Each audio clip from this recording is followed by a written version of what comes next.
A rigid-looking professor stepped forward to block the way. He reminded her that she once declared she wouldn't take students while on leave. Others echoed that her current condition wasn't suitable for teaching. The meaning was clear. Go back. Gongke crossed her arms, looked at them, then suddenly turned to Di-hee. Go home? Sure. What's your name? Di-hee immediately bowed respectfully. I am Di-hee. Greetings, master. She strode forward with unstoppable momentum and said calmly, Good, Di-hee, follow me back. Walking behind her, Dahe's face was full of smug pride. Total victory. The scene shifts to Huada Research Institute, massive and imposing, with strangely unique architecture. Di-hee followed behind Gongke, glancing around curiously. Meanwhile, the old lady in front skipped lightly as if nothing mattered. The two headed straight into the main hall and entered the elevator. Inside, Di-hee asked if Master really lived in such a remote place. Gongke calmly explained that decades ago she had some issues and often endangered others, so Huada arranged for her to stay beneath the research institute. Fortunately, things improved in recent years, so she could go outside again. Hearing that, Di-hee blinked and asked, Does that mean I'm your first student in decades?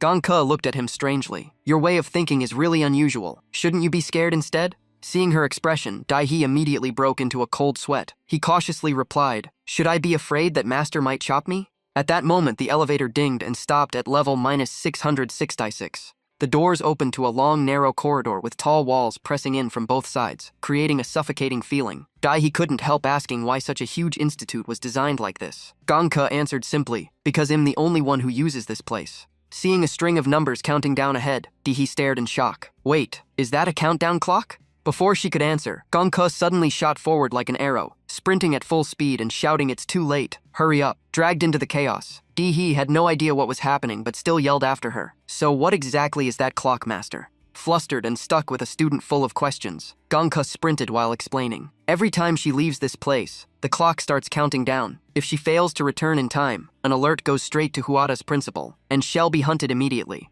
Di-hee was stunned. That serious? Just as the clock hit 0 hours, 0 minutes, 0 seconds, the two barely made it across. For Di-hee's speed, those last few seconds meant nothing. The moment they stepped inside, the door behind them slammed shut. On top of that, a protective barrier sealed the entire area. No one could enter, and no one could escape. Gongke finally let out a breath. That was almost too late. Di-hee sensed his body condition and thought quietly, Something here isn't normal. His martial chi gathered much harder than outside. In other words, his techniques would be heavily weakened here. But Gongke directly answered his thoughts. Of course, this place was built to imprison me. She then introduced her residence in detail. To keep her from running around, Huada built a 3-story house fully equipped for entertainment and training, but also installed a high-intensity electronic field to suppress martial chi. After speaking, Gongke dropped onto the sofa. Though her hair was pure white, she looked like a teenage girl. She rested her arms behind her head and sighed. It's all to stop me from getting bored and breaking out again. Di-hee looked around and thought to himself, Calling this a prison is a stretch. Honestly, it's more like a luxury apartment with everything included.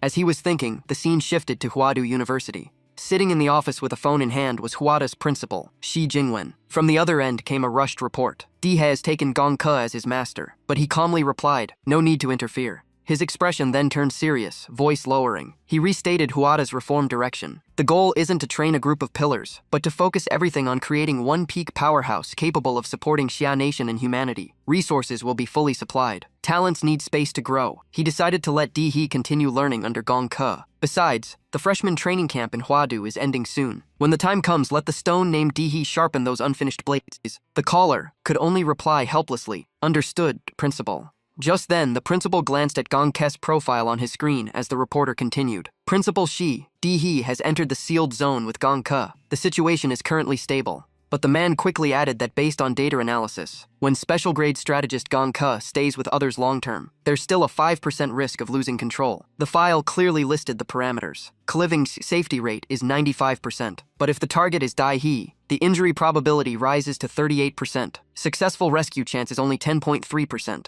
The safe rescue window ranges from 1 to 3 minutes. The system even predicted an 89.7% chance that Di-hee wouldn't survive long enough for rescue. And even if saved, survival odds remain extremely low. Hearing this, the principal slowly stood up and walked to the large window. He explained that special-grade strategists are either extremely powerful martial artists with suspended death sentences, or individuals whose strength exceeds control for various reasons. His gaze stretched into the distance, like someone who had seen too much. According to national law, their freedom is restricted. But once Xia Nation faces a severe crisis, they will be sent to the front lines as strategic shields. Facing such terrifying existences, it seems Dai He must have prepared himself long ago. On the path of slaughter, without facing life and death, one cannot go far. And the current situation of Xia Nation time is running out. The forces of North Baidun and the fanatics of the Divine Descent Nation are already stirring. Carrying the pressure and responsibility of the older generation, the principal looked into the distance and murmured, "You youngsters need to grow up fast." The scene returns to Gong Ke's underground residence. The moment they got home, they headed straight to the third-floor training ground. On the way, Gong Ke said she hadn't taught anyone in decades, so they would spar first to see Di He's level. Di He immediately asked, "Master, are you lowering your cultivation to martial apprentice to fight me?" Gong Ke stretched lazily and tilted her head. Then she smiled. "Good thing you reminded me. I almost forgot to suppress my realm." The two began warming up. Dai He took his stance seriously, while Gong Ke made strange excited noises as she moved. It was obvious she was thrilled to finally have someone to spar with. Dai He lowered his center of gravity, one hand forward, one back, eyes locked on the master he had just met less than 30 minutes ago. One thought filled his mind. This time, I can't get my head chopped off again. But before he could finish that thought, Gong Ke shot forward like a silver bullet. Her small body moved at terrifying speed, leaving only afterimages behind. In a blink, her tiny clawed hand was already at his throat. Di He barely reacted before realizing she aimed straight for a fatal point. No mercy at all. As her face got closer, Di He saw her eyes completely change. He frantically calculated escape routes, simulating multiple angles, but every move was read in advance. Knowing he couldn't keep dodging, Di He chose to clash head-on. He activated Godzilla power, flames bursting across his body to reduce damage. The violent recoil force blasted Gong Ke backward. The moment he created distance, Di He shifted fully into defense. He would not let her close in on his weak point again. Seeing his reaction only made Gong Ke more excited. Her smile widened, teeth flashing. She shouted, "Planning to use bloodline power to boost reaction speed and counter me?" Then she sneered, "Too bad, you're still not fast enough." Instantly, she appeared above his head, her body bent unnaturally, arms stretching like ropes, wrapping tightly around him and locking both arms. In a flash, Di He was completely restrained. His arms were pinned, unable to move. Gong Ke stomped down on the back of his neck. The crushing force made bones grind loudly. Death felt inches away. His neck nearly shattered. His head snapped back as he roared in agony. This pain was far worse than before, piercing through every part of his body, his scream echoing through the room. After being beaten into a miserable state, Di He finally forced himself back to his feet. Gong Ke also leaped back smoothly. Dai He looked utterly wrecked. From head to toe, not a single part was intact, blood covering him. His body trembled non-stop, yet he still looked at her and laughed. No holding back at all. Even my awakened bloodline form got beaten back to normal. Gong Ke barely cared about the complaint. Instead, her eyes shone brighter at the sight of his blood. She licked her lips and laughed strangely. Heh, it's been a long time since I smelled fresh blood. Di He wiped beneath his eyes out of habit. A dangerous smile appeared. In pure body combat, I have no chance against Master. So next, I'll use a few moves slightly against the rules. Please guide me. The moment he finished speaking, a massive oppressive head appeared behind him. Its eyes blazed with light. Its mouth opened wide, releasing long streams of smoke. His aura surged sharply. Di He's gaze was full of resolve. Good thing I farmed the Super Titan form last night. Gong Ke felt that power and judged silently. A technique like this at martial apprentice level? Looks like I picked up a real monster. Watching her student unleash new abilities without hiding anything, the 100-year-old lady grew even more excited. She swung her fists and laughed loudly. If that's the case, I should get a bit more serious too. As soon as she spoke, Gong Ke casually slashed her hand downward, but that simple motion released a terrifying energy wave, shooting forward at extreme speed, powerful enough to send chills down Enyo's spine. The attack struck the massive head head-on, and split it cleanly in two like slicing paper. A violent explosion followed, dense black smoke swallowing the entire area. Yet from within that smoke, Di He suddenly charged out. As he rushed forward, he threw a punch and shouted, "Ancestral agent split form, mechanized bone humanization." His entire body was now fully covered in Godzilla armor. Even so, Gong Ke remained strangely calm. Just as Yi He's punch is about to land, Gong Ke only narrows her eyes slightly. She casually twists her body and dodges, while Yi He in his massive spiked form throws everything into that killing blow. Gong Ke simply pouts and takes a soft breath. In less than half a second, her small arm shoots forward, eyes cold like a machine, a thin but terrifying force gathering around it. The moment they clash, Yi He realizes he can't withstand it, his Godzilla armor shattering like paper despite being dozens of times tougher than his Titan form. Inside the armor he trusted so much, Yi He grits his teeth in pain, unable to understand how it's being torn apart so easily. One of his eyes widens from the pain, but what shocks him more is what he sees next. Gongke was meters away, yet in a blink she's right in front of him, smiling like a child with a new toy as she says, "So you were hiding in the armor's mouth, huh?"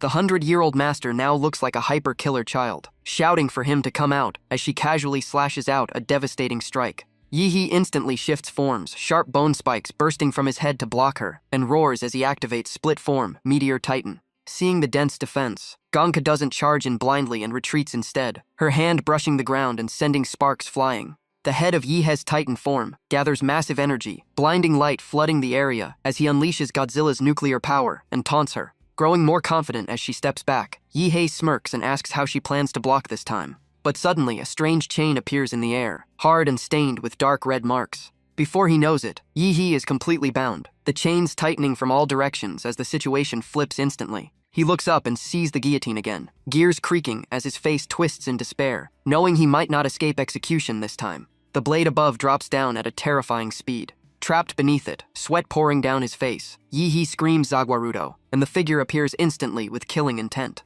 This time Yihe directly summons his trump card, the rose-headed ace, to fight Gongke's mental world. Zagwarudo freezes time and stops the blade, and Yihe finally realizes has been dragged into a killing intent domain where only spirit can fight spirit. After freezing time, Zagwarudo unleashes a barrage of punches at the blade without hesitation. Under the relentless combo, cracks spread across the illusion, and Zagwarudo keeps pounding without stopping. Soon the entire mental world shatters like broken glass, fragments scattering before fading away. As he escapes, Yihe slowly opens his eyes, a cool breeze brushing past as he regains consciousness. When Yihe wakes up, his armor is completely crushed, and Gongke stands beside him licking a lollipop, casually saying, "Oh, you're awake. That turtle shell of yours was pretty tough." Armor shards are scattered everywhere as Yihe sits up and realizes she violently dragged him out of the Titan's mouth, even shattering his hardened crystal defense. And this is definitely not the power of a mere martial apprentice. Narrowing his eyes, Yihe bluntly asks, "Master, you cheated just now, didn't you?"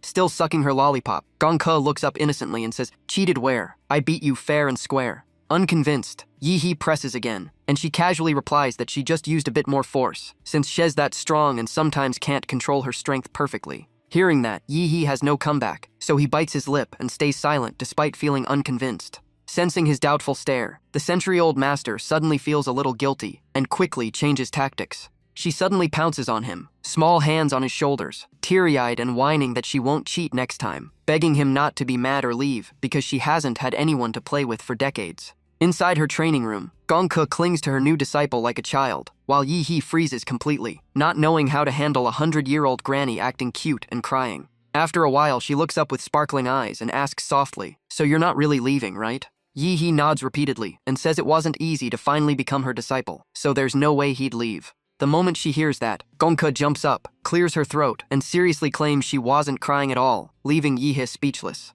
She walks to a giant fridge, grabs some food, and says she now roughly understands Yihe's strength, far from her peak years but still a rare genius among others, then asks what he wants to learn first. Yihe immediately brings up the advanced martial artist cultivation method, and the slash technique that pierced lightning and shattered his Titan arm. Gongke calmly cracks open a can of Coke, and says that kind of slash is hard to teach. Just keep slashing enough and you'll naturally understand. Yihe blinks and asks, "Understand what?" and her eyes suddenly turn distant as if recalling something. She explains that every human, beast, or object has a weakest cutting point and an optimal trajectory to destroy it, something called the killing slash line. Yihe feels chills hearing that and realizes Gongke and Shenlong are both masters of slashing, but follow completely different paths. If Shenlong pursues absolute power and extreme sharpness, then Gongke focuses on surgical precision down to the finest detail. Sitting on the bench drinking Coke, Gongke sincerely advises that this skill is troublesome to learn, and he should first break through to martial artist, because without the realm, many of her techniques are impossible to grasp. She then asks Yihe if he knows the true difference between a martial artist and a martial apprentice, and he immediately grows curious. Gongke explains that the gap isn't about the body, but the mind, as martial artists gain a crucial ability called inner vision. With inner vision, training shifts from whole-body refinement to detailed control, allowing them to observe meridians and organs, and use martial energy to push the body's limits, because only when the spirit grows stronger can the body truly keep up. Hearing this, Yihe is surprised, thinking Gongke really lives up to her title as a Hua University professor, acting silly sometimes but sharp as ever, and with Warudo awakened his mental power has clearly grown stronger. After thinking it through, Yi feels this will greatly help his breakthrough to martial artist, and asks if the cultivation method for breaking through is different. Gongke turns serious and explains that breakthrough techniques and martial skills are divided into 4 ranks: Tiangong, Disha, Xuanhuang, and unranked. In low-tier martial schools, students usually use unranked techniques to advance from martial apprentice to martial artist. The advantage is speed, almost no bottlenecks, as long as blood energy and martial energy are enough, which is why over 80% choose this path. But at Hua University, breakthrough techniques start from Xuanhuang rank and above. Still listening carefully, Yi hears her ask what about Tiangong and Disha ranks. Gongke explains that Tiangong techniques mostly come from ancient secret realms, and the whole world might not even have 10 complete sets. She nods with a heavy expression and says Imperial University has one, but with Yi He's current strength and authority, he shouldn't even think about it. Suddenly, she bursts out laughing and says he still has a chance to access a Disha rank breakthrough technique, making Yi He's heart skip a beat. She clarifies that the Sha-Shin Bodhi Heart Sutra she possesses is exactly a Disha rank breakthrough method. Even Xiao Hu's flesh prison demon body was inspired by this very technique. To Yi, this is pure temptation, and he blurts out without hesitation that he wants to learn it. Satisfied, Gongke tosses the coke can into the trash and tells him to focus and feel the killing intent she is about to release. The familiar eerie aura crashes down again, and Yi stiffens, wondering if this is happening again. Looking at his body, he realizes he has once more been dragged into Gongke's illusion world. The 100-year-old master licks her lips and grins wickedly, saying her favorite thing is fresh blood. The scene shifts to Hua Capital Academy under the dark night sky. School has just ended. Crowds rush out, while Chuzhou walks alone at a slow pace. After a short walk, he suddenly spots Yi ahead. Chuzhou casually calls out, asking how the opening ceremony went and if Yi really took a master. But before he can finish, a cold blade sweeps past, nearly slicing him in half, and he realizes something terrifying is right behind him. Without hesitation, Chuzhou activates his ice energy and retreats sharply, gripping his sword and staring at Yi. The more he looks, the stranger it feels, because from face to back Yi radiates a dangerous and sinister aura unlike before. A few seconds later, Yi turns around calmly and apologizes, saying he was just a bit tense. Chuzhou is drenched in sweat, stammering in confusion as he tries to call Yi's name. In Chuzhou's eyes, Yi looks dark and chilling, as if countless twisted corpses lie beneath his feet, the air thick with blood and evil energy, making him tremble and wonder what Yi went through today. The scene rewinds more than 10 hours earlier inside the illusion. Waves of dried, grotesque monsters swarm in, and Gongke's voice echoes, forbidding martial skills or abilities, and allowing only the blade in his hand to kill. Yi steps into Gongke's trial like fresh meat surrounded by demons, monsters increasing non-stop until he can barely breathe, and has only allowed to use this broken blade. Gongke's voice rings in his mind, saying the blade is to make his body remember the feeling of cutting through flesh and bone, forming combat instinct to find the fastest killing/line to an enemy's weak point. Yi narrows his eyes, stares ahead, and says now he gets it, time to begin. He lowers his body and unleashes a brutal slash, instantly shredding the charging monsters into pieces mid-air. Right then, Gongke appears before him, eyes shining with excitement as she grins at this kid Yi. She calculates silently, knowing this Disha technique is extremely dangerous, and if Yi's mental strength wasn't far beyond normal, the killing intent would have devoured him long ago. His aura suddenly shifts violently, face flickering between light and dark like flames burning inside, and Gongke becomes certain he is the hope of Shi Jingwen and Hua University. Back to the present, after talking with Chuzhou, Yi returns to his dorm. He soaks in a luxury massage tub, sighing that the first day already nearly killed him, proving the top university of Xia Nation is no joke. His phone rings, and seeing the name Liu Qingju makes his eyes light up like a VIP just arrived. Switching to Liu Qingju's room, she happily tells him her mother sent what he needed, and it's with her now. Lying on her soft bed, she softly adds that her mother asked her to thank him, since he helped her rank first in the freshman trial. Yi perks up and says hell come get it, but Liu Qingju blushes hard and stammers that she'll just send it over by drone. He agrees casually and asks about her mentor, and she shyly says Dean Bai accepted her as a disciple because of her talent, then asks who he apprenticed under. Yi sinks underwater to avoid answering, thinking it's better to hide rejecting the deans, and replies with muffled nonsense until Liu Qingju is completely confused. Just like that, half a year passes, and the first semester of freshman year nears its end with many major events. At the start, Yang Zi formed the Dragon Blood Society with top talents, but after training, clashes with local students erupted, and despite constant fights, they lost more than one, and their momentum slowed. The most famous freshman now is Xiang Jianhui, whose name spreads nationwide as the top scorer of the Hua Capital exam. After the live broadcast of the exam, Countless people were amazed by his strength, with rumors saying even Fu Hongsheng sees him as a future nation-shaking martial artist, while Yi He, once the sensation of enrollment, has faded from attention after disappearing for over 3 months. The scene shifts to Hua University's underground research zone, inside Gong Ke's training room. Yi He lies flat on the ground as Gong Ke steps on his shoulder and urges him to go faster, saying each stomp sends her condensed mental martial energy into his body. She even stands fully on him like a footrest, teasing that her energy carries insights of the Sha Sin Bodhi inner scripture to stabilize his new martial artist realm, while Yi He, bruised and red-faced, keeps doing push-ups under the mountain-like pressure, screaming side about this insane training as her sealed martial energy runs wild through him. Standing on top of him, Gong Ke grins smugly and mocks him, saying he's just a small fry who can't even handle 1,000 reps. Yi He grits his teeth through the pain, tearing his body apart, and growls back that he'll show her who the real small fry is. His aura explodes like a beast breaking its chains, and Gong Ke gets even more excited, stomping down dozens of times and yelling for him to go faster and harder. Even under hundreds of heavy stomps, Yi He doesn't collapse but erupts even more violently, roaring like a crazed wild animal. Suddenly, a loud explosion bursts out like a bomb going off, forcing Gong Ke to dash back as red smoke scatters everywhere. When the smoke clears, Yi He's muscles tighten and swell, as if his old body is being shattered and rebuilt from scratch. He looks down at his transformed body in shock, realizing it's denser, stronger, and overflowing with power, a physique reforged by martial energy. But as he instinctively shows off his new physique, Gong Ke's eyes light up and she shouts that his clothes are gone, calling him a pervert, while Yi He blushes and tells her to cover her eyes properly.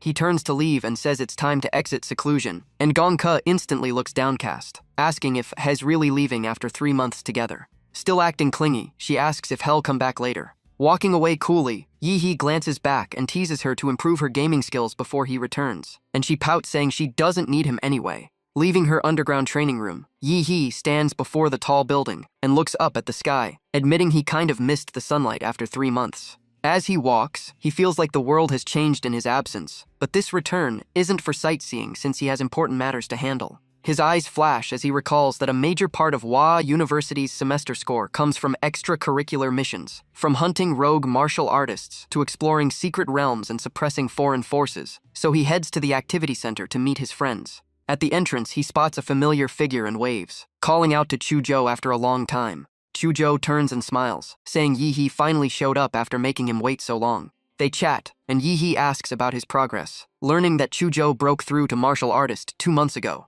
Yet the more Chuzhou looks at Yi He, the colder he feels, because after 3 months, Yi He's aura seems unchanged, which is exactly what makes him terrifying. Chuzhou recalls being invited 3 days ago to watch a private match between Xiang Jianhui and Ouyang Ze, the vice president of the Dragon Blood Society. Ouyang Ze lasted only 10 minutes before losing, and though Xiang Jianhui clearly held back, Chuzhou can't help wondering if even Xiang Jianhui is still a match for Yi He now. Just then, someone approaches, and it's Liu Qingju. She runs over in shorts and a loose shirt, slightly out of breath as she apologizes for being late. Seeing her, Yi He crosses his arms and smiles meaningfully, asking if she has more, leaving her confused about what he means. Suddenly, Liu Qingju blushes from face to ears, recalling her mother's advice that since she and Yi He are a couple, they should act like normal lovers at school, making her panic as she wonders if He's hinting at something intimate. Yi He had no idea a storm was brewing in her head. He still looked innocent as ever. Meanwhile, Liu Qingju pouted and slowly moved closer, trembling a bit. Yi He frowned and asked, "What are you doing? We haven't met for 3 months, and you're not even going to greet me."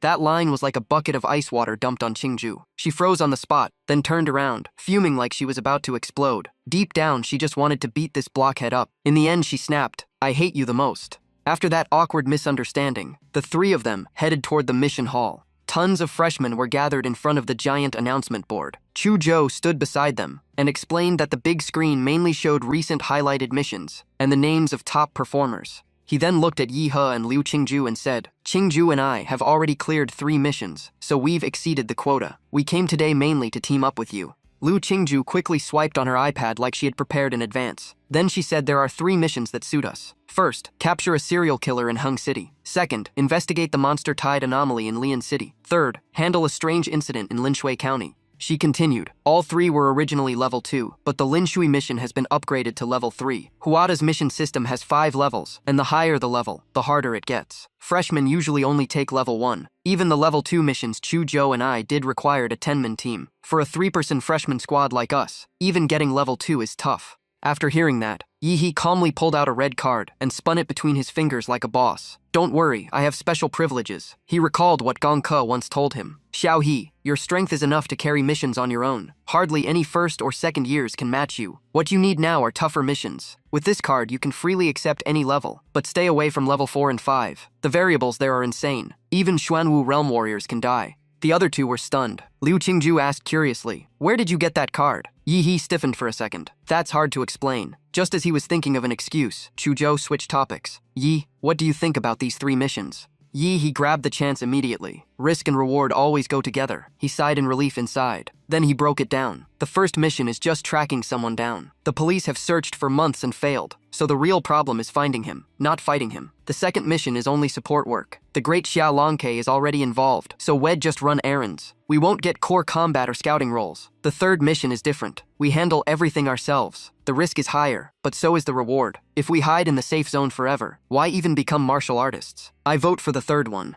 After hearing that, both Chuzhou and Liu Qingju lit up. Their hesitation disappeared. I agree. Me too. Yi grinned excitedly and concluded, good, we leave today. But reality hit fast. The moment they entered the support office, the staff in charge scolded them harshly. Are you kidding me? Didn't you see a second-year team already failed in Linshui? You freshmen dare to take a level 3 mission? That's pure arrogance. Even after being yelled at, Yi stayed calm. He waited for her to finish, then raised the red card. Miss, I have special privileges. But she looked even more suspicious. Learned how to lie now, huh? Fine, I'll call the department head and expose you. Still doubtful, she made the call to confirm. But not long after, her attitude completely changed. Holding the phone, her voice turned soft. Yes, director. Yes, I understand. The moment she hung up, she turned around with a bright smile and spoke politely, wishing the 3 of them a smooth journey. Yi chuckled and said, honestly, I preferred your arrogant look from earlier. After successfully taking the mission, the 3 walked out. Yi walked ahead, waved his hand, and said to Chuzhou and Qingju, you 2 get ready first. I need to pick something up.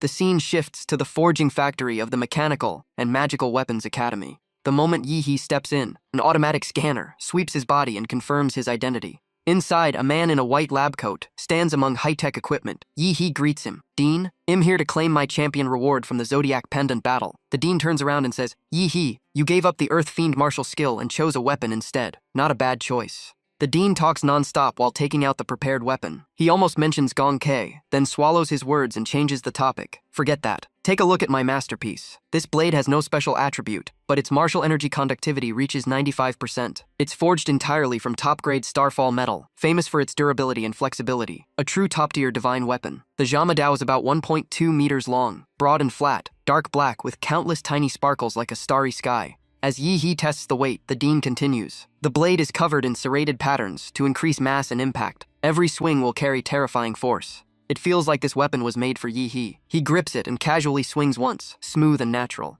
When Yi lifts the hilt to inspect it, the Dean adds more. The handle is wrapped in special anti-slip black leather. Beneath the leather are starfall metal threads to help warriors channel martial energy more efficiently. Yi immediately tests a few swings. With just a little force, the wind pressure lifts the skirts of 2 nearby assistants. The Dean watches in satisfaction. Each swing brings sharp wind cries and heavy flashes of light. Perfect weight. Not too light, not too heavy. I designed it based on your body data from 3 months ago. I didn't expect that after breaking through to a martial artist, it would still fit perfectly. After testing, Yi turns to leave and says briefly, as expected of the #1 blacksmith at Imperial University. Top quality. The Dean proudly shouts back, of course. Even Senior Gong Ke would have to acknowledge my forging skill. But Yi suddenly calls out, Dean. The old man instantly coughs awkwardly. Don't tell Senior Gong Ke I said that. The next scene shifts to Linshui County. The 3 freshmen finally arrive. Yi and Chuzhou walk in front, while Liu Qingju follows behind. Chuzhou reminds them that due to mission confidentiality, they'll act as ordinary college students this time.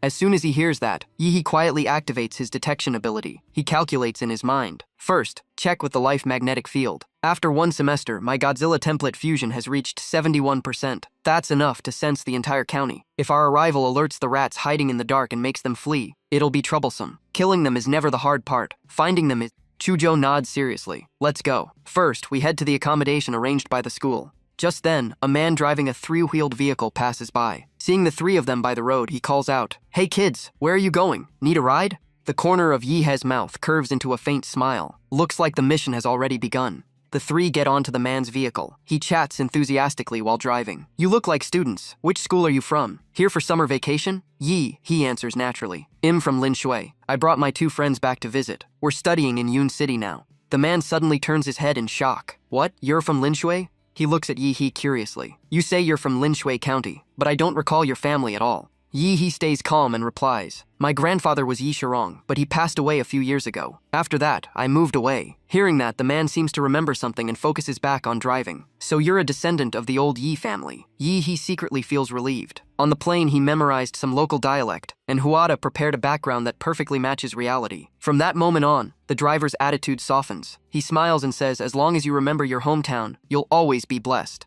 It didn't take long for them to reach the mission site. It was the old house that once belonged to Yi Shirong. After getting off the vehicle, Yi He stood quietly at the gate, observing something inside. The man pointed toward the village and reminded him that in 2 days, Lin Shui's biggest festival, held once every 3 years, would begin. He insisted they must attend, and if Yi He felt shy, he would personally drag him there. Yi He replied fluently in the local dialect, saying he remembered and thanking the old man. After seeing him off, the 3 stepped inside. Chuzhou walked ahead with his backpack and glanced around once. The house has been abandoned for over 10 years. Weeds are everywhere. Looks like we've got work to do. Hearing about cleaning, Yi He gave a dangerous smile and said he had plenty of experience with that. The moment he finished speaking, he stomped hard on the ground. Nuclear energy burst out from his foot like a shockwave, sweeping across the entire yard in an instant. Even the stubborn weeds between the bricks were burned away completely. Liu Qingju couldn't help but say, you call this cleaning? This is straight-up extermination. Chuzhou, however, looked very satisfied. Fast and efficient. I like it. After clearing the yard, Yi He and Liu Qingju entered the house first, while Chuzhou followed behind. He touched the door and thought for a moment, then told them to put down the luggage. He would install micro cameras around the house for surveillance. Liu Qingju quickly took on the task of checking the rooms. After only a short look, Qingju suddenly shouted for Yi He to come over. Yi He turned his head and walked over calmly, asking what she found. In the corner of the room stood a statue. It looked like a Buddha, but it was covered with cloth, and the aura it gave off felt extremely sinister. She said there was a shrine here, but she wasn't sure what it was worshipping. Yi He immediately sensed the issue. This thing was placed here later. Qingju blinked and asked what he meant. The 2 stepped closer to inspect it. Yi He explained that the shrine was made of wood. If it had been here for many years, it should have rotted by now. But although it was covered in dust, once wiped, it still looked fairly new. Just then Chuzhou walked in with an annoyed expression. He drew his sword and said, so someone deliberately put it here? I don't understand any of this, but just looking at it annoys me. Let's cut it first and talk later. Liu Qingju quickly stopped him, telling him not to act rashly. What if this is an important clue? At least examine it first. But before she could relax, she saw Yi He already gathering nuclear energy in his hand, saying he agreed. Qingju almost lost it. Who are you agreeing with? You two are absolute killing machines. In the end, she could only hold her head and sigh. At least look at what's under the cloth before destroying it. Qingju pulled the cloth down herself. The moment the statue's head was revealed, its eyes lit up with a strange glow, and a terrifying aura flooded the room. One glance was enough to know this was no ordinary object. Yi He instantly sensed something was wrong. His expression turned serious as he pulled Qingju close and warned in a low voice, we've got trouble. He then summoned Banji Quote. His face went cold. As expected, filthy stuff. Chuzhou, take it down. Chuzhou didn't need to be told twice. He poured power into his sword as blazing light erupted. He dashed forward like a storm and delivered a clean slash. The statue was split in half on the spot. But what happened next froze all 3 of them. They stared wide-eyed at the scene before them, as if witnessing something impossible. The broken Buddha statue began to change. From the crack, thick black liquid started pouring out. Lumps bubbled on its surface like swollen flesh, multiplying at a shocking speed. A clay statue leaking this kind of substance was beyond sinister. Yi He's face darkened instantly. One look was enough to tell this thing was about to explode into chaos. Only one thought flashed through his mind. Run. Without hesitation, Yi He activated his power. Behind him, Jia Warudo appeared with overwhelming battle intent, arms crossed like it was ready to crush the problem. The rose-crowned entity immediately extended its glowing hand and gripped the strange black mass tightly. The substance was squeezed so hard that boiling sounds echoed from within. But the thing refused to stay still. Its body suddenly swelled violently, and from the black sludge grew rows of pale white teeth. The teeth snapped wildly, clacking in a way that sent chills down the spine. Watching from behind, Yi He quickly gave the order to Chuzhou, who already had his sword ready. Seal it. The moment he heard that, Chuzhou poured his power into the target. Frost energy exploded outward, freezing the entire mass in blinding light. Liu Qingju's face turned completely pale. Her lips trembled as she asked in panic, "What the hell is that thing?" Just as fear numbed her body, a burning hot hand suddenly rested on her shoulder from behind. Qingju froze stiff, too scared to even turn around. The voice behind her only made it creepier. He gently asked if she was okay, but he already understood. Her mind had been affected by the creature's spiritual force, so he sent a trace of pure energy into her to stabilize her. When she finally turned and saw it was him, she let out a breath. The fear vanished, replaced by a strange warmth spreading through her body. All three of them stared at the frozen black mass on the floor. He narrowed his eyes and said, the strange events in Linshui must be connected to this clay statue. Their investigation had finally reached a key clue. He told the other two to stay and watch it in case it changed again. But in his heart, he was already calculating. The nuclear radiation trace he left on the tricycle driver was about to pay off. He smiled faintly. No need for you to find me. This time, I'll find you. The scene shifts to Jinshan Temple in Linshui County. Outside the gate stood the familiar three-wheeled vehicle. The man who gave Yi a ride was now talking to a monk inside. The monk looked refined and gentle, speaking softly that the abbot was waiting within. The old man nodded repeatedly, afraid to miss his chance. He followed the monk deeper inside. Ahead of them stretched a long, endless tunnel. They kept walking until they stopped in front of a massive secret chamber. The gate was unusually tall, covered in yellow talismans. On both sides stood fierce-looking Buddha statues that made anyone uneasy. The monk still wore a kind smile, but the more you looked, the more wrong it felt. He closed his eyes and said calmly that he had brought Liu Gansheng, a donor qualified to receive blessings, and that the man also had something important to report. Outside the gate, the old man looked visibly nervous. Suddenly, a bell rang at the entrance. A strange voice echoed from all directions, impossible to locate. It asked what purpose the visitor had for appearing so suddenly. At the same time, the two giant statues beside the gate lowered their heads. What happened next was truly chilling. The monk seemed possessed. His face twisted violently, his eyes bulged like a monster's, and he turned to the old man with a dark voice. "There's someone else?" In a blink, the gentle monk vanished. In his place stood a lizard-like creature, covered in black scales. Its mouth was full of sharp teeth, and its long tongue made anyone's skin crawl. The old man's legs nearly gave out. He collapsed to his knees on the spot, hands clasped together, muttering non-stop, "Divine being has appeared. Divine being has appeared."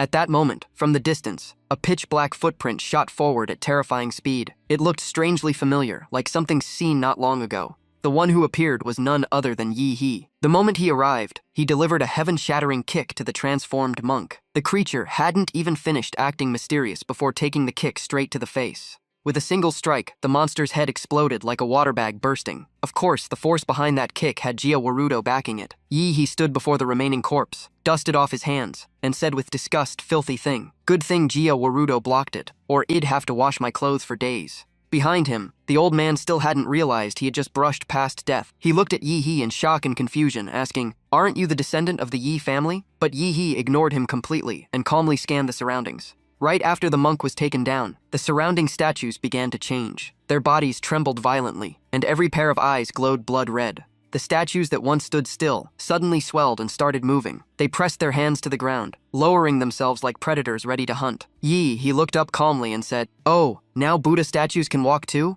Soon they activated combat mode. Golden weapons appeared in their hands. One held a sword, another a drill. Clearly they were going all out. Yahello manifested fully behind Yi. Two massive arms stretched out, blocking the heavy strikes head-on. Meanwhile, Yi casually scratched his neck like he was just warming up. Seeing their attacks stopped, the statues grew furious. Their red eyes burned brighter, mouths opened wide to reveal sharp fangs, heads shaking violently in rage. They charged together at Yahello, yet somehow every strike missed. They even threw their own formation into chaos. The giant arms then aimed straight at Yi. He stood still with arms crossed, waiting calmly as the crushing pressure tore through the air toward him. The confidence was unreal. Only then did Yi slowly raise his hand. A shining ring appeared on his middle finger. He casually explained it was a spatial ring kept hidden to avoid detection. In the next instant, a long blade appeared in his hand, his newly forged weapon. Yi raised it high and shouted, "Starfall Zhanma Dao, enter the field." With one sharp motion, he drew the blade. First time using it, yet it felt perfectly smooth, not a hint of resistance. A single sweeping slash cut across the area. In an instant, multiple arms of the wrathful bodhisattva statues were severed and sent flying. Yi's expression stayed cold and oppressive. In just seconds, the ground was covered in broken arms. Yi stood at the center, gripping his long blade tightly. But the two statues still refused to fall. Their eyes flared red and suddenly fired laser-like beams. Yi blinked in surprise. Seriously? Buddha statues that shoot eye lasers too? The beams rained toward him, but he didn't panic. His body moved at extreme speed, dodging effortlessly while saying, "Too bad, this speed is still too slow." Using the momentum, Yi leapt into the air and twisted his body, pouring power into his arm. The Starfall Janma Dao swept down like Sun Wukong's Rui staff. He said, "Let's see what you're hiding inside." This time he targeted their massive bodies. Yi flashed past like lightning. The two statues were split clean in half, but inside wasn't clay. It was steel structures and mechanical components. Lu Gansheng nearby was too terrified to speak. Eyes wide, mouth open, only broken sounds came out. The severed heads of the wrathful bodhisattvas still floated, firing red beams wildly. Before he understood anything, one beam sliced across him, cutting his body clean in two.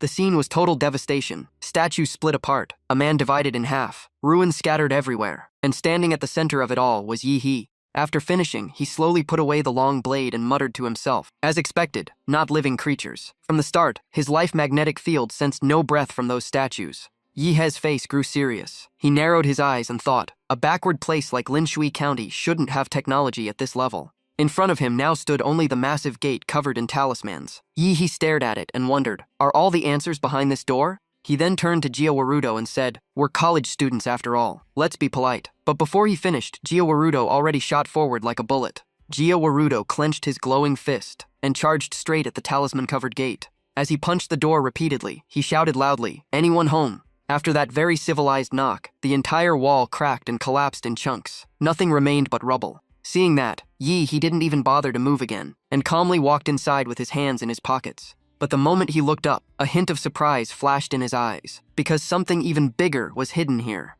In the center stood a massive Buddha statue nearly 80 meters tall deep underground, towering like a mountain. Yet Yi only glanced up and said, "This scale is insane." Lotus lanterns lit up every corner of the chamber as Yi scanned the area and called out, "You've come this far and still hiding, little rat?" The moment he finished speaking, footsteps echoed from afar. The monk whose head had been blown apart earlier walked out again and calmly said, "We have no grudge. So why cause trouble here?" Standing before the giant golden Buddha made the whole scene feel even more eerie. The monk kept repeating the same line like a machine, while Yi gently rubbed his spatial ring, ready to summon the meteor slaying blade again. As the blade appeared, Yi smirked and pointed it forward, saying, "Nice try. A robot pretending to be human?" A flash of blade energy cut upward in an instant, and the monk's body was sliced in half. But in the next second, the monk reappeared behind him, unharmed, and coldly said, "Your sins run deep." Yi turned around in annoyance and shouted, "Cut the crap." He lowered his stance, gripped the blade tight, and focused on the movement beneath his feet. The ground suddenly split open into a massive hole, and Yi dropped straight down at high speed, still holding his blade. He landed smoothly with one hand pressed to the ground, like nothing happened. In front of him was a maze of giant tunnels with 18 entrances, and just as he spoke, countless green lights flickered in the dark. Yi realized he was surrounded, but casually rested the blade on his shoulder and said, "More mutant lizards, and this time, there's a lot of them at warrior level 1 or 2. His eyes lit up with excitement as he noticed their life signals were almost identical, clearly mass-produced bio-robots trying a swarm tactic. Yi slammed his blade into the ground and unleashed a violent shockwave while calling out Xuanhuang Blade Art. Dark red killing intent gathered into the meteor blade as he continued Xuanhuang Blade Art. 3 Asura blades. First slash, slaughter across 1,000 miles, stretching the blade energy to 30 meters long. Then he swung with full force and roared 30-meter blade, Blood Moon Slash, as a giant crimson moon tore through the battlefield and shredded everything ahead.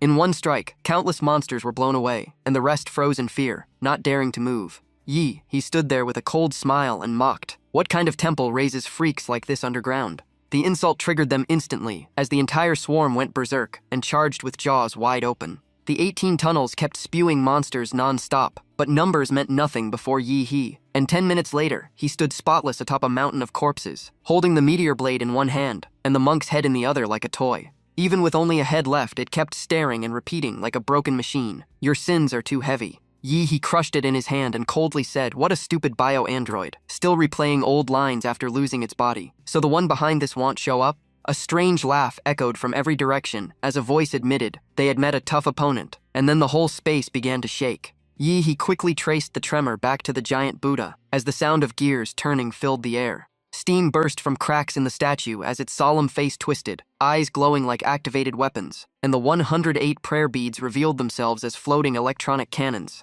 This massive Buddha was never sacred. It was a killing machine, engines igniting on its shoulders as blue flames lifted it off the Lotus platform. In seconds, it completed its battle form, armored and loaded with cannons, declaring in a robotic tone that Yi could no longer be saved, and Yi just laughed. "So you can transform too?" The mechanical Buddha moved instantly, slamming a giant arm down, and roaring returned to reincarnation. Boosters on its arm fired at full power as the massive hand tore through the air, while Yi stood still atop the corpse pile and looked up calmly. At that moment, he activated War Titan form, eyes blazing as energy surged, and he simply said, "Come." The giant palm smashed into the ground like a hammer, hitting a mosquito, dust exploding everywhere like an earthquake. But a strange light suddenly shone from its finger as internal alarms screamed about energy levels, exceeding limits and the right arm overloading. The warnings kept rising as the nuclear-colored light grew brighter, and even the Buddha seemed confused by what was happening. From the rubble, a colossal figure rose as Yi in War Titan form turned into a Godzilla-sized giant equal to the Buddha. Spikes covered his body, and his deep voice rumbled as he chanted Amitabha while nuclear energy gathered to the limit in his fist. This time he showed no mercy and charged forward with a devastating punch that snapped the Buddha's head sideways in one blow. His massive glowing arm radiated blue nuclear power, matching the Buddha's size without losing an inch. With spiked knuckles, he grabbed the statue's face and yanked upward so hard its neck nearly tore apart. The more he fought, the more excited he became, eyes burning, and a battle-hungry smile spreading across his face. Switching tactics, Yi drove his knee upward with explosive force and shouted, "Taste my dark steel knee." The Buddha's face was completely wrecked, revealing nothing wholly inside, just metal and circuits, as the system reported catastrophic head damage. After Yi's devastating blow, the giant Buddha's forehead caved in, and its massive body staggered backward. All 108 floating bead cannons fired at once, forming a laser net to stop Yi from getting closer. Every beam locked onto a single target, Yi, and a massive explosion followed. The Buddha switched to maximum firepower mode, standing tall like a mountain, as shockwaves blasted from its head. Its back plates opened like rising feathers, revealing hidden weapons that rained down non-stop, smoke covering the battlefield with only a faint red glow where Yi stood. The peeled face exposed cold, mechanical eyes as the remote controller's voice sounded annoyed, wondering what kind of monster forced it to use this much firepower, until it suddenly froze in disbelief. In supergiant form, Yi was still standing, only slightly burned, and calmly said all those thermal weapons are useless against a martial artist. The controller grew furious and switched ammunition, declaring he would personally send this lingering ghost to salvation. As the Buddha prepared another shockwave, countless bone spikes burst from the ground, War Titan's ability, and he shouted humanized rock cannon. His Godzilla mouth opened wide as blue light flooded out, energy surging toward the Buddha, while he roared that fake monk, "Your grave is ready." He unleashed everything in one final blast as nuclear energy erupted from his mouth. The full force slammed into the target, and Yi shouted that breaking your robot toy is actually tiring. When the smoke cleared, silence returned, and Yi muttered that inside the mountain was a huge cavern filled with moving God and Buddha statues, definitely the work of a mad scientist. He returned to normal form and landed lightly as the shattered Buddha lay like scrap metal, and at the old lotus platform he found a hidden passage leading deeper. Half an hour earlier, inside a spotless high-tech lab, two men stood before a giant screen watching everything. A handsome young doctor, said Yi. He had destroyed the outer mechanical bodhisattva, but he remained confident the advanced material gate would stop him. That confidence vanished when Yi appeared on screen, though the young doctor insisted tens of thousands of bio-androids would exhaust even a grand martial master. Then they saw Yi standing on a mountain of corpses, swinging a 30-meter blade like harvesting crops, leaving both doctors speechless. The young doctor nearly screamed that they still had a trump card, since the Mecha Buddha was built to hunt Lord-level beasts, and crushing a mere martial artist should be easy. The next second, the screen showed Yi tearing the Mecha Buddha into pieces. The lab fell into absolute silence, so quiet they could hear themselves swallow. The young doctor tried to claim there was still hope, but the old man beside him finally snapped and told him to shut up. Dr. Feng's face darkened, one eye replaced with a mechanical device, cursing inwardly that this jinx kept saying everything was fine while the enemy was already at their door. The old man stroked his hollow chin and decided to retreat immediately, planning to trigger the base's self-destruct after escape, because no data here could leak. And this was Dr. Feng, once from Prometheus Research Institute Level 3, before Laserbird recruited him. To understand everything, we go back 10 years when Laserbird targeted Linshui County and secretly replaced all monks at Jinshan Temple. Using the excuse of blessings and salvation, they brainwashed the citizens and turned them into voluntary test subjects for biotech experiments. But now the base had to be abandoned. Just as the two leaders rushed toward the secret exit, a blue beam pierced the ceiling and the lab door exploded open. He slowly descended from above with arms crossed, looking like a demon king arriving in person. With a half smile, he mocked them. "Abbott, where are you running?" The young doctor reacted fast, pulling Dr. Feng back and ordering guards to stall for time. But since he was already here, there was no way he would let them escape, and his figure vanished in a flash. He ignored the minor guards completely and rushed straight toward the two doctors. Dr. Feng stepped forward, forcing calm, and asked what he wanted, saying everything could be discussed. But he was stalling, secretly reaching for a device to trigger self-destruct, as Laser Bird had implanted microbombs in every key member and even monitored their families. Before he could press it, he grabbed his wrist, twisting it until the old man could only groan in pain. Without wasting words, he covered his mouth, silencing him instantly. Dr. Feng's thin body was lifted into the air, legs kicking wildly as he choked. His face turned red from suffocation, his single mechanical eye wide with helpless fear. Just as he thought he would die, he suddenly let go, and the old man collapsed, gasping for air like he had escaped death. He looked down coldly and demanded he reveal everything about Linshui County. Under that terrifying pressure, Dr. Feng was frozen in fear, unable to speak. Leaning against the wall and panting, he faced He's calm question about whether they killed 3 young martial artists and what they were researching here. But the old man laughed stubbornly, saying he could not reveal the secrets because a monitoring device in his brain would trigger a bomb if he mentioned forbidden keywords. He noticed a hidden capsule in his molar releasing strange green smoke, as the old man sneered that if death was certain, he would choose his own way. The poison spread quickly as he bit down, and his body began convulsing violently. He crouched down curiously and muttered that even poison was hidden in his mouth, proving Laserbird members were truly desperate. Suddenly, the entire room turned red, and alarms blared as he tilted his head and said his heart just stopped. Looks like the self-destruct has activated.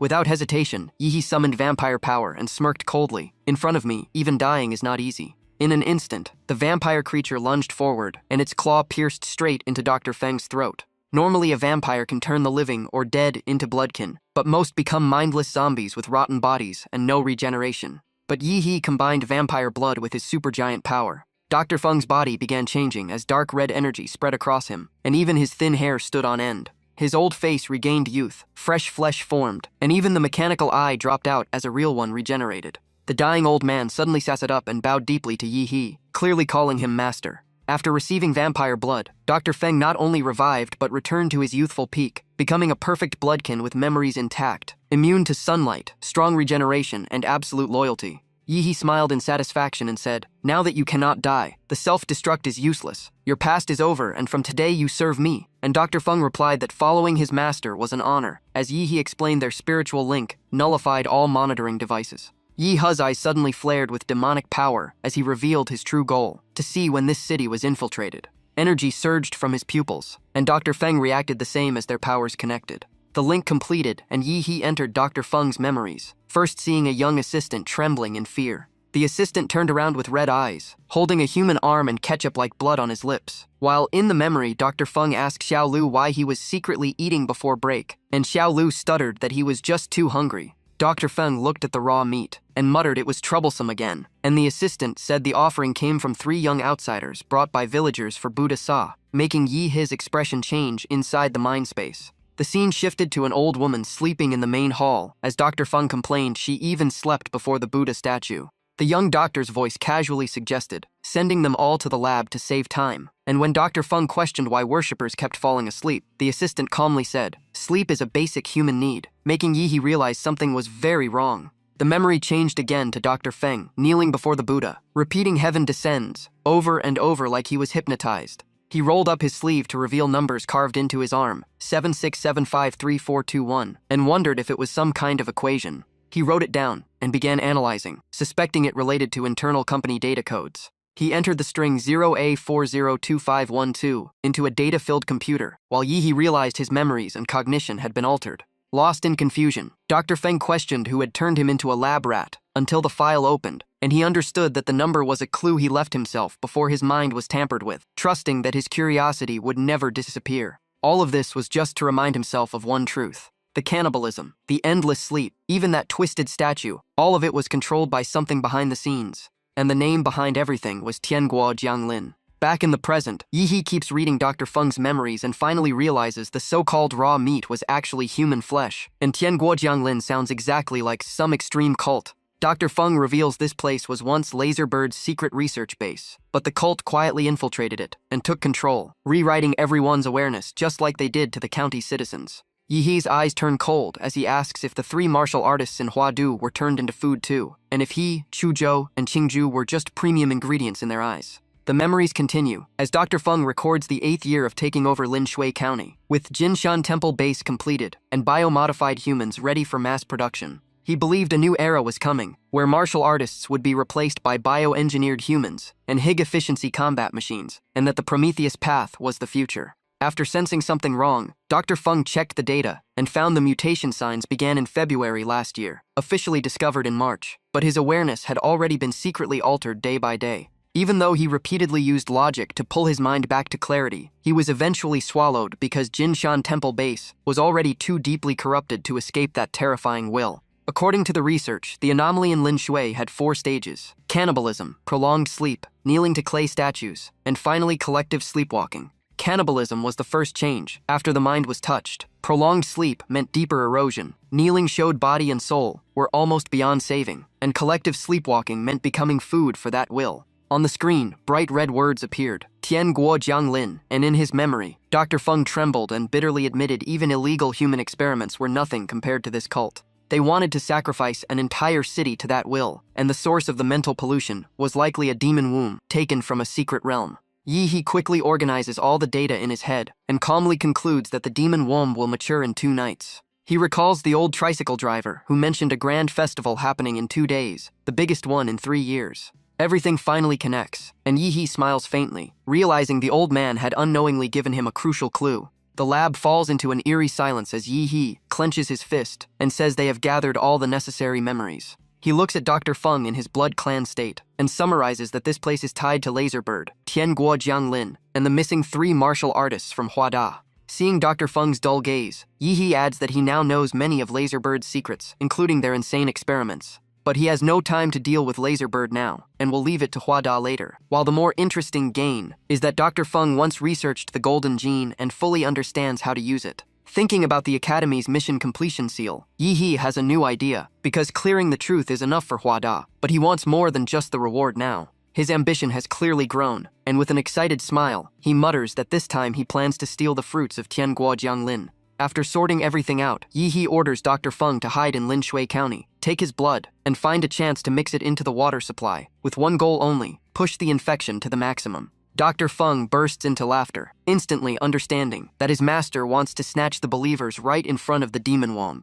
Yihe calmly explains that most citizens are already in stage 4, almost beyond saving, but under his control they can at least return to normal life and not become a threat. The scene shifts back to the old house, where his 2 teammates are still waiting. After cleaning up the enemy, Yihe returns like nothing happened, greets them casually, and brings out food from Linshui, just as Liu Qingju and Chuzhou are about to find something to eat. But seeing Liu Qingju's dark expression and repeated healing checks, Yihe instantly knows they have figured out what the so-called local specialty really is. Chuzhou looks sick as he explains they suspect the entire county is eating human flesh and that the whole city feels controlled by some twisted awareness. And Yihe smirks, because he guessed almost everything right. Yihe finally tells them the full story, and Liu Qingju slams the table in shock at the illegal research base hidden for years, while Chuzhou sighs that even a top biotech organization got crushed by this anomaly. Liu Qingju grows anxious and suggests calling Huada for support, and Yihe almost breaks into a cold sweat because if Huada comes, there goes his plan.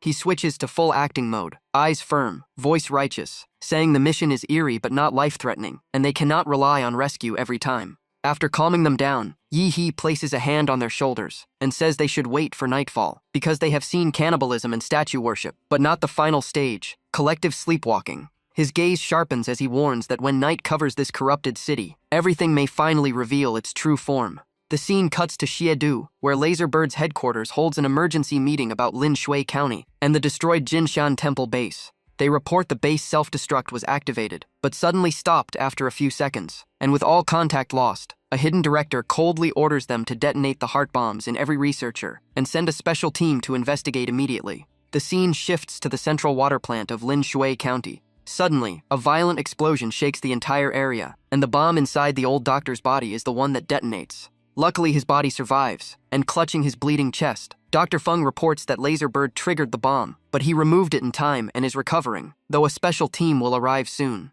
After the remote call, Yihe calmly orders him to continue the plan, and despite his weakened state, Dr. Feng obeys thanks to his vampire abilities. Night slowly covers Lin Shui Station, and by 8 or 9 the streets are almost empty under lonely streetlights. But at Gate 2, a train suddenly pulls in with its lights still on, making it clear tonight will not be peaceful. One by one, people begin stepping off the train. The first is a muscular buzzcut man named Ka She, loudly commenting how quiet this place is and no wonder the company hid a base here. A woman's voice follows before she even steps down, saying the company confirmed Dasha Longke did not interfere with the Jinshan Temple base incident. The speaker is Bai Yang, a striking woman carrying a baby, calmly wondering which enemy attacked since the company has plenty. Then come 3 more. Jin Shi and Qing Niao step out together while the last man speaks from inside the train, telling them to assess the situation first. When he finally appears, his slick hair and glasses give off instant danger, and Hao Shi coldly orders them to destroy all exposed data and experimental equipment. The 5 laser bird members move through the dark while joking about instant noodles and feeding the baby until their captain snaps and reminds them they are supposed to be professional killers. Hao Shi adjusts his glasses and confidently says real professionals blend in, then assigns Jin Shi and Qing Niao to investigate the county, while he, Sa Che, and Bai Yang head to Jinshan Temple base. The dark streets look like a dead city, as Jin Shi and Qing Niao enter a random house to investigate. In the kitchen they find a black basin filled with human flesh buzzing with flies, and Jin Shi coldly notes how twisted this place feels. Moving to the living room, she quietly admits the mission is far harder than expected. Then her eyes land on a clay statue identical to the one Yi He and the others saw before. Her pupils shrink in shock as she stares at the statue and whispers that something is very wrong. At the same time, Qing Niao receives a call reporting a powerful martial artist wiped out the entire Jinshan Temple base, and Dr. Feng is missing. But before he can react, the signal soul suddenly cuts off. He rushes to the window and looks down, but a second later his whole body freezes. The street below is suddenly packed with residents in pajamas, some barely dressed, all walking with eyes closed and calm faces as they slowly surround the house where Jin Shi and Qing Niao stand. Qing Niao instantly realizes something is terribly wrong. Their location has been exposed. He lowers his head and shouts, "Jin Shi, move now." But before he can finish, a long blade pierces his abdomen, and he stares in disbelief at the one who attacked him. Jin Shi looks like a completely different person, eyes glowing strangely, black aura wrapping her body, while Qing Niao struggles to ask if she is being controlled. He refuses to believe she betrayed him, and quickly senses that the same dark energy around her matches the strange force in the air, and the source is likely that clay statue.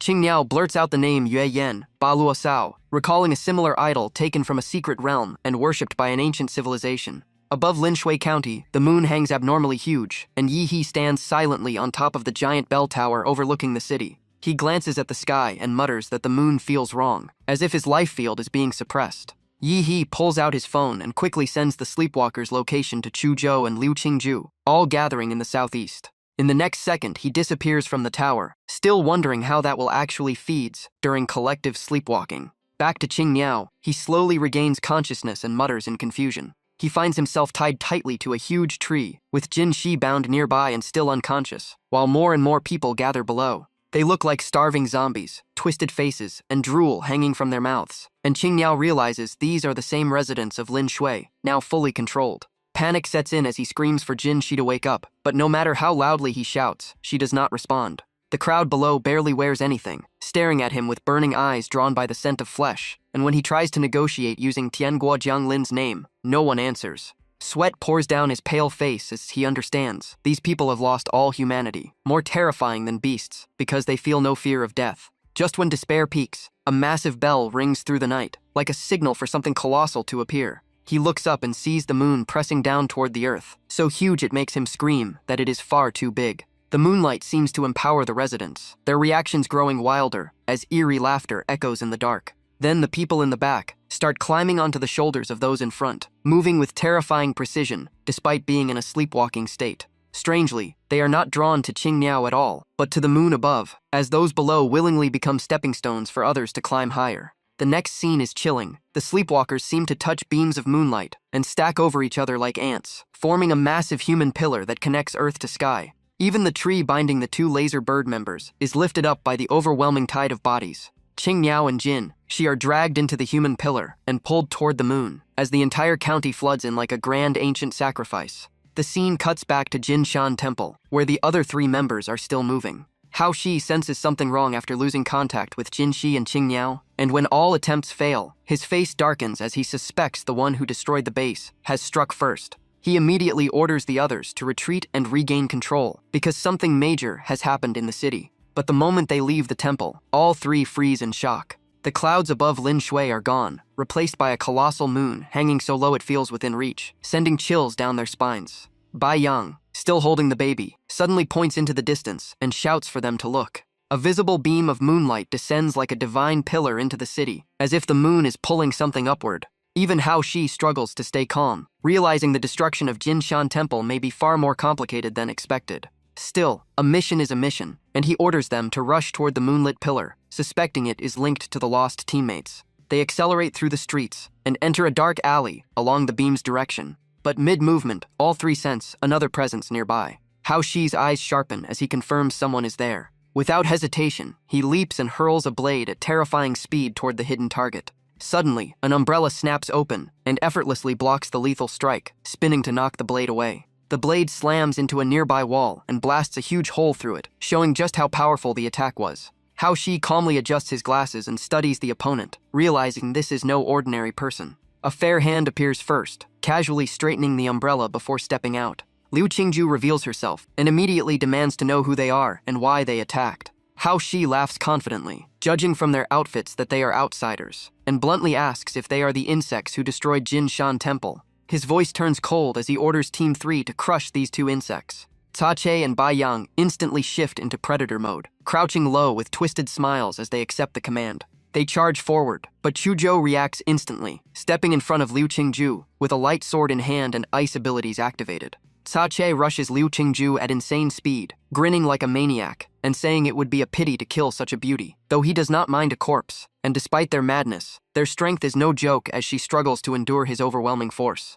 Seeing things go south, So Zhou swings his arm and throws up an ice wall between Ta Che and Liu Qingju, then yells at him to back off, "You pervert." But the thick wall only lasts a few seconds before cracks spread fast, and sharp cracking sounds fill the alley. Hao Shi smashes it apart with one palm, and through the shattered gap his sinister grin appears, proving he is no weak opponent. Watching his ice break like paper, So Zhao's face darkens, and instead of risking it, he tosses a grenade that explodes and fills the alley with smoke. Knowing the gap in strength is huge, they retreat at once as So Zhou warns Liu Qingju that these three are at least high-level martial masters, so dragging this out will only get them killed. But Hao Shi is a veteran, and in a blink he appears behind them with blades at their throats, whispering like a ghost that there is exactly 1 second left. Before he finishes, his voice drops, because he suddenly senses something rushing toward him at terrifying speed, and his face changes instantly. Boom! A massive broadsword crashes down from the sky and stabs into the ground, and Hao Shi barely rolls away in time while shouting that he almost died.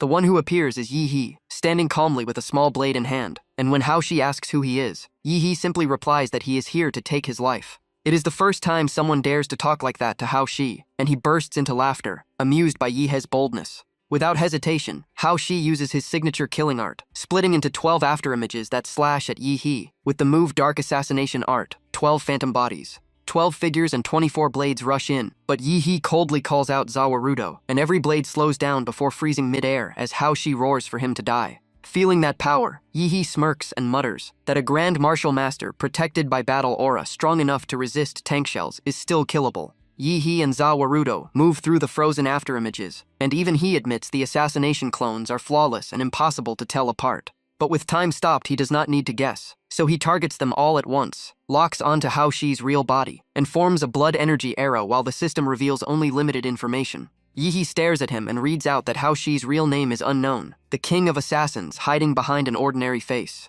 The blood arrow fires like lightning, and with time locked and distance almost zero, Hao Shi has no way to dodge as his smile vanishes. The crimson arrow pierces the weakest spot not reinforced like super alloy, and instantly crushes his brain. The legendary assassin falls just like that, weapons slipping from his hand, never understanding how Yi He matched his speed. Silence fills the area as Yi He lifts the still warm corpse and calmly says it would be a waste not to use the blood of a strong man to break through. Fresh blood splashes across the air. Yi He tightens his grip and absorbs the blood essence to cultivate, draining every drop of life until Hao Shi shrivels into a dried husk. When only a trail of blood remains, Yi He slips a hand into his pocket and clicks his tongue, satisfied that he has reached the 8th stage of martial fighter. The scene leaves Ta Che and Bai Yang frozen in fear, their captain killed and drained in seconds, and they realize the man before them is a true monster. He widens his eyes slightly and looks at the other two with interest, saying it is not over yet, and he will show them something even more fun. He raises his hand over the pool of blood and chants as demonic energy spreads through his body, activating demon imprisoned body, blood fiend puppet, and suddenly a blood-soaked arm bursts out from the ground.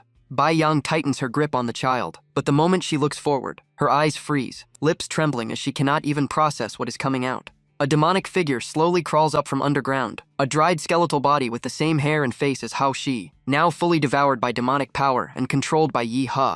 With no time left, Bai Yang pushes the child away and says she will handle this herself, since they are dead either way. Almost instantly, she throws the child into the air, and its body begins to swell right before their eyes. The small frame twists and mutates into a chilling black shadow, clearly no longer human, and Bai Yang screams for her baby to stop them. In response, a nearly 3-meter-tall muscular monster lands in front of Yi He and the demonized Hao Shi, blocking their path. Knowing they cannot beat Yi He, Sache and Bai Yang abandon the monster as a sacrifice and run, shouting for a full retreat. Yi He sees through their plan at a glance and orders So Zhou and Liu Qingzhu to work with his demon puppet and quickly clear the obstacle. As for him, he grins and declares he will hunt down those two martial masters, then vanishes from the battlefield. So Zhou immediately activates his demonic dragon bloodline, and frost gathers on his blade, forming a dragon shadow coiling around the sword. The bioengineered monster roars, muscles bulging as its distorted mouth full of sharp teeth lets out a piercing scream. So Zhou pours everything into a single slash and charges, while the monster explodes with power and leaps up to grab him.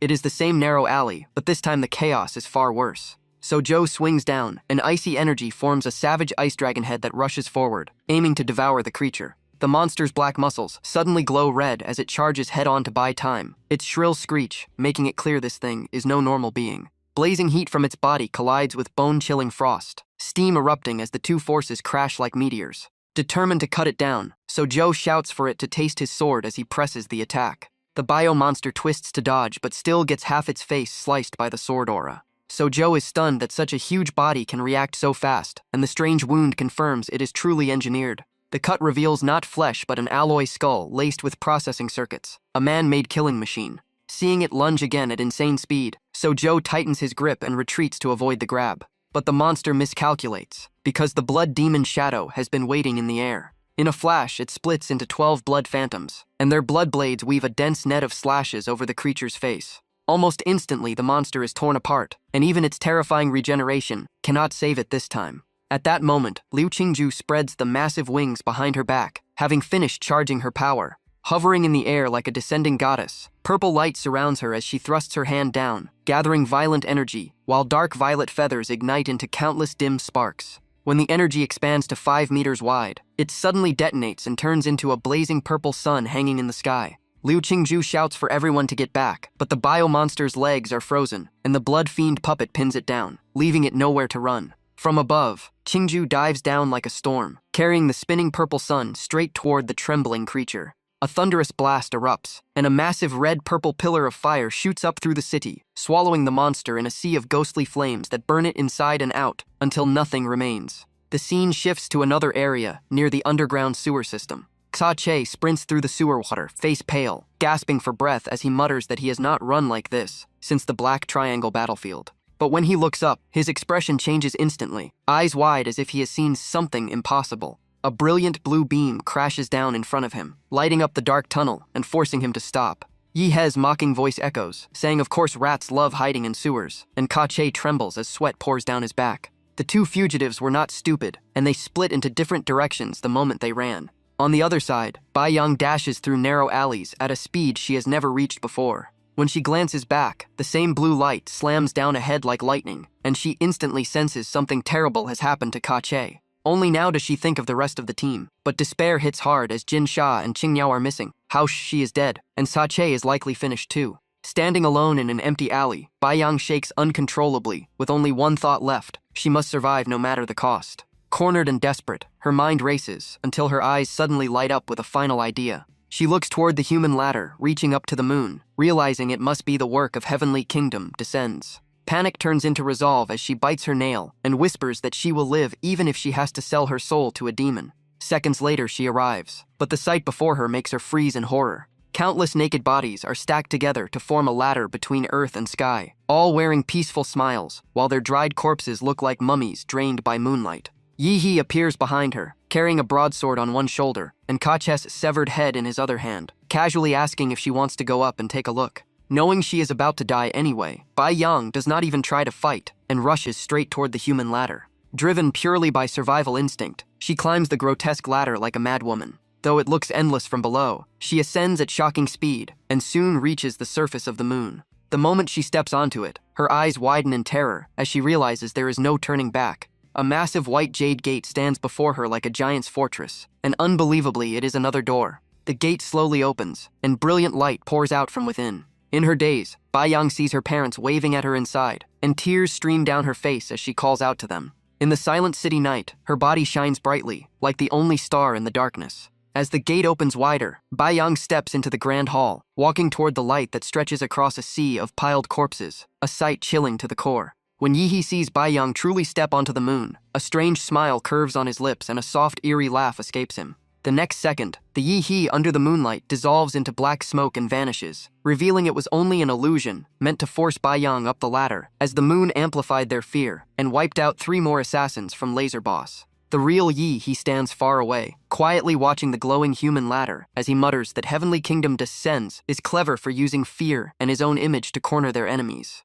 While operating his phone, he calmly states that 2 assassins are truly dead, and the remaining 3 are probably living a fate worse than death. That chilling smile returns as blue, atomic light flashes in his eyes, and he calculates that Heavenly Kingdom Descends will arrive tomorrow, while Laser Boss will likely stay quiet after losing both his base and team, meaning the final tragedy is about to begin. As the night fades, the moon slowly disappears, and the human ladder begins to collapse. The sun rises, the giant moon lifts heavily from the ground, and the pillar of light connecting heaven and earth vanishes. The citizens who formed the bridge return home as if nothing happened, some dead, some alive, but though their bodies look restored, what the moon took will never come back, and they walk with peaceful faces like sleepwalking corpses. From afar, Yihe, Sojo, and Liu Qingju watch in silence until Qingju crosses her arms and asks if he truly wants to continue such a twisted mission. He simply smiles with hidden meaning and says not to worry because they are not alone, and a powerful ally is supporting them from the shadows. Meanwhile, Sojo thinks deeply, realizing Yi cannot be an ordinary man, and whether he is the hidden son of a powerhouse or a young master in training, that mysterious ally now makes perfect sense.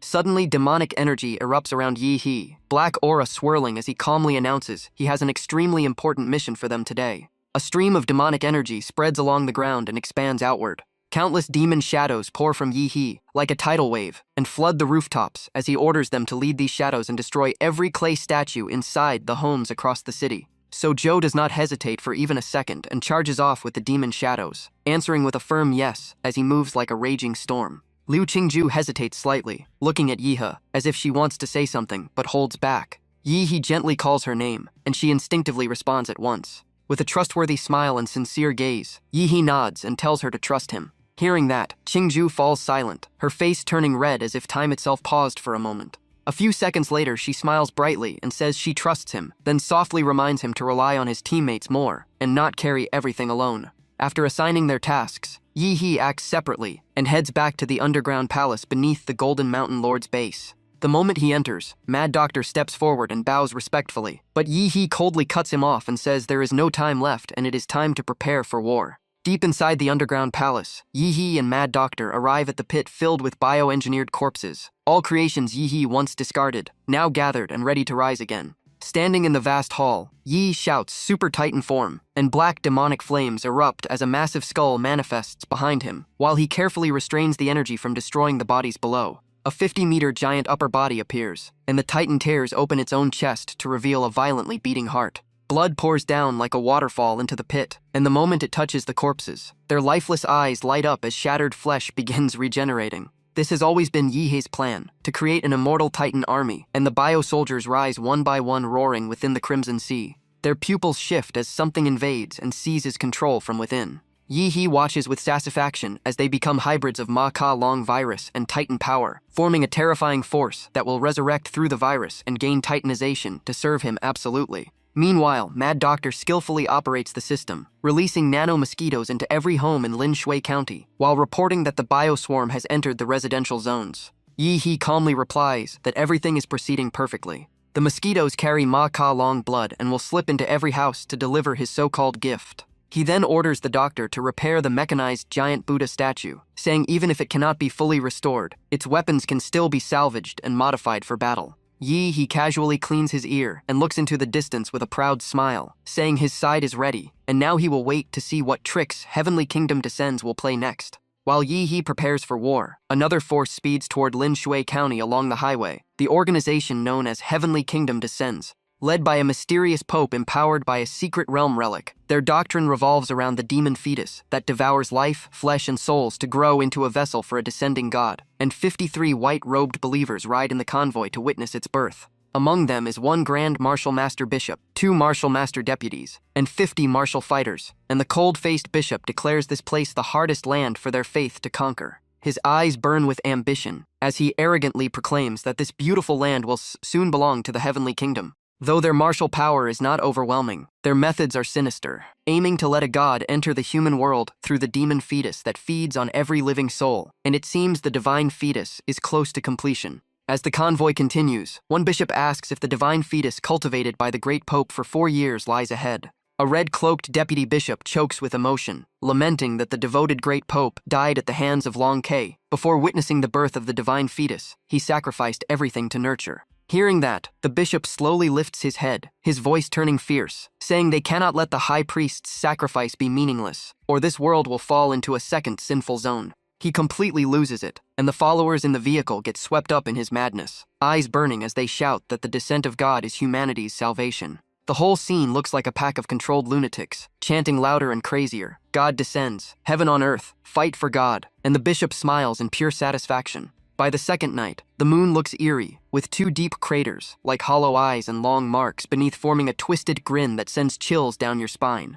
Near the human ladder of Lin Shui County, the bishop stops and looks up, thrilled, because in the entire church history, only 2 divine embryos were ever born. He pulls down his hood, revealing a distorted, insane smile, laughing wildly, and shouting that this time his name will be written into the church's history. The first divine embryo once triggered global climate disasters, tsunamis, and volcanic eruptions, killing hundreds of millions, and that was just 1 minute of divine activity. The second one descended over Australia, where fog and strange currents sealed off the continent, and after that, the entire landmass vanished without a trace. The Allied nations paid a massive price, and since that day, the Dark Forest Sea has been labeled as class forbidden zone that no one dares approach. As he finishes speaking, the old man slowly raises his withered hand and slices it open. His blood drips onto a massive magic stone below, and the moment they touch, violent magic power erupts outward. Thick black demonic energy floods out and forms a giant circle as the bishop mutters that today the church will welcome the third god, while the followers chant non-stop, forming a blood-red ritual array that screams bad news. After the ritual is complete, he steps onto the human ladder, staring at the bright moon while chanting blood demon spells and climbing over living bodies. Like he is hypnotized, he keeps climbing until he suddenly finds himself before a massive jade-inlaid gate on the moon, tightly shut, just like what Bai Yang once experienced. He presses his bleeding hand onto a corpse beneath him, letting the blood energy spread as he whispers for the god above to accept his offering. The moment he finishes, the giant gate slowly opens, light pouring out over him as a deep voice echoes from within, telling him to come closer. Without any resistance, the bishop walks straight into the blinding light as if he has lost his mind. Deep inside, he finally sees an altar made of moonstone, holding a platinum coffin marked with the church's symbol, and he mutters that the divine embryo planted by the former high priest has nearly matured after draining Lin Shui County for 4 years. The bishop's subordinates pour all their strength into assisting, chanting faster as he raises his voice and declares it is time to welcome the god they worship. The divine power they can withstand is limited, but for this plan, it is more than enough. Step by step, the bishop climbs the human ladder, carrying the platinum coffin, surprisingly light. Yet he pretends to struggle to show devotion, while the followers below scream like they are witnessing a miracle. The followers immediately split to both sides, clearing a path for him to enter the center of the ritual and place the coffin in position. Standing beside it, he spreads his arms wide and prays to the moon, calling the name of the nightmare god in the dream world, and declaring himself the most loyal believer summoning its descent. At that exact moment, the clock tower of Lin Shui County rings through the night like a signal that the real show has begun, and the power of the moon appears, Yueyan Baros. Across Lin Shui County, every resident's soul begins to tear free from their bodies. Their life force is drained dry, leaving behind nothing but hollow corpses. More and more souls gather into a white torrent, and even those climbing the human ladder cannot escape as hundreds of thousands of spirits rush toward the divine light. But suddenly, a thunderous roar explodes in the sky, carrying the pressure of a true emperor, and you just know something has gone very wrong. Nearly half of the pale souls and their faith power are instantly dyed in a strange blue color. They change direction and charge straight at the bishop, turning from pure white to eerie blue as he screams in confusion. Only now does he realize everything has gone off script, his confidence collapsing as he cannot understand how the divine embryo was corrupted by that mysterious sound. Yet once the ritual starts, it cannot be stopped, and the followers can only watch as the tainted souls pour into the platinum coffin. Their faith is stained along with it, blue soul currents surging like waves, while the bishop grits his teeth as the divine embryo is being eroded. Right then, Yi appears beside him, moving at terrifying speed, a faint smirk on his lips as he says he has waited far too long for this moment. The bishop turns around and freezes, his mind going blank as he stammers out a single question: "Who are you?" Yihe's eyes turn icy, killing intent flashing like lightning as he stares back and asks if he still cannot recognize him in this situation. The starfall blade in Yihe's hand flickers like invisible lightning, and among its strange patterns, a bright red line appears across the bishop's throat. Locking onto the fatal point, Yihe unleashes Shura 3 blades and slaughtering Moon, the starfall slash blazing like a river of blood dragging countless vengeful spirits behind it. With a single word, slash, time around them shatters, and in the bishop's final vision, the world spins before fresh blood splashes across the sky. The combined strike and forced binding of the time domain create an instant execution, and as Yihe steps close with a chilling face, he tells him that he is the devil. The church bell keeps ringing, tearing through the cold night over Lin Shui County. The old pastor collapses, blood pouring from his mouth as he struggles at the edge of death to whisper a few final words. Seeing he is not fully dead, Yihe ends it with another massive slash that seems to cover the moon, yet the pastor still uses his last breath to call out Yueyan Baros. He stands beside the blood-soaked corpse, resting his great blade on his shoulder and sighing that this level of strength is too weak. No life-saving treasure could have changed the outcome, but suddenly a voice interrupts, praising that strike as beyond imagination. Hearing someone call him kid, Yihe slowly turns his gaze. But everything shifts when the man in the pool of blood is revealed not to be the mastermind, and the real bishop steps out calmly, even asking Yihe if he wants to join the church. He removes his hood to reveal a bald head and introduces himself as Lin Qi, the true leader of the church in Xia country, while the one just killed was only the vice leader. Glancing at the corpse, Lin Qi casually explains that since this job is dangerous, using a subordinate as a stand-in is simply practical. Hearing that, Yihe's face darkens, his lips tightening in silence as killing intent rises in his eyes, thinking not this damn body double trick again. Yihe has no interest in arguing, so he grips his great blade and shoots forward, ready to bury Lin Qi for good. But Lin Qi reacts instantly, raising his hand as strange translucent crystals float out, calmly saying, "This is sacred ground for welcoming a god, not a place anyone can enter or leave at will." As Yihe charges, those crystals turn into massive chains that wrap around his neck and limbs, locking him midair and tightening the more he struggles. A sinister force crushes every cell in his body, making Yihe frown as if something invisible is squeezing him to death. Still, he has his ultimate laborer in the back, so he shouts for Jaguarudo, and the familiar Rosehead appears, tearing the chains apart as his power explodes free. Seeing this, Lin Kiss' expression finally shifts, letting out a faint sound of surprise. His gaze leaves Yihe and fixes on Jaguarudo, staring at the eerie Rosehead as he wonders if Yihe has also cultivated divine arts. Blue lightning begins gathering violently in Yihe's palm. This time, he truly loses patience, cursing Lin Qi and saying he only wanted to move away because he hates fighting near that cursed coffin, while the blue lightning lights up the entire area. Without wasting another second, Yihe slams his attack downward. Terrifying power erupts from his fist, muscles swelling like molten steel as lightning coils together into a savage flesh-hand-blood dragon, and Yihe roars with overwhelming momentum. Strangely, Lin Qi shows no panic, staring at the charging dragon and scoffing that such crooked tricks are not enough to hurt him. He reaches out to block, and the dragon's massive fanged jaws crash against him, proving this pastor is far from ordinary. A violent explosion shakes the entire area, and Lin Qi is finally blasted away as thick dust clouds swallow the battlefield. But Yihe is still not satisfied, driving the flesh dragon forward and smashing Lin Qi through building after building like a runaway train. Despite looking like a frail spiritual type, Lin Qi slowly crawls back up after that punch, coughing blood with his face covered, yet recovering to normal within moments. While using his ability to fix his shattered arm, he calmly repeats that such attacks are not enough to injure him. In just seconds, his aura returns as if nothing happened, and he even smirks, claiming he is blessed by the gods. Watching this, Yihe clicks his tongue and mutters that this level of regeneration is truly troublesome. Lin Qi raises his scepter and begins chanting again, repeating God descends, heaven on earth, while stepping forward over blood-soaked ground. Only then does Yi notice something is wrong, his eyes widening in shock. The giant arm on Yi's body disappears, and the followers begin closing in around him without fear, convinced their god is protecting them, while Yi suddenly laughs and says he almost forgot about them.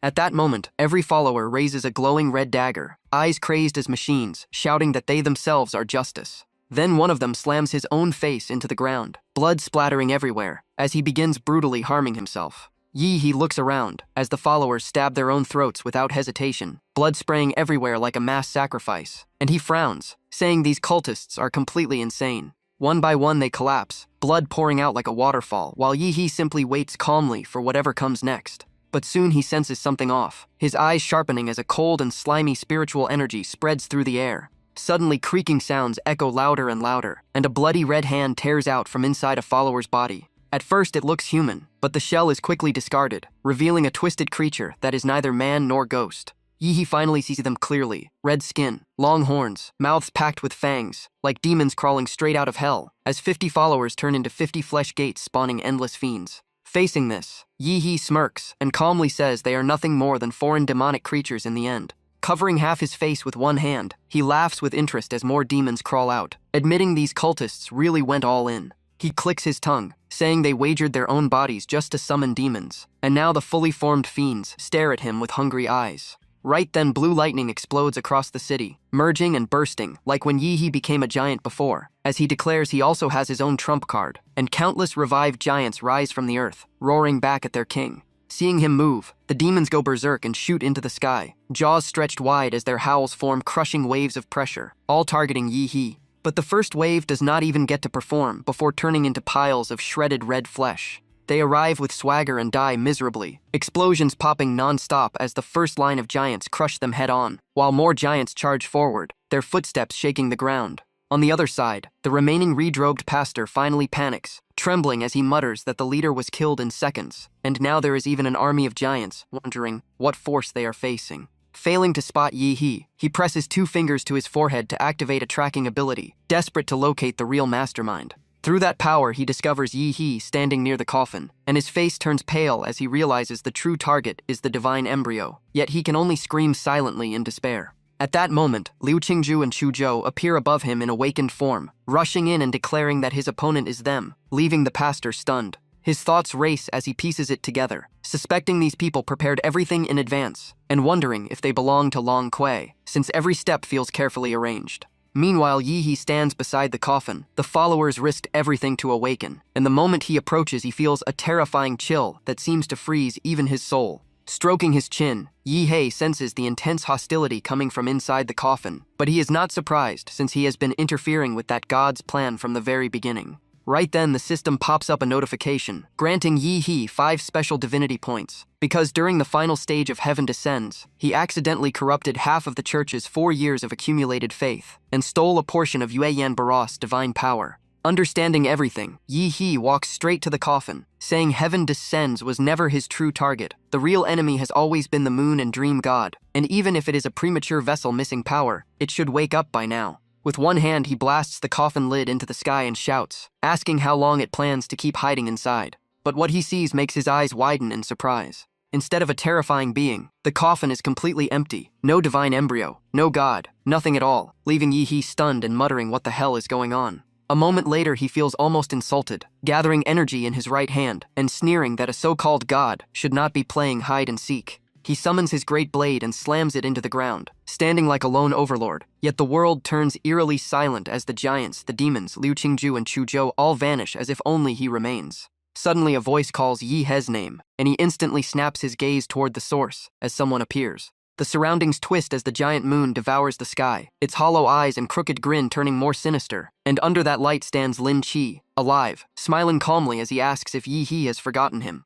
Yi narrows his eyes, finally sensing something is wrong, realizing the moon and everything around him are illusions. But when did he fall into it? Lin Qi smirks, pupils glowing strangely as he asks Yi to guess when he entered the dream, his laughter echoing coldly. Meanwhile, on the other side of the battlefield, Liu Qingju and Chu Zhou are fighting the demons, summoned by the vice bishop to stall them. The vice bishop watches with irritation, muttering that the great demon can only buy limited time. He activates his special vision to check on Lin Qi's side of the battle. But the moment he looks, he sees Yi He standing motionless alone, and panic rises because he can no longer sense Lin Chi's spiritual power. His thoughts spiral in chaos before he decides he cannot wait any longer and must rush to the divine embryo. Grabbing a jade-green blade, he casts Mystic Wood Divine Needle, a technique that plants blood thorns inside the enemy to destroy the body from within. While Liu Qingju and Chu Zhou are focused on the demon, he turns and flees toward the coffin, muttering that souls belong to the god, but the body will be his to handle. Even mid-battle, Chu Zhou notices his movement and curses, realizing the target is Yi He.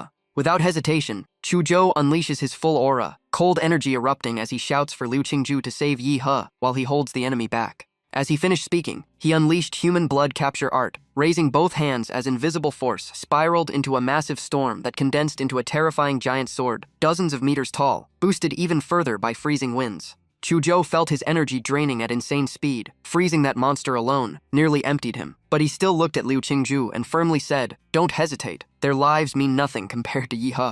Hearing that, Liu Qingju shot forward, wings spread wide as she flew past the frozen mountain Chu Zhou created. And before leaving, she told him to survive no matter what. Flames and frost split the battlefield in half as Chu Zhou gritted his teeth and shouted that he couldn't hold this thing any longer. But the muscular demon showed zero fear, its bloodthirsty nature taking over as it raised its hellfire blade and slashed down at anything in its way. That strike shattered the ice mountain Chu Zhou built with nearly all his strength, the space around them shaking violently under pure overwhelming power. The demon lifted its ugly face in fury, while Chu Zhou glared back and growled that this wasn't the end, and his debt was far from paid. The moment he finished, he switched techniques and unleashed a new move, forming countless blade-alike ice shards that shot forward at insane speed, locking onto the demon. The monster had almost no room to dodge, as the ice spears pierced straight through its body, drilling through its tough hide and forcing out a painful roar. In the distance, Chu Zhou's figure was swallowed in thick black energy, his form barely visible as he raised one hand like he was unlocking something far greater.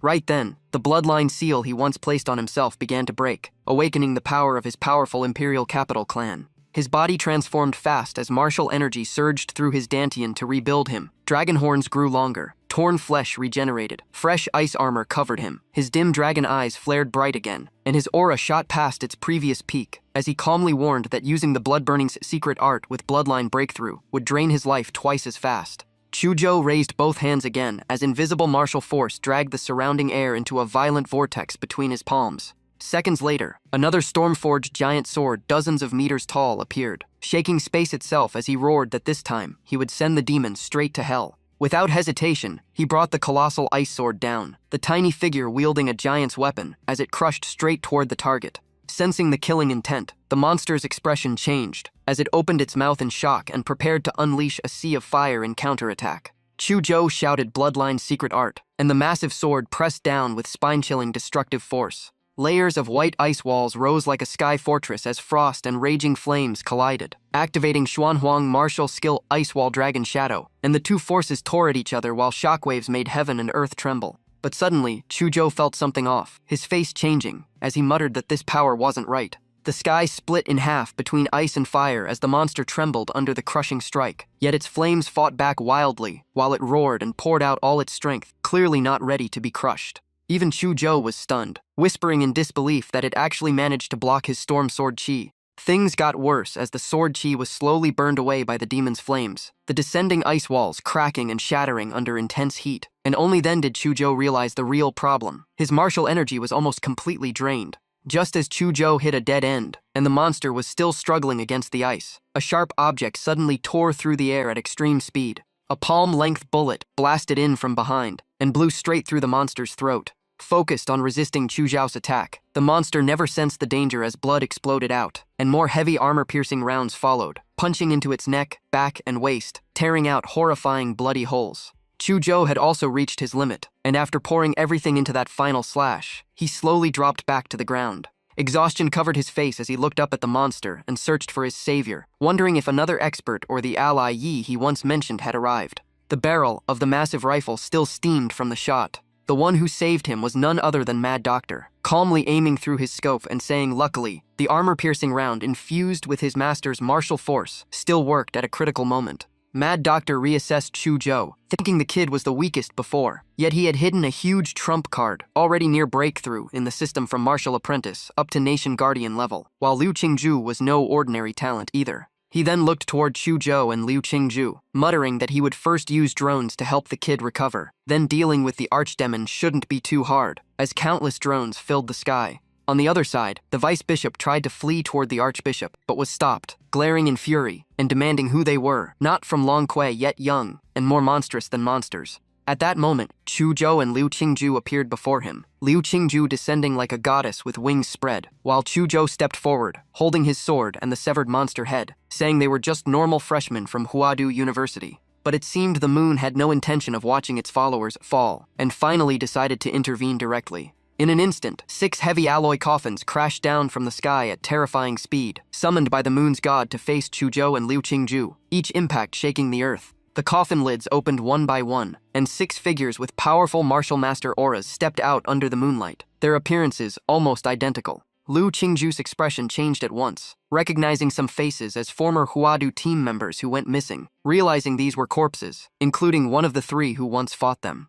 In contrast, the vice bishop burst into manic laughter, shouting that the god was still protecting him. Through his scope, Mad Doctor saw the danger rising as 6 controlled martial masters closed in, cursing that if the girl his master ordered him to protect got surrounded, her survival would be near zero. After reassessing, he made a decision. Earlier, he held back the giant army due to their low intelligence, but now there was no choice, and failing his master's mission was not an option. The ground in the distance suddenly began to tremble with heavy impacts. The giant army created by Yi He charged in and stood behind Chuzhou and Liu Qingju, aiming to hold back the vice bishop and the controlled warriors, forcing 6 martial master corpses to face dozens of massive titans. Liu Qingju glanced over and quickly understood, realizing the giants were on their side buying time, and right now saving Yi He came first. With that in mind, Liu Qingju flapped her wings and shot toward Yi He, planning to pull him out of danger, as her figure sliced through the sky. The vice bishop misunderstood at once, thinking she was trying to destroy the divine embryo they sacrificed so much to create, and ordered everyone to stop her at all costs. The 6 warriors moved instantly, one punching upward at her small frame, while another ignored defense completely, and rushed in to block her path. To protect Liu Qingju, Mad Doctor commanded the titans to intercept, but facing martial master corpses, holding them back was brutally difficult. Liu Qingju used the giant titans as stepping points and launched herself higher, while the martial master corpses chased wildly, crushing Yi He's enhanced bio-army like paper. Amid the chaos below, she finally closed in on Yi He, spotting him beside the coffin, holding the divine embryo and shouting for him to wait. But just as she was within reach, a sudden sword chi tore through the air and struck her. The hit threw her off balance mid-air as blood sprayed out, one arm nearly crippled, and her strength fading fast. Yet as she fell, she looked at Yi He and whispered it wasn't over. The thought of ending this, and protecting the one she loved, pulled her back, and right before hitting the ground, she twisted her wings and shot upward again, pouring every last bit of strength toward Yi He and the divine embryo. Her wings trembled violently as she reached out to Yi He, forcing herself closer with only a small gap left. The vice bishop turned pale, knowing if this continued the divine embryo and archbishop would be in danger, and he roared in fury. In the end, her effort paid off as she reached Yi He with her final strength, collapsing into his arms and whispering in relief that she caught him. Without stopping, Liu Qingju held Yi He tight and flew upward to escape pursuit, enduring the pain and focusing only on getting him out. Still carrying Yi He, she glanced at the chaotic battlefield below and used a method to stop the bleeding, gritting her teeth as she burned the wound with purple flame to prevent it from spreading. As she passed overhead, she was shocked to see Yi He's Titan army shattered and covered in blood, crushed by the undead martial masters, almost completely wiped out. From above, she realized the corpses were terrifyingly strong and dominating the field, and worse, they were looking up at her with killing intent, making her understand this place was no longer safe. At that moment, a dark voice whispered beside her ear, telling her to put him down, and she startled, shouting who was there. Strangely, the moon in the sky with that twisted face seemed to draw closer, its eerie voice echoing that she had done enough, and Yi He would not blame her, urging her to hand him over.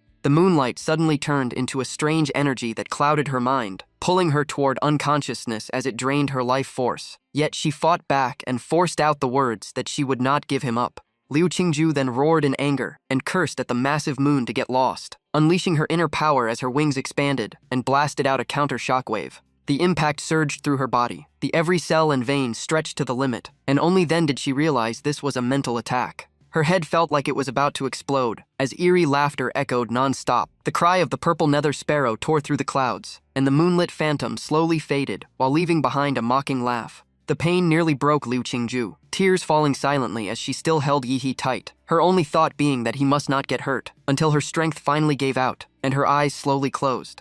Exhausted to the limit, she fell like an angel without wings, clutching Yi as they dropped straight down, her arms never loosening even at the brink of collapse. The 6 martial master corpses instantly noticed, their heads slowly turning as their eyes locked onto the falling pair. Suddenly, their heads began twitching violently, necks stretching like snakes, as their faces cracked and twisted into terrifying shapes. Sharp spikes started growing from their backs, rising straight into the sky. The plan was obvious: wait for Liu Qingju and Yi to fall into place and impale them in one strike, and the speed of the fall made it even more chilling. But at the last second, a shout rang out, Zawarudo, as Yi awakened and summoned Hua Hong to activate Time Stop. In that instant, everything froze. Liu Qingju halted mid-air above the spikes, and as her awareness returned, she felt herself leaning against someone familiar. She whispered, Yi, is that you? And now fully awake, he held her gently, and apologized for waking up late, while she weakly asked if he was truly back. Her heart felt full at that moment, and she smiled brightly, telling him she was fine. But her strength ran out again as she folded her wings and leaned completely on him, and Yi held her close, softly telling her to rest and leave the rest to him.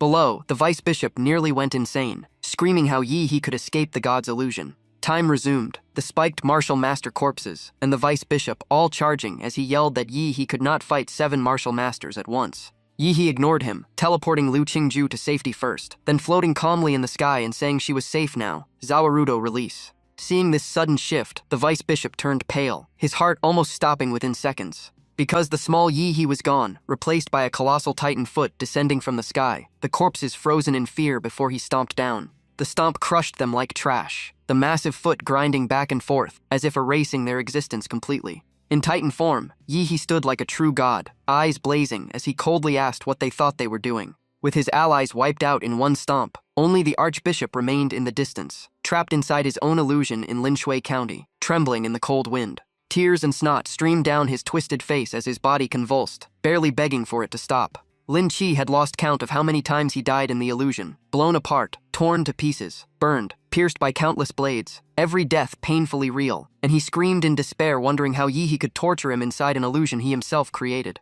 From afar, Titan Yi stared down at Lin Qi like a predator, watching every twitch, while the archbishop completely collapsed, screaming in despair that even the gods could not suppress this monster, his mental strength shattered, and all will to fight gone. Moonlight fell with bone-chilling cold, as if the deity above was disappointed, and Lin Qi trembled in apology to the moon god, only to hear the eerie voice order that he be taken out and thrown into the divine coffin.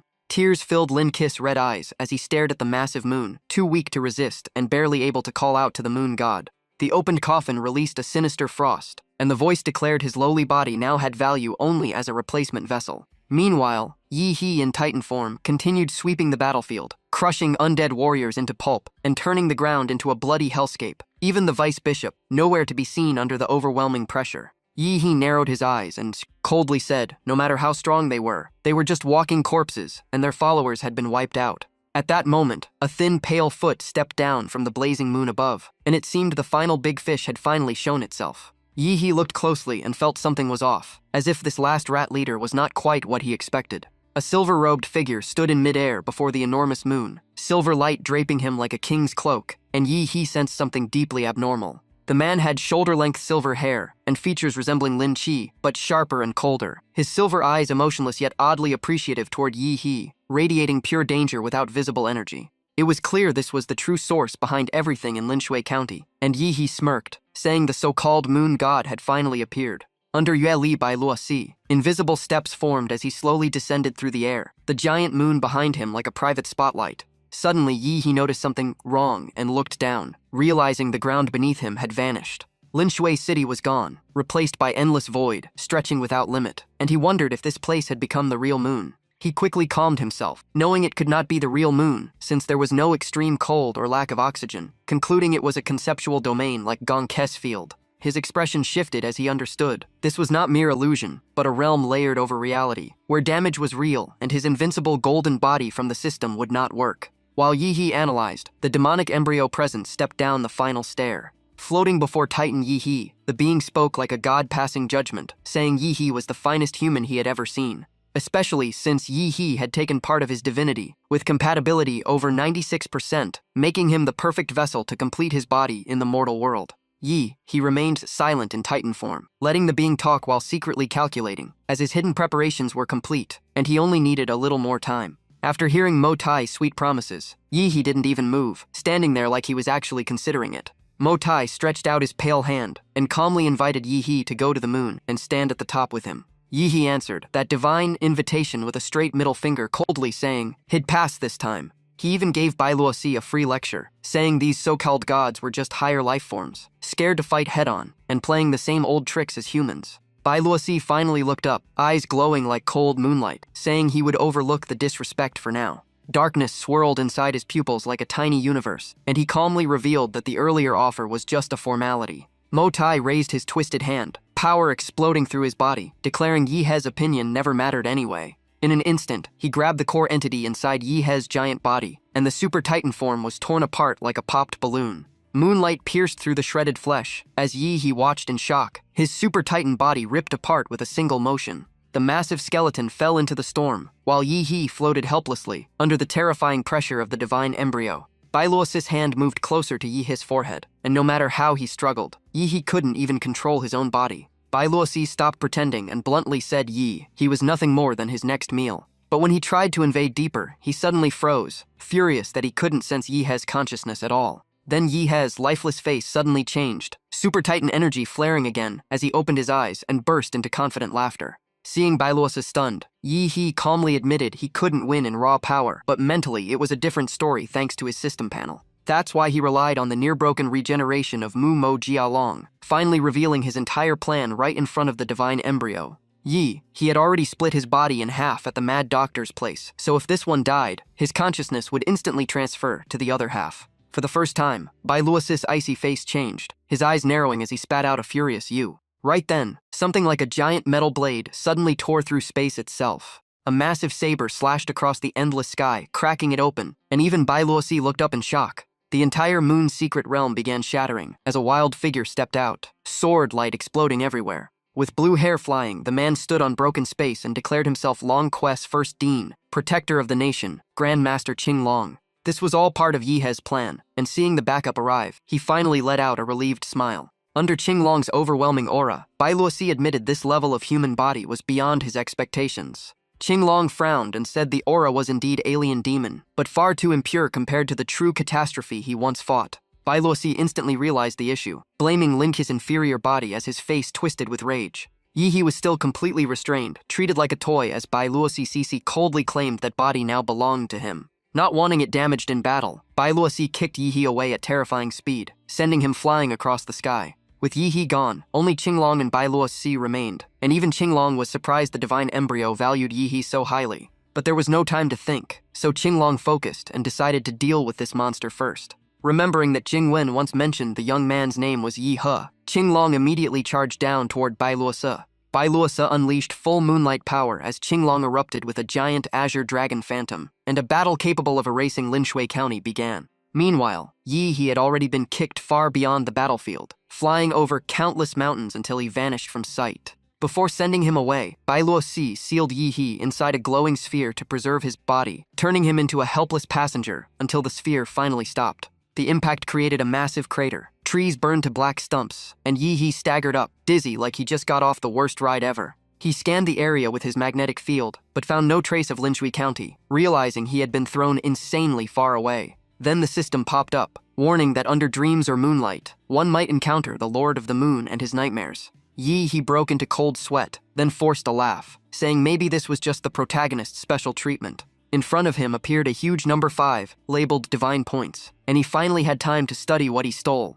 The system explained that divinity forms when a being surpasses limits in a field, or is born from a higher race, becoming the source of unique power. These 5 divine points were tied to the moon, dreams, and illusion, and the best match was the template Lutu's Aguardo. Yi instantly understood. This wasn't a buff, it was a fundamental talent upgrade for the vampire template. Godzilla had its own evolution path, and the Super Titan didn't match this attribute, but Lut 2 with time interference had near limitless potential. Without hesitation, Yi dumped all 5 divine points straight into the system in one go. Under the giant full moon, Lutu Zaguardo evolved into Moon Demon Lutu Zaguardo, gaining Night Banquet Carnival, Blood Demon Arts, Blood Manipulation, and a berserk state that peaks under a full moon. Staring at the new ability panel, Yihe's eyes almost glowed, because once night or moonlight conditions are met, this power is completely broken. His eyes lit up like a kid with a new toy, because the stacked buffs clearly boosted his combat power exponentially. Study points meant little to Yihe now, but for Liu Qingju and Chuzhou, those rewards were priceless.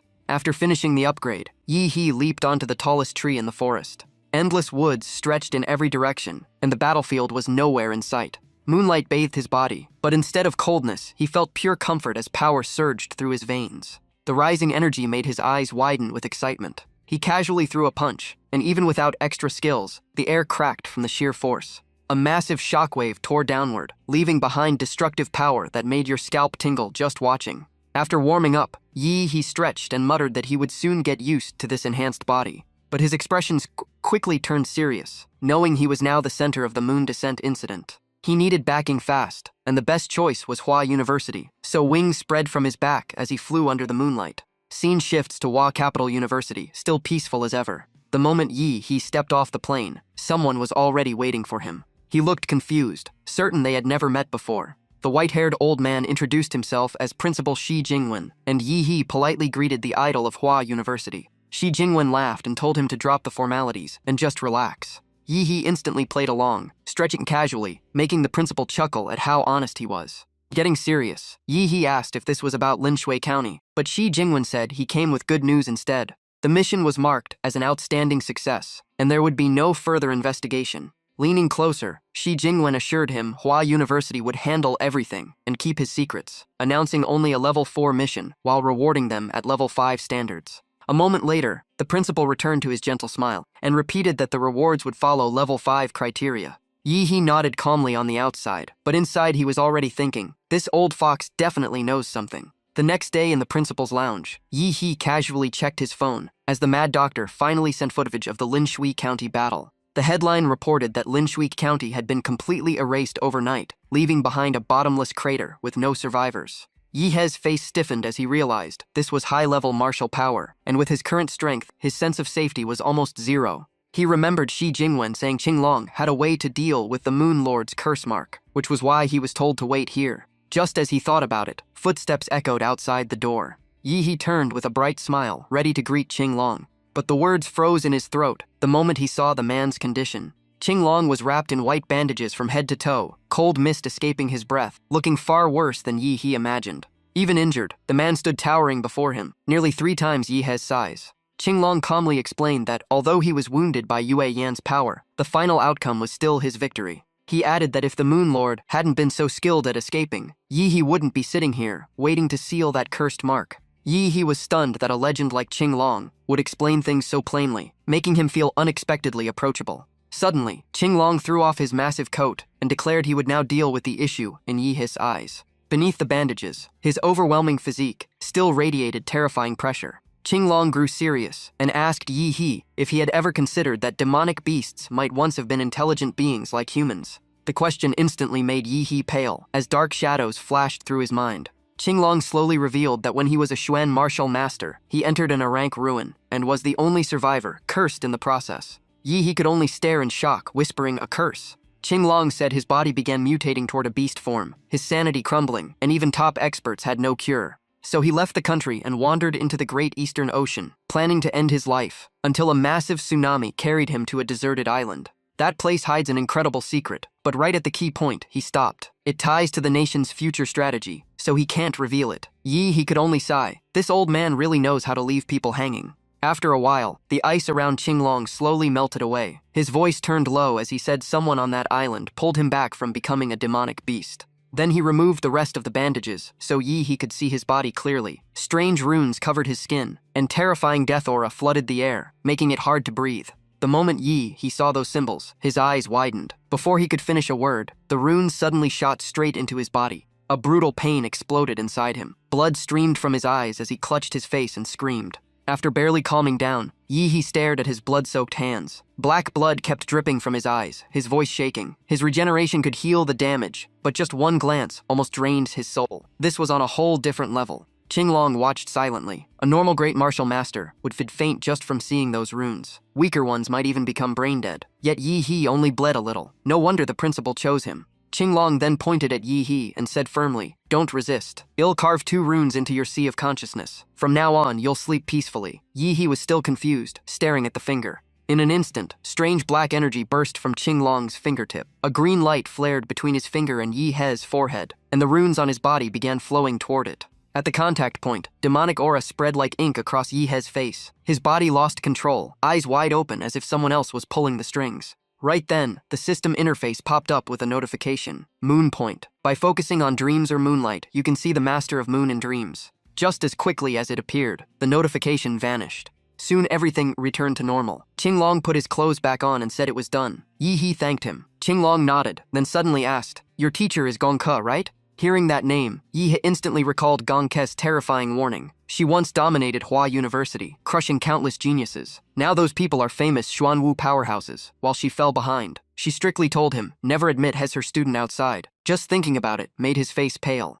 But Qinglong calmly reassured him. He holds no grudge against Gongke. Mentioning her just reminded him of before her mental breakdown. Back then, she was a renowned great grandmaster who walked the path of slaughter. Thinking about it now still feels like a pity. Qinglong's lips curved slightly as cold aura leaked from him. Then he looked at Yi and proposed a spar. He wanted to see how far the student of the former Killing Rose had come. Yi glanced away and muttered inwardly, "Seems the stronger the martial artist, the more they love to fight." He then lifted his head with confidence and smiled. "Senior Qinglong, can we fight under the moonlight?" The words moonlight hit Qinglong like a sore spot from his battle with that god. He closed his eyes, exhausted, wondering why it had to be this again. Soon they appeared at Arena number 2 of Hua University. Qinglong stated the rules. He won't attack. He can go all out. He'll only use the physical strength of one finger to block. He even added a tempting reward. If Yi can push him back half a step, he wins. Qinglong will grant one request and waive the entrance exam for Longshi's top department with full privileges. Hearing that, Yi's fighting spirit surged. He bowed respectfully and declared, "Senior Qinglong, please enlighten me."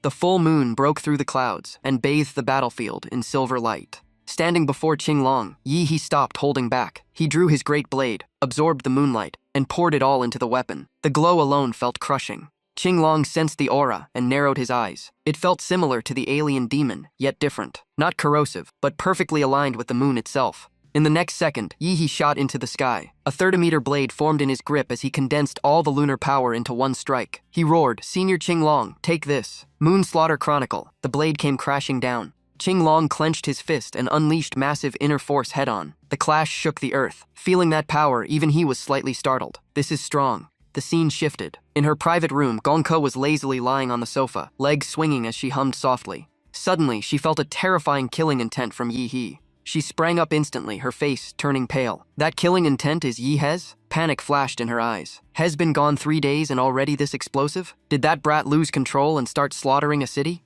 The view moved to a hotel inside Hua University. On the bed sat a blue-haired male martial artist, with a girl hugging him from behind. She asked if anything was more important than this moment. Jianzhuang calmly replied he had just sensed an overwhelming killing intent. He looked into the distance and muttered, "It spread this far. Half of Hua University must feel it. What a show of force." The scene shifted again to scenic road number 4 of Hua University. Qinglong tightened his fist, icy aura surging around his arm. Just one look from him carried immense pressure. The 30-meter slash looked devastating from above, yet Qinglong erased it with a single punch. His spot remained intact, while the ground around him was crushed into 2 massive trenches. Yi could not help but admire it. His blade was already fierce, but Qinglong's fist was even more tyrannical. Yi lowered his stance, battle intent blazing in his eyes. This is a true pillar of the nation. Unlike Gongke, who seeks weaknesses, Qinglong simply crushes everything with pure force. One strength to break 10,000 techniques. Qinglong focused completely on the fight. Light swirled around his fist like a storm. His deep voice echoed through the killing aura. Military body fist. The moment Yi sensed that terrifying force rushing toward him, his pupils shrank. He locked onto Qinglong. It's coming. In a blink, Qinglong's fist was right in front of him. The pressure warped the air. A shockwave exploded where Yi stood, blinding light swallowing everything. He had no time to react and took it head-on. The punch exceeded Yihe's limit. His body was blasted into the air and fell uncontrollably. Seeing this, Qinglong's expression changed. Damn it, did this brat use a forbidden technique just to win? A single thought filled his mind. If a future pillar of the nation damages his martial foundation, the consequences will be severe. Without hesitation, Qinglong stomped the ground and shot into the sky. He caught Yihe midair with arms as steady as steel, stopping him from crashing down. But the moment he held Yihe, Qinglong realized he had fallen into a perfect trap. This was a classic lure away scheme. Yihe's face was flushed as he grinned innocently. Mr. Qinglong, you stepped more than half a step away from your spot. That means I win. Qinglong's heart churned with shock and anger. This brat tricked even me. He used Blood Nightmare art to drain his own vitality and fake weakness, then combined it with Moon Nightmare to lower his state. Once he realized he had been tricked, there was nothing left to say. Qinglong closed his eyes, emotions tangled. This kid has talent and a dangerous brain. He landed and set Yihe down properly. Calmly, he said, "You win. Tell me what you want." Yihe answered instantly, "I'll save that promise for later." Qinglong nodded in approval. Knowing how to wait is not bad. After a light cough, Qinglong adjusted his breathing. "Your killing intent is solid, and your martial level is decent. Gongke taught you well, but you lack a key link. Killing intent alone is not enough. Your physical foundation cannot fully support it." Yihe nodded repeatedly with a flattering grin. "So you mean I should focus on body training, right?" But inside he thought, "Senior Qinglong, I haven't even used the Godzilla form yet." Qinglong crossed his arms and nodded. Training is not the only thing. The guide matters more. To build a solid body foundation, you need someone truly powerful in physique to lead you. Yihe squeezed his arm and replied cheerfully, "Got it. Tomorrow I'll ask the Dean of the Body Cultivation Academy for special training." Hearing that, Qinglong almost exploded inside. I hinted so clearly and he still doesn't get it? Seeing Yihe still clueless, Qinglong sighed inwardly. He had never taken a disciple before, but a seed like Yihe was too rare. After calming down, Qinglong took out a badge and handed it over. Inside is a top-tier body cultivation technique. I killed a Western powerhouse to obtain it. They say it's a national treasure martial art of some country. I'm giving it to you. Train hard. The moment Yihe held the badge, his eyes lit up like a child with a new toy. Qinglong silently calculated. This technique is extremely hard to cultivate. The Western martial fate rejects Easterners. Even I had to reach Grandmaster and forcibly seize it. Yihe will face endless obstacles. Sooner or later, hell come back to me. Consider it an indirect apprenticeship. Meanwhile, Yihe knew nothing, only bowing non-stop in thanks. The scene shifted to dorm room 42 FA3, Yihe's residence. After returning, he showered and changed. While drying his hair, he took out the badge again. Strange. I've been at Imperial University for over half a year, yet most of the time I stayed underground with Gongke. Hardly used this dorm. Is this technique meant to be cultivated while sleeping? Suddenly, the doorbell rang. Yihe turned, puzzled. Who would visit this late? Still half naked, he walked to open the door and casually asked, "Who is it? What are you doing here at night?" Outside stood a familiar face. Ouyangze, pink hair, cold expression, thick gold chain on his neck. He nodded slightly. "May I come in?" Yihe stared a few seconds before recognizing him. "Oh, it's Ouyangze, come in." On the surface, Yihe stayed calm, but inside, he was wary. Did this guy come to drag me into the guild again? Suddenly, Ouyangze's expression turned strange. His body trembled slightly, his eyes filled with something complicated. The moment Yihe turned his back, Ouyangze dropped to his knees, tears pouring down. "Brother Yi, there were too many people earlier, so I didn't dare say it. Now no one's here. I beg you, please become the president of the Dragon Blood Society." So it's still about the Dragon Blood Society. Yihe had already refused clearly before, yet this guy would not give up. He frowned. "Long time no see and you've changed this much? Where's that ambition to split Hua Capital student world in half? And how did you even know I was back in the dorm?" Ouyangze cried while clutching the only towel covering Yihe, speaking in broken words. He explained that a Dragon Blood Society member accidentally discovered Yihe had returned. Yihe's eyes instantly turned cold. "So you even installed cameras to monitor me?" He grabbed Ouyangze by the head and dragged him into the next room. "Let's do some exercise." Ouyangze panicked. "Brother Yi, listen first. Not in your room, only in the hallway. We had no choice." Less than a minute later, Ouyangze lay flat on the ground like dried fish. Yihe stretched calmly. "Now talk. What happened to the Dragon Blood Society?" Ouyangze's face was swollen and bruised. Blood smeared around his eyes and mouth. He could barely speak clearly. Yihe sighed and tossed him a pill. "My bad, went a bit heavy. Take this blood-dissolving pill first." After taking it, Ouyangze recovered quickly and sat upright. "Brother Yi, the Dragon Blood Society is about to collapse. The university allows student organizations, but without achievements, there's no funding. When we were founded, the summer training for top male reserves hadn't even ended. Back then, we grew insanely fast. No real competition. Martial groups outside invested in us. Under Ouyangze's management, we offered all kinds of benefits. More members meant higher value, which brought more resources. It was a perfect growth cycle. But as we expanded, we started getting suppressed by the local Hua Capital student faction. Led by Xiang Jianzhuang, they struck again and again. We kept losing. Our commercial value crashed. Sponsors pulled out. Benefits shut down. Members quietly left. No one wants to board a sinking ship. After hearing everything, Yihe rubbed his chin and looked at him helplessly. So in simple terms, Xiang Jianzhuang beat you into a dead end? Ouyang knelt and explained their dilemma. We could ask seniors for help, but there's an unwritten rule. Each grade handles its own matters. If we bring seniors today, tomorrow Xiang Jianzhuang will bring his and wipe us out. Throwing away his last bit of pride, Ouyang kowtowed repeatedly. In our grade, only you can stand against him. Brother Yi, please save the Dragon Blood Society. Hearing it all, Yihe actually felt like helping, but he kept a calm face, thought for a moment, then said, fine. That single word made Ouyang ecstatic. He jumped up to grab Yihe's hand. You really agree? On behalf of all members, Yihe cut him off coldly. I'm not finished. His gaze turned serious. Saying I become president isn't accurate. You want me to act as the protector of the Dragon Blood Society. So stop circling around. What exactly do you want me to do? Faced with that direct question, Ouyang dropped all pretense. He revealed his plan, the Great Xia Reclamation Plan. A teacher had leaked the news, though it wasn't truly secret. Yi, he interrupted impatiently. Get to the point. Ouyang explained. The plan will gather martial artists nationwide to retake 12 cities fully occupied by demonic beasts. All universities will participate. Senior students of Imperial University will enter the front lines. Freshmen won't face the worst zones, but must handle surrounding areas. Even the final exams and the chief seat competition will take place during this campaign.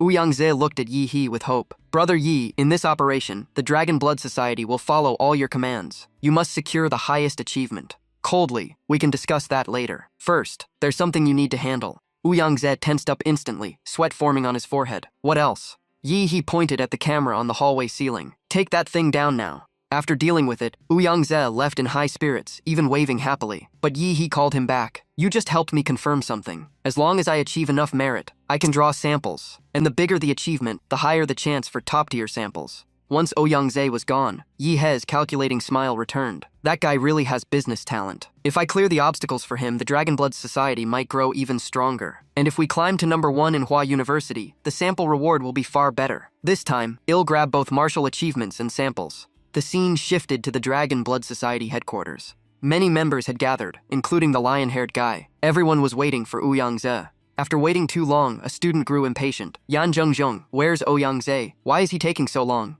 Yan Zhengzheng sneered inwardly. When the society was strong, Xin Chen kept calling him president with respect. Now that things changed, even the tone shifted. Clearly not here with good intentions. He turned to Xin Chen and deliberately raised his voice. The vice president went to welcome the true president of the Dragon Blood Society. He should be here soon. The crowd froze. The true president? Xin Chen's face turned pale. He had clashed with Yihe before. Just hearing the name made his heart shake. Even Lan Yuxi behind him turned white, remembering that day. Don't tell me it's that guy. Xin Chen immediately stood up and questioned Yan Zhengzheng. Are you still betting on Yihe? Everyone saw how strong Jianzhuangge is. In this grade, no one can face him. It's time to stop. Ouyang has no way to turn this around. You've gained plenty from this society already. Knowing when to leave is smart. Lan Yuxi added coldly. Relying on others solves nothing. A wise bird chooses its tree. The Dragon Blood Society only shined briefly. Going against the trend will only get crushed. One glance was enough for Yan Zhengzheng to see their plan. They were shaking the core members' morale. His face darkened. What exactly are you trying to pull? Xin Chen continued smoothly. Everyone knows the Zhu family in the imperial capital, right? Zhu Kaiga, a direct heir, has prepared a better place for us. Following young Master Zhu is better than staying on this sinking ship, waiting for Jianzhuangge to crush it. The crowd began to waver. Whispers spread everywhere. Yihe vanished for half a year. Even when the imperial capital provoked them, he never appeared. Maybe the Dragon Blood Society truly can't be saved. Everyone has already contributed enough. Finding a new path isn't wrong. Meanwhile, Xin Chen secretly smiled. The staged performance worked. Those wavering officers had already been bought. Yan Zhengzheng felt suffocated with anger, but didn't know how to respond. In the end, he gritted his teeth. You people are shameless. Just as tension peaked, the door was kicked open. A messy-haired young man swaggered in and shouted, Xin Chen, why are you so slow? I've been waiting downstairs forever. The moment he appeared, Xin Chen and Lan Yuxi instantly changed expressions. They rushed forward with flattering smiles. Brother Kaij, it's all done. We were just about to head out. Yan Zhengzheng's face turns red as he roars. This is Dragon Blood Society territory. Who gave you permission to step in?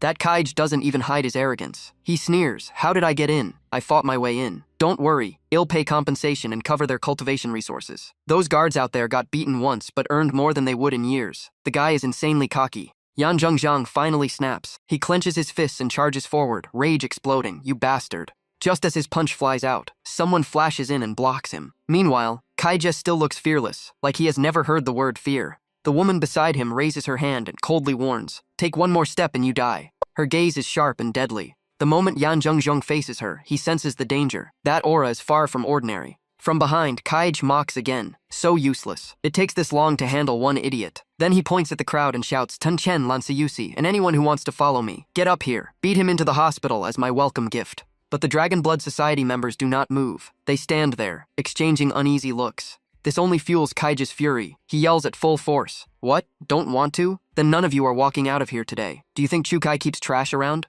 He keeps cursing. What's the point of keeping dogs that don't bite? The moment he finishes, the air turns heavy. A cold aura sweeps in, making the two of them tremble. Yi finally appears. He stands behind and grabs Cage by the head. His voice drops like a beast about to snap. "Ouyangze, you left this mess for me? I heard the noise all the way from the second floor." Ouyangze quickly replies, "Sorry, Brother Yi, but Dragon Blood Society really needs a cleanup." Yet Cage still shouts, "Let go. You dare grab my hair? Do you even know who I am?" The moment he says that, he doesn't reply. He kicks out brutally. Kaij and his lackey turn into two flying bodies, crashing through the glass and out of the building. Inside the room, Yi calmly picks his ear and lets out a small breath. His expression relaxes. Much quieter now. Outside, Chu Kai and his man are screaming as they plummet. They were dealt with so fast, like two rats swept away. Yi dusts off his hands like he just tossed out some trash. Then he looks at the group who thought about betraying and asks, "What about you?" His earlier display terrifies them. One quickly bows his head. "Sorry, President. I was confused and got instigated by Tan Chen, so I thought about leaving." But inside, he knows offending Chu Kai already closed the Huadu circle to him. If Dragon Blood Society abandons him too, he is finished.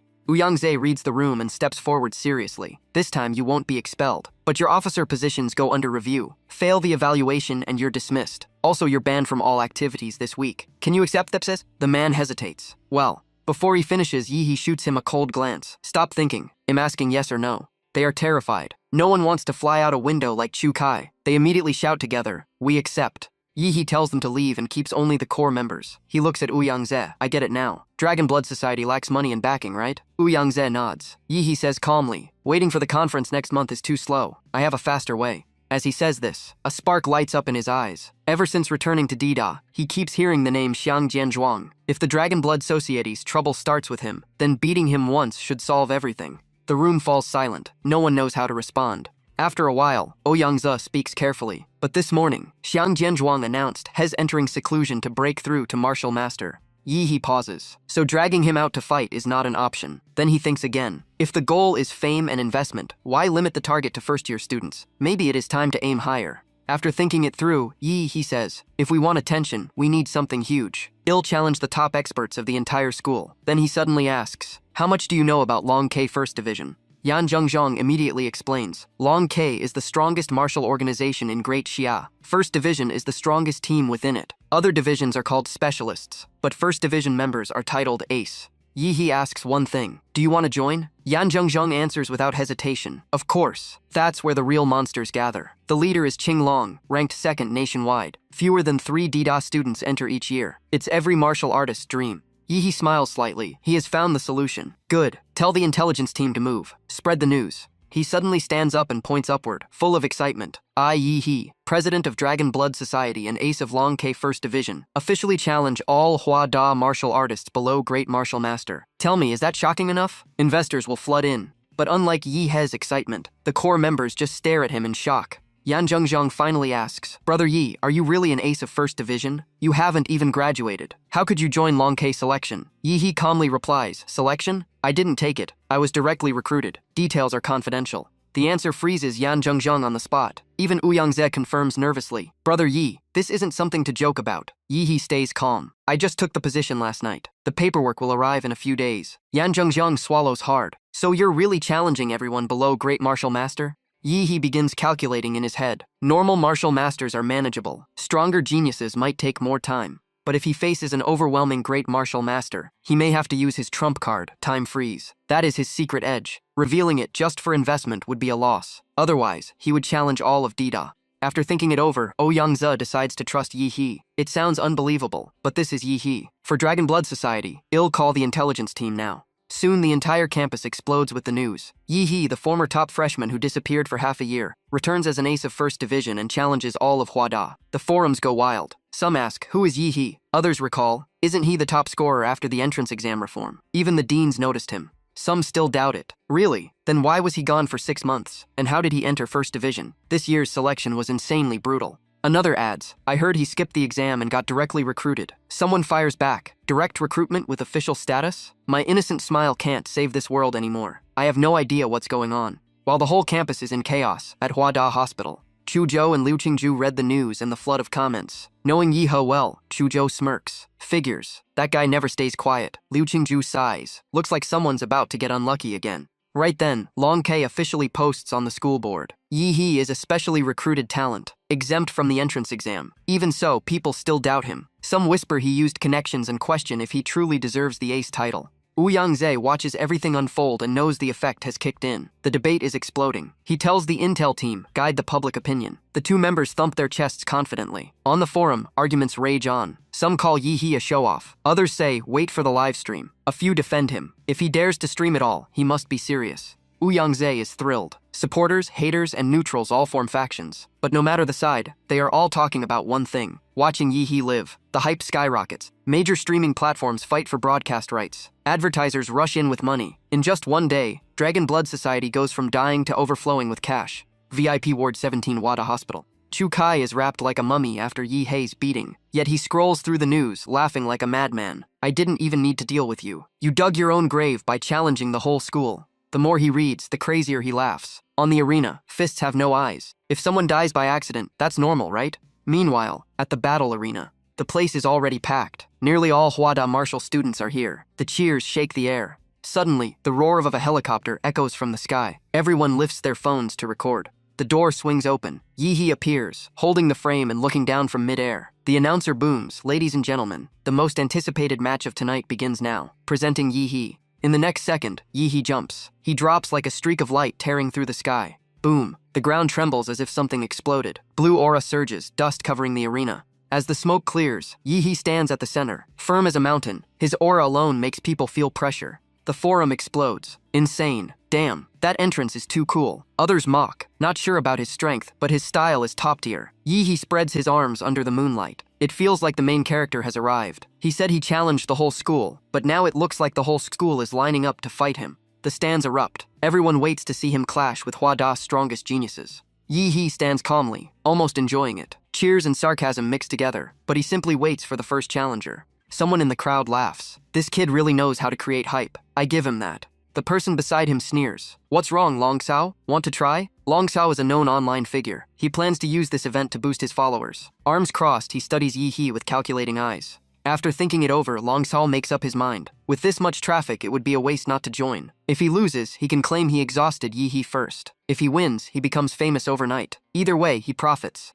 Yi waits calmly when someone charges in like a madman. Aura surging, he shouts, Long Sao, second stage martial master, requesting the stage. Yi replies flatly, Dragon Blood Society. Yi, 8th stage. The first challenger appears, and the arena erupts again. Cheers shake the ground as the announcer roars. Fight begins. But before the fame-hungry guy can even touch Yihe's sleeve, a brutal kick slams into his face. His body folds like a shrimp, bones cracking loud enough to make people wince. Long Cao's face turns blood red. Blood pours from his nose and mouth. He staggers, barely conscious. My traffic. Yi glances at the stands and says calmly, next. Just as Long Sao falls, another figure rushes in. A girl with a long spear leaps into the air, aura blazing. Yi, let me test you. The forum instantly identifies her. Yao Ling from second year, 5th stage martial master, but once defeated 3 7th stage opponents alone. No ordinary fighter. Yi only needs one glance, not enough to pressure him. As the spear slashes down, he gathers force into his palm and says coldly, your power lacks purity. The spear descends. Yihe's energy explodes. One clash and the long spear splits in half. The shockwave lifts Yao Ling's skirt, forcing her to scramble in embarrassment. Yi scans the arena. Clearly bored of wasting time, he says, sorry, I'm busy. If you want to fight, come together. That line ignites the crowd's anger. Dozens rush forward, all known names with solid records. They shout, don't be arrogant, freshman. So what if you joined Long K? Teach him some manners. Reality is cruel. Charging at Yi is like slamming into a wall. The moment they get close, they are crushed. Some are badly injured. Others are sent flying back. A few desperate ones try to close the distance. Useless. Step into range and they eat a kick instantly. Even their weapons cannot withstand Yihei's core energy. Everything shatters on contact. A pillar of energy shoots from Yihei straight into the sky, as if piercing the night. The audience forgets to blink. Cheers roll like thunder. In the hospital, Chukai watches the live stream, face turning pale. His hands tremble. Damn it, how is he this strong? At this rate, who can avenge me? Anyone who steps up just ends up hospitalized. Then he remembers a true monster of Hua Deuce martial world. Maybe only that person can stop Yihei. His older brother, Chu Yanting, eldest son of the Chu family. But that man lives by strict principles. Getting him to take revenge is not easy.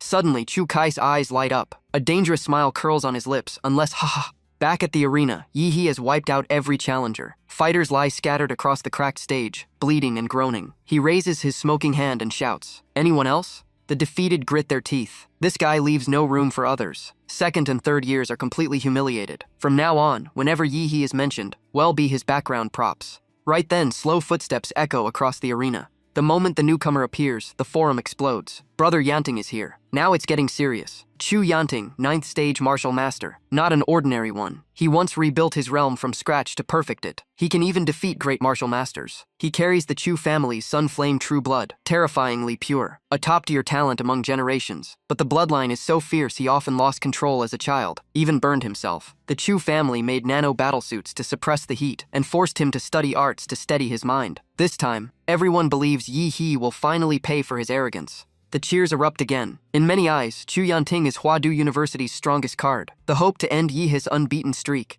Facing Yihei, Chu Yanting does not rush, he stays calm. First, he mentions Chu Kai, saying his brother caused trouble and the damages will be repaid double. Yihei raises a brow. "You're that hothead's brother?" Chu Yanting nods. Yihei rolls his neck and studies him. This man does not look like someone who picks fights. If not revenge, then why step up today? Chu Yanting lowers his head slightly, voice steady. He does not care about that disgraceful brother. What matters is the Chu family's honor. Then his eyes turn cold. Pressure fills the air. "My brother was wrong, but you have no right to stain the Chu name." Yihei stays relaxed. Clearly, Chu Kai twisted the story. He shrugs. So he added some spice to it? Figures. Troublemakers love fuel on fire. Forget it. Chu Yanting steps closer, tone hard. He demands Yihei kneel and apologize to the Chu family before the entire school. Yihei steps forward too. "You want me to bow? That depends if you have the strength." Their gazes collide. The air turns heavy. This is no longer a campus match. It is a battle for family pride. They strike at the same time. Fists crash head-on. The impact explodes across the arena, light bursting outward as the stage shakes.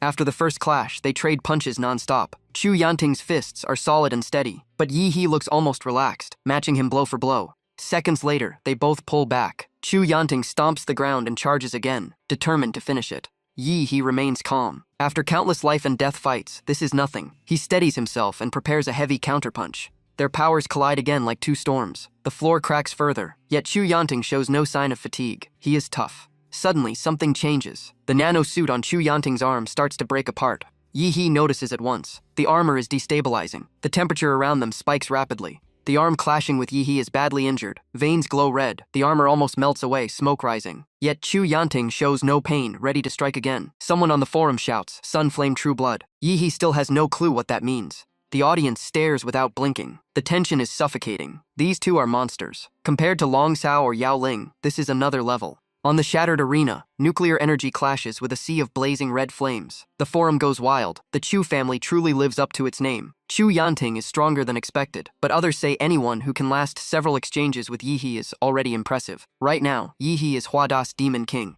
At this moment, Zhu Yanting unleashes his killing move. His arm is wrapped in dark crimson flames, crushing the air around him. Staring at Yihei, he can't help but think, is this guy even human? On the other side, Yihei is still wearing the Godzilla armor, barely showing any fatigue. He grins and calmly says, "Don't lose focus, young Master Zhu." The next second, Yihei's fist slams straight into Zhu Yanting's face. The impact sends him flying. Yihei adds coldly, "1 second of distraction, and you lose." In the stands, a brown-haired boy hugs a superhero toy and shouts, "Fire-breathing big bro beat the Demon King Yihei." His innocent cheer draws everyone's attention. After that punch, Zhu Yanting is clearly reaching his limit. He touches his wound and frowns, wondering why his family values such a brutal fighter. Zhu Yanting starts to feel something is wrong. He keeps blinking, questioning if his eyes are failing him. The more he looks, the more shocked he becomes. Yihei's body is slowly expanding. Zhu Yanting steps back and mutters, "Why does he keep getting bigger?" Yihei stays calm and taunts him, "Come on, Senior Zhu. Im's still growing." This time, he doesn't summon a giant outside. He releases the Titan power from within. In an instant, Yihei's giant form is complete. The Godzilla armor covers him in sharp spikes. He swings his massive fist and roars. I keep my speed and reflexes, and my strength multiplies. Now beating you is like an adult crushing a child.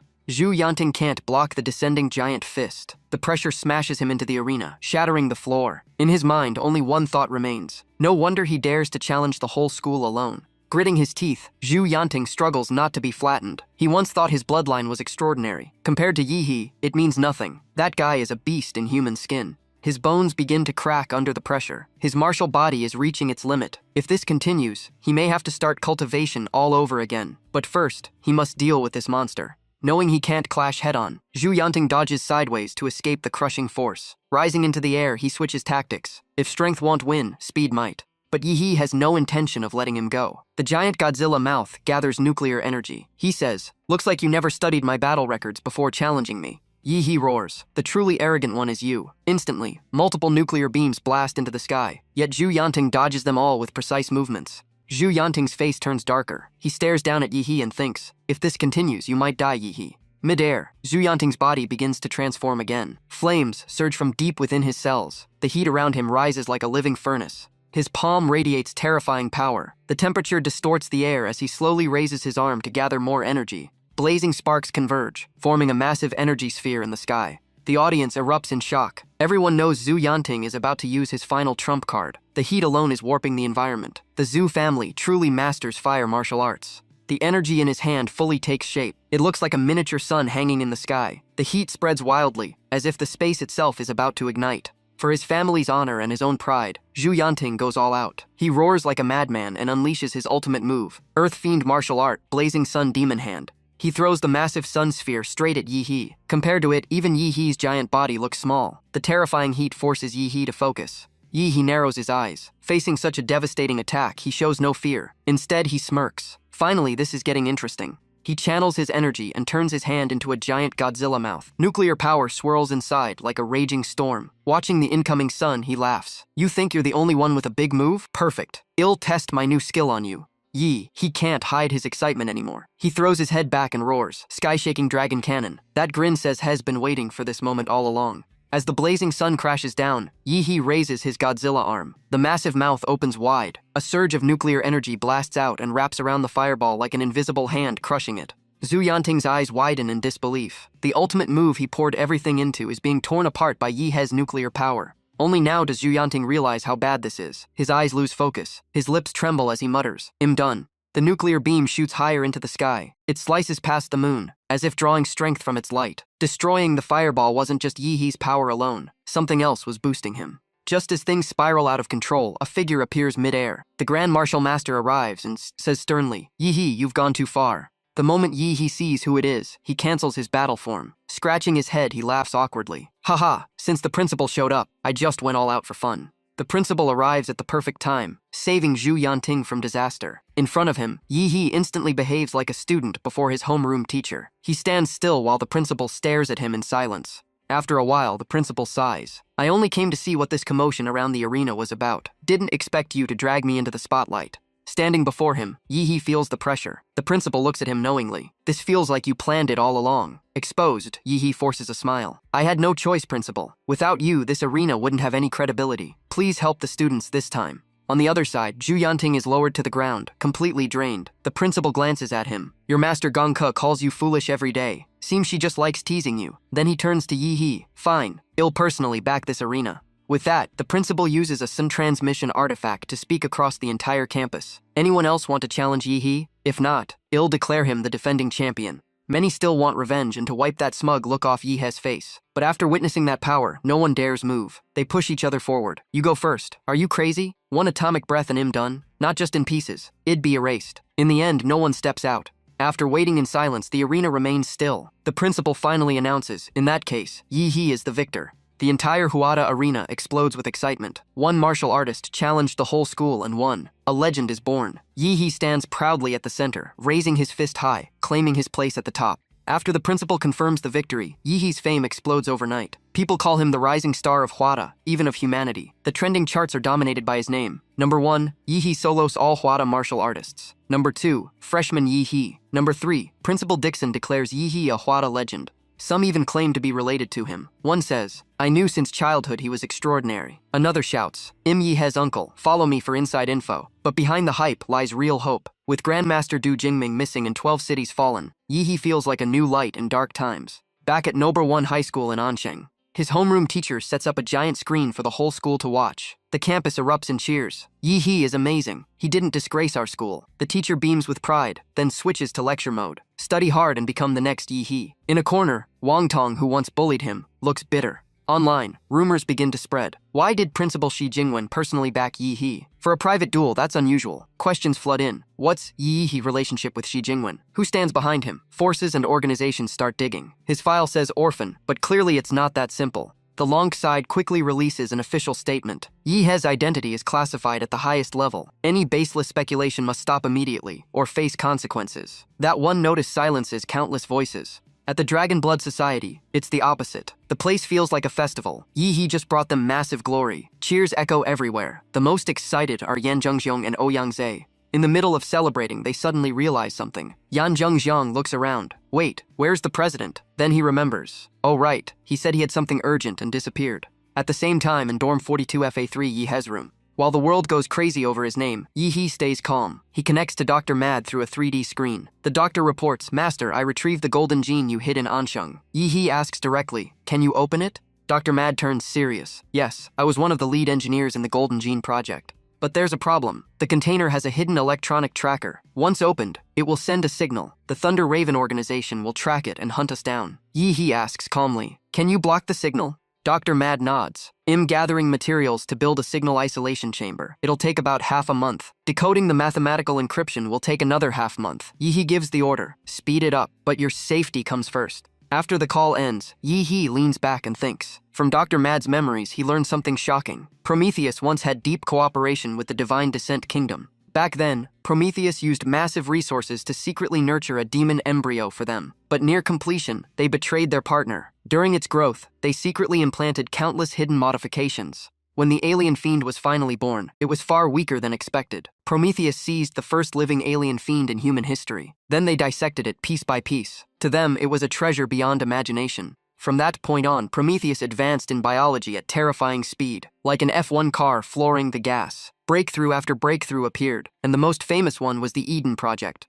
The goal was insane, to create an artificial god. This being would not only defend Blue Star from alien fiends and other forces, but also erase all nations. Humanity would unite under one supreme brain, using absolute power to distribute resources and create so-called perfect fairness. In short, they wanted to reshape the world into their version of paradise. There were other plans too, like the Fire Seed Project. It aimed to modify the genes of all humanity for a new evolutionary leap. Even the Thunder Raven organization's current Golden Gene Project came from that research line. Sitting on the sofa, Yihe's eyes grow serious. The deeper he digs, the more terrifying Prometheus becomes. Just mentioning a few related clues almost got him mistaken as one of them. He has a bad feeling. Sooner or later, Hell be dragged into the Prometheus vortex. Then he remembers something. The badge given by Senior Qinglong. He was too busy helping Ouyang Zhe and forgot about it. Now that He's free, he decides to enter sleep cultivation. Yihe places the badge under his pillow and activates the special technique. His consciousness sinks and enters the martial fate space. The moment he opens his eyes, icy rain slams into his face. Each drop shatters in front of him. Yihe sits up in shock. Hez wearing cracked knight armor stained with dried blood. Corpses are piled everywhere. Looks like a brutal battle just ended. Not only that, strange burn marks cover the ground. Even under freezing rain, the flames refuse to go out. He checks a nearby soldier's body and quickly notices something. These wounds were not caused by humans. The muddy ground is filled with massive craters. Look closer, and they resemble footprints of a giant creature. Blackened scorch marks still smoke in the rain. After a while, the rain slows. Yihe chuckles and throws off the heavy armor. How do these Western guys even fight in something this bulky? He picks up the most intact greatsword among the corpses and starts walking across the battlefield. In martial fate space, he can't use his full power, so he makes do with what's available. Judging by the timing, the quest NPC should appear soon. Sure enough, horse neighs echo in the distance. Two massive warhorses pull an elegant carriage toward him. The masked coachman stops right in front of Yihe. The curtain lifts slightly. Inside sits a stern old man with one eye covered by a black cloth. He glances at Yihe, snorts coldly, and drops the curtain. Without a word, the coachman turns the horses and tries to leave. Yihe immediately shouts, "Hey, why are you running?" Strangely, the carriage struggles to move. The horses tremble but can't advance an inch. because Yi is holding the back of the carriage with one hand. No matter how hard the horses pull, it's useless. He smiles playfully. Old sir, why run when you see me? Aren't you supposed to give me a quest? The old man pulls the curtain open again, this time horrified. Where does this brat get such strength? Dragging a whole carriage. I have nothing to say to a bandit like you. The word catches Yihe's attention. Bandit? Did you just call me a bandit? Since both are in spiritual form, they understand each other perfectly despite the language difference. Seeing Yihe's innocent face, the old man almost has a heart attack. He grits his teeth and snaps. Stop pretending. That blue-haired martial artist came here before to steal my family's inheritance. My useless descendants failed, so I hid in the martial fate space to guard the last bit of honor. But after he broke through, he forced his way in and took everything by brute force. How are you any different? Yi freezes for a moment, then replies calmly, I don't care about your grudges, but as a quest NPC, you can't just skip work. When the old man ignores him, Yihe's brain starts spinning. Suddenly he comes up with a shameless idea. He swings the greatsword twice. Clang, clang. Both carriage wheels are cut clean off. The old man screams from inside. Hey, what are you doing, you brat? Yi smiles like a true villain. Sorry, old sir. To prevent an unqualified NPC from running away, I'll just have to keep you with me and explore the map together. And just like that, Yi forcibly drags the old man along. One walks ahead happily, the other curses behind him. You little bastard, you ruined my carriage. Yi laughs. Sorry, but since you're the master of martial fate, you'll have to be my tour guide. They pass countless ruins and monster traces. Noticing Yi is at least more polite than the blue-haired guy, the old man softens a bit. Fine, follow those traces, and you'll reach the trial site. After a while, snowy mountains appear ahead, wrapped in thick fog. The ground is suddenly spotless. Yi frowns. The tracks just vanish here. That's suspicious. Meanwhile, the bald old man secretly smirks. He never planned to lead Yi to the real trial. He wants to trap this brat in martial fate forever. Yi senses something off. He looks up and mutters, wait, if there are no footprints on the ground. In the sky, a massive bird circles overhead, its shadow blocking the light. Yi's eyes flash. So it flew upward? The old man is shocked. He thought he misled him. Yet this kid caught the key instantly. With this talent and observation, if only he were from my family. Yi pieces it together. Flying creatures build nests in high places. This area is just flat plains, so the destination must be the highest point nearby. After figuring it out, he turns and grins. I'll borrow your horse again. The old man stiffens and trembles instinctively. After who knows how long, Yi finally crosses the plains and reaches a towering snow mountain. He spurs the warhorse forward at full speed, dragging the NPC old man behind. The whip cracks as the horse pushes its limits. Suddenly, the horse's eyes change. It stops abruptly, rearing up with a piercing neigh. Both Yi and the old man are thrown backward, crashing onto the frozen ground.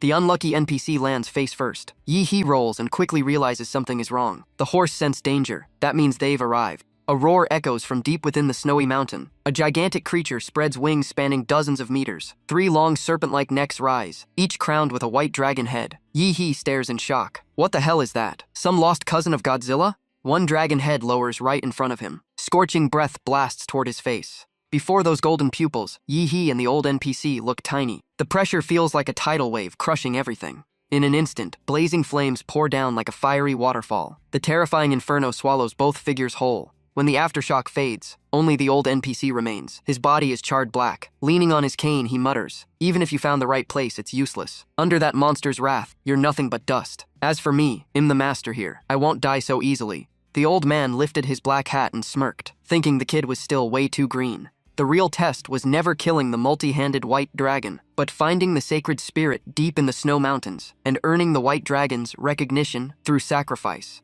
He remembered the blue-haired exception who crushed the dragon by force, but Yi was nowhere near that level. Yet the next second, Yi stood there alive, clothes burned off, sword reduced to scrap, shocking the old man to the core. Black and teal scales spread across Yi's body as blue light flowed between them, and he calmly said his model power was finally merging with his soul. As compatibility rose, the power fused completely, and Yi clenched his fist, declaring this was his true strength. The old man froze in place, voice trembling, realizing the kid was a monster too. A nuclear-like heat burst out as Yi transformed into a massive blue-black beast, rivaling the 3-headed white dragon, a full Godzilla form at 71% sync. But this form could only last about 2.5 minutes before the energy ran dry, and Yi muttered, that was more than enough. The long-necked monster sensed the shift and let out a piercing scream. Yi grabbed all 3 necks at once and roared, kicking off a Godzilla-level battle against a galaxy-devouring disaster. The 3-headed white dragon trembled in fear, while the old man could only chatter his teeth and whisper in shock.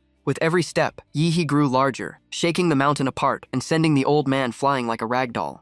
The dragon's body was dragged along helplessly, reduced to pitiful cries. He swung it straight into the snowy mountainside, triggering explosions of rock and ice as his battle frenzy fully ignited. The dragon's 3 necks twisted limp like broken ropes while He began charging up for a devastating blast. Realizing close combat meant certain death, the dragon tried to take flight, but He roared that he could fight at range too. Atomic blue light surged from his tail, up his spine to his head, barely contained by the vast martial fortune space. He inhaled deeply, gathering every ounce of explosive energy for a full-power attack he had never unleashed before. The blue energy condensed, visibly at his mouth, ready to tear the world apart. The 3 dragon heads fired back with a spiraling lightning beam, and when the blue atomic breath collided with it, a crimson sphere formed and exploded across the sky. The clash dragged on, but the fully transformed Godzilla form burned energy at a terrifying rate after that atomic blast. The massive energy drain made Yehe's timer drop fast, but he wasn't stupid enough to just trade beams. He had more than one model, and suddenly giant bone spikes burst out from Godzilla's abdomen as he roared. Try this. Dense nuclear energy exploded outward like a raging storm. All the spikes pierced straight through the 3-headed white dragon, catching it off guard mid-beam clash, as dragon blood and white scales sprayed everywhere. The dragon was left hanging in the air like hooked prey, and He smirked, saying 3 heads sure reminded him of something. He shut his mouth to stop wasting energy, and charged forward like a falling meteor. With one brutal stomp, he smashed the dragon down, bit the middle head, and growled that this time it might not keep all 3. He unleashed atomic breath straight into its mouth, the energy blasting through eyes, nose, and throat, shredding flesh from the inside. It was like a plasma bomb detonating within its body, as blue lightning erupted, and the middle head was completely burned away. When the smoke cleared, He held the still-burning red dragon heart high, and roared like the true ruler of this realm. The battlefield fell silent, dust hanging thick in the air, while Godzilla's glowing dorsal spikes still lit the ruins. The old man stood there, stunned, unable to process how someone just manhandled the multi-handed white dragon in monster form. Then his face changed as he stared at He in disbelief. The massive dragon heart was tossed down in front of him, the impact alone shaking him off balance. He shrank back into a naked young man, laughing in satisfaction, and saying he already knew where the inheritance was. Ignoring the old man's protest, he clenched his fists and prepared to take it himself. He plunged both arms deep into the dragon heart, as molten hot blood splashed all over him. Feeling the terrifying heat spread, He hissed that it was seriously hot. Even so, he kept digging inside like stirring molten iron, nearly melting his own arms. After enduring a bit longer, he suddenly shouted in excitement that he found it. Whatever was inside was insanely heavy, forcing even someone with his physique to dive half his body into the heart to pull it out. Veins bulging, he finally dragged out the strange object with both hands. The old man watched in horror, heart burning with anxiety. Suddenly the object unfolded, countless tendrils wrapping around He, as he realized this was the dragon armor, the true inheritance of the realm. The tendrils latched onto Yehe's skin and fused directly with his bloodline. Once in his hands, the armor instantly melted into a flexible liquid form. It crawled over his arms and covered his entire body, syncing with his heartbeat as his blood began flowing through it. The old man was completely petrified, face pale and speechless in shock. Even the blue-haired genius only got 90% of the inheritance, but He became the first in 1,000 years to gain full recognition from the dragon armor. Standing on the giant heart, He looked down and mocked him, saying he just put it on, and that was it. The old man was so furious he almost picked up a rock, fists shaking as he cursed the brat. In the end, he let out a long sigh and relaxed. If even the ancestors approved, then letting the inheritance fall into the right hands might not be a bad thing. He pushed further, asking if there was still a second half of the inheritance, nearly making the old man explode in rage. He calmly explained that the genuine dragon armor focused purely on external power and needed a matching internal technique to form a complete heavenly gang martial system. 7 days later, He was still sprawled across his bed in the least dignified sleeping pose possible. Suddenly, his phone started vibrating with an incoming call. Still half asleep, he answered lazily after days of sleeping and digesting the dragon armor's knowledge inside the martial fortune space. Chuzhou informed him that the mission rewards were ready, but he had to collect his directly from the principal. With messy hair and drool barely wiped, He stared at his phone, wondering why the principal wanted to see him personally. In the city center of Hua University stood the towering Tianfang Tower. He arrived quickly and was greeted by someone who had clearly been waiting. The girl in red introduced herself as Nuwa and said the principal was waiting upstairs. He sensed no martial aura from her, yet she didn't feel human either, which made him suspicious. Inside the elevator, the atmosphere turned awkward as he kept sneaking glances at her. Noticing it, Nuwa bluntly asked if he was curious about her body, making him panic and deny it. Without hesitation, she unbuttoned her collar, causing Yi He's heart to nearly jump out in shock. But inside was pure machinery, and she calmly explained she was a mass-produced service android, leaving Yi He both stunned and impressed by Hua University's technology. The elevator finally stopped at floor 667. Nuwa bowed politely and said the principal was waiting inside, and Yi He stepped out thanking her. But the moment he crossed the door, his body suddenly froze. A wave of discomfort hit him, as distorted images flickered through his mind like static. He instantly realized his power was being suppressed, and just as he fell backward, a sofa slid over to catch him. When he opened his eyes again, he was already seated before the principal, who calmly sipped tea and asked how far he had learned Qinglong's manual. The principal offered him a special tea from a secret realm and casually admitted he could perform limited spatial teleportation. Yi He silently confirmed his guess, knowing only space-type power could explain what just happened. The principal informed him that his credits were transferred, and as the main contributor to a level 5 mission, he could choose 2 earthly fiend martial arts and 1 high-grade weapon forging chance. Yi He thought to himself that he wasn't lacking in martial arts or weapons right now, so he directly requested access to files about Suogen and higher clearance to investigate Prometheus. The principal agreed instantly, making Yi He wonder if the man could really see the future. After finishing his tea, the principal stood up and said they would head to the archive room immediately. He opened a massive door and calmly told Yi He he could drink the tea later. But the moment Yi He looked inside, he froze in shock. A giant cylindrical tank stood in the room, containing half a strange brain with countless tentacles preserved inside. The principal explained this was Nuwa's central processor, and that half-brain once belonged to Prometheus. Yi He's mind exploded as he realized this was part of the first alien demon humanity ever captured alive. The principal activated the console and called out to Nuwa, and the AI responded instantly. He ordered the system to export data, and Nuwa confirmed the command. After a series of clicks, the principal pulled out a USB drive. He handed it to Yi He, saying a portion of Nuwa was copied inside for him to consult anytime. Sweat formed on Yi He's forehead as he realized this device held countless strategic secrets of Hua University, and even Daxia. The principal shoved the USB into his hand and urged him to leave, joking that even bringing a student here already broke the rules. After days of closed-door training, Xiang Jianzhuang's body radiated scorching heat like blazing fire. At the final breakthrough moment, he opened his eyes, and his pupils burned with light. He felt overwhelming power surging inside him, far stronger and more domineering than before. Stepping out proudly, he laughed that in just 1 semester he had surpassed what others at Hua University needed over a year to reach. He was about to declare himself top-tier genius, but froze when he saw Yi He standing right there, asking calmly if he was done. Recognizing him, Xiang Jianzhuang smirked, eager to test his new strength and mocking Yi He for delivering himself. Yi He simply replied that if he was from the Dragonblood Society, he should find Ouyang because he needed the training room. That only fueled Xiang Jianzhuang's arrogance as he introduced himself and bragged about crushing Ouyang. Before he could finish, Yi He slapped him across the face so hard his words twisted mid-air. Xiang Jianzhuang smashed to the ground unconscious while Yi He walked in, saying he already said he needed the room, and the guy didn't wake up until a week later. The scene shifted to the exclusive high-level training chamber. Yi He rubbed his hands excitedly, eyes shining like a kid about to feast. Suddenly, countless colorful beast cores poured down like rain, and he ordered them all to be devoured to raise the mother core compatibility, despite the risk of forced hibernation and nuclear radiation release. Thankfully, he had Nuwa activate the strongest isolation system, and with her access, Hua University felt like his own backyard. Nuwa's system responded instantly, acknowledging his command. But soon, the system kept repeating that it was not enough. He realized the higher the compatibility, the more terrifying the resource demand, growing exponentially like a bottomless pit.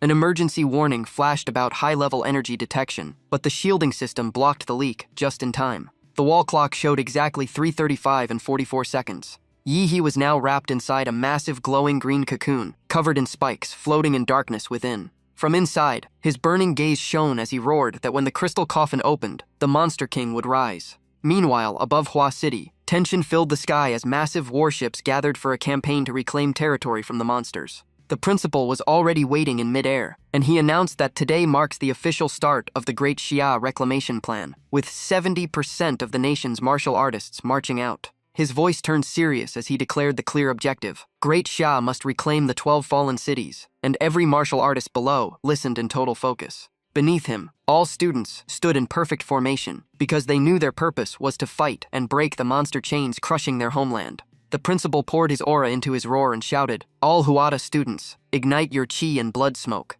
Thunderous responses exploded as blood energy surged and shook the air, and without any amplifier, his voice carried across the sky as he declared their chi and blood would rise and merge through the clash of martial power. He kept going, pushing the fighting spirit of every young martial artist even higher. He proclaimed this was their battle will, their resolve to reclaim lost lands even at the cost of their lives. And the moment he finished, a pillar of red light shot straight into the sky. Spreading his arms, he reviewed the missions and plans already assigned, admitting he knew many had prepared to sacrifice themselves. Then he paused. After that silence, his voice dropped but turned firm as he said, "You must come back alive, because as long as you live, there is hope."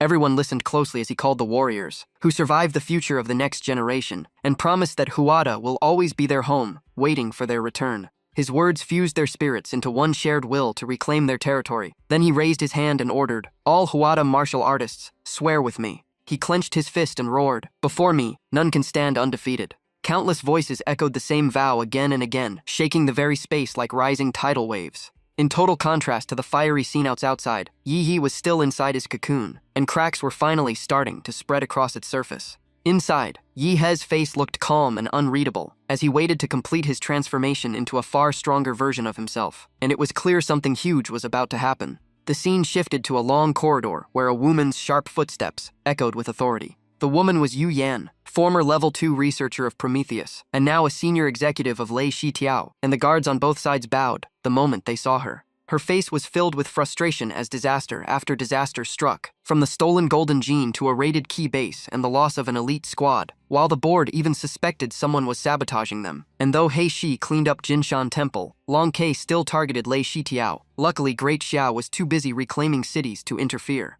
But her expression softened as she muttered that with the nation's focus on the fallen cities, Lei Shi Tiao finally had the chance to secretly release that monster. It was the failed product of the first Golden Gene experiment, a true Pandora's box that could drag humanity into the abyss. And though unstable, it still carried Golden Gene blood and could sense the lost source, making it their only tracking tool. Yu Yan stopped in front of a massive secret chamber packed with cutting-edge technology. She reached into her pocket and pulled out a heavy ring of keys. With practiced ease, she slid each key into its matching lock one by one. Within seconds, the massive reinforced door slowly creaked open. Inside stood a giant bronze face, and under the dim light, the reflections made it look like it was wearing a twisted smile. When the lights fully came on, the strange bronze structure was revealed, sealed in layers as if imprisoning something inside, with countless red cables drilled into its head, while Yu Yan walked calmly to the center. She hurriedly stuffed pills into her mouth and chewed frantically, some falling to the floor, her eyes turning distorted and manic, as she laughed and said, "It is time for the world to witness your terror." Her eerie laughter echoed through the air as a stealth fighter jet tore across the sky at incredible speed, like a silent ghost. In the central cabin, Yin Yi was locked under multiple layers of restraint, from an Iron Maiden cage to a sealed metal coffin, guarded by one man and one woman assigned to watch him. His gag had been removed, revealing a horrifying lower face with no lips, torn cheeks, shriveled gums, and sharp black-yellow triangular teeth as he rasped, "Keep flying forward." Behind the captain stood two members with alloy prosthetic arms, and one reported that the hound's direction pointed toward West City. The captain narrowed his eyes at Yin Yi and said slowly, "Isn't West City the one Long Ke is preparing to reclaim?" The team answered confidently that as long as the Golden Gene thief was not a Grand Master, even a Xuan Wu-level martial artist could be handled, and under his leadership they had never failed, as long as they did not face Long Ke. But then the captain suddenly spoke in a foreign language to his wristwatch, ordering Master Eva to hide the jet's signal, hack the control system, and activate autopilot, and the AI instantly confirmed the command. In the next second, the aircraft began malfunctioning, as speed dropped sharply, and alarms blared through the shaking cabin. The pilot turned pale and shouted that the plane was out of control, while the others stared in shock at the captain's strange behavior. Before they could react, the pilot's neck exploded into a bloody hole as his windpipe was ripped out by the captain, whose face turned icy and deadly. He wiped the blood from his alloy arm and looked at his immobilized teammates, whose battlesuits were locked by Eva, and one trembling member asked when he had betrayed them. The captain gave a cold smile and replied that he was never part of Lei Shi Tiao to begin with, so there was no betrayal, then calmly told them to blame him in hell as he sent them on their way. No one expected their superior to turn on them before the mission even began, and like fish on a cutting board, they could only watch in despair as his alloy hand crushed their throats like empty cans. Amid the bloody scene, Yin Yi burst into laughter and mocked. "Ha ha ha, all dead already?" The captain turned to the prisoner as Yin Yi licked his own skin, with a dark red tongue, drool hanging from his mouth, while he begged for some blood. looking like a monster straight out of a horror film.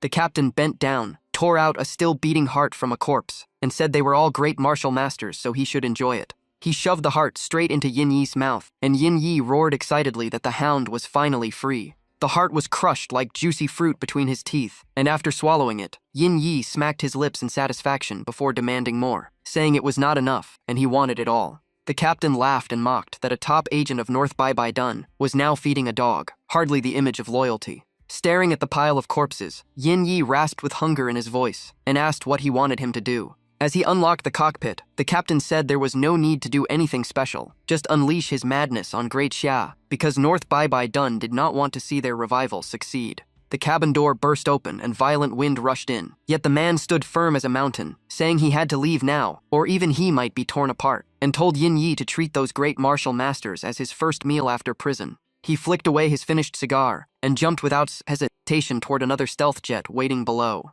By laser bird rules, Yin Yi was never allowed to feed, because once fully energized the steel coffin could no longer contain him, and now color returned to his pale face as the long-sealed coffin began to tremble, while he laughed that he was no chained hound, but a mad dog ready to bite and devour everything. The steel spikes embedded in the cage suddenly began to shake violently. In the next second they blasted out like shells, some stained with brain matter, and shot wildly into the coffin's locking points. Under destruction from both inside and outside, the once airtight coffin finally started to crack. A twisted, dried creature stepped out of the steel tomb as the aircraft carrying him continued flying toward West City. His true form was revealed, a massive body with shriveled limbs and an exposed pink-red brain with no skull, as he declared he would find the golden gene, complete his true evolution, and become a god so no one would ever call him a dog again. The scene shifted to West City, where aircraft from many regions carried martial teams toward the fallen land, with Huada's massive carrier-class warships standing out, as orders came to retreat from the bombing zone and prepare wide-range fire to flush the monsters out.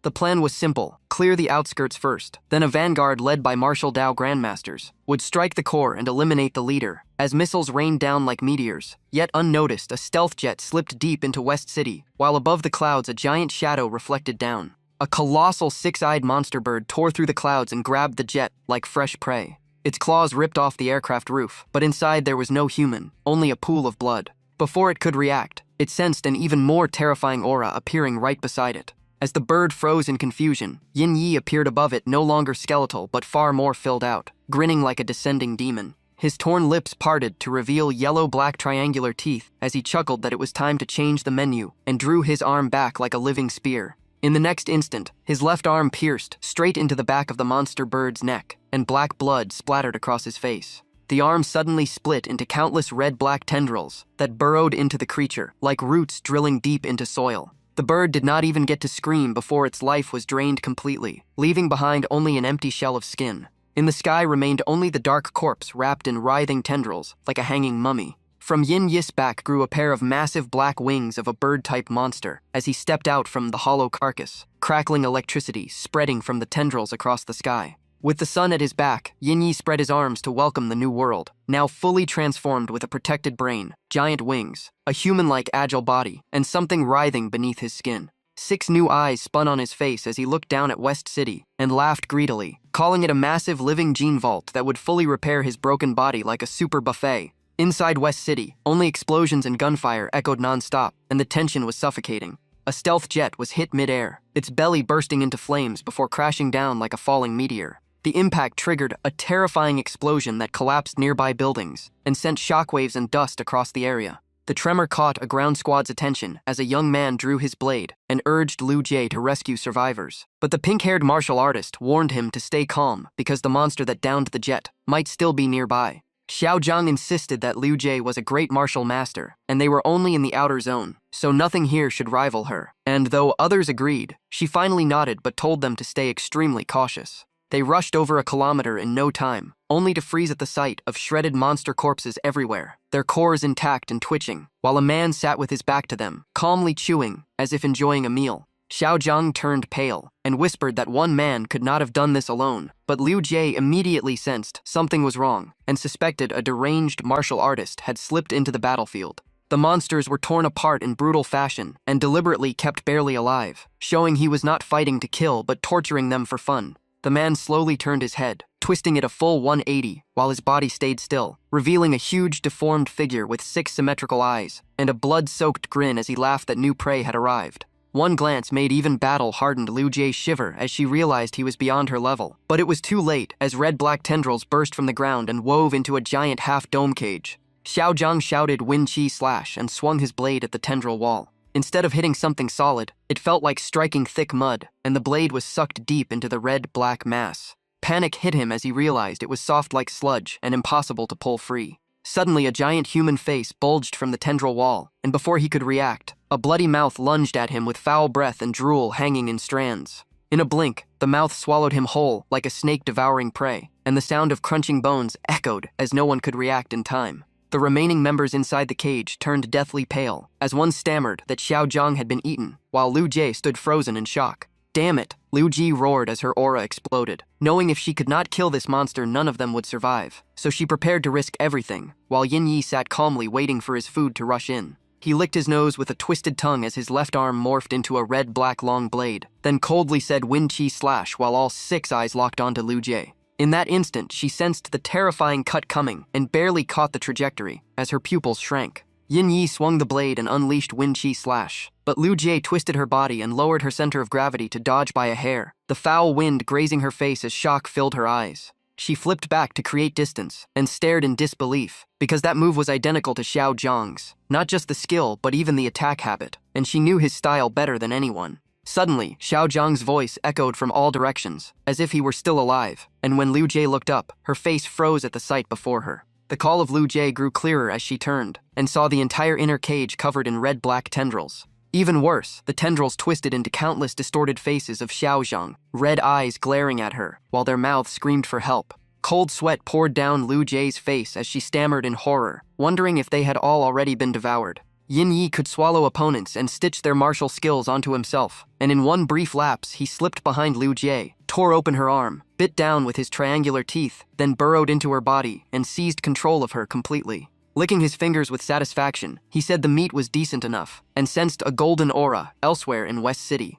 His face and body twisted until he perfectly mimicked Liu Jie. Then he laughed that he would blend into other squads first, and suddenly start eating once they trusted him. Thinking about stronger prey like Grandmasters or Overlord beasts, he stepped toward the ruined city as his shadow split into writhing tendrils, and declared he was finally free before vanishing at high speed. On another battlefield, a horned Frost Sorrow old horse suddenly appeared behind the lines, and the army immediately sounded an emergency alarm. As tension spiked, a calm voice ordered everyone to hold steady, and a white warhorse flashed across the field like lightning. An 8-legged white Frost Sorrow old horse neighed to the sky and smashed through the missile blockade into the tank formation, carrying a martial artist who raised a great spear with overwhelming presence. With a thunderous boom, the golden spear split the sky as a beam like divine judgment descended, and under that light the earth martial artist's imposing face appeared before the massive beast collapsed like a falling mountain. A golden energy blast pierced straight through the Frost Sorrow old horse, and the man stood proudly on his white mount, yet against the endless monster-tide human firepower still looked like a tiny flame in a vast ocean.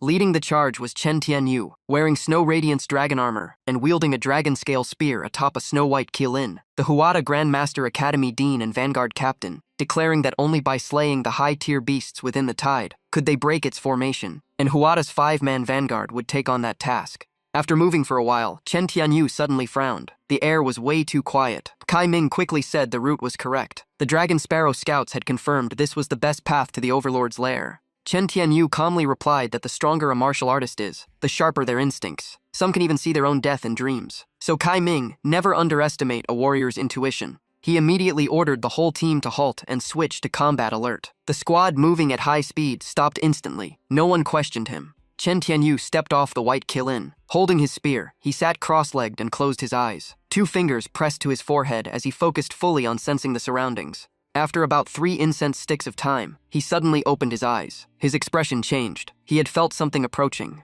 Almost at the same second, the others sensed it too. A terrifying aura was rushing toward them at insane speed. From the sky, a massive golden light was falling down. It crashed right in front of the formation like a meteor. The ground shook violently. Dust and flames shot dozens of meters into the air. When it finally stood up, everyone saw the enemy clearly. A 5-meter monster shaped like a one-horned beetle, but built like pure mus. Thick golden armor covered its body. 4 massive limbs stood like stone pillars. Dark blue eyes and a sharp ivory horn made it terrifying. It crossed its arms and laughed. "I even prepared a big gift ahead for you. Why stop here?" Its voice boomed like a giant bell, a demon beast that could speak human language. But Chen Tianyu didn't waste a word. To him, defeating the Overlord 1 second sooner meant countless lives saved outside the battlefield. He shouted, "Target confirmed. West City Overlord, Golden Horn Insect Sovereign. All units, prepare to fight." The entire West City war zone was already in ruins. Buildings collapsed everywhere. Black smoke rolled into the sky. The ground was cracked and filled with battle craters. Chen Tianyu directly unleashed an Earth Fiend martial skill, Thunder Steel Dragon Spear. An explosion roared behind him. His body shot forward like a fired bullet. The spear dragged white lightning through the air as he charged straight at the target.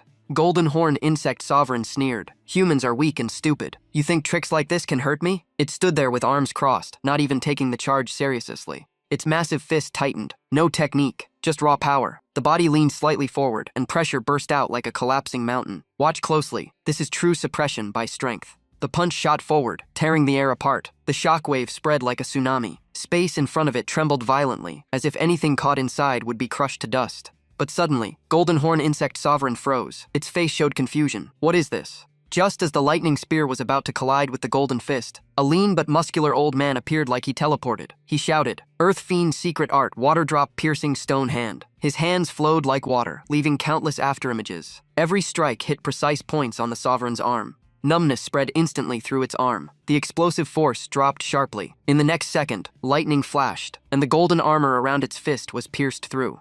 Golden Horn Insect Sovereign roared in fury. The sound exploded in the air like clashing metal. "So you humans prepared tactics to deal with me." Rage made the golden armor across its body rise like blades. Wings burst open from its back. Its speed skyrocketed in an instant. It knocked the spear aside and smashed its other fist toward the old man. At that moment, a nearly 3-meter giant in heavy armor appeared with a massive shield. He charged forward like a moving steel wall. Seeing this, Mulao immediately retreated and widened the distance, leaving the most dangerous part to his teammate. A heaven-shaking boom rang out. The heavy armored warrior was slammed straight into the ground. His huge body nearly sank into the stone. Blood flowed from the gaps in his armor, staining the metal red. Even the great shield trembled violently. That punch was terrifying. As Golden Horn Insect Sovereign tried to press the attack, 2 more figures appeared before it. Dai Kai Ming and his girlfriend Bai Tiantian stepped forward to block the path. One was half-step Grandmaster. The other was at 9th stage Xuan Wu. They cultivated a coordinated martial art and together could temporarily reach Grandmaster level. Kai Ming shouted, "Tiantian, start now." The girl answered without hesitation, "Leave it to me."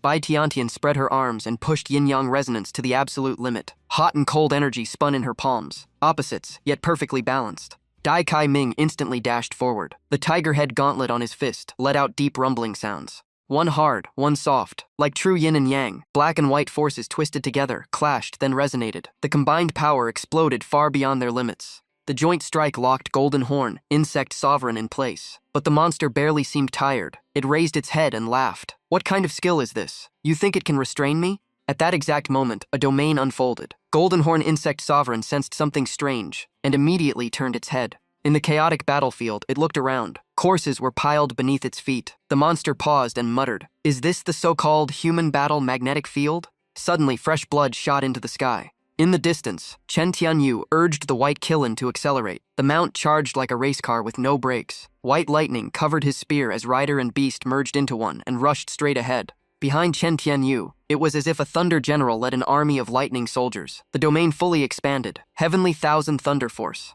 Golden Horn Insect Sovereign looked up in shock. So the human cultivation system really has something worth studying. It roared. Its body swelled to twice the size. Golden armor cracked open, revealing lava-like red patterns beneath. Wings beat violently, sending sharp air blades across the battlefield like thunder. It launched into the sky, laughing wildly. The Emperor was right. Learning more is always useful. Its body turned into a golden beam, breaking the sound barrier as it shot toward the Thunder Army. 2 overwhelming forces were about to collide head-on. Boom. The instant they clashed, the entire domain exploded. Thunder echoed across West City. A bolt even tore from the center, straight beyond the city walls, erasing everything in its path. When the last shockwave faded, cold winds swept the field. No one dared breathe. Was the Overlord dead? Some shook their heads. If it was heavily injured, that was already a win. On the half-destroyed body of Golden Horn Insect Sovereign, flesh began regenerating at visible speed. New armor formed instantly. It laughed again. Impressive. A normal overlord would not survive that. From the shattered torso, a new arm grew out. It smiled coldly, but overlords also have ranks, and I stand at a higher tier. The entire team turned pale. Mu Lao narrowed his eyes and gasped. A rare molting form? Even Chen Tianyu looked stunned. The 5-meter body cracked apart and peeled away. Inside was a smaller dark gold figure, but its aura multiplied. Golden Horn Insect Sovereign entered its second molting state. Smaller body, but far more compact and deadly. Limbs almost human, still wrapped in terrifying armor. In the next second, it displayed its new ability. Its figure vanished so fast no one could see it. Only a lingering, dangerous smile remained. A violent gust appeared before Mu Lao, too fast to react. Golden Horn Insect Sovereign grinned. I will deal with this troublesome old man first. Dai Kai Ming and Bai Tiantian rushed to shield Mu Lao, while he instinctively used a force-dispelling technique. Boom! Shockwaves exploded midair. The aftermath swept 1,000 meters ahead. Every window along the street shattered at once. 3 blood-covered figures were blasted away. Only Dai Kai Ming and Mu Lao still had strength to fight. Even Mu Lao was shaken. This speed is terrifying. Bai Tiantian's arm bones were completely shattered. She was gravely injured. Seeing their teammate crushed in an instant, the 2 remaining fighters charged in rage. The air crackled with violent lightning. One threw a steel punch. The other thrust his spear from behind. But in less than a second, the dark gold hand grabbed the spear firmly. Even Chen Tianyu's Thunder Steel Dragon Spear, boosted by the Kilin, could not be pulled back. At the same time, the heavy armored warrior's full-force strike was stopped by the other hand. The 5 fingers tightened. The massive shield shattered like paper. The recoil blasted him flying. Seeing that scene, Chen Tianyu's face changed instantly. He urgently shouted Wu Huang's name.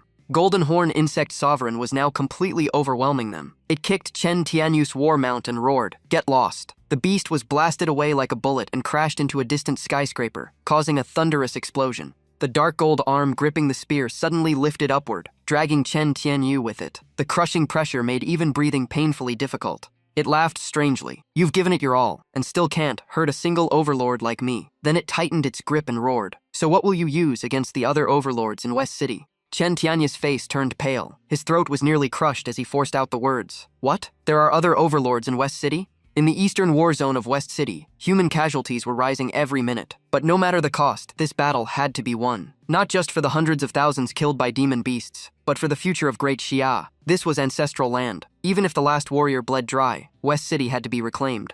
Inside the command battleship, alarms suddenly screamed. A technician shouted, "Level 1 alert." A massive biological energy reaction detected 1,000 meters underground. It is rising rapidly. The system quickly concluded the creature had reached overlord level. Meanwhile, the ground forces had no grandmaster guarding them. The system immediately suggested retreat. Everyone was stunned. Wasn't the West City overlord already intercepted by President Chen's vanguard? But the Supreme Commander did not hesitate. He slammed the table and shouted, "No delay. Order full retreat for ground forces. Air battleships ascend immediately. Prepare nuclear bombs." As the orders went out, the warriors below also felt something wrong. The ground suddenly trembled like a dragon turning beneath the earth. The shaking grew more violent. Veteran fighters instantly realized something enormous was about to break through. On the battleship, someone screamed, "Captain, a tentacle is heading toward us." The electromagnetic cannon fired at once. The beam blasted the massive tentacle and sliced it clean in half midair. With a deafening crash, the skyscraper-sized tentacle segment slammed into the ground, sending out a shockwave like a meteor strike.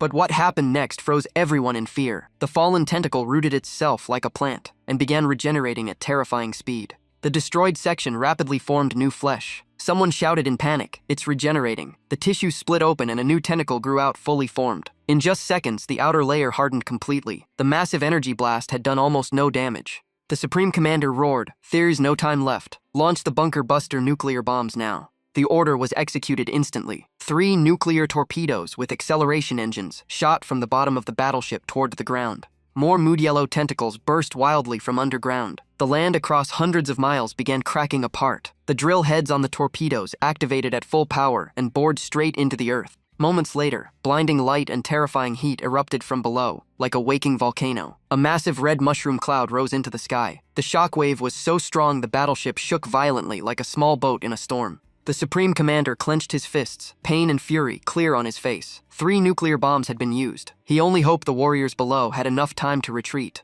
But then a pale female technician screamed, "Captain, the Overlord's life signal has not disappeared." Everyone looked down. In the raging sea of fire, gigantic tentacles were still writhing. A crack thousands of meters long split the ground, and within the smoke a colossal shadow moved. The Supreme Commander shouted in disbelief. It survived 3 nuclear bombs? He slammed his fist onto the command console, fury erupting. Damn it! A terrifying thought filled his mind. Was the West City reclamation operation about to fail? The air inside the battleship grew suffocatingly heavy. No one dared to speak another word. But at that moment, the central system suddenly changed. A higher authority forcibly took over. The supercomputer Nua's electronic voice echoed. Notice, central control has been seized. The Supreme Commander looked up in shock. Taken over? By Nua? The calm voice continued. Thank you to all warriors of West City for fighting with blood and life. From this moment on, please hand the battlefield to him. The commander frowned. Him? Who is he? A technician suddenly shouted. An intercontinental ballistic missile is approaching this area. The commander immediately demanded details.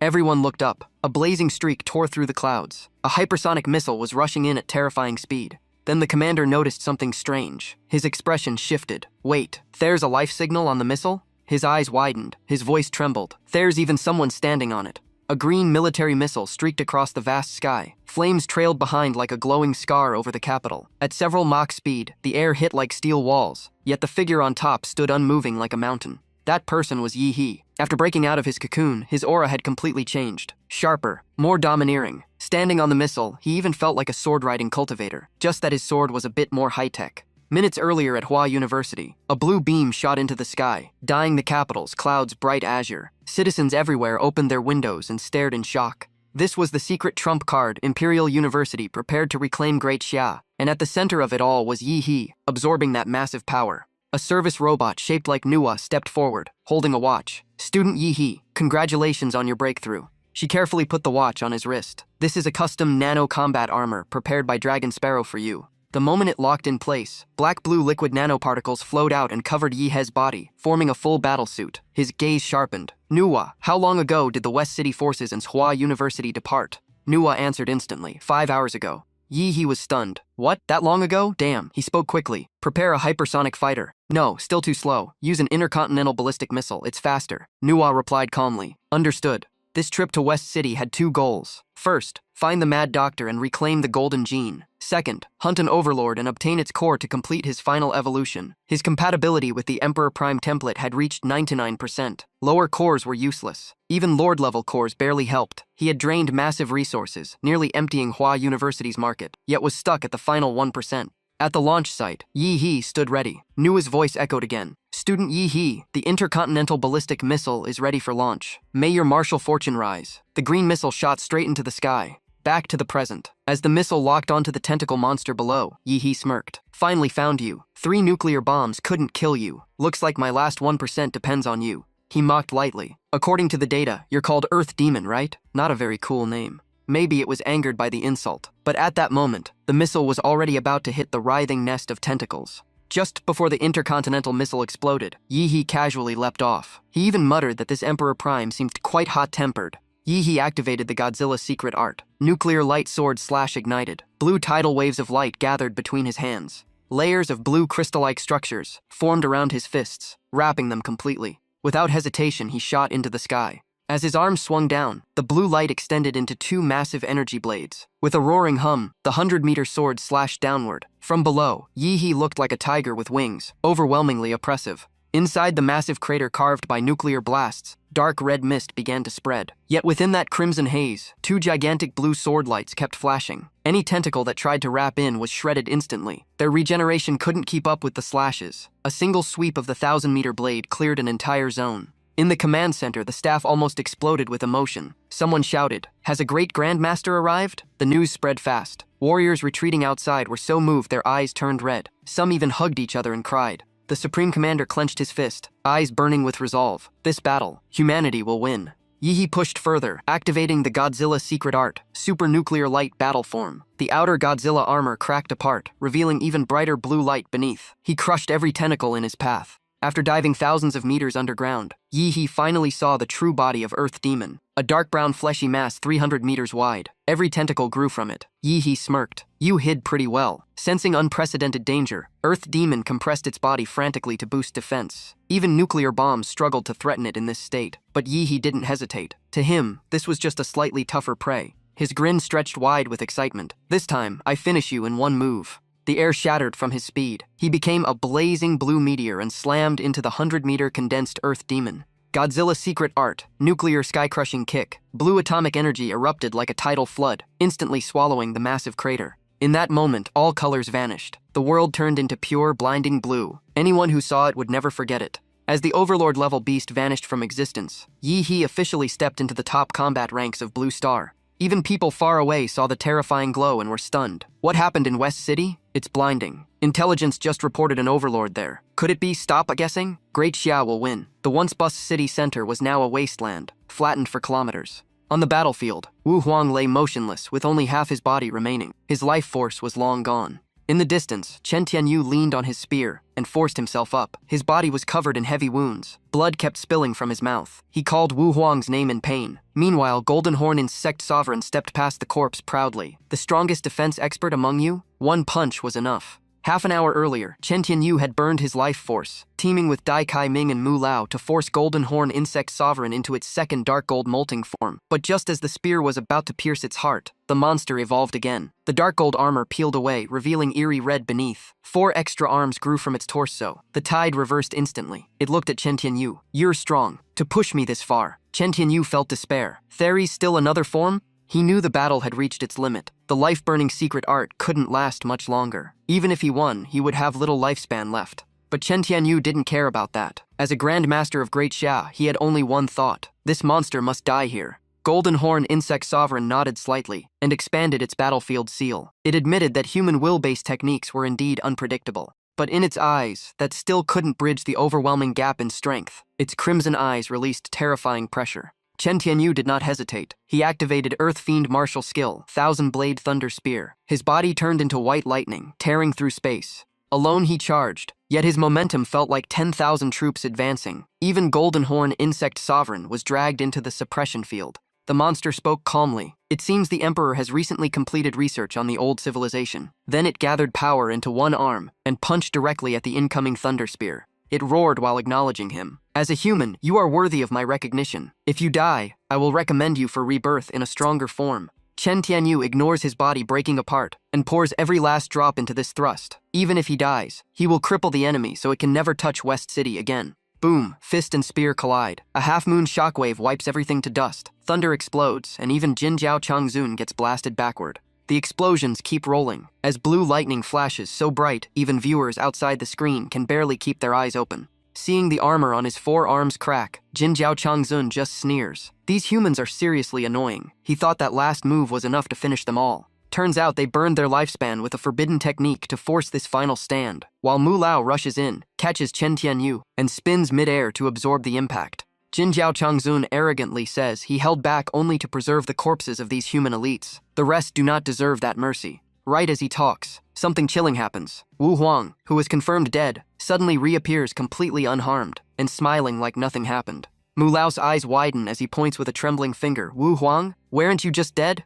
Wu Huang covers his face and laughs like a madman, repeating yes over and over, yet his feet keep moving toward Chen Tianyu's fallen warhorse. Then he slowly turns around. His eyes glow with something inhuman, and everyone realizes this is no longer Wu Huang as that twisted smile stretches wider. His body begins to mutate, skin splits open, sharp spikes grow along his spine, and he convulses like something is forcefully rebuilding him. Watching their teammate turn into this nightmare, Mu Lao and the others can only stand frozen, faces drained of all color. But the real horror comes next. His stomach rips open into a giant mouth and swallows Yu Qilin's corpse in one bite. His head twists backward as new human faces crawl out of his skin. He laughs wildly and says the taste is amazing. Eating a Grand Master would be even better. The next second, a dark red punch crashes in like a meteor and blows his head apart. Jin Jiao Changzun curses in disgust. What the hell is this thing? He senses the aura of Yimo on Wei Xing on that body. It seems humanity has created a mad product and even dared to meddle with the Yimo. After blasting the head off, Jin Jiao Changzun looks down in contempt at the headless corpse, but black red tentacles start pouring out of the severed neck.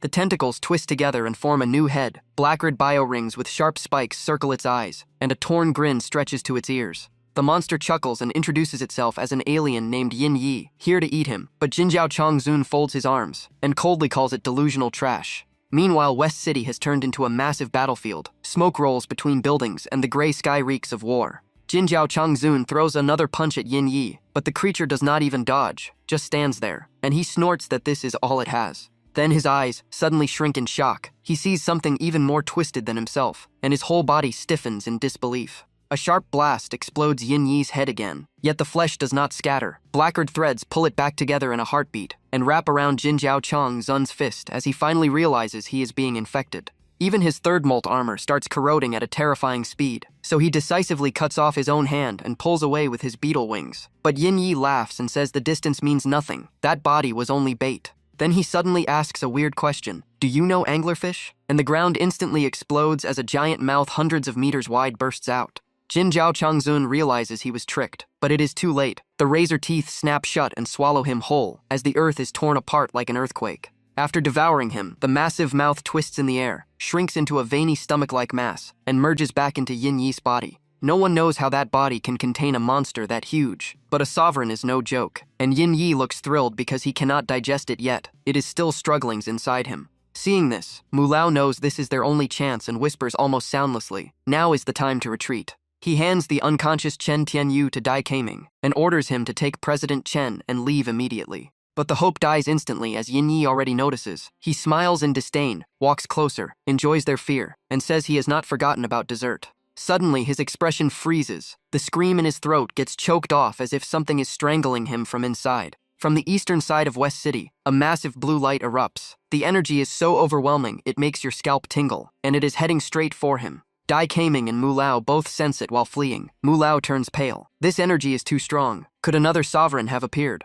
The explosion sound rushes closer as Dai Kaming, with his half-step Grandmaster vision, barely catches a faint blue streak diving from the sky into Yin Yi. Only at the moment of impact does the storm hit them, and even Yin Yi shows discomfort under that terrifying pressure. A heaven-shaking blast follows, as the ground trembles like space itself is being crushed before their eyes. Mulao spreads his arms in front of Dai Kaming and sternly tells him that no matter what happens, he must protect President Chen. Dai Kaming has no idea what just arrived. He only feels his heart being squeezed like prey facing an apex predator, and he knows this is not a sovereign. Its target is that monster. The ruins left by Chen Tianyu and Jin Jiao Changzun are now completely flattened. Buildings collapse across West City as endless shockwaves roar. Yi He closes in on Yin Yi and slams him through skyscrapers for over 3 kilometers, coldly saying he first thought the one who swallowed a sovereign was an ally. But since Yin Yi targets President Chen and the others, this cannot slide. Before Yin Yi understands anything, he feels like being hit by a missile as Yi He unleashes a storm of punches, blue eyes locked on the black red matter that keeps shattering.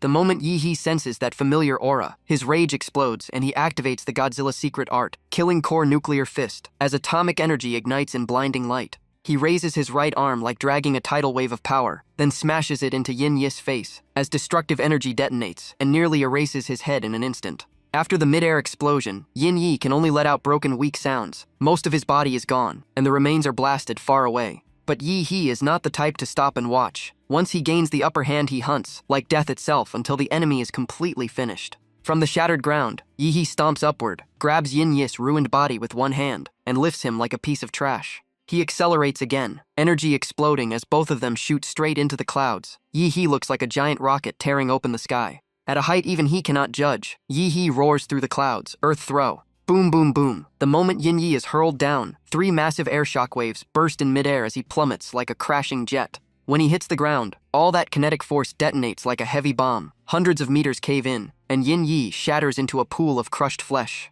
Only then does Yi He slowly descend back to the ground. A system notice pops up. Infinite monster template. Host Yi He. Compatibility 100%. Flame sovereign form unlocked. Use with caution. And he now stands in brand new nano armor, radiating pure pressure. Before anyone can relax, the black-red matter gathers again at insane speed, and within a second weaves back into a human shape with writhing tentacles. After all that, he is still alive. This thing is absurdly persistent and even starts digesting Jin Jiao Changzun inside. Yin Yi reforms completely and laughs in mockery. That attack was strong. It stunned me. First time in my life I have been pushed that far. Even Yi He pauses for a split second at the sight. What stands before him looks like a demon from a blood ritual, drenched in gore, yet fully conscious, laughing that the last blow sped up digestion, and he has now absorbed a sovereign beast gene, promising to let Yi He watch himself get eaten piece by piece. The impact site has turned into a massive crater like an artificial lake, yet Yin Yi rises almost intact, feeling impossible to kill. The moment Yi He lands, he cuts off the rant with a loud smack as he appears right in front of Yin Yi. A brutal roundhouse kick slams into Yin Yi's face, spinning him like a broken top in midair, and Yi casually adds, "Not bad flexibility." Before he can land, another heavy kick sends him flying hundreds of meters into a skyscraper as black-red tentacles burst from the rubble, tossing steel and concrete everywhere. Yin Yi crawls out laughing even crazier. "Hit me again, harder." This time his body no longer explodes, only bones shatter, as if adapting to Yi-Hee's blows, and he sneers that Yi-Hee can never kill him. As soon as he says it, his body melts and bursts into endless black-red liquid, flooding the area like a bloody tide and swallowing an entire building. Yi-Hee only grows more excited. Atomic energy condenses wildly in his palm and swells to the size of a small house as he grins. "First time meeting someone crazier than me, but making yourself that big is just asking to be blasted." Godzilla's secret art, Emperor-shattering energy cannon. A massive sphere forms behind him and fires out like artillery as Yi-Hee slams the gigantic atomic orb straight into the black-red tide. Boom! A colossal blue explosion erupts over West City, and the light floods the sky. Dai Kaming stares in shock as Yi-Hee's speed and power go beyond imagination. What kind of grandmaster is this? The monster that just toyed with their lives now looks like a leaf in a storm. Mu Lao stands speechless at the sight of that blue energy and feels lucky this man is on their side. The blue atomic force sweeps the entire zone, erasing everything it touches as beasts and warriors devoured by Yin Yi burn away like moths in a nuclear inferno. But Yin Yi does not back down. He laughs in extreme frenzy and claims no attack matters because he can split infinitely, his regeneration fully activated and dividing faster than atomic energy can spread. Yi-Hee smirks at the grotesque thing before him, thinking only one thing: this is truly disgusting. Yet with extreme compatibility in Emperor form, he senses blood flow sharply and realizes Yin Yi is constantly adapting to his atomic energy. Yin Yi's face rises from the black-red sea, eyeballs growing around it, staring at Yi-Hee as he laughs greedily. "This is my invincible ability. No matter how strong you are, you will become food." He even senses an incredibly powerful gene inside Yi-Hee, far superior to what he took from Jinjiao Chongzun, and Yi-Hee nearly gets goosebumps at that hideous sight. Jealousy drives Yin Yi insane, trembling as he laughs. After devouring countless lives to perfect his bloodline, he still cannot match the man before him. The black-red cells split and multiply at terrifying speed, waves compressing into a massive energy mass as Yin Yi howls in madness, determined to swallow Yi-Hee. The power turns into a doomsday flood sweeping the streets, and at the crest, a giant grotesque mouth appears filled with structures that grind everything like a blender. A building touched by the wave instantly disintegrates and gets dragged into that mouth, turning to dust right near Dai Kaming and Mu Lao. Dai Kaming feels dread watching this devastation. Just a fraction of its power chills him. If this monster is this terrifying, can that mysterious expert really win? In contrast, Yi-Hee faces the destructive tide without changing expression, and even mocks him. "In the end, you are just a glutton." The dragon armor trembles as one arm is fully released. Yi-Hee clenches his fist and his bones crack while his aura surges. Blue arcs flash like awakened lightning. The air quakes as killing intent gathers into his right arm, forming a blood-red gauntlet phantom, and he roars. One punch to split the sea. A colossal crimson fist manifests in the sky, its pressure suffocating, matching the black-red tide in size and feeling ready to devour everything. With a world-shaking blast, the giant fist slams down and space twists as the tide is split apart and detonates from the center while Yi-Hee's blue light pierces into its core. Layer after layer of black-red matter is crushed, countless cells erased as Yin Yi screams in agony and chaotic energy storms everywhere. Yin Yi's eyes widen and his throat tightens in disbelief. How is this possible? The remaining fragments wriggle like living creatures and slowly piece themselves back together under everyone's gaze. Yin Yi restores his form, glaring unwillingly as he realizes that was not Yi-Hee's full power and screams. "How can your strength still rise?"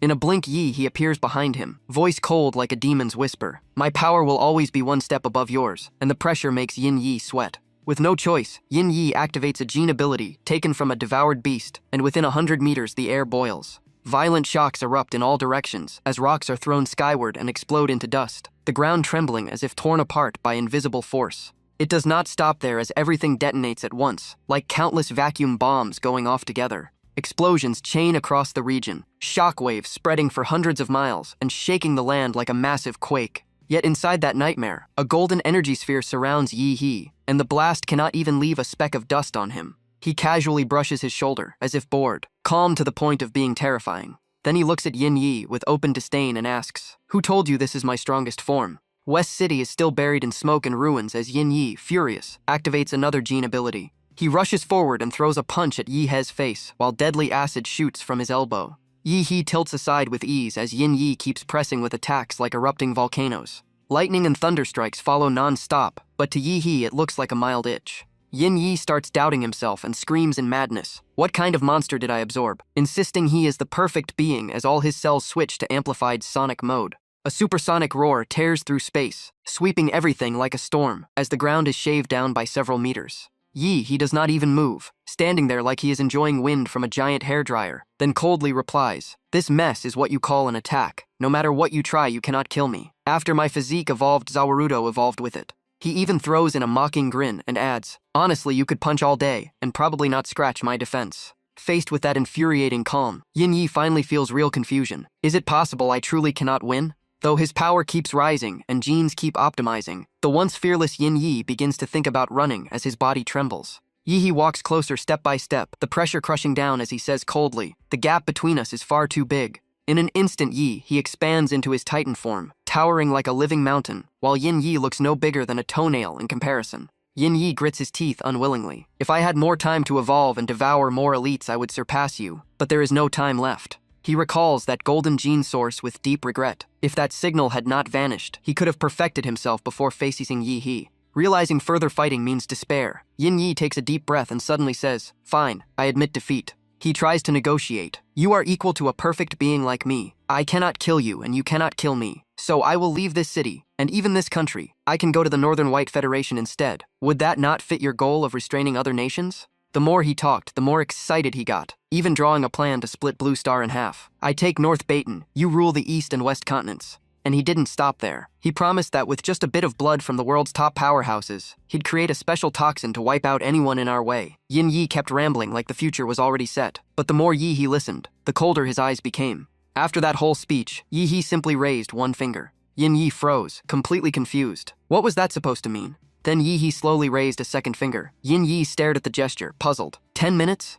Before he could figure it out, Yi cut him off with a chilling line. "If you're still alive in 10 minutes, I'll change my surname to yours." The moment he said that, Yin Yi's ticket to hell was basically booked. Enraged by the mockery, Yin Yi roared, "Fine, let's fight then." Yi didn't care and replied coldly, "Last as long as you can." Yin Yi leaned back with his arms wide open, like he owned the stage. His twisted smile stretched wide, sharp teeth flashing as he mocked Yi. "Kill me? You must be dreaming. Even I can't kill myself. Every cell in my body screams one word, evolve. So how could I ever die?" But before he could brag any longer, Yi vanished and reappeared right beside him, locking him in a tight embrace. Yin Yi froze. It almost looked like a farewell hug. Leaning close to his ear, Yi calmly whispered, "Why not test it and see?" His other arm slipped under Yin Yi's shoulder. He tightened his grip and said one word, "Take off." With a sharp snap, the shockwave from his insane speed hit a split second later. Blue light blasted from Yi's back like a jet engine, launching them skyward like a meteor. On the way up, Yin Yi was dragged straight across the surface of a building. Atomic energy exploded beneath Yi's feet. He pinned Yin Yi down and dragged him along the building's face, carving a massive scar into it. Blood and flesh splattered everywhere. Even in agony, Yin Yi laughed madly. "You can't kill me. This is nothing but a scratch." But soon, he would regret those words.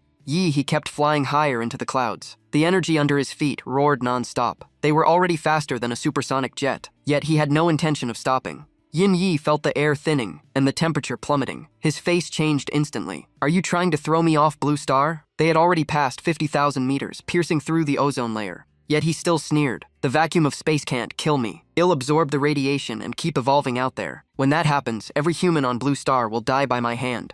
At that terrifying altitude, Yi grabbed Yin Yi by the head with one hand. Their shadows floated against the vast universe. Yi spoke slowly. "This is high enough. No one will see what I'm about to do, and West City won't be affected." He leaned closer and whispered like sharing a secret. "At this distance, you've probably lost connection to your derivative creatures, haven't you?" Cold sweat instantly poured down Yin Yi's back. The moment those creatures were mentioned, his confidence shattered. Panic filled his eyes. "How do you know about that?" The truth was, Yin Yi's main body was never truly immortal. If he were, he wouldn't have been captured before. He was hard to kill, but every regeneration burned life energy. The more he revived, the weaker he became. In just the fight with Yi, he had already used nearly 30% of his life energy. His reserves equaled 3 ordinary overlords combined. But his real trump card wasn't endless revivals. It was the derivative creatures he had secretly split from his body. From the head once blasted off by Jinjiao Changzun to the body parts shattered by Yi, every piece that separated didn't die. They entered a dormant state instead. When his main body finally ran out of life energy, he would activate the backup consciousness inside those fragments and achieve a different kind of resurrection.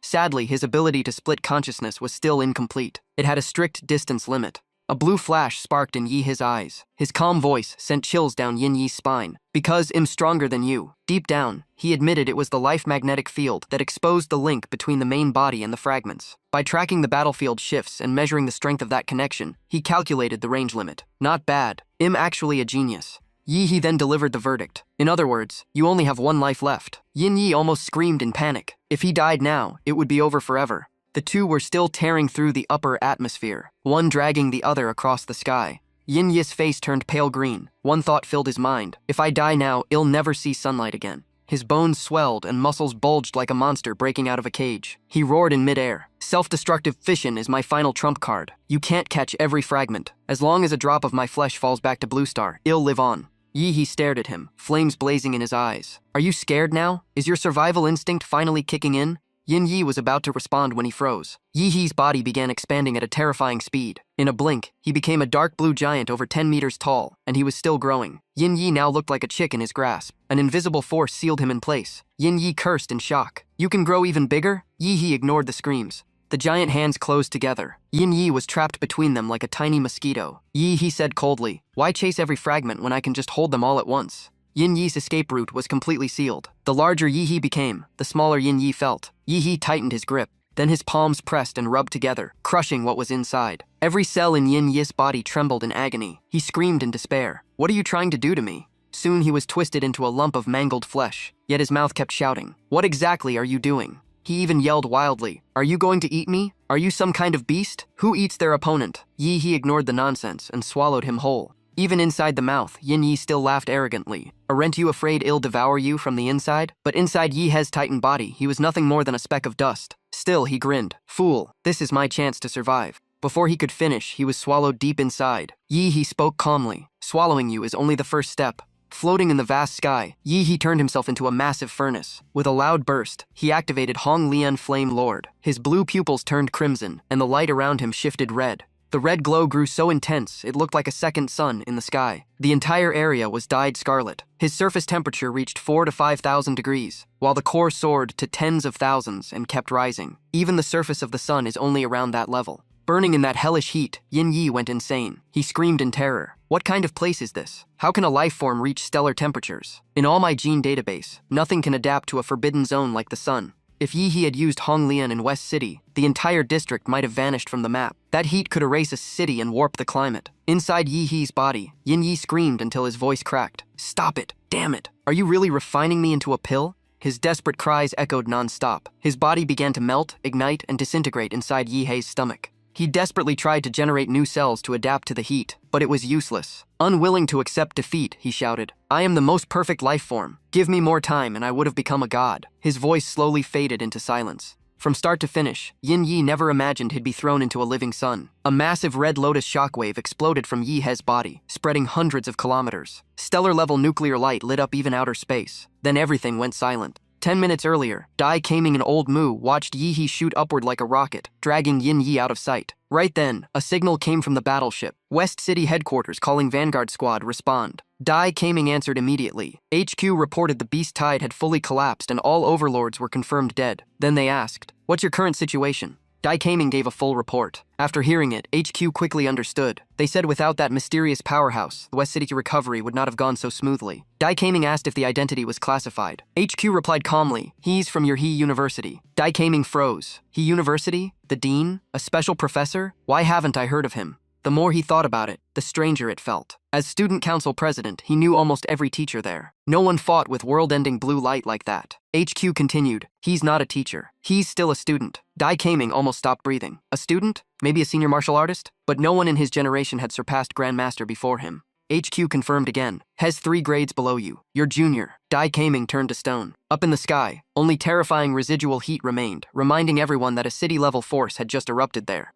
In outer space, Yi He was diving back down like a falling meteor. His massive 10-meter body began peeling like burned armor. As he fell, he shouted in disgust. Not only does it look ugly, it smells terrible too. The Flame Lord's heat had burned away his nano battlesuit. He muttered, let's see what value you still have, Yin Yi. He opened his mouth wide. The charred shell cracked off, revealing his true body inside. Normally, he would activate the Nuwa Nano Watch to avoid falling naked. Rustling sounds echoed, as clusters of tentacles crawled out from his mouth and rapidly expanded. A writhing layer of blackered biological matter covered his body. Yi sighed in satisfaction. The high-tier Maka dragon bloodline combined with the Mother Empress insect evolution is insane. I refined Yin Yi and absorbed his genetic abilities. With a thought, the biological matter reshaped into tight-fitting clothes. Its structure refined and reinforced itself. In seconds, a sleek black-gray outfit formed around him. Yi glanced down. This stuff isn't just clothing. It also repairs the damage from Flame Lord mode. No, not repair. Optimization. It feels like opening a character creation screen in a game. After absorbing Yin Yi's biomass, Yihe's body was fully upgraded. Heat resistance, energy storage, and energy output all surged. Neural response improved as well. On the outside he looked the same, but on a microscopic level, he was completely different. Keeping his appearance unchanged was intentional. In this state, even body shape or gender could be adjusted at will. Yi was extremely satisfied. The sensation was indescribable. This ability rivaled top-tier high-level bloodlines. The scene shifted to the North Baton Federation. Inside a military base, officers stared pale-faced at the anomaly in the sky. Satellite images showed a massive red shock sphere in the atmosphere. The commander, General Diaola, glared at the main screen. What the hell is that? At that moment, the Federation's supercomputer EVA spoke. An extreme energy reaction was detected above West City of Xi'an Nation, between the stratosphere and thermosphere. Impact radius approximately 600 kilometers. Estimated destructive power equivalent to tens of millions of tons of TNT. The general cursed. Damn it, isn't Xi'an Nation running a recovery operation? Then what is this catastrophic explosion?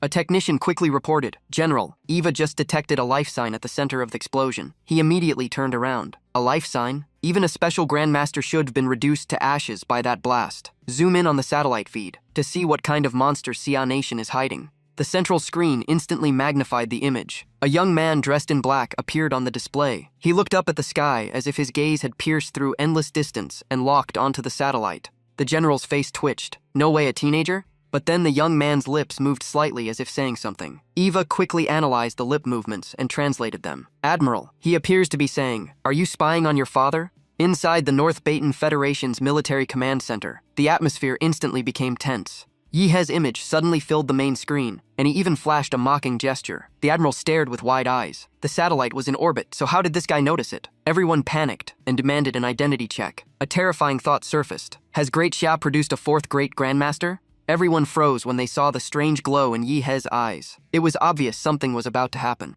Sweat poured down the Federation officers' faces as reports came in one after another. Sensors had detected an energy source rising at an absurd rate. From the satellite's perspective, a blue shockwave sphere suddenly appeared in the atmosphere. The scene lasted less than a second before the satellite exploded on the spot. After casually destroying the North Baton satellite, Yi muttered, still trying to spy on me? Too late. The Mother Empress core had now reached its limit. His life magnetic field expanded to a global scale. Not only living carbon-based creatures, but even machine signals and countless special frequencies could no longer escape his perception. West City had been reclaimed. A new thought suddenly crossed Yihe's mind. With his current lifeform level, could he enter the 11 S-class forbidden zones? As soon as he thought of it, he acted. He released his magnetic field and looked into the sky as if staring beyond infinite distance. An invisible sensing field spread outward from his position. In an instant, it covered the surrounding region and continued expanding at a terrifying speed. A massive flood of information rushed into his mind, but the blackered biological matter automatically filtered the data, keeping only what mattered. A complete 3D model gradually formed before him. This was truly overpowered. The combination of Yin-Yis blackered matter and the life magnetic field created an almost perfect world map. Every city in Great Xia appeared with incredible clarity, down to the smallest details. Suddenly, Yihe's eyes narrowed. When the blackered matter reached Guangshan City, now in class secret realm, the entire reconstruction process became unstable. The model kept collapsing and reforming without ever completing itself. The reason was simple. In Yihe's perception, that place felt like a black hole swallowing everything. He shook his head with a helpless smile. So it still failed. Then again, even humanity's strongest experts were powerless against its class secret realm. Yihe wasn't surprised. Instead, he became even more curious. If Guangshan was impossible, what about the others? Yihe was already unbelievably powerful. Even so, he couldn't yet be called the absolute peak of Blue Star's high martial world. It was more accurate to say that after merging with legendary Godzilla's power, he had entered humanity's top combat tier. He ignored Guangshan and continued expanding his perception across Great Xia, then the entire eastern continent, crossing the Great Eastern Ocean to North Baton, sweeping through the northern cold ocean, and even the eternal ice continent of Antarctica. Every location was scanned and reconstructed. At that moment, the whole planet seemed to rest before his eyes. It was like unlocking the entire world map at once. Then the scene shifted. In Dongri, inside the imperial palace atop Mount Fuji, stood a luxurious chamber built from gold and crystal. Yet despite its splendor, a foul aura of death lingered in the air. The stench of decay overpowered even the incense. Behind a thin curtains sat a dragon bed over 20 meters wide, so enormous it was hard to imagine who could even sleep on it. Heavy coughing echoed from behind the curtain. A gaunt but gigantic figure slowly emerged, and the 3 attendants below immediately dropped to their knees. A gigantic arm stretched out from behind the curtain, larger than the maid herself. The flesh looked like rotting wood, covered in horrifying necrosis. A hoarse voice demanded medicine. After the maid left, the dying voice muttered to itself. That sensing ability just now even reached Dongri. Which powerhouse was it? The old monster Shi Jingwen from Great Xia, or Xia Li from the Western continent? Has someone's noticed something after I stayed hidden for nearly a century? It seems I must speed up refining the divine relic. Once I step into the legendary realm, Dongri ruling Blue Star will no longer be a dream. On the Western continent, the divine capital of the theocracy still stood tall. The 1,000-meter-tall god statue in the holy city seemed to watch over everything. Suddenly, the kneeling believers sensed something unusual and erupted in frenzy. Some shouted that the god had truly manifested. Others screamed that the prophecy was real. In their eyes, all non-believers would eventually fall into despair. Just as the atmosphere peaked, a man appeared before the statue out of nowhere and spoke calmly. "So that gaze finally woke you up?" A visible change appeared on the statue's forehead. A strange fragrance spread as fresh blood began flowing from a crack. Then the statue's mouth slowly stretched into a distorted grin that chilled the spine. The young man calmly took out a sheepskin scroll covered in scripture and pressed it onto the gray-gold vertical eye. The statue trembled slightly, then returned to stillness. The young man, dressed in the highest-ranking golden robe of the theocracy, his eyes covered with white silk, turned and bowed respectfully. "This was my oversight. Please continue your rest." The scene shifted to the sea outside continent A0. A massive cruise ship sailed slowly across the ocean. Any ship enthusiast would be stunned. It was Titanus, the vessel that sank 30 years ago after hitting an iceberg. Yet after all that time, it showed no decay. Instead, it looked unbelievably new, coated in a mysterious silver glow. Behind the stern, the reflection of a full moon shimmered constantly on the water. Inside the control room, the young helmsman suddenly looked into the distance and froze. "That aura, is that Yi-He?" It was Barros, the silver-haired man who once made a pact with Yi-He. He opened his eyes and behind him appeared a cold crescent moon. Slowly removing his hat, he observed for a while and sighed. "It's only been a short time and he's already grown this much. That's honestly outrageous." Barros looked at his pale hand, now covered in cracks like fragile porcelain. He muttered irritably, "It's all because of that blue-haired monster. If he hadn't damaged my mortal vessel so badly, I wouldn't have needed to recover for this long. But once I leave this place, I'll settle the score with Yi-He." The moonlit ship quietly sailed deeper into the massive gray fog covering Oceania. Internationally, this place was called the Chaos Mist. Beyond that fog lay the continent occupied by the second demon, silent ever since its descent. Meanwhile, Yi-He sensed that his life magnetic field had scanned the entire planet, but he discovered at least 12 other regions like Guangshan, all like black holes swallowing perception. Even worse, some hidden existences tried tracing his network back to him. Yi-He's lips curved slightly, yet a strange feeling rose in his heart. The waters of Blue Star are far deeper than expected. Hidden dragons and crouching tigers are everywhere. Just as Yi-He was about to withdraw his sensing network, a mental signal suddenly forced its way in. It came from the peak of Kunlun in Great Xia. Though extremely weak, he recognized the familiar voice. It was Principal Shi Jingwen. The voice on the other end was broken and urgent. "Be careful of Fu Hongsheng. For now, Great Xia is entrusted to you." Yi-He's expression instantly changed. He maintained the magnetic field and focused with everything he had on the remaining faint signal. The source of the transmission was indeed from Kunlun Peak. Unease began to rise within Yi-He. The principal warned him to beware of Fu Hongsheng. But wasn't that man in seclusion recovering from injuries? Had something already happened at Kunlun? Without wasting a second, Yi-He shouted, "Nuwa." The AI system responded instantly. He asked if it could track Principal Shi's signal. After a few seconds, Nuwa reported no location found.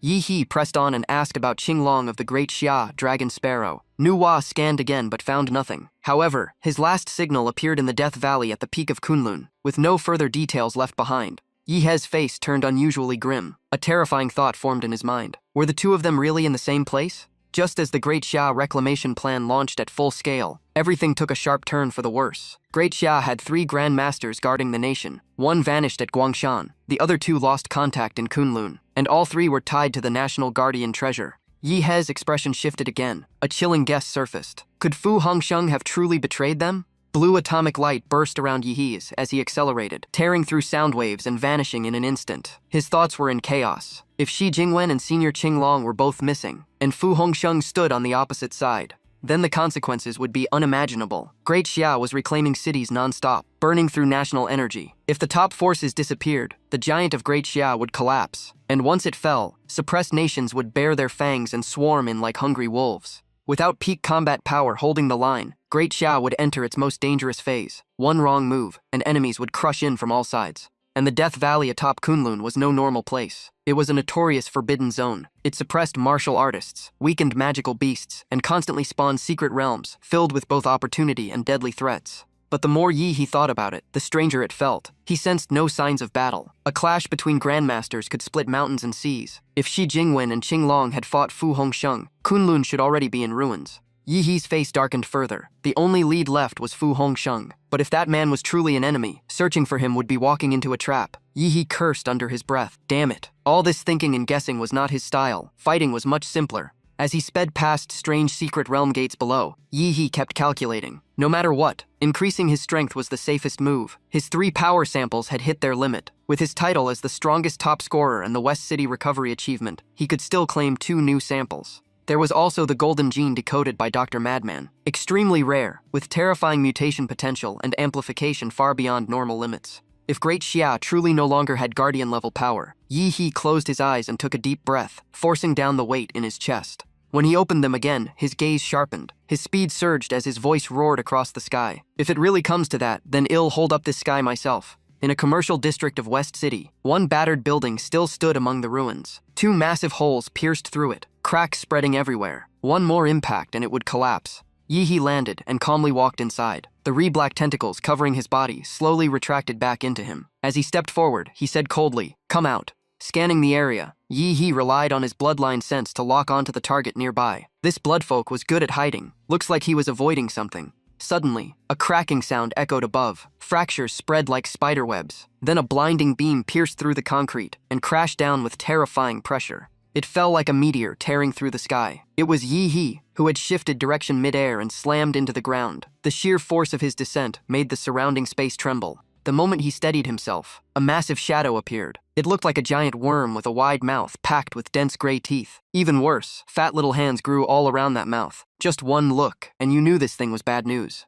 But to the current Yi, it was nothing more than a disposable tissue. Blue light gathered in his palm as he calmly stared at the monster. Killing intent exploded. A violent spiral of energy tore through the air, carrying an icy aura straight toward the target. With a single strike, the monster split in half. One half collapsed into a mountain of flesh. The other exploded into green blood spraying everywhere. The sheer size of it made the scene scalp-numbing. As things settled, something suddenly wriggled inside the sticky mess. Yi walked over and understood instantly. No wonder he couldn't find him. The guy had hidden inside the monster's stomach. It was none other than Dr. Madman. Covered in green slime and trembling from exhaustion, he still stretched out his hand in overwhelming joy. "My lord, you finally came." But then Dr. Madman panicked and shouted for Yi to stop. He kept backing away, saying he was too filthy to let his lord come closer. Yi glanced at the sticky mess and instinctively stepped back half a step. Yeah, this was way too much for his nose. Disgust was written all over Yi's face. He covered his nose and looked at Dr. Madman coldly. Then he asked straight to the point, "What happened?"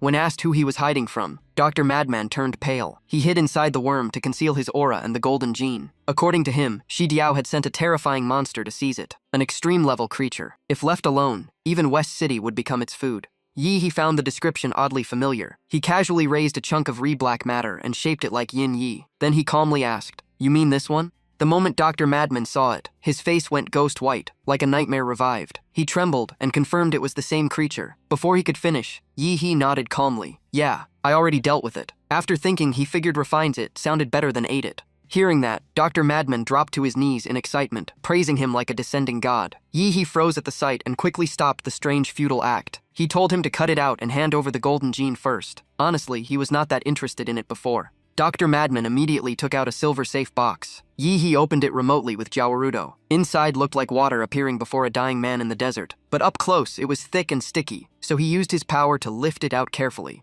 Just one glance triggered a fierce reaction in Yi's body. A deep hunger surged from within, making him swallow unconsciously. This had to be the extracted golden gene. In the end, Yi closed the box. Now was not the time to absorb it. Dr. Madman looked confused. Yi explained that every time he absorbed massive energy, he entered a molting state and fell into deep sleep. And West City was still a battlefield. Nowhere was safe enough to evolve. Suddenly, Yi He's tone changed. He looked at Dr. Madman and gave him rare praise. You did well this time. Without warning, Yi He thrust his hand into Dr. Madman's chest. Not to kill him, but to preserve this SSR-level talent. He began injecting reed black matter into his body. With that genius brain, maybe a miracle could be born. Dr. Madman had no idea what was happening, yet still responded respectfully. A scream echoed as the reed black matter spread through his body. Only then did Yi He explain calmly. Your current strength is too weak. When danger comes, all you can do is run. This is Yin Yis reed black biological matter. It can enhance brain capacity and holds power far beyond ordinary imagination. He finished and pulled his hand back.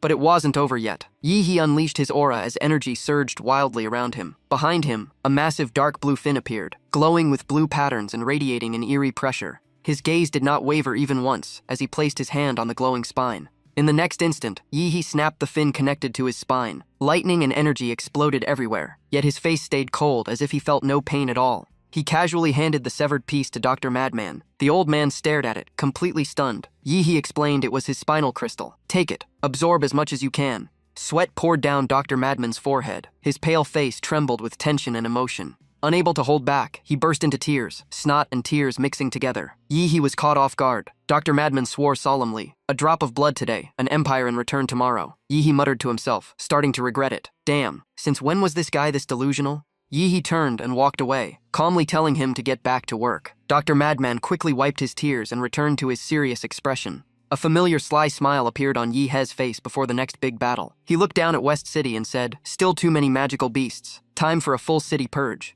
On the eastern battlefield of West City, martial artists realized something shocking. The Overlord was dead. Once the leader fell, the frenzied beast horde instantly collapsed. Their formation broke. Their will vanished. With two tyrants dead, the high-level magical beasts fell into chaos. They began tearing each other apart, turning the battlefield into a sea of blood. Humans seized the chance and pushed in from four sides, shouting as they aimed to wipe them out in one sweep. Some beasts fled into the city's dark corners. Just as close combat was about to begin, Nuwa's cold voice announced that the inner city would be taken over. Everyone froze. A female martial artist gasped, was that Nuwa? Is that the one who killed the West City Overlord? The young commander wasted no time and ordered a full retreat. Under the dim moonlight, countless blue streaks tore through the night sky and plunged toward the ground. The magical beasts looked up at the deadly lights and roared across the city. The power in the sky shifted and condensed into violent reed-black energy. It crashed down like a nuclear bomb, shockwaves flattening everything in its path. Yi He expanded his life magnetic field. An invisible yet terrifying pressure blanketed West City, locking every magical beast in place with no chance to escape.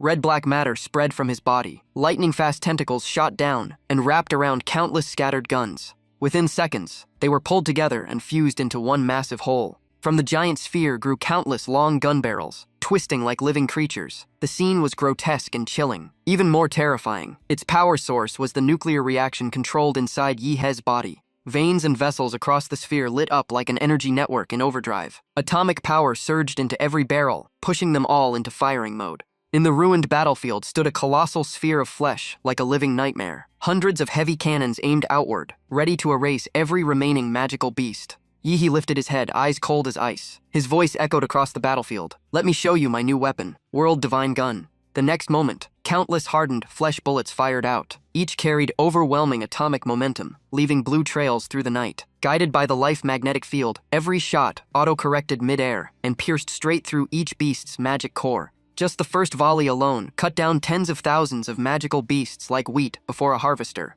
Meanwhile, Yi He stood still, calm as ever, like he had done nothing major. He still had enough power to unleash many more waves of destruction. The magical beasts screamed across the battlefield before dying in despair. Yi He alone matched an entire artillery division, and his bullets were auto-guided with terrifying precision. The kill efficiency crushed standard military firepower. This was basically cheat mode. Watching everything unfold, the campaign's supreme commander completely froze. Only one thought remained in his mind. That guy was not human. Even if Yi He claimed to be an alien, he would believe it. Standing in the observation tower, he no longer cared how a freshman could hang Overlord heads like trophies. Yi He's combat power equaled a full heavy firepower legion. His accuracy and efficiency even surpassed the regular army. The commander could not help but wonder where Shi Jingwen found such a monster. Just then, a subordinate rushed in and reported that Yi He's assault had temporarily stopped. In the sky, after the opening volley, the giant biological cannon began venting thick white smoke. It was a cooling system built from reed black matter, using countless tiny pores. The observers murmured. The system had hit overload. The atomic energy inside Yi had erupted too violently. Even the most adaptive biological form needed dozens of seconds to stabilize.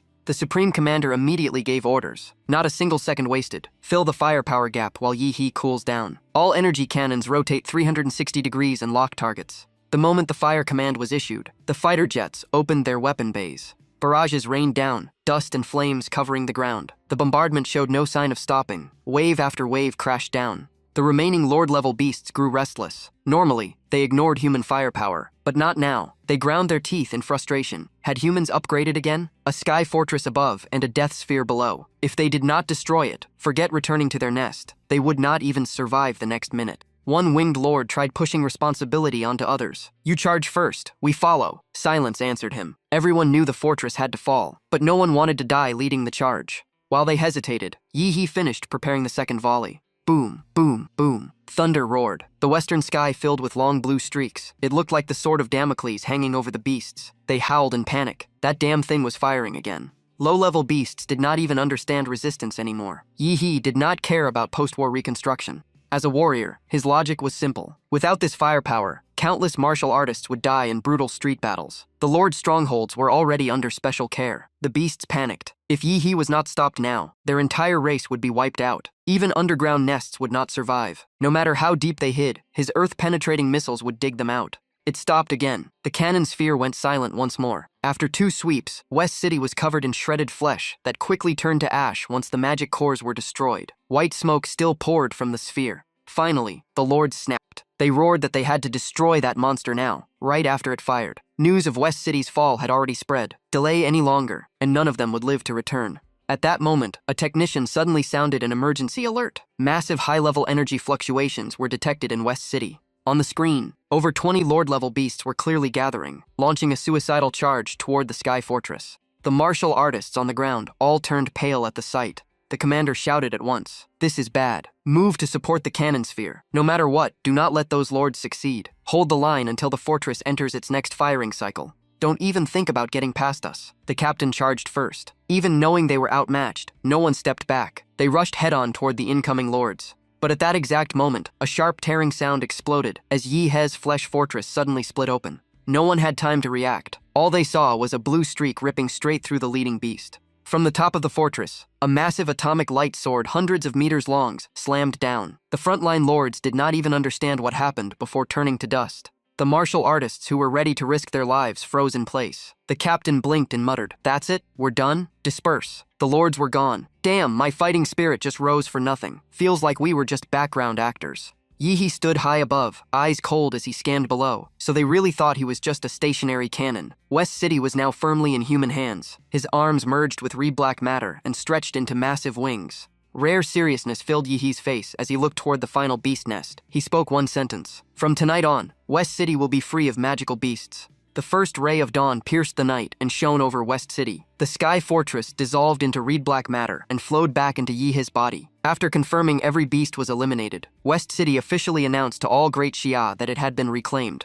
At that moment, Yi's lips curved slightly. One look and you knew he was in a good mood. A sly chuckle escaped him. The silent system panel finally appeared. Notification. Achievement unlocked. Savior of West City. Reward. 1 template draw. Additional notice. Contribution exceeded 50% in a large-scale mission. Eligible to merge rewards into 1 advanced draw. Minimum a rank. He looked at the message with satisfaction. This felt way too familiar, just like those gacha mechanics from his past life. Except now he was pulling monster templates. Anything below rank barely tempted him anymore. Merging rewards for 1 big pull was the smart move. At least a rank on par with Godzilla would be worth the hype. News of victory in West City swept across Great Xia. The territorial counter-offensive had just begun and already claimed its first win. In one single day, 3 cities were reclaimed. The first was Lion's City, led by the #1 Department of Dragon Sparrow. The second was Land City, handled by the martial artists of Zuo Capital. The last was West City, officially credited to Dean Chen Tianyu of Hua University. Great Xia declared the campaign would continue expanding. However, Yi's identity remained completely sealed. Only Chen Tianyu's name was released. A freshman peak grand martial artist crushing even grandmasters would cause a global earthquake. Elsewhere, Lu Qingju stared at the news with suspicion. Dean Chen reclaimed West City? That doesn't sound right. The military required strict confidentiality agreements, but two people still guessed the truth. Liu Qingju and Chu Zhou. That blue light was too iconic. Who else could it be but Yi He? The scene shifted to the Great Xia Reclamation Command headquarters. High Command immediately tightened all matters regarding Yi He. Orders were issued. Every piece of information about him was to be classified at the highest level. This was too shocking. It would attract countless eyes. After returning to headquarters, Yi He went straight to the Supreme Commander with rare seriousness. The moment he called him sir, the man nearly jumped, goosebumps rising. The once imposing commander now bowed politely to a student. He stammered, "Please don't. You're my superior." Yi He casually replied, "Then let me ask directly, when do I get my Hua University freshman top scorer certificate?" The commander broke into cold sweat. In his mind, nothing made sense. A monster stronger than the dean himself still cared about a freshman title. He hurriedly explained that the normal confirmation process required Hua University's student council approval. It usually took about a month. But when he saw Yi He's face darken, he instantly changed his tone. "Your case is special, sir. No freshman would dare question this position. And the student council president is here. We can confirm it right now." By the time he finished, sweat was pouring down like he had just sprinted 10 kilometers. Yi He casually asked, "The student council president, where is he?" Right then, the door swung open and someone familiar walked in. It was Dai Kaming. The moment he saw how unbelievably young Yi He looked, he sucked in a sharp breath. Yi He turned and asked, "You're the student council president?" No one expected this guy to rush straight at Yi He at insane speed. They were suddenly so close that even Yi He froze. He wanted to say something, but didn't even know where to start. Then Dai Kaming showed the face of a die-hard fan meeting his idol. He looked more excited than when killing monsters. He said emotionally, "Senior, thank you for saving all of us. On behalf of my teacher, I offer my deepest gratitude." Seeing him so passionate, Yi He felt awkward. "It was just my duty. No need to be so polite. And you're older than me. Calling me senior feels strange." But Dai Kaming immediately shook his head. In martial arts, strength decides everything. You are the senior. Yi He could only give an awkward smile and nod helplessly. At that moment, the system panel popped up. "Congratulations, host. You've earned the achievement Hua University's top freshman. Reward, 1 template draw." After handling everything at headquarters, Yi He finally focused on the system. The moment had come. The crucial moment began. He took a deep breath and pressed the draw button with anticipation. The instant he pressed it, a massive black vortex appeared before him. A sharp screech filled the air. Then a mysterious purple light burst out, freezing him in place. Purple-black energy streams swirled around it non-stop. The glow was so intense that the entire room turned into a strange color. Yi He had to shield his eyes from the glare. Excitement rose in his chest. This had to be something big. A gigantic form slowly appeared. In the center of the room floated a massive eyeball. Around the dark flesh grew countless writhing tentacles. The system displayed, Hellstar template, B rank. A crack split open across the flesh, slowly parting like eyelids. Inside glowed a faint pink-white light, with tiny tentacles trembling along the edge like lashes. The eye fully opened, its red pupil slowly locking onto Yi He. Data followed. Bloodline solar devouring star. Senses cosmic radiation and light energy. Freely adjusts particle density. Light energy guidance. Controls energy flow and redirects output. Grand dark heaven. Devours all things. Current compatibility. 1. Yi He's eyes nearly lit up. Finally, no more useless D or C rank muscle boosters. What caught his attention was whether Hellstar's control over light and energy could sync with the nuclear power of the Emperor Ancestor. If perfectly fused, the potential would be terrifying. Just thinking about it made him want to max it out immediately. The scene shifted to Qin City, still occupied by demonic beasts. Multiple top martial guilds had launched a joint campaign. After a full day of brutal fighting, heavy casualties, and nearly depleted weapons, helplessness spread through the camp. They weren't afraid of dying. What terrified them was dying without even knowing where the enemy was. The core issue was the mission to hunt the Overlord. Even after gathering the strongest guild leaders, they still couldn't locate the Qin City Overlord. One man leaned against the wall and cursed, "Damn it, we fought all day and only took back 2 outer districts." Another sighed, "The hunting squad is full of elite guild leaders, and we still can't even find the target." Everything traced back to those rat beasts. Most of the demonic forces in Qin City were rat-type creatures. They weren't individually overwhelming, but they made the battlefield a nightmare. The rats had dug a massive underground tunnel network and dragged the humans into full-on tunnel warfare. The Alliance first tried the same tactic as West City, using heavy firepower to clear the outskirts and lure them out before sending in assassination teams. But these rats were insanely organized. Almost none took the bait. The entire city felt eerily silent, and every entrance stood completely unguarded. A tall guild leader frowned. "This looks like they're inviting us in." The young man beside him nodded. "They want close combat in tight tunnels, our biggest weakness. Otherwise, we wouldn't have paid so much just for 2 districts. Just then, a female guild leader checked her phone and announced, "Latest update. Leon City, Land City, and West City have all been reclaimed." Guild leader Silver Wolf slammed his fist into the wall, cracks spreading from the impact. He gritted his teeth. That overlord never showed itself once. That beast is hiding deep underground in Qin City. To reach it, we'd have to cross billions of rats in that tunnel maze. It's almost impossible. We have power, but nowhere to strike. In another corner of Qin City, inside a dark and freezing alley, the air felt eerily oppressive. In the suffocating silence, slow footsteps echoed. The one who appeared was Yi He. This time he came in a completely different look. A tight dark purple suit covered his body, and a crystal purple mask with strange swirling patterns hid his face. He muttered, "This mission cannot expose my real identity." He expanded his life magnetic field to scan the area. A heavy thought crossed his mind. Right now, no one on Blue Star knows the 3 Guardian Grand Masters of Great Xia have completely vanished, and the one behind it is likely Fu Hongsheng, the strongest martial artist in Great Xia. Yi He couldn't understand why someone already at the peak would target the nation's top pillars. Yi He analyzed calmly. With Fu Hongsheng's status and power, he should have been carved into Great Xia's history. But if he attacked the nation's strongest, then one thing was clear. He wants to weaken Great Xia, and at Yi He's current growth rate, he would sooner or later become a target. The conclusion was simple. A battle between him and Fu Hongsheng was inevitable. The future clash already felt set in stone. Despite his terrifying strength, Yi He stayed cautious. His opponent was Martial Saint Fu Hongsheng. To face that level, he needed more power. More importantly, he had to stay hidden and strike before the enemy noticed. His biggest advantage right now was information. Fu Hongsheng knew nothing about Principal Shi's message, nor about the insane growth from the infinite monster template. As his life magnetic field kept expanding, Yi He continued thinking. Given enough time, no enemy would matter, and this Qin City campaign was the perfect opportunity. Only then did he realize he had been scanning the entire city non-stop since entering. Standing in the city, Yi He sensed countless biological signals packed densely beneath the ground. He frowned. The number had likely reached the billions. The sheer density distorted his perception, making it impossible to pinpoint the overlord. He lowered his head, as if his gaze could pierce through layers of earth. No wonder the allied guilds were stalled. Even he couldn't lock onto the target. The situation reminded him of the blood pupil black ape in City. That battle was still vivid. Same high-level beast, same cunning nature, and the harder it was, the stronger his urge to hunt. A cold smile curved on Yi He's lips. With a sharp sound, Yi He stomped the ground and vanished instantly. A faint laugh echoed. "Too bad for you. I have too many abilities. One of them will counter you." Beneath his feet, blackered biological matter surged out like a flood. In seconds, it swallowed an entire block and seeped deep into the cracks underground.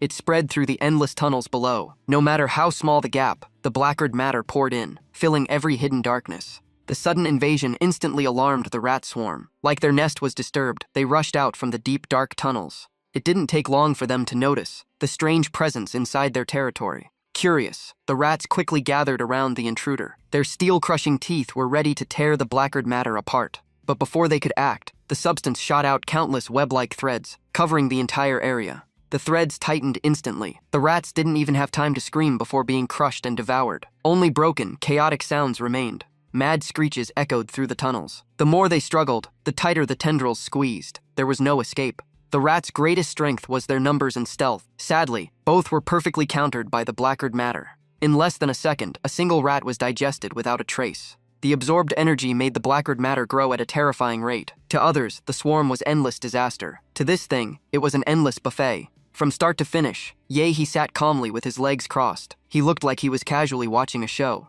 But deep underground, an unprecedented purge was happening. The rats didn't even get the chance to surface. The entire city was already sealed. In simple terms, He alone had surrounded every beast in Qin City. It felt like he built his own massive alliance and forced them out. The rats that once gave countless martial artists nightmares were now ridiculously easy for Yi He. It was like tossing everything into a washing machine and pressing start. After a while, Yi He strolled through the ruins and said calmly, "The rats in the city are almost cleared. The blackered matter has reached over 100 meters underground. At this point, you should show yourself." When the substance pushed past the 100-meter mark, the true king of the underground could no longer hide. On a shattered street corner, the blackered layer suddenly trembled violently, rolling like magma about to erupt. A second later, a terrifying force exploded from below, blasting the substance away. The shockwave spread over 100 meters. With a thunderous boom, a gigantic rat-like foot slammed onto the ground, cracking the earth into deep fractures. From underground emerged a massive white rat, as big as a heavy truck. But the horrifying part was its body, covered in countless rat heads packed together. All of them shrieked at once, their sonic waves destroying nearby buildings.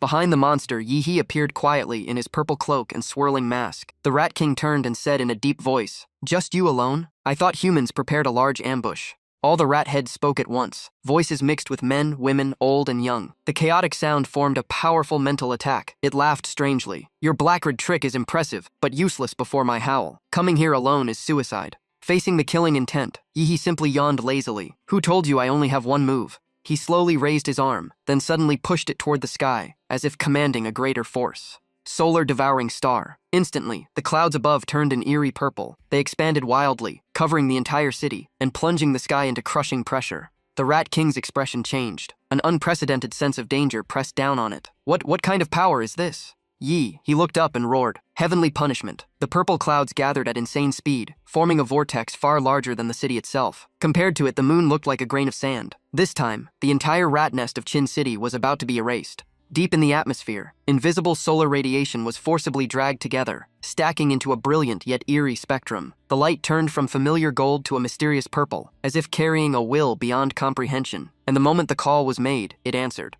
The thick clouds were torn apart like paper. In the chaotic sky, a gigantic purple pillar connected heaven and earth, crashing down with destructive force and shaking the space itself. The white rat overlord instantly sensed fatal danger. This is bad. Pure instinct kicked in. It exploded with full power and tried to flee without hesitation. But Yi He's cold laugh echoed, his gaze locked on like a blade. Run? A beast like you thinks it can outrun light? The cosmic purple beam crossed the distance in a blink. The white rat overlord had no time to react before it slammed straight into its back. A piercing scream rang across Chin City, sending chills through every living creature nearby. Its lower body was sliced clean in half. Flesh and blood exploded everywhere. Even in madness and agony, it twisted back and roared. You want to kill me? Yi stayed calm. He raised his hand and pointed at the purple sky. One short sentence came out like divine judgment. Fall. The air screamed. From above, countless purple streaks rained down like meteors, so fast that dodging was impossible. This time, the pain shattered the white rat overlord's limits. Its howl turned into pure despair.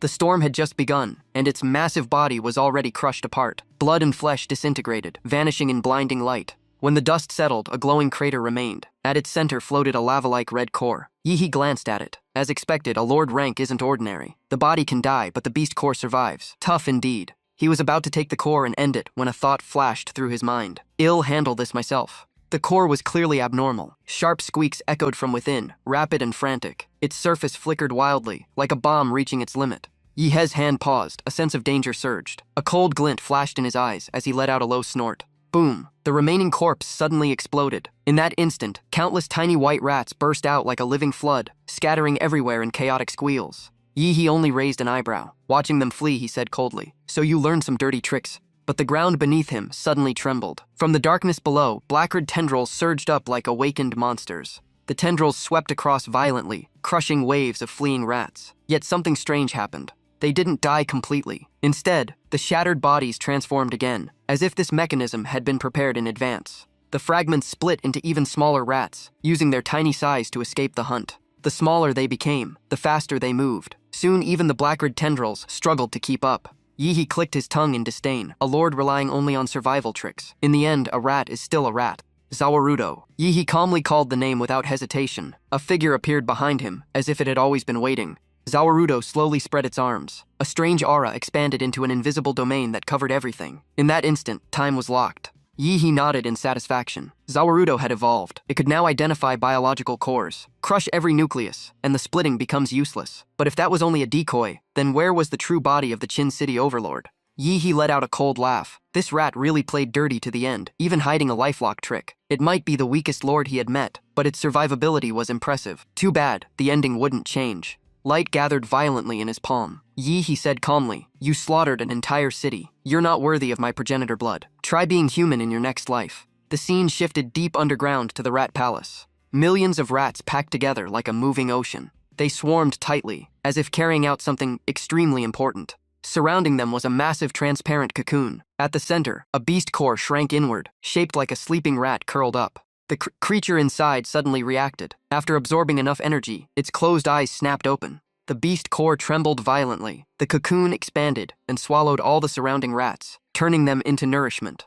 Deep underground, the cocoon became a giant embryo. When the last rat was absorbed, a new creature finally formed inside.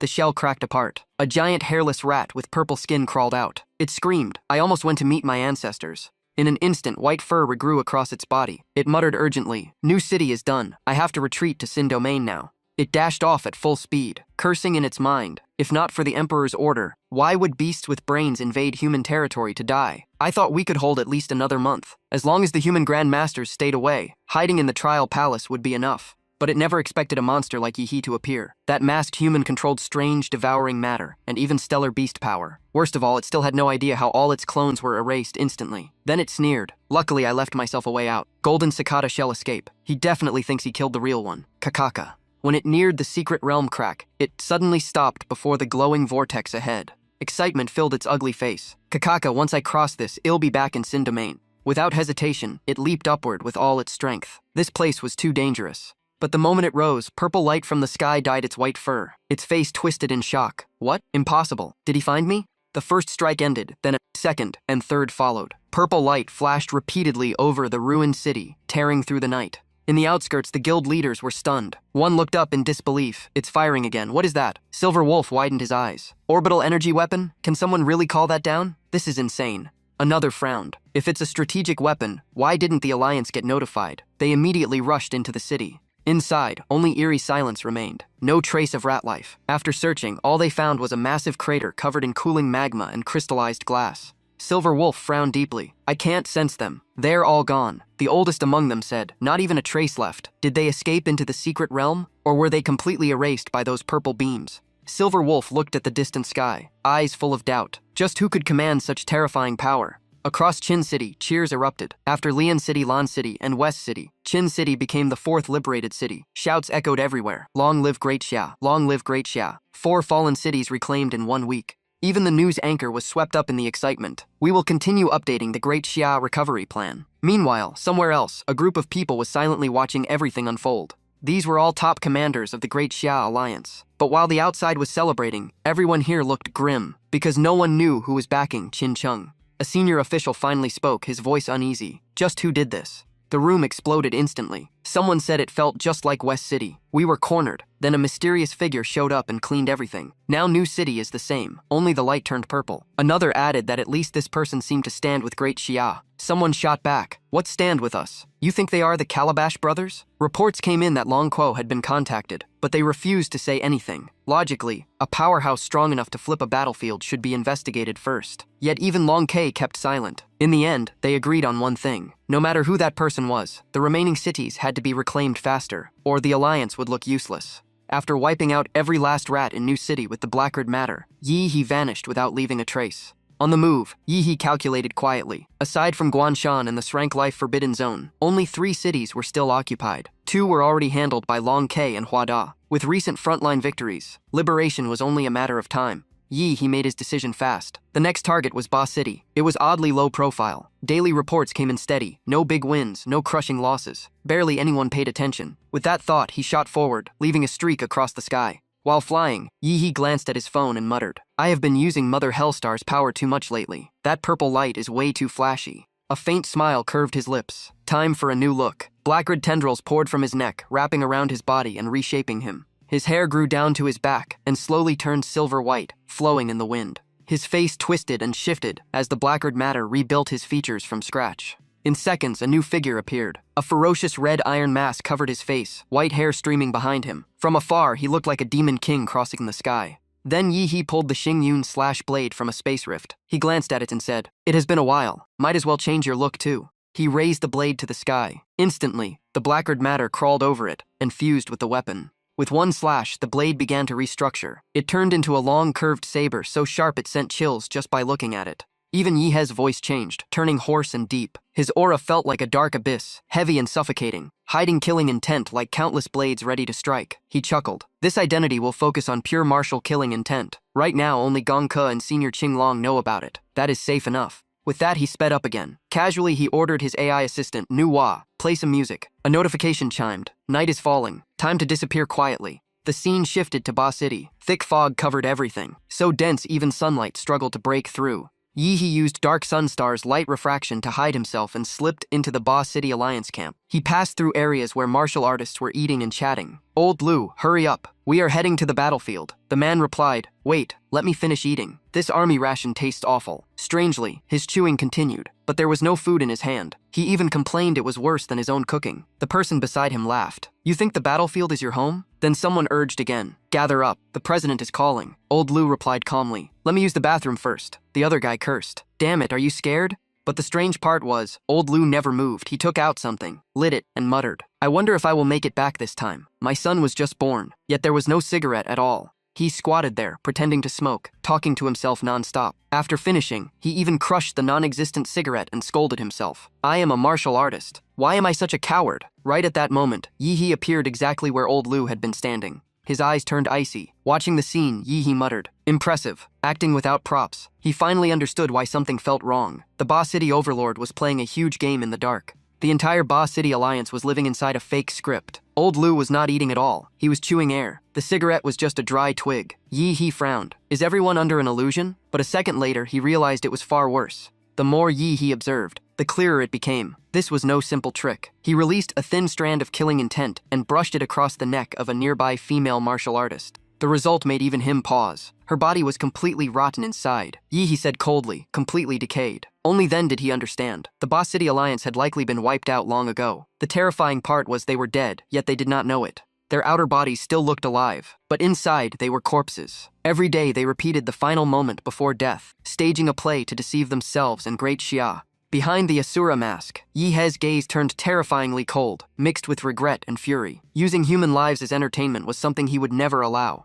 A black-red tendril shot out instantly. Yi dragged a martial artist in front of him. As she tried to scream, a tendril sealed her mouth. Another slid into her throat. Her eyes widened in panic. "Who are you?" With just brief contact, Yi saw through the method behind it all. Blood nightmare art combined with psychological hypnosis. His hoarse voice echoed, "You are already dead." The tendril withdrew, and she collapsed, convulsing violently. At first, she looked at him like he was insane. But when a surge of blood aura flooded her senses, sealed memories shattered. She trembled. "I am dead?" The truth rushed back. "Yes, I died on the battlefield. The Ba City Overlord was too terrifying. It killed the president and turned us into living corpses." She clutched her head and screamed. Her body began to rot and weather at visible speed. Through broken cries, she gasped, "Only a grandmaster can fight that monster." The moment she fully accepted her own death, a strand of killing intent pierced her head and ended her pain. Her body fell to the ground. Yi stood in silence. It seemed once someone realized they were dead, the force sustaining the corpse would vanish as well. Yi closed his eyes briefly and said softly, "Rest well, comrade. I will collect your debt for you." His anger reached its peak. Treating lives like toys was unforgivable. He looked into the distance, killing intent surging. Time to settle this. Ba City remained drowned in dark fog. Human traces were almost gone, replaced by demonic beasts and the stench of decay. Yi expanded his life magnetic field across the entire city. Strangely, he found no strong life signal at the Overlord level. That made him frown. Instead, every demonic beast signal felt almost identical, just like the Alliance members before, as if they were mass-produced copies. A thought flashed through Yi's mind. The corner of his lips lifted. "Oh, now this is getting interesting." His black robe stretched and spread outward like a rising tide. From above, it looked like ink spilling into clear water. He said coldly, "If you hide that well, I will force you out." At this moment, Yi looked more evil than a true demon king. In a blink, darkness swallowed the entire city. Ba City was almost drowned by a single move. Low roars echoed everywhere. Yi absorbed the remaining demonic beasts, but his expression darkened. No energy entered his body. They were empty shells, worthless corpses. Even after waiting, his target did not appear. As he quietly expanded the life magnetic field further, Yi thought coldly, "Still not coming out?" Then he nodded slightly, a smile forming behind the mask. "Fine." Suddenly his eyes swept sideways like a blade cutting the wind. In that instant, he caught a tiny ripple sliding through space. Killing intent exploded in Yi's eyes like a flame finally unleashed. He spun around and looked up, locking onto every fluctuation. It did not take long. The ripple came from the Ba City Alliance gathering zone. Yi smiled with interest. "Found you." The scene shifted to the outer ring of Ba City. The Alliance army stood in perfect formation. At the center was a mountain of a man, Li Zhongshen, sect master of Hongwu sect and the strongest grandmaster here. His body ranked second in all Great Xia, only below Qinglong, and he stood among the top of the 36 grandmasters. Li Zhongshen's voice boomed like thunder. Veins bulged across his face. His aura surged like an ancient beast awakening. "All martial artists, listen to my command." Tens of thousands roared in response. The sound stacked into violent shockwaves. Even the ground trembled with their will. Li Zhongshen's eyes slowly turned blood red. He roared with killing intent. "The Ba City Overlord is right ahead, and he is alone. Kill him, and Ba City will be liberated. The order had barely ended when tens of thousands charged forward like madmen. Liberate Ba City echoed across the sky in endless waves. Watching this, Li Zhongshen's lips slowly curled, but the smile stretched unnaturally wide. A low, eerie laugh escaped him. At that moment, the sky above Ba City changed. Calm clouds were dyed purple and began to swirl violently, forming a massive vortex that covered the heavens like a hanging mountain. The sudden phenomenon stunned everyone. Countless eyes looked up in confusion. What is that? Are reinforcements here? At the center of the purple storm, a figure slowly appeared. Yi stood in midair in a flowing purple robe, his face hidden behind a twisted vortex mask. From above, his icy gaze looked down at the sea of people without emotion. Behind the ferocious Asura mask, his eyes lowered slightly. A trace of cold flashed through them, like a final verdict delivered. Yi slowly lowered one finger. The motion seemed light, yet it carried crushing pressure. In an instant, countless purple beams tore through the sky and rained down like destruction itself. The crowd had no time to react before disaster struck. Screams erupted everywhere. Is that the guy in the sky? Why is he attacking us? Is he colluding with the beasts? Ground forces retreat. Standing there is suicide. Air Force move now. In the chaos, someone rushed over in panic. Commander, our fighter jets and the entire missile stockpile have vanished. The commander spun around in shock. Impossible. We have not even deployed yet. Logistics checked everything. A desperate question echoed. When did we fire all those weapons? Amid the ground chaos, Li Zhongshen hid behind a massive rock. His eyes locked onto the purple figure in the sky. His expression turned dark. A grinding sound came from his teeth like an enraged beast. I did not expect this. His voice turned cold. This human saw through my layout? What a pity. I planned to blend into the human world. At that exact moment, a massive purple beam as thick as a barrel crashed straight toward his position. Recognizing the familiar attack, he looked up sharply. His face changed. Secret art of Hongwu sect. Earth fiend martial skill. Facing power that could drive others to despair, he showed no panic. He clenched his fist. Muscles tightened like forged steel as he charged upward. He stomped lightly. The ground beneath him exploded with a heavy blast. His massive body shot hundreds of meters into the air, carrying terrifying pressure toward Yi. He threw a punch like a raging cyclone. The collision force was so horrifying that purple beams were swept away and detonated midair, turning into blazing sparks. The two forces collided, and space itself seemed to crack. Shockwaves swept across the sky. Li Zhongshen used the rebound to shift direction and move away from the chaos below.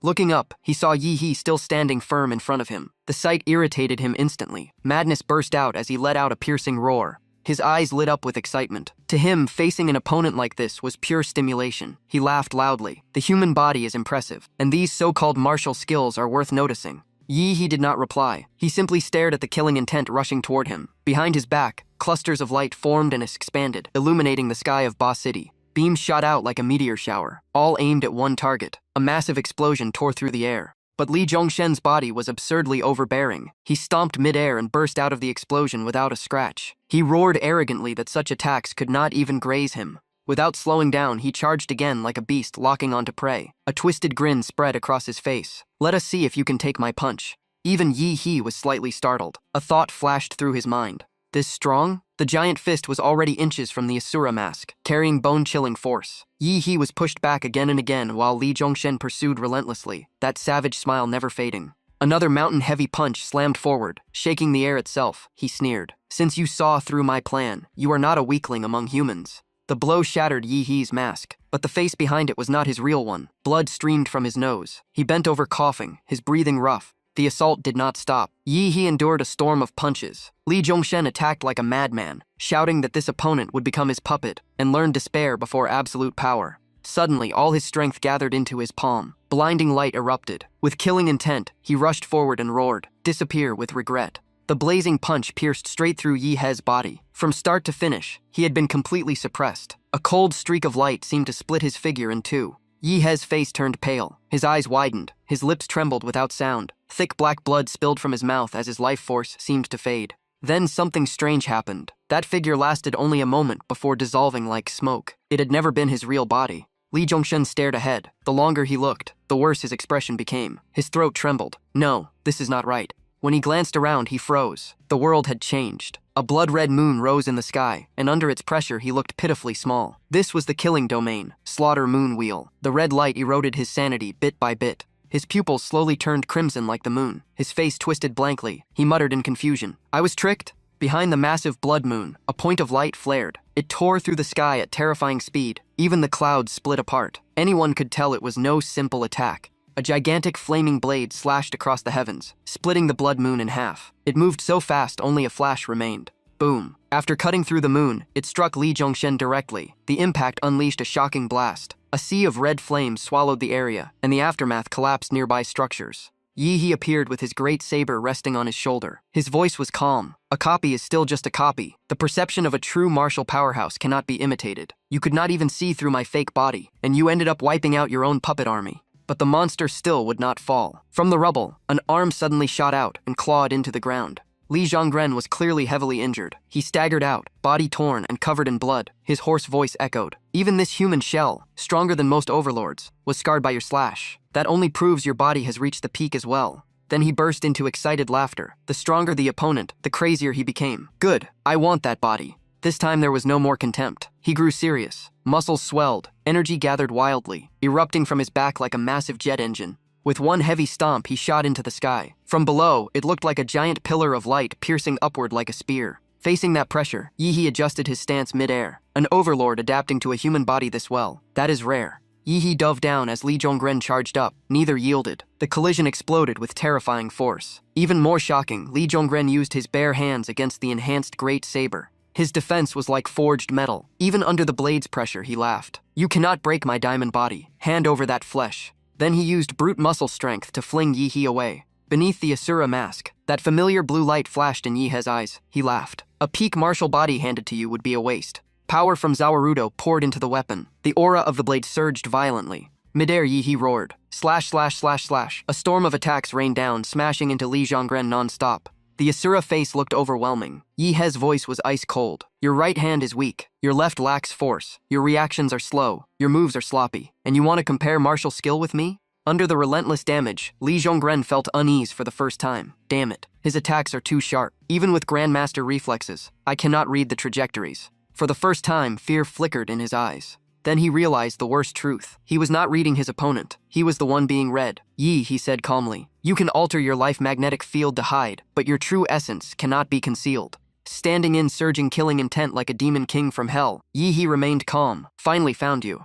Zawarudo appeared behind Li Zhongren and formed a sphere, sealing his entire body. Completely locked down, he felt real fear. Impossible. Even with a Grandmaster physique I am suppressed. Retreat. I must retreat and find a stronger puppet. His arrogance vanished. In his eyes now was only approaching death. What is happening? My body is completely locked. He roared in despair. Before him was a force far beyond his vessel. The worst part was he knew one thing clearly. This time, there was no escape. Li Zhongren had lost all his former savagery. Facing death, he was just a trapped beast screaming to survive. At that moment, the system voice sounded. Congratulations, host. You have contributed over 50% to territory recovery. You qualify for a reward draw with minimum a rank. Yi He tapped the interface and began the draw. A strange vortex appeared before him like an illusory eye. Darkness filled its depths, yet brilliant light moved within. Seeing it, Yi He was stunned. That light, could it be? Ding. An S-rank template appeared, glowing with a premium aura. Information followed. S2 rank 10 Tails Divine Tree Template. Bloodline abilities include Star Sphere Condensation, absorbing natural energy to create 7 attribute, Holy Wood bloodlines that can receive the Divine Tree essence. It also grants Eye of Karma, awakening eyes that wield karmic power. Current compatibility, 1%.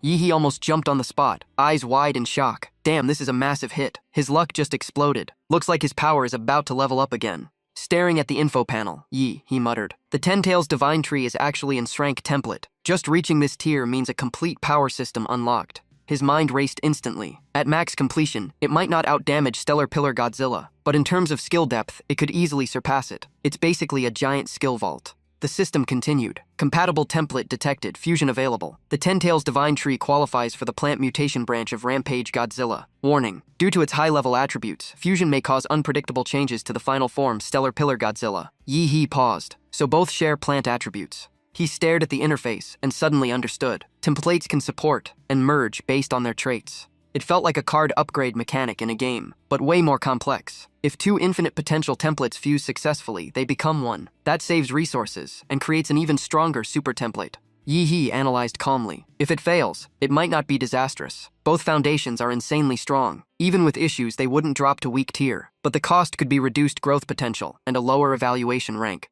The system sent another alert. Host possesses high-grade item Golden Gene. This item optimizes bloodline and maximizes positive development during fusion. Yi clicked his tongue. Golden Gene. What perfect timing. It's like this item existed just for this moment. He chuckled to himself. Is someone out there actually writing my story? The thought vanished quickly. Yi grinned in excitement and shouted, if we're here, there's no reason to hesitate. To face Fu Hongsheng, I need to be 10 times stronger. No, 100 times. Begin fusion. The gene template instantly began to shift. Streams of internal matter started moving and transforming non-stop. The system activated processing. Stellar Pillar Godzilla cannot fully absorb the Ten Tails Divine Tree gene, initiating deep-level mutation. Golden Gene injected. Optimization and fusion in progress. Meanwhile, in Ba City, Li Zhonggren no longer looked fierce. His body had shriveled like all vitality was drained, leaving skin clinging to bone. Using his last strength, he forced out the words, "Did you kill him?" Yi slipped his hands into his pockets and walked over slowly. Yes. Li Zhonggren shifted his eyes toward Yi He. What about the martial artists from the Ba City Alliance?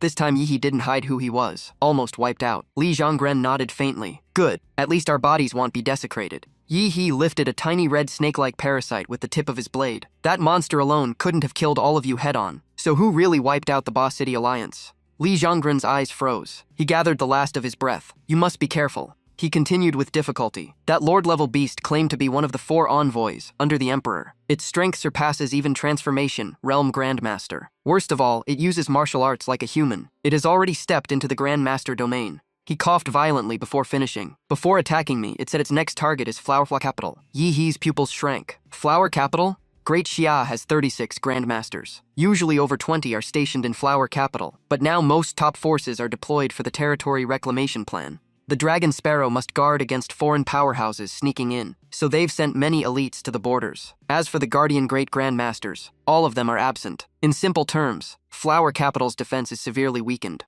The scene shifts to Flower Capital, inside the Nine Rivers secret realm base. This rare rift lies deep underwater. Dragon Sparrow built a base here, but for 5 years the beasts almost vanished. The threat level dropped from B all the way to D. Inside the camp, a loud barbecue party was in full swing. The smell of grilled meat filled the air. The martial artists laughed while eating. Life in Flower Capital is different. Other regions are fighting non-stop, and we're chilling here with steady pay. Being born in the right place is a talent. Even a branch member of the 9 great families lives like this. As the chatter continued, someone walked over. Come on, keep drinking. A martial artist turned around. Old Zhao, aren't you on radar duty? The man shrugged. Why should I stand guard while you guys feast? A beer can popped open. The group burst into cheers. Relax, this trash realm isn't dangerous. Come drink first. Shame there's no pretty girls. About 1,000 meters away from the camp, a gray bare foot slowly stepped onto the decayed ground. Wherever it passed, life was drained completely. A gray-black trail stretched behind it. The lush forest withered and rotted at visible speed. From above, a streak of death cut through the sea of green. A 3-meter figure stood like a mountain, muscles like cold-forged steel, and on its back, a vicious demon face.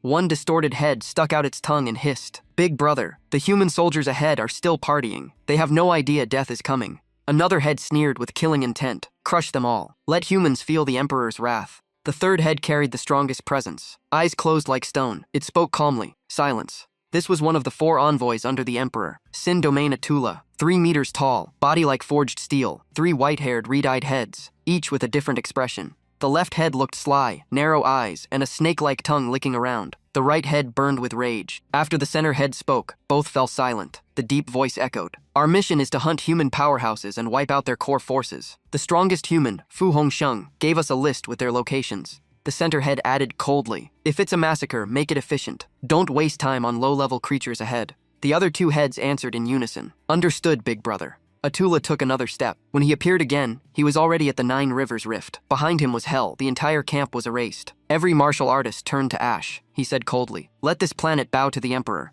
What remained was a dead land where humans once stood guard. Standing on the corpses of the defeated, Atula sneered. These weak humans couldn't even endure the aura from us passing by. Pathetic. He slowly approached the rift and stepped inside. The once stable rift trembled violently on contact. Lightning burst around his gray foot. His near-indestructible body was rapidly eroded by spatial rejection. Flesh peeled away, revealing black bones beneath. The center head spoke, as expected. The stronger the being, the harsher the spatial backlash. Without this limit, the Emperor would have crushed the other world long ago. Then Atula took out a strange cube. Inside were countless bubble-like chunks of flesh fused together, reflecting eerie colors. For the first time, the center head showed disgust. We still have to use the leftovers of the alien demon. How revolting. Even unwilling, he gripped the object tightly and raised it. The bizarre cube touched the spatial rift. The flesh bubbles inside swelled rapidly and latched onto the unstable space. Attila pulled his foot back. Red-black light particles gathered in the air. They swirled around his leg.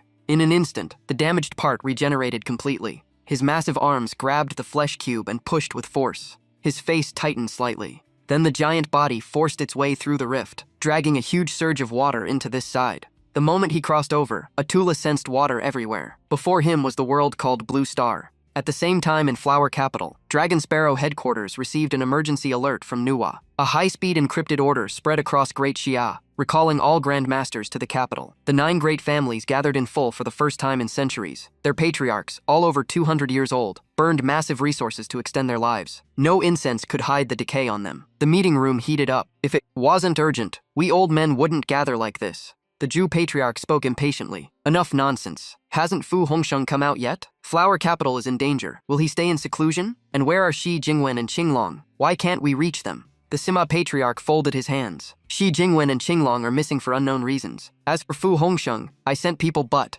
The Li patriarch leaned forward. And the answer came. No response. Fu Hongsheng gave nothing. Faces changed instantly. Someone muttered. Only 2 possibilities. Hez at a critical breakthrough and can't respond. Or Hez ignoring everything on purpose. The Zhao patriarch slammed the table. Damn it, Fu Hongsheng is just a brute. Does he want control of Great Xia? I said long ago we should limit martial artists' fame and power. Otherwise ambition will grow. The Jew patriarch spoke heavily. What now? Should our 9 families face the enemy alone? Wouldn't that play into Fu Hongsheng's hands? The powerhouses we raised were meant to secure our status. If we risk them all here, even victory will shatter our foundation. Someone cautiously suggested. Maybe we retreat strategically for now and wait for national forces to return. The room fell silent. Everyone knew what that meant. No one wanted to say it first.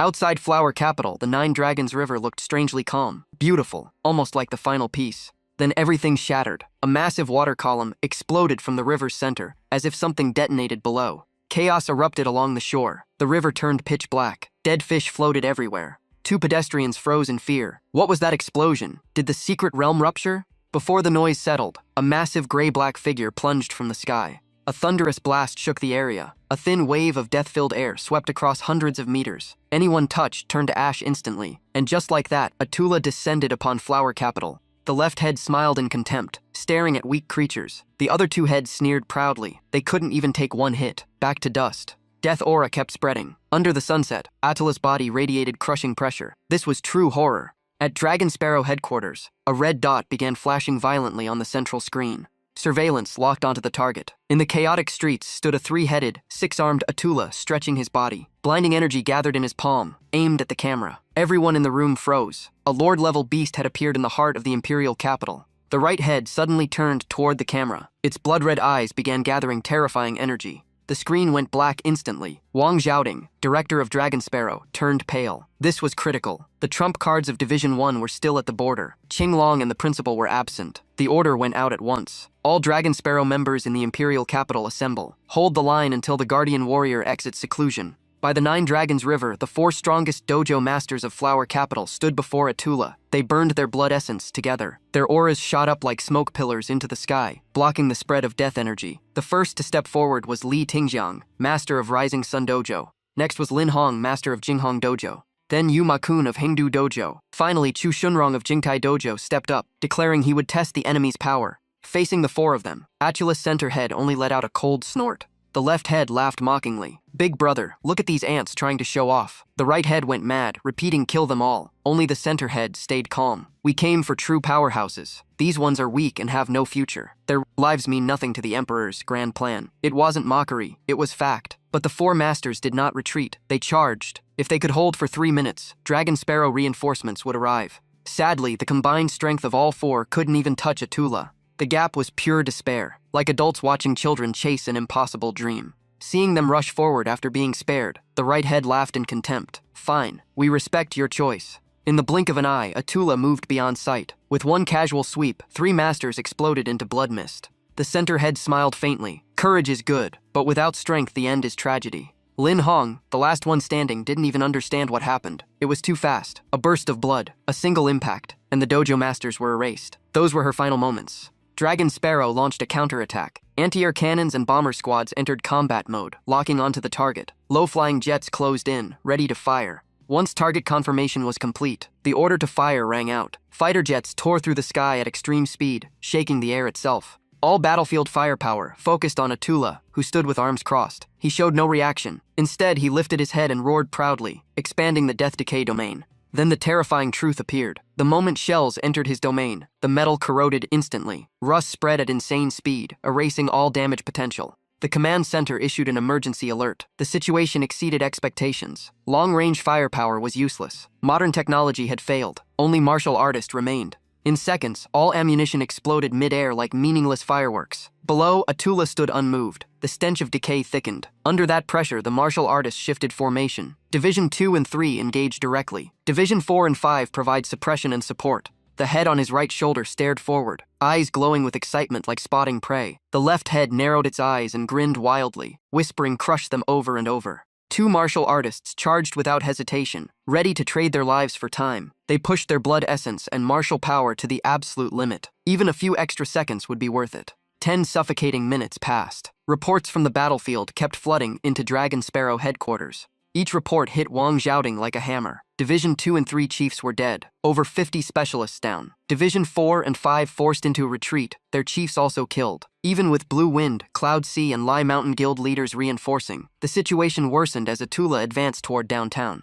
Wang Xiaoding could barely stand. His legs trembled, his throat felt crushed. 4 cocoon-breaking grandmasters had fallen in such a short time. He collapsed into his chair. For the first time in his life, he felt true helplessness and despair. His mind went blank. At the breaking point, he roared hoarsely, asking if they had reached Fu Hongsheng, Qing Long, or Principal Shi. The answer was still no contact. Worse, the 9 great families had only sent a few great martial masters, and some Xuan Wu-level fighters. Their stationed grandmasters were nowhere to be found. Suddenly, a piercing scream blasted through the surveillance speakers. The giant screen showed Attila's massive hand before the lens. Beside it, the crushed corpse of a martial artist. Blood splashed across the display. The scene was horrifying. Watching this, Wang Xiaoding reached the edge of despair. If this continued, not just Flower Capital, even Great Xia could fall. With no path left, he clenched his teeth and roared like a cornered beast. Activate the special strategic protocol. His subordinates turned pale, warning it might spiral out of control. Wang Xiaoding did not hesitate. Flower Capital was at life and death. He would bear the consequences.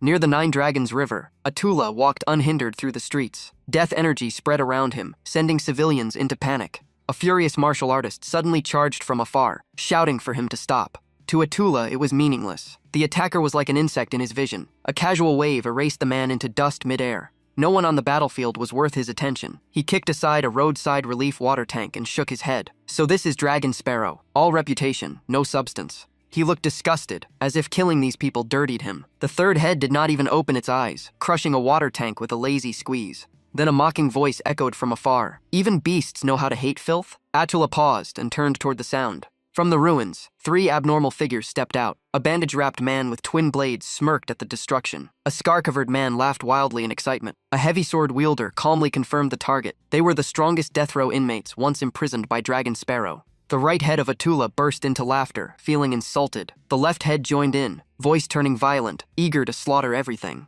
But the center head released a low, warning growl. He observed carefully, yet his gaze did not linger on the 3 men. Instead, he looked up. Above the clouds, a floating city slowly revealed itself. His icy voice echoed. The 3 below are worth hunting, but they are nothing compared to the one above. For the first time since arriving, the center head opened its distorted eyes wide. The eyeballs bulged, flesh twitching violently. Crimson pupils contracted and expanded, as if devouring souls. He whispered that he would finish these quickly and save the real anticipation for the opponent in the sky. The 2 side heads freeze in shock as the middle head suddenly opens its eyes, and they keep asking what kind of monster could make their boss pay attention. The bandaged death row inmate just laughs arrogantly, still clueless about what he's facing, bragging about killing many lords and even threatening to smash Attila's ugly face. The moment he finishes talking, the 2 side heads shut their eyes at the same time. Their hands press together as they begin chanting eerie syllables that send chills down the spine. From both sides of Attila's body, 2 new arms quickly grow out on each side. The new arms glow dark blue with thick evil aura, while the other side sprouts blood-red twisted arms filled with pure brutality, as the front hands form seals and the 4 behind take stance, chanting non-stop while a giant halo rises behind Attila, and toxic energy floods the entire space. The middle head opens its blood-red eyes, looks down at the 3 inmates, and coldly says one line with crushing pressure: expand the domain. The bandaged inmate's face instantly turns pale, unable to believe a demon beast can actually use a martial domain. Before the 3 special strategists can react, a massive black sphere erupts from Atula and swallows them whole, and with a single move called Great Dark Heaven, he effortlessly erases the 3 criminals who once shook Huadu. In the heart of Huadu, a giant black sphere now floats in the air, clearly visible even from far away, trapping the 3 special strategists inside. But right after that, cracks spread across the sphere's surface, and while Atula keeps the domain active, the 3 special strategists have completely vanished without blood or battle marks, making him sneer in disdain as the right head laughs madly and mocks humanity's fragility, saying only the one in the sky might be worth their time.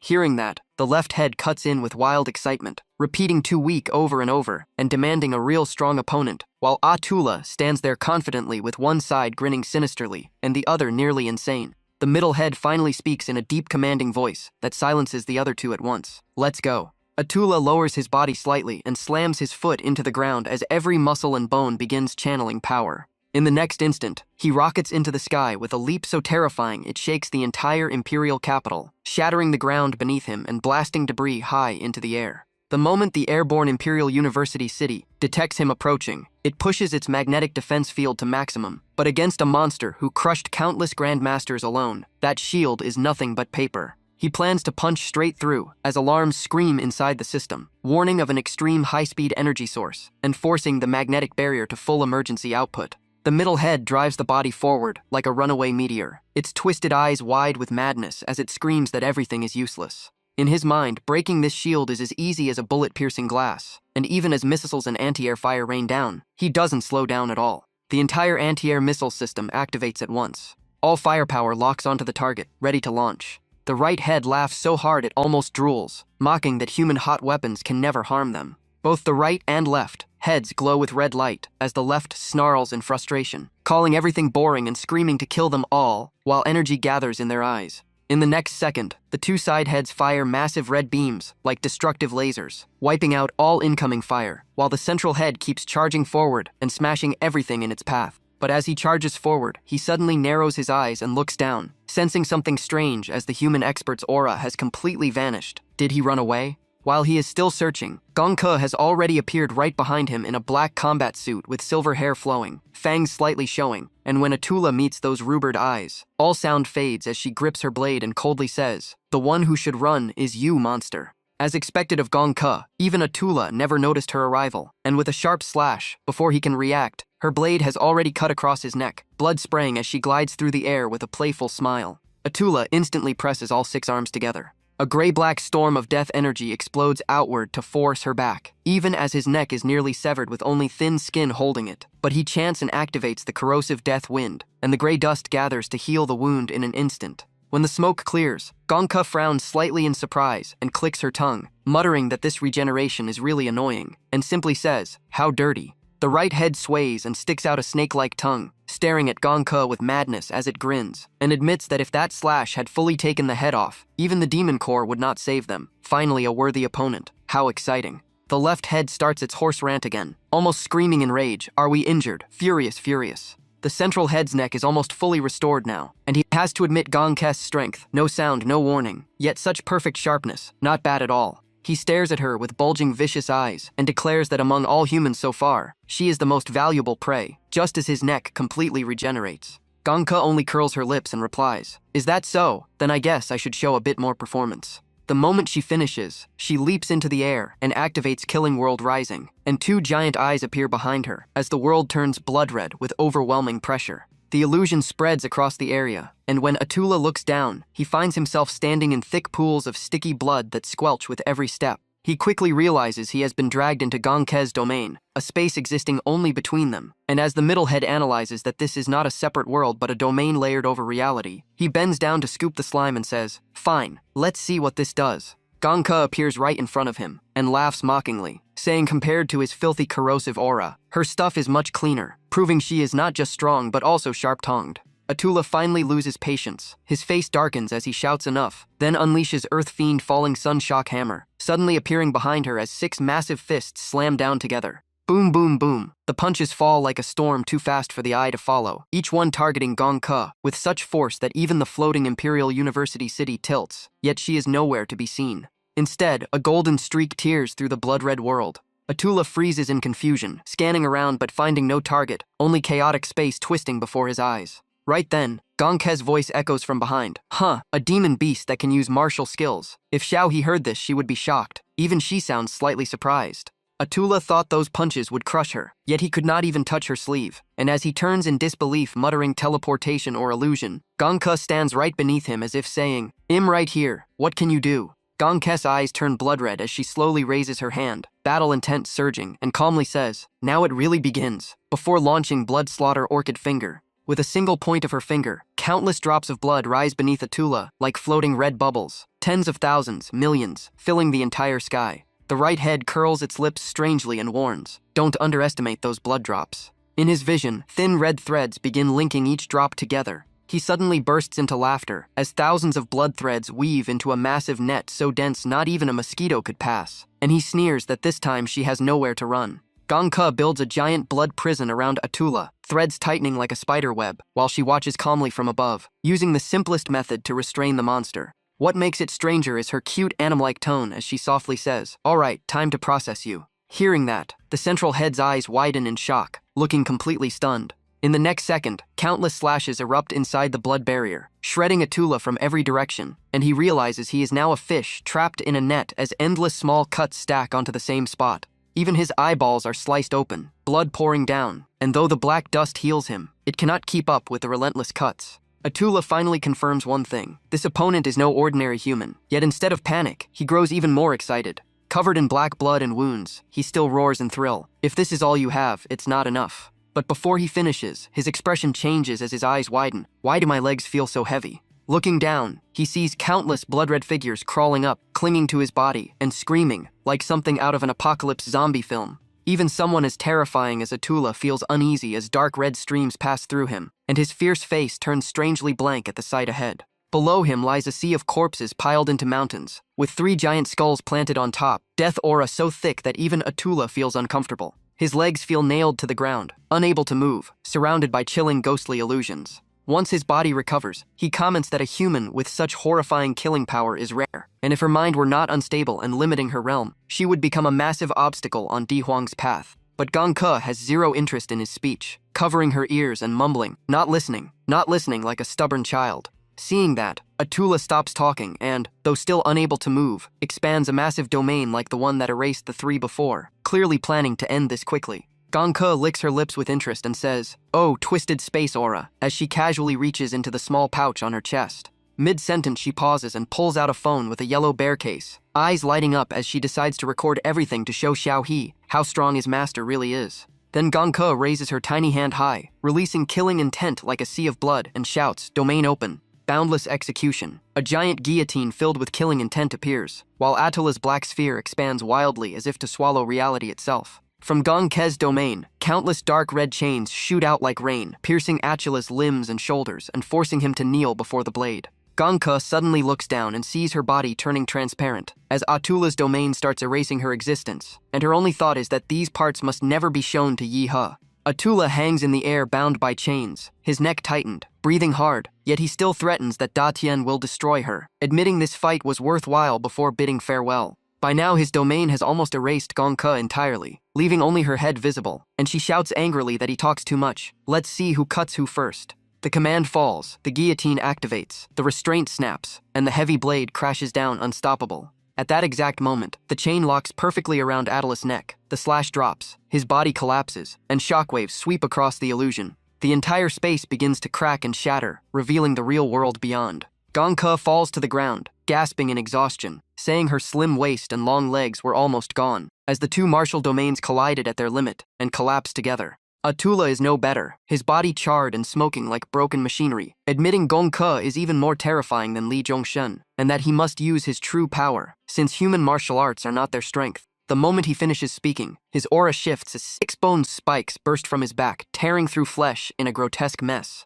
All 6 arms stretch outward. Each hand grabs the protruding bones and yanks hard. 6 twisted flesh blades emerge, wrapped in black smoke and dense evil aura, as Atula abandons human martial skills and prepares to fight with pure primal instinct. The playful smile on Gongke's face disappears for the first time, as she senses her own death signal spiking to the extreme. Before her illness, she could judge victory through killing intent, and when Atula's domain was unrefined, his danger level was only around 6. Normally, she would not fear him, but now his killing aura completely locks onto her, and she even sees herself being overwhelmed without resistance. The vision grows colder as her body is crushed by that terrifying force, shattered into pieces until nothing remains. Her heart sinks and her face turns pale, wondering if this is the destined death, a glimpse of the future only butterfly transformation, grandmasters with immense spiritual power can see. Having seen her own ending, she feels little regret, murmuring that if fate says so, at least dying here means protecting Huadu, and maybe Xiao Shi will build her a statue at Hua University. Yet the first face in her mind is Yi He, her favorite disciple, surely the one who would cry the hardest beneath that statue. But even at 105 years old, Gongke finds it hard to accept. With so many games unreleased, anime unfinished, novels unread, and Xiao He still needing her, quietly wishing he will take care of himself if she is gone. Like final words at the edge of life and death, she suddenly shouts, ready to risk everything in one last stand. At that moment, the entire sky turns a blinding purple. Gongke, mid-charge toward Atula, abruptly stops. She senses an overwhelming energy behind her, turns around in shock and mutters, "There's someone else?" Within the purple light, a long robe flutters in the wind, its color strangely familiar. A figure in a long robe appears, face hidden behind a stitched mask, but it is obviously Yi He, floating in the air as he coldly says he is here to rewrite her fate. Inside Long Que, everyone turns pale, panic spreading as they fear something unexpected has happened at Hua University. Wang Jiding stares at the surging energy readings, frustrated as the chaotic magnetic field wipes out all battle visuals. Across Huadu, citizens look toward Hua University in tension, whispers everywhere, and a child clings to his mother asking if demon beasts have really taken over the world. From between skyscrapers, the floating Hua University island is wrapped in a massive vortex, violent purple light pouring down and unsettling everyone who sees it. On the battlefield, Yi He appears directly before Atula, facing the towering 6-armed monster gripping 6 blades. Atula raises one blade and roars, "Human, state your name." Beneath the mask, Yi He calmly looks at him and answers, "Monster." Just 2 words, yet both Gongke and Atula freeze monster. Yi He continues acting cool, hands in pockets as he floats and says he is from the monster organization, and they can call him Demon Child. Of course he just made that up, but Atula has no clue, thinking through Fu Hongsheng's data with no such name listed, yet decides it is pointless and killing comes first. The moment killing intent rises, he charges. One stomp launches him skyward as 6 black blade waves tear through the clouds, and he unleashes his self-created move, Black Slaughter Annihilation Slash. Facing the massive monster rushing in, Yi pauses slightly, eyes widening behind the mask.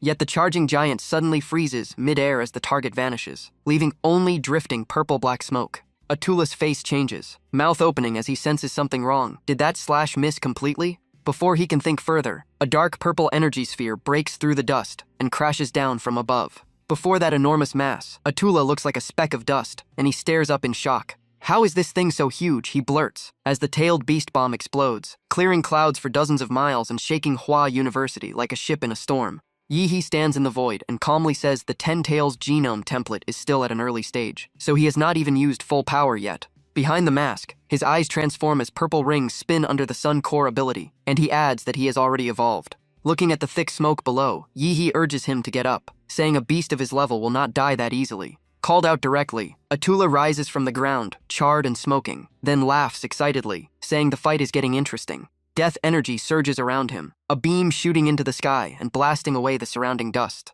Laughing wildly, Atula leaps again, moving so fast he nearly disappears, leaving behind a trail of foul, polluted aura. Yi He activates his perception, eyes flashing, and with the 10 Tails passive effect, everything in his vision slows down. Atula charges at supersonic speed with twisted excitement, but under Demon Child's gaze, every movement crawls as slow as a snail. Yi He instantly gets a new idea. This is his first fight after unlocking the Shrank template, so he might as well use this guy as a test subject. He immediately activates Cell Refinement. What happens next almost makes the enemy's eyes pop out, because right in front of him, demon children start appearing one after another, like endless copies. Clone after clone keeps forming without pause. In just a blink, Yi He creates a tight encirclement. From fighting one demon child, Atula now faces dozens of identical figures. Yi He uses the Hollywood Star cells to create clones, then reinforces them with read black matter. By his estimate, each clone is nearly as strong as the original. Then time is locked for 15 seconds. Dozens of he begin charging atomic energy at the same time. The clones are weaker and might even collapse from the overload, but the power is still terrifying.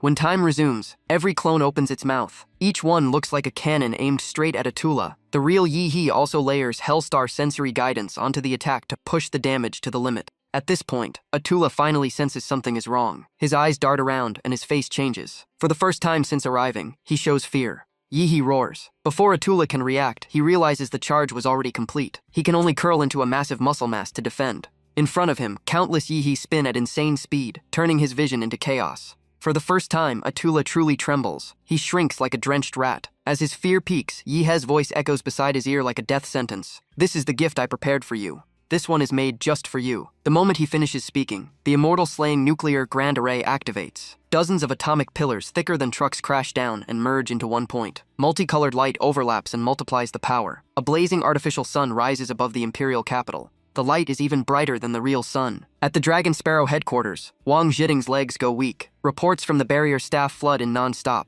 "This is bad, Director. Look at the sky above Hua University. Radiation levels in that area are spiking abnormally. The city's temperature is rising at a shocking rate. From afar, it looks like a second sun has appeared.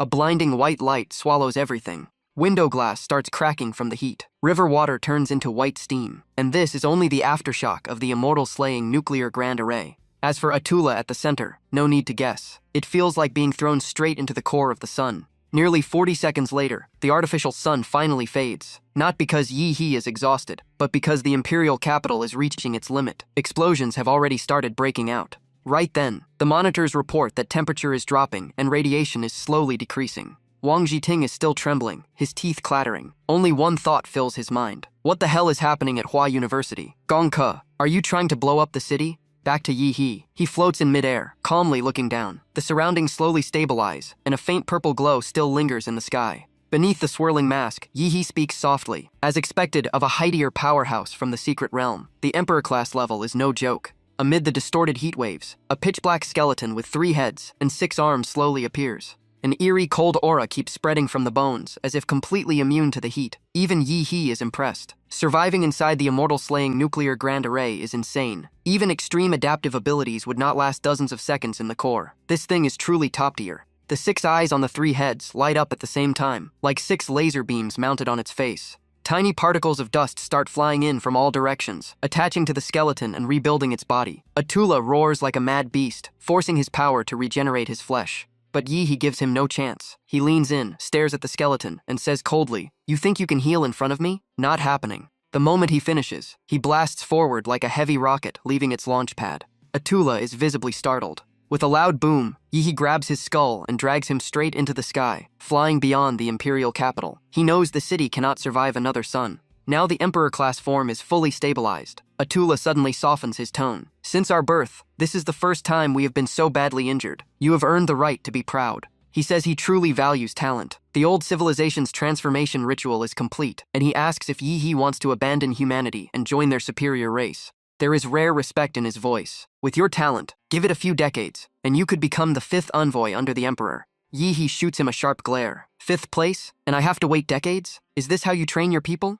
Then he suddenly lets go of Atula's skull, making him flinch. The air falls silent for a brief second. Yi turns around, eyes blazing. "I stopped being human a long time ago." A blazing blue beam slams straight into Atula's face, blasting him through countless mountains. His skeleton crashes into a cliff, triggering a massive shockwave as huge chunks of rock explode. In that blinding light, Yihe's speed and power surge, completely overwhelming him. Atula staggers out of the rubble, coughing, yet still forces a few words out. "So you have made your choice, then we respect it. Next." Before he can finish, Yi looks annoyed. Now that they are far from Hua City, there is no need to hold back. Time to go all out. His aura erupts violently. The Godzilla secret art activates. The nuclear radiance battle form enters super mode. The terrifying pressure spreads out, even making Atula flinch. He realizes this human was still holding back at Hua University. Knowing he will not get time to recover, Atula pours all remaining gray dust into his 6 arms. But his mind is in chaos. What exactly is this monster organization? If every member is this terrifying, the Emperor's plan is in serious trouble.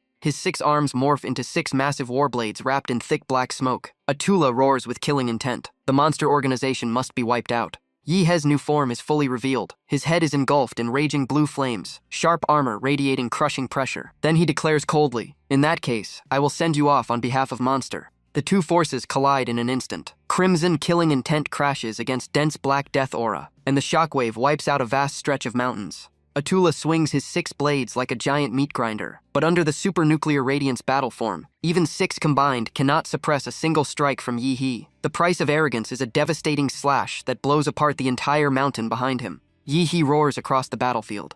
At the same time, Atula roars back in fury. Their direct clash shakes the heavens and the earth, dust storms rising everywhere like a raging sandstorm. Yi He unleashes even more power. Blue nuclear energy surges around him like a burning ocean. He charges forward and shouts, "Come on, let me see how strong the top fighters of the secret realm really are." Atula was nearly reduced to bones earlier, yet he still charges head-on. He knows begging again would mean nothing now. Atula bellows, "Human, do not be arrogant." In the sky, blue and red lights collide, and violent shockwaves sweep everything away. As one of the strongest under the Emperor, he is being forced into humiliation by Yi He. Atula grits his teeth and roars, "Even if my body is gone and my strength reduced, you humans have no right to look down on me." The moment he finishes, he pushes all his remaining power forward to crush the opposing nuclear energy. Even as nothing but jagged bones, his strength is still unbelievably terrifying. Burning with rage, Atula declares that the monster organization is the greatest threat to the Emperor, and every single member will be wiped out.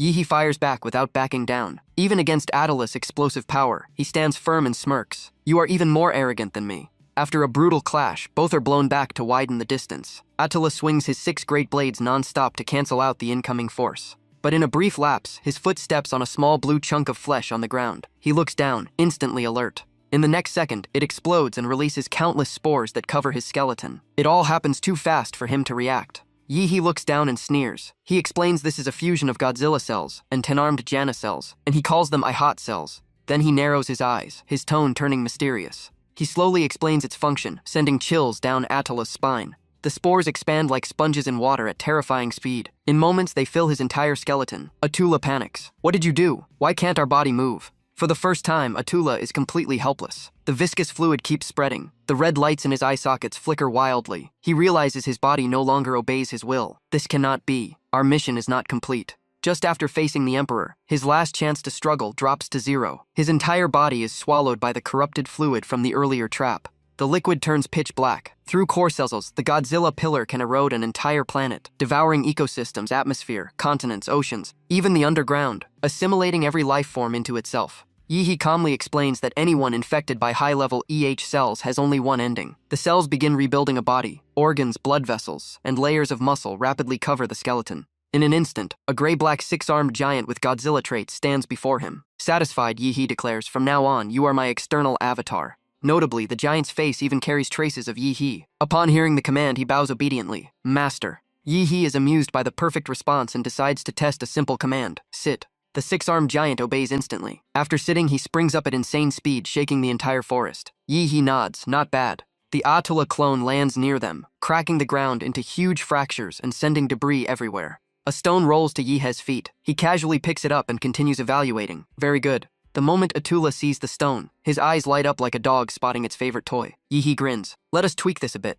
The tamed Atula has no clue what is going on but obediently lets out a few barking sounds. Yi He throws the stone into the air and orders, "Go fetch." Viewers are left stunned. The terrifying Atula they expected is now turned into a pet. And not just any pet, but one of the Emperor's 4 envoys turned into Yi He's external avatar. Yi He even reveals the cells were inspired by the parasite overlord of Boss City. The result clearly exceeds expectations. The scene shifts to Dragon Sparrow headquarters. A technician rushes in to report that the anomaly over Hua University has been identified. Wang Jiting turns sharply and demands details. The culprit is a masked figure who recently appeared, active in fallen Great Xia cities. He changes masks every time and rarely contacts the Martial Alliance, focusing only on hunting overlords and demonic beasts. Notably, whenever he appears, the clouds turn purple, as if he commands cosmic light. Wang Jiting stares at the purple figure who created the second sun, her fist tightening. A masked man with such power, truly mysterious. She begins to wonder if he intends to help Great Xia reclaim its territory. But the staff member immediately rejects that guess.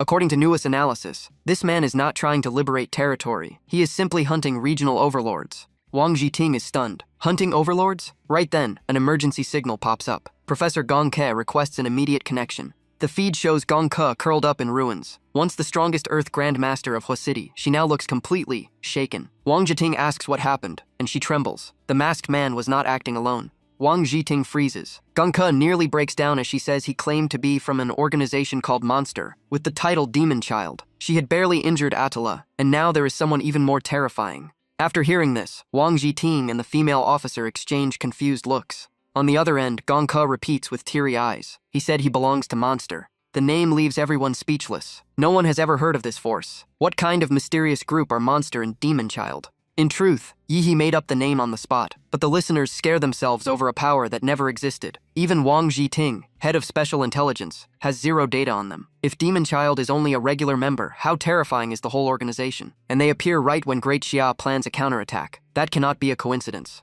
As he is deep in thought, the female officer suddenly gasps, "Director, look over there." Wang Jiting turns and sees a beam of light shooting into the sky, leaving Hua City. Everyone freezes. Is that Attila? The same body, but now reinforced with a titan-like frame. The energy has turned familiar blue, solid and overwhelmingly oppressive. The surrounding staff are stunned. The appearance changed, but the size and aura are unmistakable. A thought flashes in Wang Jiting's mind. Did he evolve again? But soon he notices something else. On the giant's shoulder stands a small figure wearing a mask, relaxed as if in his own backyard. It is Demon Child. Wang Jiting's mind goes blank. He just saw them fighting. Now they stand together with no hostility at all. None of this makes sense. Beneath the mask, that familiar eerie laughter echoes again. It seems he knows he is being watched. In an instant, all video signals cut off. The surveillance system is blocked by a strange shielding method. Luckily, life sensors confirm Demon Child is carrying Attila away from Hua City. The female officer thinks for a moment. Maybe he is preparing to leave. Wang Jiting clenches his teeth, helpless. Once the strongest nation, Great Xia is now reduced to this. They cannot even resist properly. Worse, their last hope rests on a member of a mysterious organization. In one day, 4 department heads died, and over half the elites were lost. He feels he cannot face the people. For the first time, he blames himself deeply. His anger also turns toward those who protected their own interests, especially the 9 great families of Hua City who fled during wartime. This will not end easily. After the incident, Great Xia social media explodes. News of Hua City being attacked spreads at insane speed. Many think it must be a dream. That is the capital, filled with countless powerhouses. The topic shoots to #1 in searches. Some call it fake news. Others suspect enemy forces are spreading rumors. The debate becomes chaotic. The scene shifts to Dai Kaming. A female student, pale with worry, asks him if the attack on Hua City is just a rumor. He answers with complete seriousness. It is real. He lowers his voice and reveals insider news. 3 Martial Association presidents and 4 Dragon Sparrow department heads stayed in Hua City. All 7 Grand Masters were wiped out. Dragon Sparrow even activated a special strategy, yet only 1 enemy survived. The girl is shocked and quickly asks about the nation's top Grandmasters. Dai Kaiming explains that Principal Shi, Azure Dragon's chief, and even Guardian-level warrior Wei Fu Hongsheng all have the speed to return from the border in a very short time. She stares blankly. So not a single high-level powerhouse showed up? Dai Kaming sighs heavily. That's right. None of them appeared. All have lost contact. This situation is far worse than anyone imagined. The confusion in his eyes fades, replaced by determination. He says slowly, a new era is about to begin. The scene shifts across Great Sia's territory. On Liuli Island, the powerful Tai family secretly welcomes a special guest from the Northern White Federation to discuss a deal that could shape the island's future. The silver-haired man with a weathered face is the Tai Patriarch, the most powerful figure on Liuli Island. A plane lands, and he steps forward with a polite greeting. The guest appears. A long scar stretches across his face, a hat shadows his eyes, and a cold aura surrounds him. He does not even return the greeting. They still shake hands formally. Relations between the 2 nations were never good, but interests come first. The Tai Patriarch smiles. Seems like this is a big deal. The scarred man cuts him off. Time is short. If intelligence is correct, the last 2 Guardian Grandmasters and the nation-level warrior of Great Xia have all lost contact. Once confirmed, Northern White will not be the only one to act.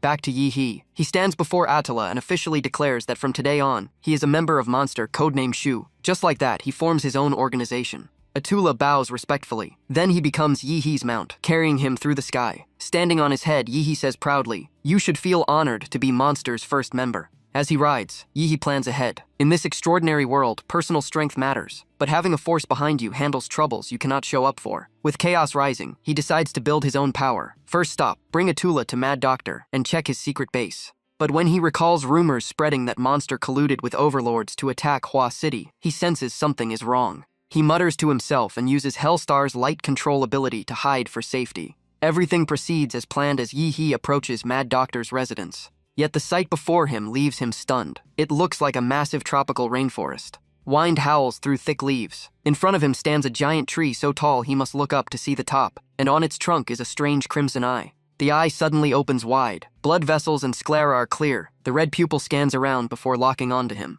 The moment their eyes meet, Yi jumps and shouts, "Hey!" The tree is no ordinary plant but a living creature. The trunk trembles like breathing, and the eye stares down coldly. Yi instantly flares his aura, fist clenched, ready to punch. He even yells, "Demon, take this punch!" The eye trembles as if frightened and suddenly speaks in a familiar voice. "Master, it is me." Yi's fist freezes midair. Mad Doctor's voice sounds awkward and Yi stands there stunned. He stares for a long moment before slowly processing the situation. The tree continues explaining that the entire forest is a biological surveillance system built with synthetic technology. At that moment, countless eyes and mouths appear everywhere, moving non-stop. The scene was straight out of a nightmare, but Mad Doctor's ability was insane. Yi was shocked. The man said he studied plants, and now he turned the whole forest into living, talking creatures. Right then, a drone flew over and scanned them. In a mechanical voice, it invited the master inside and apologized, saying the base was only half a month old and still a bit rough. He looked at the advanced tech everywhere and couldn't hide his surprise. He stared at the drone and asked Mad Doctor, "Did you really build all this in such a short time?"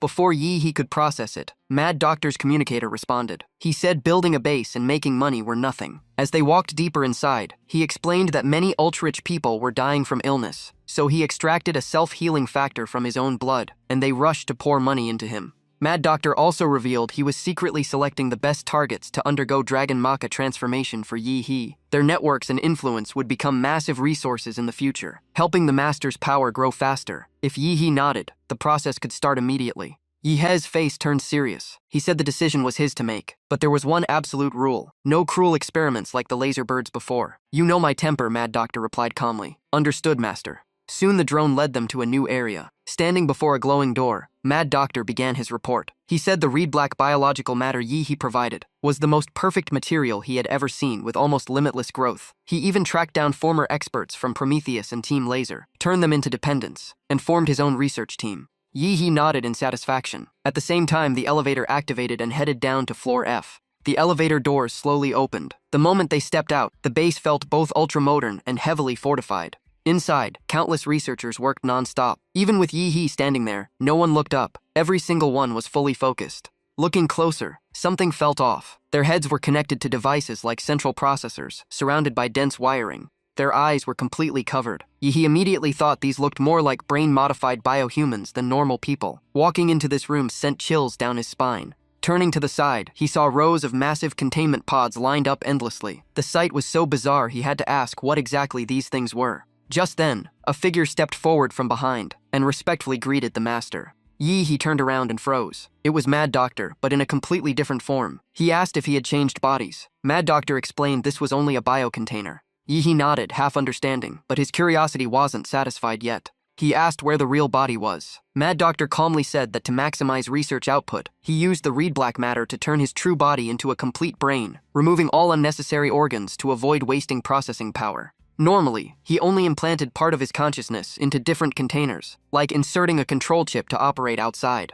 Yi stood there for a few seconds, staring at him strangely. He even wondered if this old man planned to start online dating with the Manhwa system. In the end, he just sighed. "As long as you're fine with it. If the research brings useful results, then it's acceptable." Yi then returned to the main topic. He said Shu outside was actually his external incarnation. His consciousness could transfer there any time. So for now, he would leave Shu under Mad Doctor's care, but absolutely no weird experiments. Mad Doctor's eyes lit up instantly. He replied that in that case, he wouldn't hold back. He would treat Shu like the Master himself, and even arrange daily full-body maintenance by biohumans. The moment Yi heard that, he closed his eyes in pure helplessness and flat-out refused. After a while, Mad Doctor led him deeper into the base to a massive aquarium chamber. He glanced around and asked, "You're hiding something here too, aren't you?" Mad Doctor's eyes lit up. He placed his hand on a rectangular device and confidently declared that the next project would truly shock the Master. He excitedly announced this was his most important research project. At that moment, the water in the aquarium began to churn violently, bubbles rising as the glass chamber glowed from within.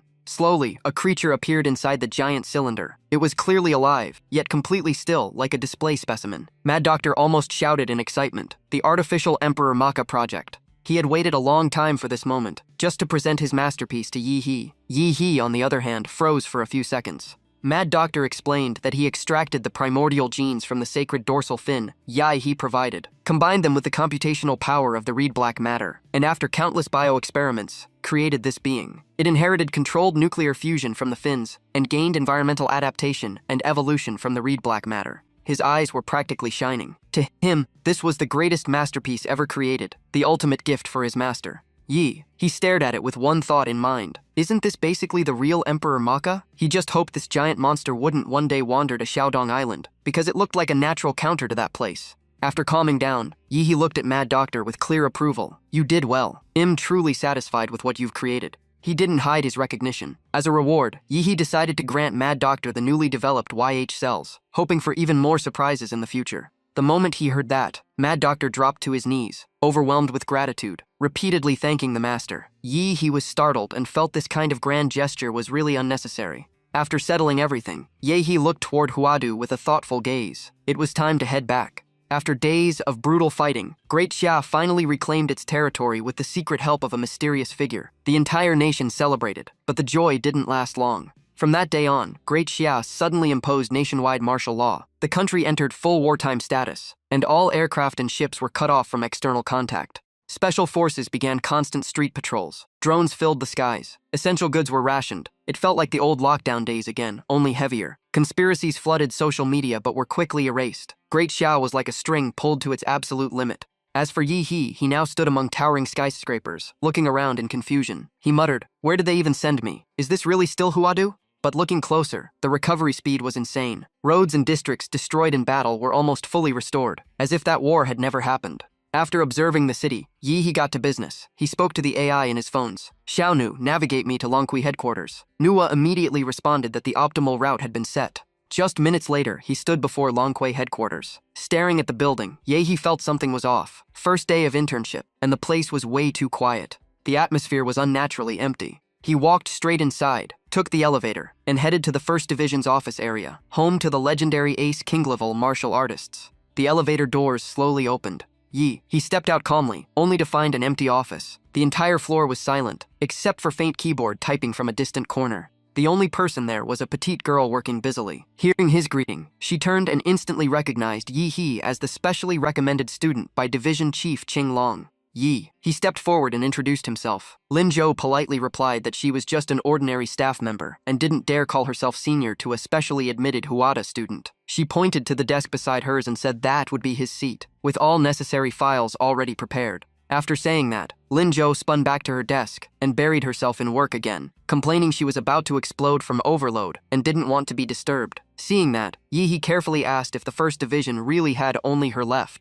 She launched into a long explanation. When Huadu fell into crisis, the main forces of Longqi 1st Division were guarding the border, so almost none of their top fighters were lost. But Divisions 2 to 5 suffered heavy casualties, and with threats rising everywhere, all the pressure fell onto the 1st Division. She added that she shouldn't be ranting, but she had been awake for over 30 hours straight, reviewing files until her brain nearly shut down. As soon as she finished, she resumed typing rapidly. Watching this exhausted senior, He couldn't help but feel a little sympathy. This was honestly brutal. Right after that, he took out a small item and placed it on his palm. It was created from the reed black matter inside his body. Harmless to humans, it could enhance brain efficiency and ease mental strain. Clearly, he planned to help her. This so-called kind god secretly slipped it into her coffee and smiled as he offered it. Lin Zhou desperately needed something to stay awake, so she gladly accepted, even thinking this specially admitted junior was surprisingly polite and not arrogant at all. Without overthinking, she picked it up and finished it in one gulp. At that moment, the campus broadcast suddenly issued an emergency alert. Several cities near the southeast 3 Evils region had fallen into chaos. 4 ace specialists were already dispatched, but at least one more was urgently needed.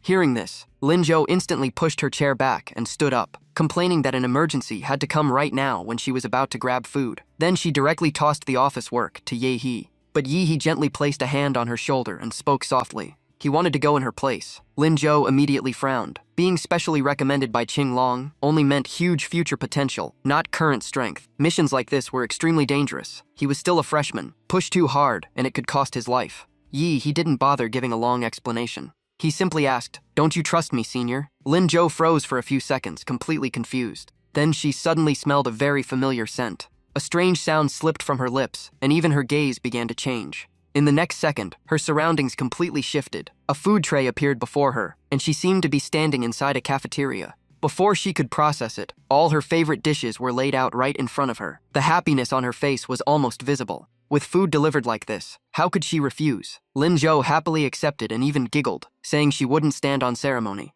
While eating, she kept praising him, saying this junior was incredible. She even suspected he was some kind of master magician. Only then did he step closer and smile lightly, saying he didn't deserve that. She was just too tired and he seized the opportunity. Even so, Lin Zhou kept shaking her head. She felt this wasn't that simple. She explained that ace specialists undergo anti-illusion training. No matter how weak their spirit gets, they aren't easily hypnotized. To reach this level, the ability must be powerful enough to pierce their consciousness. And he even made her reveal her favorite foods. That was even more terrifying. Thinking about it, her eyes turned serious. This ability alone could overwhelm an ordinary Xuanhua-ranked martial artist. He calmly took a sip of water and said that in that case, he would be on his way. But Lin Zhou still objected. A rare genius like him should grow safely. If anything happened, she couldn't bear the responsibility. While she kept talking, she didn't even notice when the can was placed back on the desk. When she turned around again, he was already gone. She could only grumble helplessly that this specially admitted student ran off before even hearing her finish.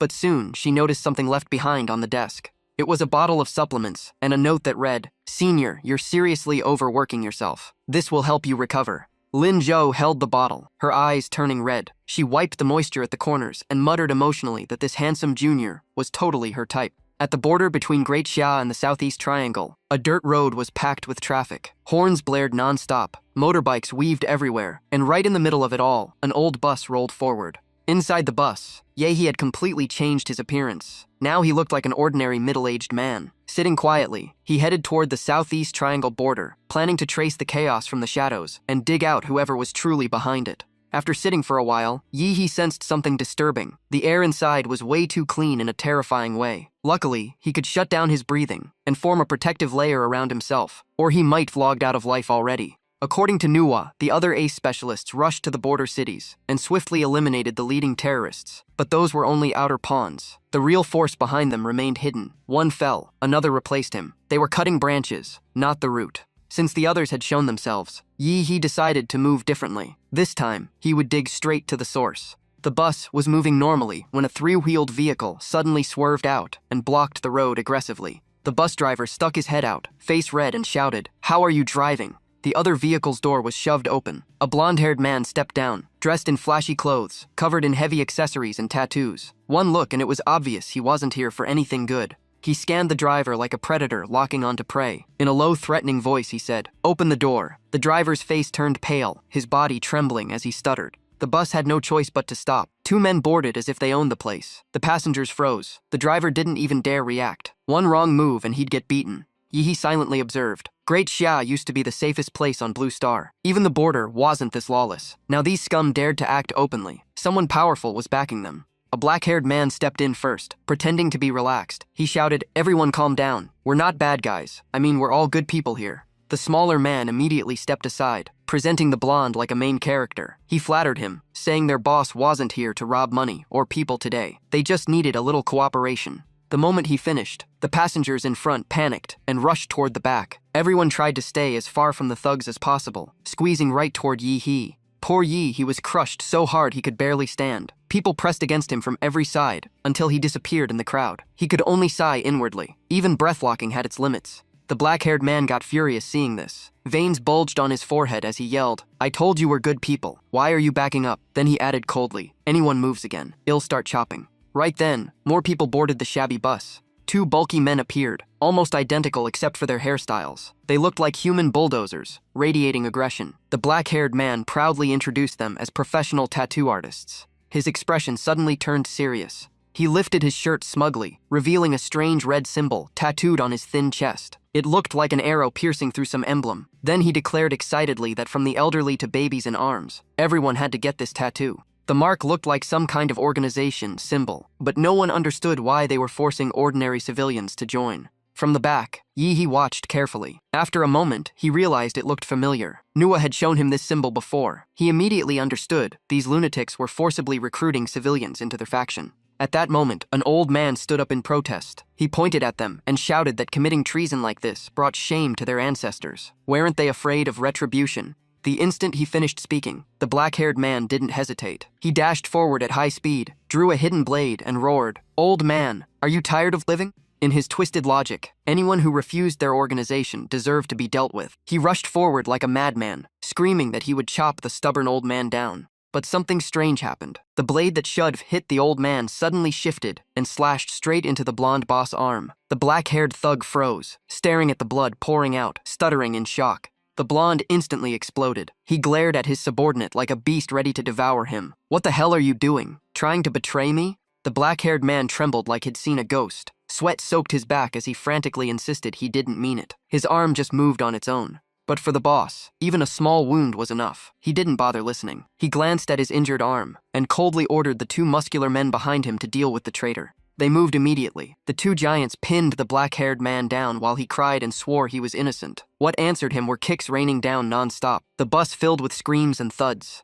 Then the situation flipped completely. The skinny black-haired man somehow knocked both tattooed brutes to the ground. Even he looked confused, as if he had no idea how he just beat two monsters. The blonde boss face changed instantly. He cursed and stared at him differently now. "Didn't expect you to be hiding your strength." He called for the rest of his men to charge. They rushed forward with weapons in hand, clearly ready for a full-on fight to eliminate this so-called traitor. The passengers were utterly confused. The thugs hadn't even touched civilians yet, and now they were beating each other. Screams echoed non-stop, but the ones being thrown off the bus were all the blonde's men. The vehicle shook violently, almost flipping over. This was a bus ride straight out of hell. The black-haired man cried while insisting it wasn't him. But when he looked around, all the muscular men were already down. Even though he won, his arms were swollen and bruised from overexertion. Blood covered the floor. The passengers huddled in terror, while he kept muttering that his hands hurt and his fingers were about to break. The blonde boss couldn't believe what he was seeing. He stammered like he'd witnessed something supernatural. "Who the hell are you?" The black-haired man replied that he was still himself, but his body felt controlled by someone else. His hand suddenly grabbed the boss' face while his mouth panicked in confusion.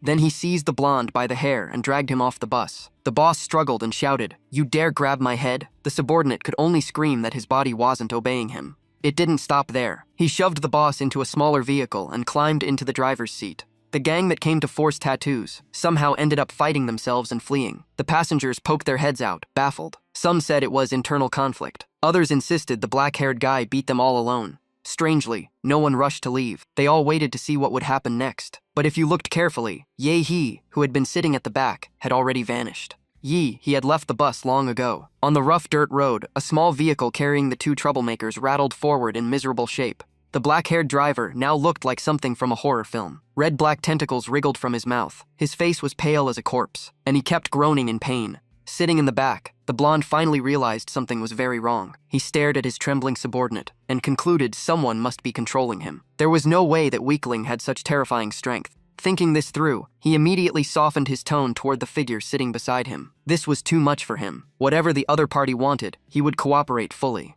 He sat cross-legged like a meditating monk, hands forming a calm gesture, but his words were anything but gentle. "Who is your superior? Where does the funding come from? And where do you usually gather?" He's strange attitude makes the blonde guy even more uneasy. He starts overthinking, wondering if this is some hidden figure from the long key of Great Xia. If he tells the truth, his organization might silence him. If he survives, he'll face lifelong reform, and that's even worse. After struggling for a while, he comes up with a stupid plan. If he wants to live, he has to kill the man in front of him. In his mind, He is already labeled as a Great Xia agent. But right then, the old car slowly heads straight toward a bottomless cliff. It's not fast, but it never changes direction. The black-haired driver can't even control his own body. He finally speaks in a calm voice, saying it's time to send him on his way. Black red tentacles begin appearing around the blonde man, wriggling right in front of his face. He turns pale and screams that he already confessed everything. He coldly replies that his words aren't worth trusting. He calmly adds that he was carsick earlier and barely heard anything. But it doesn't matter. He can just dive into his mind and check the real memories himself.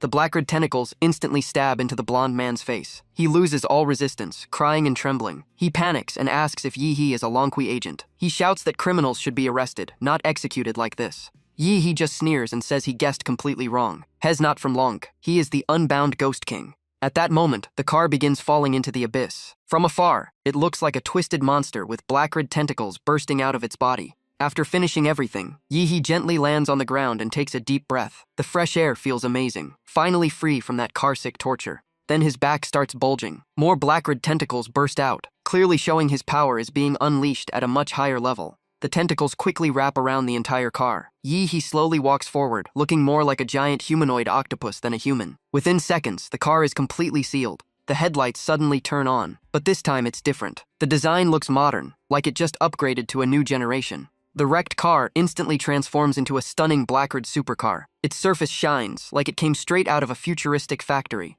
Yi slowly turns around, opens the door, and calmly steps inside. One look is enough to make anyone stare. This is the kind of car you can't look away from. Inside, it's integrated with the Manhwa system. The moment he sits down, the startup sound echoes, confirming activation. Yi smiles. He's found the next nest of trash to clean up. This time, he's heading straight to their headquarters. Unfortunately, Bald Jaguar Rudo's current rank is still too low, so tracking his higher contact isn't possible yet. After confirming Jaguar Rudo can't be traced further, Yi smirks and orders Manhwa to set a course for Chen City. He also asks to create a fake identity, a spoiled young master from a powerful merchant guild. The system responds instantly. The engine roars as the wheels spin. Manhwa simply replies that it's understood. Yi turns and drives off without hesitation. Ahead lies a wide road with a sheer cliff beside it. Just looking at it feels dangerous. But this madman floors the gas. The car drives straight up along the cliff wall like it's flat ground. The scene looks completely insane. This is Yi's tech backing it up. Try that in real life and it's a one-way ticket to the underworld. The scene shifts to another location, in the southeast Triple Kill region. Inside a room, 2 men and 1 woman are discussing plans. The man in the center raises his glass and says Hua Capital just faced a crisis, and this is a rare opportunity. If used well, Bloodthorn will leave a mark in history. Leaders from the Southeast Triangle have already reached out to cooperate. Seems they've been eyeing Great Xia for a long time. He lifts his head arrogantly and continues. They can exploit the border chaos to create more trouble. But unlike Great Xia, this region is full of messy political factions. Relying only on common thugs won't be enough. The man sitting nearby immediately continues, saying he needs contact with key figures inside Great Xia, but Longku has already put the nation in a wartime state. The defense network is sealed tight, and even Bloodthorn can barely penetrate it. The blonde woman cuts in. She mentions a man named Xiao Ji, an ultra-rich young master from the mainland who spends money like paper ash in luxury hotspots. His sheer extravagance has drawn countless elites trying to get close to him. Hez also the youngest son of a global finance tycoon, someone who could practically buy entire cities with a wave of his hand. But the real point is different. They say Xiao Ji isn't just rich, Hez infamous for being rotten to the core. He barely cares about anything like morals or other people. Some even claim his pleasures go far beyond normal limits. The man opposite also agrees. He says this figure appears too perfectly timed, like someone deliberately placed him there. The blonde woman agrees, but insists even if it's a trap, they still have to step into it. She already sent top-tier personnel to investigate Xiao Ji. She believes people who live in the shadows can see through each other best. The leader stands up, walks out decisively, and declares they will personally go to Chen City to meet this young master. The target has been confirmed. In Chen City, a border area of Great Xia, Yi is reviewing information on the 3 targets. Jeb was once a high-level agent of the North Bottom Investigation Bureau before betraying them and joining Bloodthorn early on. Kenny once assassinated a major faction leader in the Dark Continent before fleeing and joining Bloodthorn. Santana slaughtered the family of a powerful tycoon in Viet Han, Korea, and rose through the ranks with pure strength. Yi sits on top of a statue, reading the files while nodding. He suddenly mocks the name Bloodthorn, saying it sounds terrible, and thinks Liangshan Swamp would sound better instead.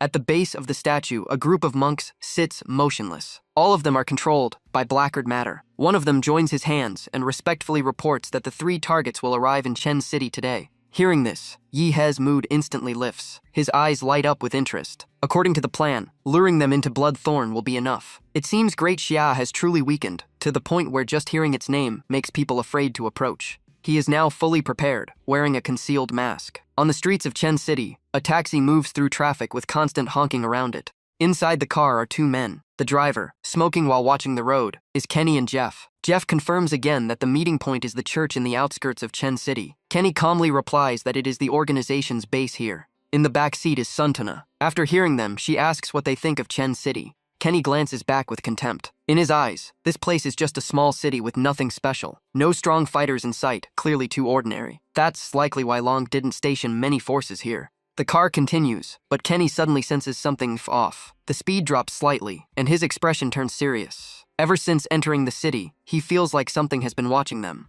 Not only that, he notices the pedestrians are strange. Their heartbeats are too stable, unnaturally so, unlike normal humans. Hearing this, Jeff and Kenny exchange a look. No words are needed. They both understand the same thing: something extremely dangerous is targeting them. Jeff reacts instantly, slamming the accelerator. The car shoots forward like a bullet. He urgently shouts for them to pull out. The taxi speeds away from the area. Behind them, two figures stand still watching the disappearing car, their presence deeply unsettling. As their faces become clear, a chill runs down the spine. Their expressions are stiff like puppets, with twisted, unnatural smiles. Their glowing red eyes make the scene even more horrifying, followed by a raspy laugh like a ghostly call. Jeff is now certain of one thing: this place is absolutely not safe anymore. A heavy sense of unease fills his mind. Sunset is coming, and that is when things of the dark truly awaken. After leaving that area far behind, the car finally slows down. Jeff speaks up, saying caution is fine, but maybe they overreacted. They're already more than 30 miles out of Chen City. He turns back and continues analyzing. If something really happened at the Chen City base, the organization should have received some kind of report by now.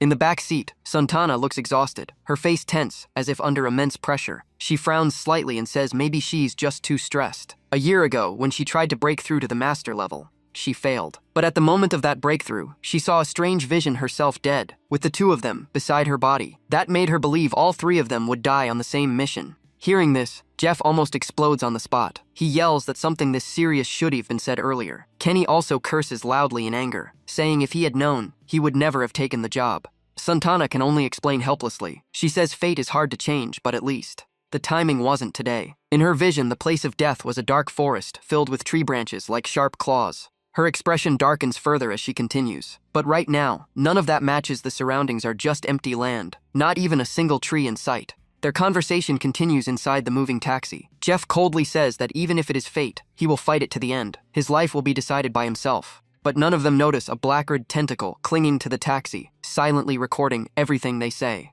In the next moment, he suddenly appears on the roof of the car like a ghost. The scene turns extremely dangerous as he slowly lowers his hand toward the front of the vehicle. A red energy sphere condenses in the mark on Yehe's palm. He thinks to himself that the YH cells can now evolve into autonomous humanoid consciousness. Combined with holy wood power and plant cells from the Godzilla divine core, it can recreate his abilities. He names it Absolute Hand Y. In the sky, the moon suddenly swells to an abnormal size, silver light covering the entire area where the taxi is speeding. From the massive moon, dark blood-red energy pours down, heavy and suffocating, warping the entire space. The pressure spreads everywhere, as if reality itself is being twisted. The ground below loses its original form, turning into twisted root-like structures. Space shakes violently as if the laws of physics are being torn apart. The car is flipped and distorted by repeated impacts from the anomaly. Ahead, a grotesque creature appears with glowing cold eyes locking onto the road. Its body is a fusion of multiple monsters, distorted, oppressive, and unnatural. Yehe manifests, his voice still calm. A thought crosses his mind, so even fate can be rewritten.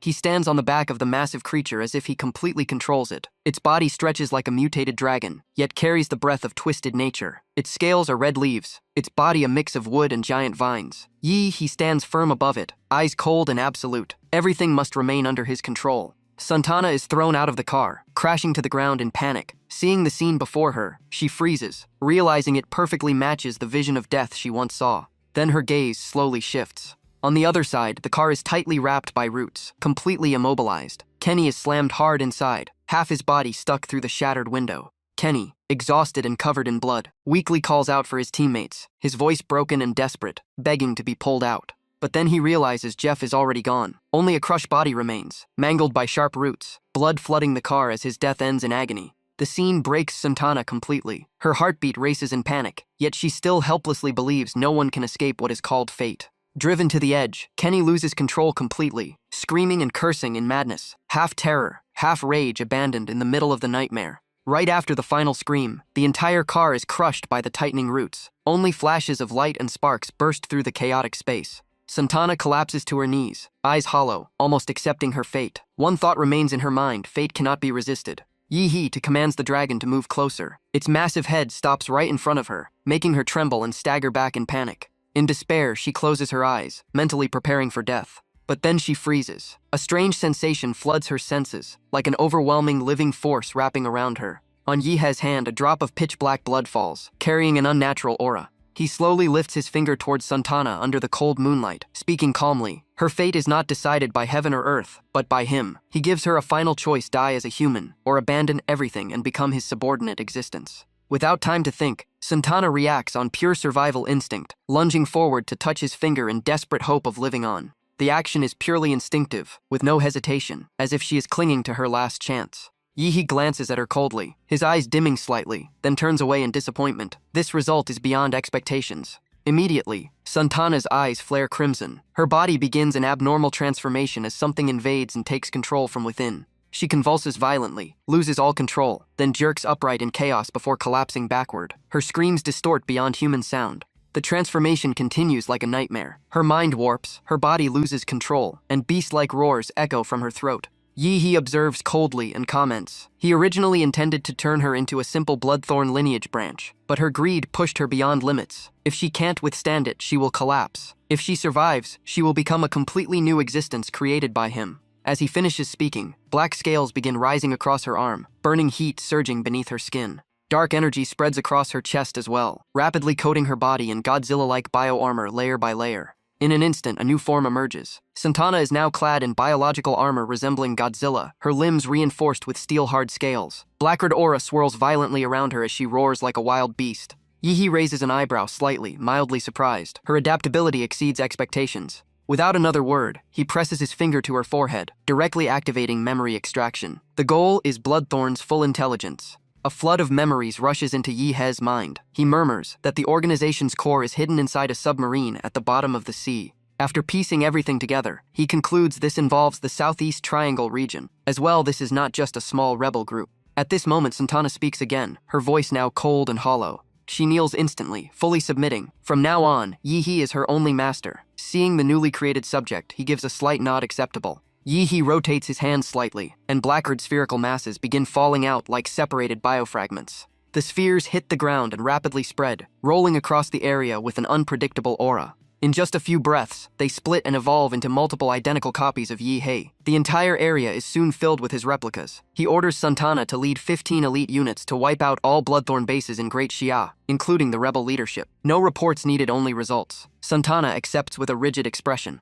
She only replies softly with yes, not daring to say more, her face tense under pressure. As she lifts her gaze, she suddenly freezes. Ahead, a gigantic moon hangs in the sky, so bright it makes everything feel unreal, as if she is truly seeing it for the first time. Over the next 2 weeks, border riots in southern Great Xia nearly disappear completely, and social order gradually returns to rare stability. However, the police already understand that a mysterious force is quietly wiping out all rioters and foreign spies. Every day, they receive anonymous reports with coordinates to collect bodies. In the open sea, a lone figure silently hovers in the air, observing the entire area below. Yi-hee expands his life field search to locate targets, but finds no trace of the submarine. This isn't surprising. Their concealment ability is strong enough to bypass coastal defense systems, proving they are anything but ordinary. But ever since his arrival, his experimental units have been wiped out in large numbers, leaving almost none behind. Yi-hee's eyes gradually turn sharp and cold. He doesn't care who it is anymore this time. He will handle it personally. A massive surge of energy erupts. He dives into the sea like a giant arrow, splitting the surface and carving 2 massive water trails apart. Deep underwater, he moves like a living submarine, using his tail and body to steer through currents while emitting light to scan everything around him. His entire body has now transformed into a true biological warship of the deep-sea colossal, adaptive and perfectly suited for abyssal darkness. Black-red matter begins flowing across his hardened scales, signaling that the internal energy is fully activating. Yi-hee immediately releases the YH cells. In an instant, he locks onto the target, a hidden submarine ahead. The swirling energy acts like a compass. He smirks coldly. Found it. In the silent deep sea, Yi-hee says coldly, found you. Ahead, a massive metallic structure drifts like a blade, its sharp bow slicing through the water as if trying to cleave the ocean itself. This is Butcher S9, once belonging to the Snow Country Alliance before its collapse, now seized by Bloodthorn as a mobile base. Its sleek exterior and advanced structure make it a floating fortress in the deep sea, feared by all life around it. At this moment, it is entering the waters of an underground nation, but its speed suddenly begins to drop. Inside the command chamber, the system immediately displays data. A 120-meter-long object is approaching, distance only 8,000 meters, and closing rapidly. The Admiral frowns, initially assuming it is a whale. Technicians immediately reject this. It is not a migration route. After a brief hesitation, he orders sonar deployment to drive it away. but reports quickly can confirm the tactic is useless. The target continues forward at unchanged speed, now only 5,000 meters away, and closing within a minute. Tension rises. Some even suspect an unknown sea monster. With no hesitation left, the Admiral orders Trident torpedoes to fire. 2 are launched instantly, systems confirming full lock-on. Ahead, Yi continues charging at terrifying speed, showing no intention of dodging the incoming torpedoes. Only at the last moment does he slightly pause. Then a massive explosion erupts beneath the sea, shockwaves tearing through the water like reality itself is being ripped apart. As the smoke and bubbles clear, the crew is stunned. The target is still intact, a colossal monster, with razor teeth, cold glowing eyes, and nuclear-like electrical arcs crackling around its body. The command room shakes violently under the aftershock. Alarm systems scream non-stop. One crew member panics and shouts uncontrollably amid the chaos.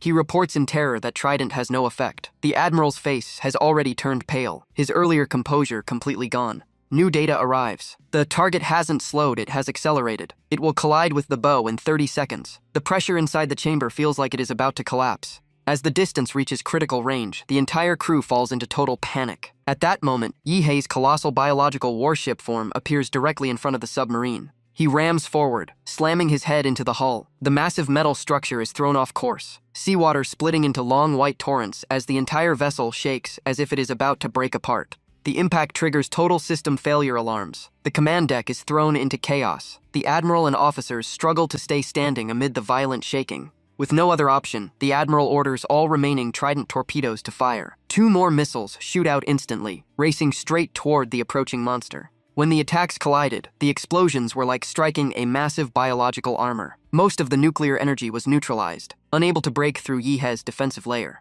Immediately after, a massive blue beam erupted like a giant blade, slicing across the ocean, cutting straight into the submarine. The light dragged electric waves and shockwaves that wiped out everything in its path. Inside the submarine, everything was crushed in an instant. Fire, smoke, and pressure flooded the entire compartment, leaving many bodies barely recognizable. Amid the chaos, a red figure burst out of the explosion zone. Even though the submarine was heavily destroyed, this person somehow survived. He was Greet, leader of Bloodthorn, and Shrank Powerhouse. His muscular frame and tattooed back marked by the organization burned with rage as he saw his base suddenly destroyed. Greet immediately charged out of the burning wreckage, his aura erupting wildly as he headed straight for the front of the vessel to find the culprit. Only one thought filled his mind in fury. He had prepared for every scenario, but never expected his base to be wiped out by a monster-like existence from the deep sea. Killing intent surged as he accelerated forward. Driven by rage and survival instinct, Greet pulled out a nuclear energy tube device. In his mind, everything was caused by that damned sea monster.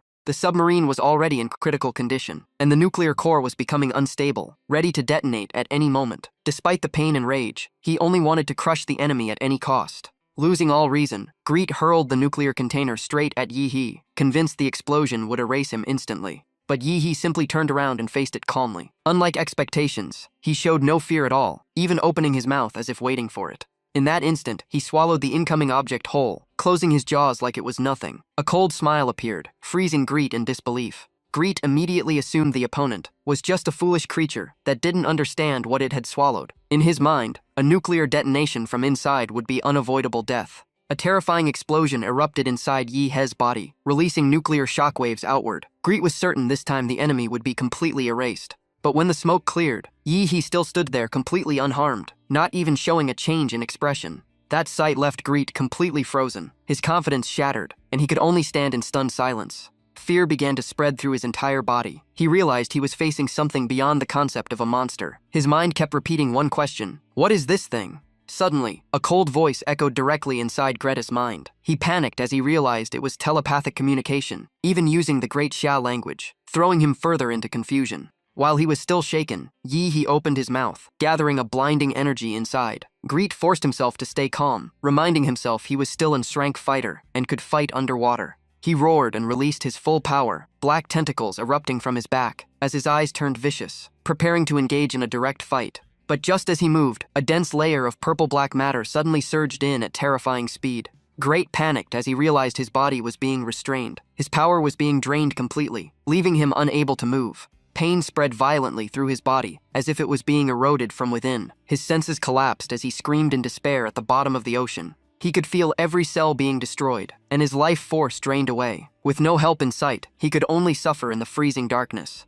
The pain reached its peak, and his consciousness began to break apart. In his final moment, only pure despair remained along with the question of what this being truly was. The scene then shifted to the ocean surface, where the once calm sea was now disturbed by violent waves. A massive figure surged across the surface, sharp scales tearing through the wind and raising towering white wakes. He moved like a true ruler of the ocean, at terrifying speed. He had already locked onto his next target. The Southeast Triangle region was now in his sights. Scene shifts to the Southeast Triangle, Philippines. A guard was scanning the sea through binoculars when he suddenly froze. Strange anomalies appeared on the ocean surface, completely unpredicted, as if something was rising from the deep. Standing at the calm-looking shoreline, one soldier grew confused as his comrade kept staring into the distance. Tension escalated when news arrived of a large shipment of equipment from the US. Talk quickly shifted toward a reckless plan to move against the Xia Kingdom. The other soldier panicked, knowing the gap in power was overwhelming, and even the entire Southeast Triangle combined could not match Xia's top fighters.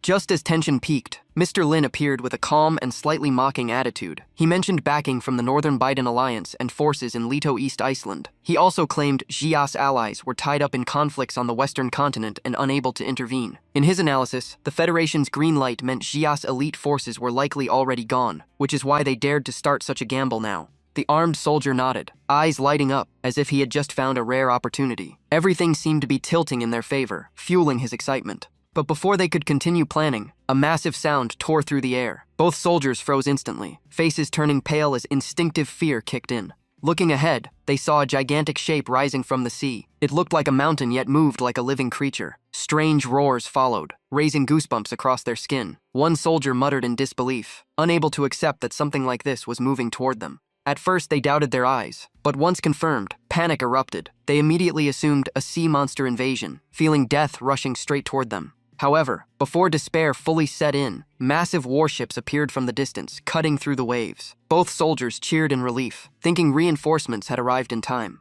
Not just one, but 3 warships emerged at once, making the situation seem far more secure. The sight alone gave a false sense of safety to the observers. Beneath the surface, Yi slowly rose, observing the situation. He muttered as if confirming his destination. Without hesitation, he entered combat mode, preparing to erase everything in his path. A special energy sphere activated, releasing a surge of nuclear-like power across the ocean. The sea twisted violently, forming a massive vortex that threatened to swallow everything nearby. In an instant, the giant warships were completely crushed, unable to react at all. The overwhelming destructive force erased them from the battlefield. After the devastating strike, violent waves began spreading across the sea. The residual energy quickly turned into a massive tsunami, tens of meters high, towering over coastal structures. It rushed toward land at terrifying speed, as if ready to wipe everything out. The 2 soldiers watching were completely broken by fear, their bodies trembling uncontrollably as they stared at the raging sea. At the Philippine Naval Base, emergency reports came in. All 3 deployed warships had been destroyed without clear cause. The duty officer reported in panic that a high-level giant organism had entered the waters, sinking warships and advancing toward land. In response, the commander immediately ordered full activation of newly acquired U.S. weapon systems, determined to eliminate the monster before landfall. Emergency forces were mobilized, and distress signals were sent across the Southeast Triangle, believing advanced weapons could stop the threat. In the commander's mind, this was even an opportunity to elevate national standing. A victory here would bring global attention and boost both personal and national ambition. But just as tension peaked, the operator reported something chilling. The monster's signal had suddenly vanished completely. Confusion spread across his face as if he had just lost track of something that should not disappear. Hearing this, the commander's expression changed instantly. His confidence collapsed in an instant, replaced by unease. One question echoed in his mind: what just happened? The scene quickly shifts back down into the calm, deep sea below. He continues moving silently along the ocean floor, calculating how fast he can clear the entire Southeast Asian region, filled with scattered nations and military forces. He realizes that dragging things out would waste too much time, so everything must be finished as quickly as possible without unnecessary delays. Above the surface, a fleet seen as the symbol of Philippine power drifts overhead, while Yi passes silently beneath it without leaving a trace. In a decisive moment, he concludes that all forces here will be completely wiped out, with nothing left behind. The underwater battlefield distorts as if shaped by an invisible hand. The entity known as Demura begins to rise, the sea swelling violently as the fleet above is lifted and shaken like toys. From the ocean depths, Yi opens his mouth and fires a massive nuclear energy pillar straight up into the sky. The shockwave hurls warships in every direction, shredding them like paper in a whirlpool. After the strike, multiple warships explode at once, turning the entire sea into chaos. Mainland observers go into panic, unable to explain how a King-class entity appeared with no radar warning, as defenses collapse instantly. Meanwhile, the command vessel is still barely operational, struggling to stay afloat. Inside, the commander is already breaking down, muttering in confusion and fear at the name of the monster. On the main screen, the massive creature is clearly visible, moving beneath and above the sea, tearing everything apart in its path without any restriction. Yi is now in full rampage mode, sweeping his body and tail across the battlefield. Each movement crushes entire clusters of warships with no chance of resistance. The remaining fleet falls into total panic. Communications overload as commanders realize this is a fight for survival, and all ships are ordered to open fire simultaneously in a final stand. Dozens of warships unleash their full firepower, lighting up the sea with beams and explosions. Yi is completely engulfed in flames and smoke. When the bombardment ends, a pair of glowing cold eyes emerges through the smoke. The monster is still standing, even more oppressive than before, triggering mass panic and desperate retreat orders. Less than half a second later, a cold blue beam sweeps across the ocean at impossible speed. At 08:35 a.m. on January 24th, the entity known as Demura officially begins its assault on the Philippine fleet. Within 3 minutes, the entire naval force is erased from the region. At 08:50 a.m., another entity known as Demon Emperor Lala appears and moves toward the Philippine coast, while fighters across the country rush out in hopes of stopping it. By 09:15 a.m., Demura pushes into the capital, wiping out remaining defenses. As it leaves the area, it turns toward neighboring Southeast Triangle nations. With the military and leadership nearly erased, the country spirals into uncontrollable collapse. Demura continues advancing along coordinates from reconnaissance aircraft, predicted to reach Indonesia in 40 minutes. A top Eastern expert declares he will stop the creature at the border. But reality moves faster than expected. Within 30 minutes, the entire Nidonia region is paralyzed under devastating destruction before Godzilla leaves as if it had never been there. Meanwhile, Yi continues his journey, shifting his target toward Myanmar and South Korea, without any sign of stopping. Myanmar is already in internal chaos between factions and smuggling networks. A high-ranking official tries to flee by private jet, desperately urging takeoff as reports confirm Demura has entered the southern region. He panics as others also begin fleeing, realizing that within minutes the entire territory will be wiped out once Demura fully advances inside. The plane had just lifted off the ground, shooting straight into the sky, while the official finally sighed in relief as if he had narrowly escaped death. Inside the cabin, he quickly regained his composure, even thinking about finding a safer place to hide and returning later. But just as that thought ended, he suddenly felt something extremely close outside the aircraft. A bizarre creature clung to the window, its body a viscous, sticky mass with eyes, nose, and mouth formings on its surface. It looked inside and greeted him in a twisted voice, sending the official into panic as he nearly collapsed screaming. The aircraft continued flying at high altitude, completely unaware that something terrifying had already latched onto its exterior. The moment he saw the slimy red mass outside the glass, the official recoiled in shock, unable to think clearly. Curses and panic filled his mind, while his two bodyguards rushed forward to shield him. The red sludge-like entity suddenly spoke in a human voice, introducing itself as Juesho Yi, acting calmly as if stepping onto a stage. A man's face slowly emerged from the shifting mass, as though forced out from within the liquid flesh. Without stopping, the red liquid creature seeped through the aircraft's sealed gaps, sliding directly into the cabin, as if no barrier existed.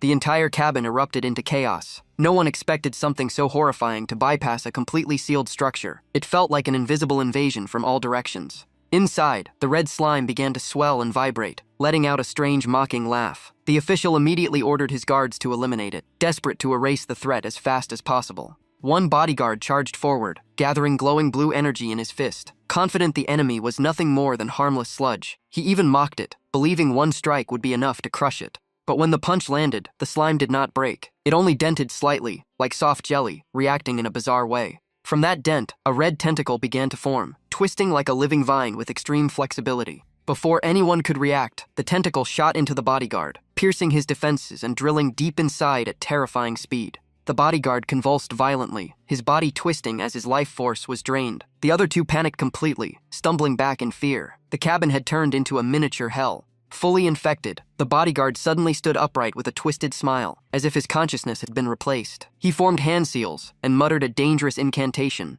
Instantly, his body exploded into countless red tentacles, flooding the cabin like a living plague, spreading too fast for anyone to escape. The tentacles didn't just attack, they pierced every victim, draining blood and life energy in seconds. The cabin filled with a suffocating stench and horrifying chaos. The slime revealed itself as a special parasitic organism, capable of absorbing life force and martial power upon contact, leaving almost no chance for resistance. It laughed while destroying everything, saying its master was busy clearing a larger battlefield elsewhere, and only sent it to handle minor leftovers. In its view, the entire southeast triangle was already nearly under their control. In the middle of the massacre, it grew bored, treating the fight like stepping on ants. It muttered that witnessing its master's true war would be far more interesting. Scene shifts to another region in South Asia, where cries for help echo among the ruins. Bodies are scattered everywhere, and the air is thick with the stench of death. A massive foot slams into the ground, crushing everything left behind, and sending shockwaves like an earthquake. Yi-He roars amid the chaos, nuclear energy erupting from his chest and shaking the sky. Shockwaves collapse buildings and shatter glass like rain.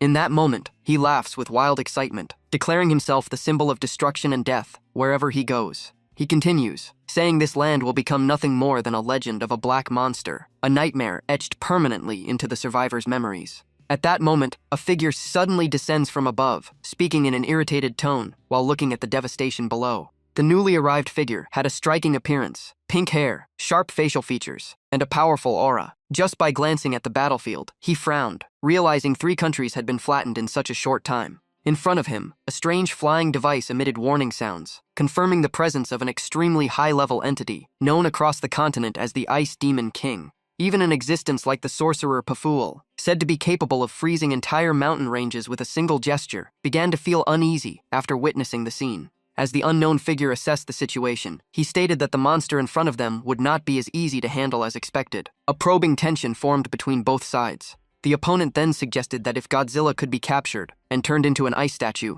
it would become a symbolic trophy worthy of a top-tier mage. The man immediately reconfirmed the request from Northern Biden, emphasizing that the mission to deliver the giant beast to Daifu must be completed as agreed. He also warned that he was not someone easily exploited or cheated out of a deal. The flying device quickly confirmed that all terms had been previously agreed upon, with no intention of breaking or changing them. It then explained the witches of the Western continent, beings who carry terrifying natural energy and can manipulate elements as extensions of their bodies. They are seen as living disasters, appearing only a few per era, but always bringing catastrophic consequences when fully grown. It recalled an ancient disaster where Atlantis was erased by a witch controlling sea and storms, sinking an entire continent into the ocean. Another historical event was mentioned, where volcanic eruptions buried a prosperous kingdom in lava, also attributed to a witch controlling earthfire. In the 14th century, the Black Death wiped out half of the continent's population, and was likewise blamed on a dark witch considered the most dangerous in history. Due to these repeated catastrophes, churches and kingdoms of the Western continent launched massive purges, sacrificing hundreds of thousands just to eliminate witch threats.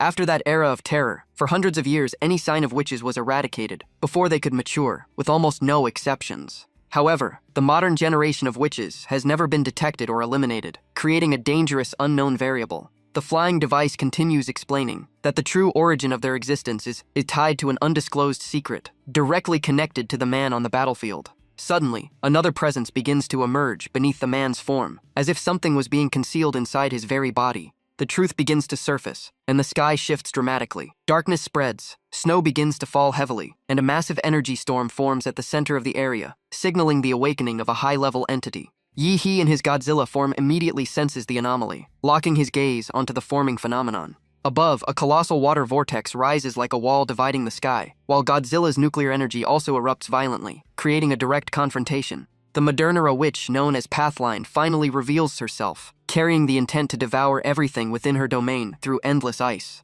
He does not hesitate, immediately compressing nuclear energy into a glowing sphere in his mouth, roaring as he prepares a direct annihilation strike. On the other side, Pathline shows clear annoyance, viewing the attack as crude and lacking refinement. The nuclear energy blast is fired with overwhelming force, tearing through the air toward its target. Pathline does not dodge. She raises her hand head-on, confident in her defensive power. She activates super magic, divine mirror of frost reflection, forming a massive ice mirror in the sky like a reflecting fortress. The danger lies in the fact that the mirror does not just block it, reflects the incoming nuclear energy. The energy beam is bent and redirected back along its original trajectory. The two forces collide mid-air in a violent clash. A massive explosion of light erupts, like a second sun falling to the earth. Even standing behind the mirror, Pathline is barely affected, forcing Yi-He to reassess his opponent and recognize her as a true Western mage. Yi narrows his eyes, treating this as the first time encountering a foreign opponent of real caliber, and becomes curious about the combat styles of powers beyond his own territory. He kept watching with a challenging look, trying to see what tricks the opponent still had beyond copying and basic counterattacks. Pathline kept moving in the air, dropping massive ice blocks like trucks to lure Yi deeper into the border zone. At the same time, he stayed cold and expressionless, treating everything like a game with low-level creatures. But then Pathline suddenly turned and retreated, avoiding direct confrontation. Yi instantly sensed something off, suspecting it was either a clone or a baiting plan to pull him into enemy territory, and he coldly scoffed at the idea. In the next moment, Godzilla suddenly stopped all movement. Pathline used detection magic and, seeing no reaction, thought he had gained control and landed right in front, but Yi only exhaled slowly, disappointed, seeing the attacks as too weak to test his real strength. Before the conversation could continue, Godzilla let out a shocking roar, while Pathline prepared an ice sphere counterattack. At that moment, 2 blinding blue beams suddenly swept across the entire area, triggering a new clash. A blue shockwave exploded instantly, blasting Pathline away, and before he could stabilize, a massive wind-tearing slap came from the opposite side. Yi calmly assessed the situation, treating the enemy's retreat as meaningless evasion. He began to suspect something deeper, realizing his true goal was not just fighting, but exposing the entire plan in front of all watching forces. From the shadows between buildings, Yi scanned the area and concluded the opponent was clearly trying to lure him toward North Baidun. He even wondered why he had previously flattened several countries. Countless energy clones of Puffly appeared everywhere, but Yi ignored them all, as if he had already caught the rhythm of the battle. Pathline grew suspicious, thinking his opponent had exhausted too much power and was now reacting slower. He stopped right in front of the beast, eyes narrowing, as if confirming something abnormal. A strange feeling rose in him, making him blurt out a question unconsciously. But what shocked him was Godzilla standing completely still, while Yi's body felt like a lifeless stone giant. Pathfly immediately concluded it was just a fake act, raised his hand to form a sharp ice blade, and shouted in contempt. From above, an ice spear slammed straight into Godzilla's hardened scales. Without stopping, he unleashed more massive ice arrows, trying to force out any weakness. He laughed while attacking, believing it was just an act of depleted energy, continuing to rain ice strikes onto the motionless body below. Yet all attacks were nearly useless, as Yi's body remained still like an ancient boulder with no reaction. Pathfly sneered, believing North Baden's plan had completely failed and lost all value. He concluded the monster was in a standby state from energy depletion, wearing a predator's smile. In the ruined battlefield, Godzilla stood like an ancient statue sealed by time, the surrounding air so heavy it felt suffocating, and all movement unnaturally slowed. Pathfly walked closer, stopping right in front with a mocking gaze, insulting the creature as nothing but an empty showpiece. He suddenly shot into the air, rushing toward Yi's head at extreme speed, still laughing coldly as if declaring victory. In mid-air, he condensed an ultimate ice energy mass, announcing a sealing technique to turn the opponent into a trophy. A massive explosion of light erupted, swallowing everything, and completely obscuring the giant figure below. But immediately after, Pathfly felt something wrong in the aftermath, his confidence quickly wavering. His expression changed as he suspected a counter-ambush, activating high-speed teleportation to escape the position. His figure vanished in an instant, leaving only a trail of cold magic residue, while his arrogant voice echoed that no one could touch him. But the moment he reappeared, he was still mocking before he could finish. The situation suddenly flipped. A nuclear energy pillar suddenly blasted into him, sending his body flying out of control and breaking his momentum completely. At that moment, Yi finally spoke, revealing he had been acting all along, and that his life system had tracked every move in real time, leaving no escape no matter where the enemy teleported. He concluded the battle had officially entered the finishing phase, with nuclear energy violently gathering in his throat, ready to unleash the decisive strike. His arm swung down with overwhelming pressure, locking onto the target falling freely in midair. In that instant, Puffly was trapped under Yihuo's attack, looking like a helpless prey pushed into a dead end. The aftermath of the previous energy blast still hadn't faded from his body, leaving him dizzy and disoriented. Just as he regained focus, a giant hand came crashing down in front of him, and his mind spiraled in confusion. What the hell is this thing? A roar erupted from the beast carrying Yihuo's aura, followed by a devastating slam. Puffly was blasted away like a struck ball, the impact so strong it seemed to ignite sparks in the air. His body was sent flying through rows of trees, carving a destruction path like an invisible blade, slicing through the forest. Trees collapsed in waves, split clean apart before he was flung even farther. Finally, he crashed hard into the ground, dragging out a long trench, curling up in pain like a shrimp. Yet he still gritted his teeth and spat a furious taunt. You dare disrespect me like this? His earlier arrogance had completely vanished, replaced by boiling killing intent. He growled through his teeth, "If I die, I'll take you with me." Without anyone noticing, he had already appeared silently behind Puff Fly, casually sitting on a tree branch nearby. His cold voice cut through the air, exposing a secret that made the opponent flinch. "You're trying to kill Iker? Monster." The moment those words landed, Puff Fly's mind shook violently, as if crushed by an invisible pressure. He tensed up, overwhelmed by a terrifying sense of danger, wondering if this man was from the east or the great Xia.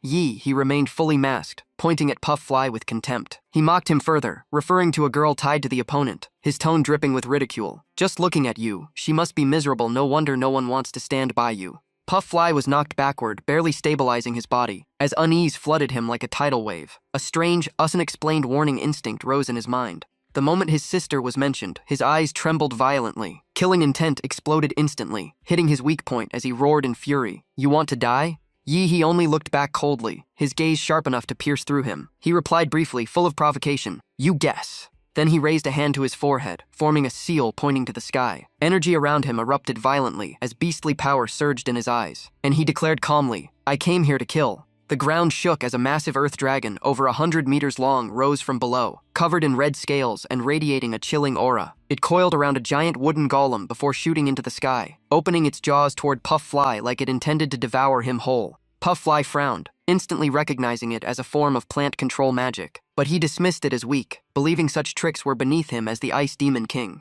A massive magic circle exploded beneath his feet, ancient runes spinning as freezing energy spread across the battlefield, locking space into a frozen state under overwhelming pressure. He began chanting, pouring all his mana into his strongest finishing move, preparing to unleash his ultimate technique. Frozen Mountain of Annihilation activated. A colossal ice dragon rose from the formation, covered in sharp crystalline spikes. Puff Fly believed his raw mana alone was enough to crush everything without any artifacts. From the ground, massive ice blocks rose like fortress walls, forming barriers that sealed the battlefield. He sneered, completely dismissing the plant-based opponent. The cold spread like it had a will of its own, crawling across the ground and space, draining all heat from the surroundings, until the air turned solid and lifeless. In an instant, Yihuo's entire dragon form was sealed under layers of ice, bound like it had been shackled by countless frozen chains. The battlefield froze into a giant ice prison. Puff Fly laughed in satisfaction, claiming that neither fire nor magma could ever escape his absolute frost domain. In his eyes, the battle was already decided. But then, cracks began spreading across the ice surface. Sharp breaking sounds echoed repeatedly as the frozen layers started collapsing, signaling the defense was being shattered. The ice chunks broke apart and fell in pieces to the ground. Puff Fly froze, disbelief flickering in his eyes as he narrowed his gaze and muttered cautiously, "Those plants are evolving inside the ice?" As soon as he finished speaking, the ice block exploded violently, as if crushed by an immense internal force. From the center of the blast, blazing golden light erupted, burning and suffocating everything around. What emerged from the shattered ice was a dragon-like entity glowing in brilliant gold, but its presence was anything but divine. Instead, it felt savage and demonic, with bone spikes erupting across its body like a living devil statue awakened on the battlefield. Puff Fly couldn't help but shiver, a cold sense of danger crawling down his spine. In that instant, his confidence started to crack, and a terrifying thought surfaced. Was he actually being pushed into a disadvantage in this magic battle? Above them, the sky twisted into dense, spiraling dark clouds, heavy as if ready to collapse onto the earth. Below, a massive forest of ice spears rose upward like crystal lances piercing the heavens, making the air unbearably suffocating. Before he could stabilize the situation, the entire ice structure began shaking violently. From the frozen spikes, a massive dragon over 100 meters burst through the formation, crushing everything in its path as shattered ice rained down like a storm. Seeing his defenses torn apart before his eyes, Puff Fly's rage erupted. He roared in fury, unable to accept being treated with such contempt. His hands clenched tightly, trembling, eyes burning red with killing intent. Rage surged as he recalled every insult from his opponent, leaving only one thought in his mind: kill him immediately. Old memories resurfaced in his mind, a past filled with mockery and disdain over his abnormal body. That pain had corroded his spirit for years, turning insecurity into deep hatred. But when his witch bloodline awakened, he gained power beyond imagination, originating from the very body part he inherited from his sister. From then on, he believed it was no longer misfortune, but a fated trial. In his distorted mind, this unique body was the key to reaching a higher level of power. He believed that by surpassing everything, he would ascend to divinity and dominate all life. He roared in madness, declaring that after all these trials, he would stand above everything, making all mortals tremble before his power. His fury peaked as he realized he wasn't just insulted but also overpowered. To him, this humiliation was beyond forgiveness. Standing in the dark sky, he raised both hands high, body straining as if forcing all his magic to erupt. His cloak whipped violently as killing intent flooded the air, and he roared. Only death could wash away this shame. His mana exploded into massive vortexes, forming raging ice tornadoes sweeping across the battlefield. They spun wildly through the sky, uprooting everything within dozens of kilometers, as trees were torn out like paper. He stood atop a massive entity, looking down at the raging magical storm surrounding Puff Fly. His expression remained cold and calm as he smirked lightly. Too weak. He immediately formed complex hand seals, shifting rapidly through dozens of patterns. His entire aura flared as he gathered surrounding energy into a single point, preparing a counterattack. The Pangu technique activated. The ground shook violently as a giant black wooden statue rose from beneath the earth, its aura twisted and demonic rather than divine. What fully emerged was even more terrifying. A Lashuralike figure covered in spikes, radiating brutal killing intent across the battlefield. The dragon binding technique followed. A massive black dragon over 100 meters burst from the ground, coiling tightly around the statue, locking it in place as red and black energy exploded, tearing space itself. Yi stood firmly atop the giant statue, facing 3 roaring tornado pillars ahead. Even in the midst of the magical storm, his expression remained cold and unmoved. He understood his opponent's ability clearly, the power to sense and assimilate natural energy, meaning ordinary attacks would hardly create surprise. That was why he remained completely calm. He silently concluded that his opponent's power was nothing more than borrowing and resonating with nature itself. In essence, what he could do was not inferior to it to himself. He placed his hand on the black wooden dragon and began channeling massive fire element energy into it, pure elemental chakra of flame. Tiny sparks of fire quickly latched onto the black dragon's scales, spreading into a raging sea of flames that engulfed its entire body. Yi let out a cold laugh. If the enemy used freezing wind, he would burn everything down with fire. The flames were not suppressed at all. Instead, they were amplified by the wooden structure itself, as if the material was born to feed fire. The temperature kept rising, turning the black dragon into a mobile furnace.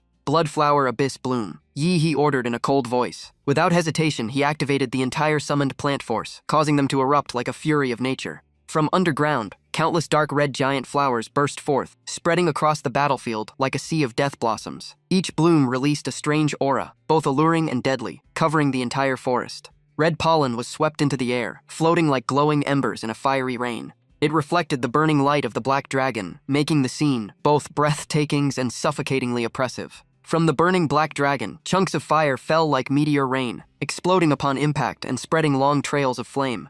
In an instant, the battlefield expanded for kilometers, everything swallowed into chaotic energy, with no place to escape. Sea tree hell. The entire forest erupted into a deep crimson inferno, heat waves surging violently and breaking through the freezing aura. Puff Fly gritted his teeth, realizing his full freeze plan had already been shattered before completion, causing his confidence to waver. He knew that to cast his forbidden spell, he needed massive wind and water elements to form a complete ice domain. It was an extremely complex ritual that drained nearly all his power, but now the fire had destroyed all preparation, leaving him stuck. While still shaken by the overwhelming masked opponent, Puffly suddenly sensed a chilling presence behind him. Yi and the giant statue had appeared without him noticing, and a voice whispered right beside his ear. Standing there frozen, he turned in shock, his mind filled with suspicion and caution. With such a massive body, the fact that they moved without a trace was incomprehensible to him. Before he could react, a devastating blow slammed into him and sent him flying like a bullet. His body spun uncontrollably through the air. Mid-flight, Puffly still forced out a mocking voice. "So fast, but you still can't keep up with my teleport speed." As two extreme forces collided, the atmosphere changed violently, triggering heavy rain across the battlefield. Yet the hellfire was not extinguished. Instead, it burned straight through the rain. Puffly recalculated his strategy, his face darkening. His forbidden ice spell required precise conditions, but all of them had been destroyed, leaving him completely on the defensive. A massive hand carrying crushing pressure slammed toward the center of the battlefield, where Puffly was trapped in the energy storm. Even with witch blood, preparing this forbidden spell had already drained him heavily. His eyes widened, pupils shrinking as his mind went blank for a split second. What is that? Before he could react, Yi struck first. The giant wooden statue bent down and launched itself into the air, carrying overwhelming force into the storm. It was now clear that close combat against such a being was nearly impossible for Puffly. He forced himself upward, trying to escape the pull of the storm and avoid the incoming strike. But at that exact moment, a massive fire dragon pierced through the storm, exploiting the opening to launch a direct attack. Through the gap in the tempest, Puff Fly saw the fire dragon rushing in and immediately changed tactics, roaring as he summoned 3 ice dragons, annoying 3-headed frost serpents. The 3 ice dragons rushed forward to block it, but against the black dragon's heat and impact, they were like thin ice sheets. Each collision ended with one being crushed or burned away instantly. Puff Fly gritted his teeth, thinking quickly, these fools aren't here to win, just to buy me time to escape. And exactly as planned, he used that opening to slip away. His face burned with rage, eyes filled with killing intent. He convinced himself this was only due to underestimating the enemy and lacking stronger artifacts. Otherwise, he would have already crushed them completely. He admitted defeat in this situation, but still refused to yield, gritting his teeth and swearing that given time to prepare, he would definitely take the opponent's life to wash away his humiliation. Below, Yi stood still watching, eyes tracking his figure rising into the sky, a faint mocking smile on his lips as if he had already seen through every plan. In his eyes, a next time was nothing but an illusion. At that moment, faint sparks of lightning began crackling in the air. At first scattered, they quickly converged into Yihe's palm. They twisted and intertwined like serpents of light, making the surrounding space tremble under pressure.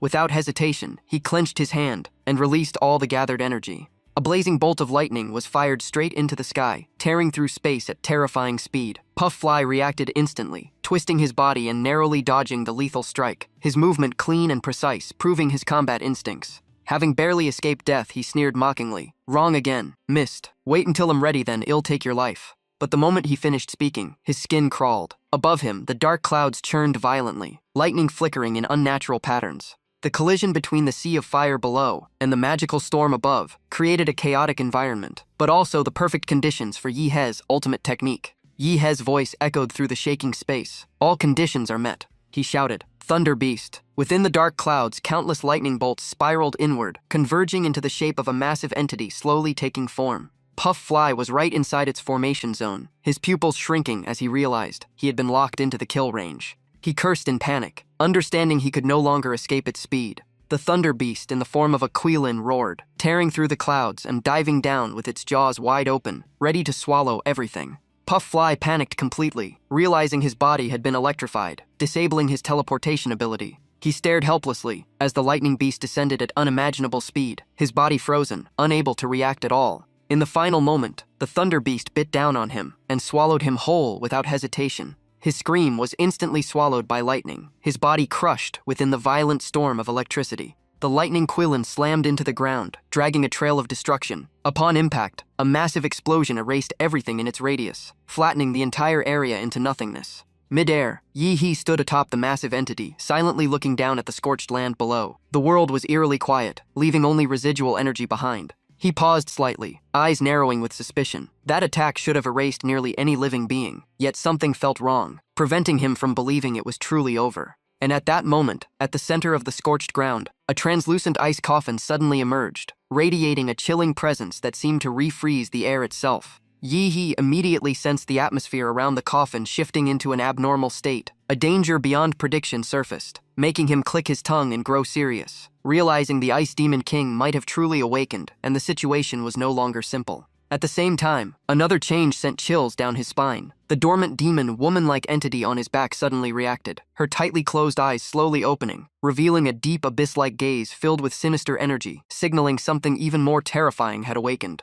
Scene shift to the North Baydun Federation. Inside the command center, the giant screen displayed global atmospheric disturbances. An officer urgently reported that in the Southeast Triangle region, a massive white vortex was rapidly forming and expanding. Director Adler of the North Baydun Federal Investigation Bureau furrowed his brows so hard it looked like he could crush steel. He growled, unable to understand why a Western continent mage had abandoned the front lines to fight an unknown masked figure. The operator confirmed the situation. Bassfly had entered a magical rampage state, his energy powerful enough to directly affect the climate of 2 continents. All contact had been lost. The director gritted his teeth in frustration, torn between military crises and the unacceptable behavior of a top-tier combatant losing control. When asked about satellite footage, the response was that the entire area was covered by dense magical clouds, completely blocking all observation. The next report made things worse. Multiple military bases in the Bangji nation had been destroyed, pushing the command structure into further chaos and anger. At that moment, a massive lightning field suddenly appeared on the main screen, signaling a drastic shift in energy flow. Technicians confirmed the original energy storm had completely vanished. Director Mark immediately concluded the battle likely ended in their favor and ordered forces prepared for deployment. He also cursed under his breath, frustrated at relying on an uncontrollable witch. Satellite imaging zoomed in, and the command room fell silent. A scorched wasteland appeared, and in the center stood a giant dragon pressing against an ancient ice coffin. Director Adler froze in disbelief and stammered, demanding confirmation of the situation. The technician reported in a trembling voice that the one being suppressed seemed to be the witch Puffline, not the masked man they expected. On the battlefield, the wooden golem stood before the ice coffin, radiating intense heat. He calmly observed, waiting to see what would emerge. Sensing rising danger, he immediately ordered an attack. The golem roared and launched forward like a meteor of destruction. The chaos meteor fall tore through the air, leaving burning trails and crushing pressure across the battlefield. The strike crashed into the ice coffin, but the surface remained eerily still, showing no reaction as if waiting to break. At the moment of impact, a thin, distorted hand slowly pushed open the coffin lid from inside, shattering the ice as if it were paper. A pale finger pointed directly at the incoming meteor. A witch emerged, naked, wrapped in vein-like tendrils, her aura twisted and terrifying. The meteor was instantly halted mid-air, frozen from within, then shattered into countless fragments, like a burst crystal sphere. He finally showed clear shock, acknowledging for the first time the overwhelming threat of this opponent. The witch fully revealed herself, her face resembling distorted twins, beautiful yet hollow and lifeless. Her empty gaze slowly turned toward Dai-He. In an instant, a wave of pure white snow erupted like a broken dam, swallowing the entire space and freezing the golem instantly, without any chance to react. Completely sealed in dense cold energy, the massive construct stood frozen in place, all control stripped away as it endured the crushing frost. Dai-He, standing on top of the golem, narrowly dodged upward after being forced back by the cold surge. He realized this frost far surpassed anything he had seen before and admitted he had misjudged the situation. Cracks rapidly spread across the colossal machine, with violent breaking sounds signaling a full internal collapse as the frozen system failed. The massive body then exploded into countless shards of stone and metal, like a burst of fireworks in midair that the witch silently watched. Outside, the Mester Federation headquarters remained eerily calm, its surface hiding the catastrophic events unfolding inside. Inside, however, chaos erupted everywhere. Adler was stunned by Puffline's defeat, and the sudden appearance of the witch triggered a full red alert as panic spread through the command center. Mark began forming a clear conclusion. Puffline's male body was suppressing the witch's full potential, with two conflicting consciousnesses preventing complete fusion. Only the sister-like entity behind her could unlock her true power. That accompanying entity was the true origin of the witch, the root of the power they still could not fully grasp. Even an incomplete fragment of her power had already altered the climate of the Southeast Triangle, proving how catastrophic her full release would be. If she reached full completion, the entire planet could be dragged into a frozen age, collapsing civilization itself. The only option was to strike now, before she recovered, and the situation spiraled beyond control. At this point, Senza is forced to activate an ultimate weapon sealed since the ancient war with the Tet Nation, a forbidden trump card only allowed in a no-retreat situation. While he is still calculating, a technician urgently reports that the masked figure has moved and is suppressing the witch, shocking Director Adler, who demands confirmation in panic.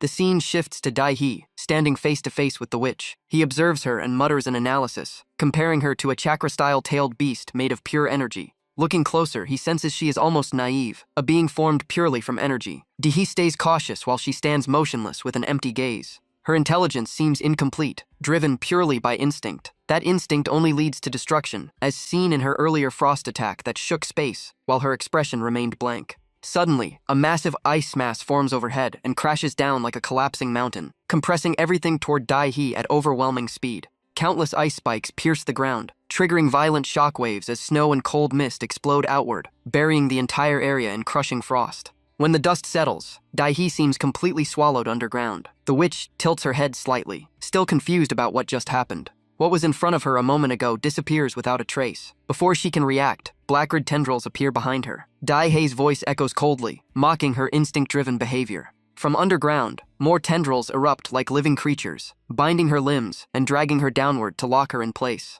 But her body shatters into countless ice crystals, then instantly reforms at another location, as if nothing happened.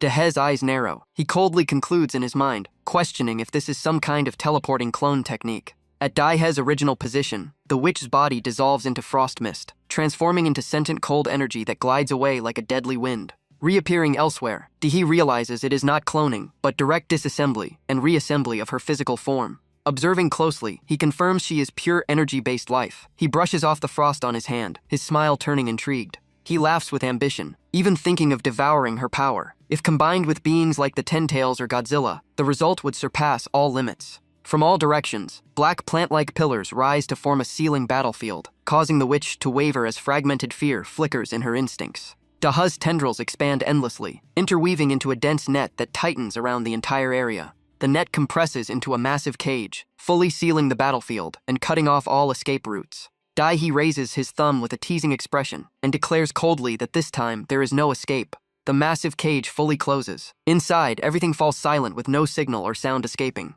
Moments later, the witch inside begins screaming chaotically, her mind collapsing into pure disorder. In her distorted vision, the giant wooden golem reappears, standing like a towering shadow, staring directly at her. Frost energy erupts violently, forming a massive ice structure hundreds of meters tall that crushes against the cage from inside. Watching from outside, Daihe comments coldly that even without intelligence, this primal power is far more dangerous than any thinking being. Suddenly, his eyes narrow as he senses an ancient form awakening, a presence resembling a primordial entity. In front of him, the ice mass expands to a monstrous scale, even dwarfing Godzilla. Daihe laughs in excitement as the battle escalates like a natural disaster. He mutters in disbelief, realizing even this primordial ice form can be reconstructed in such a way. Immediately after, he shifts the energy inside his body. His aura flips completely as dark energy and intense heat erupt, preparing to enter a fully opposite state. A skill activates. A massive fire giant form rises, towering like a war god descending, far larger than the ice mass in front of him.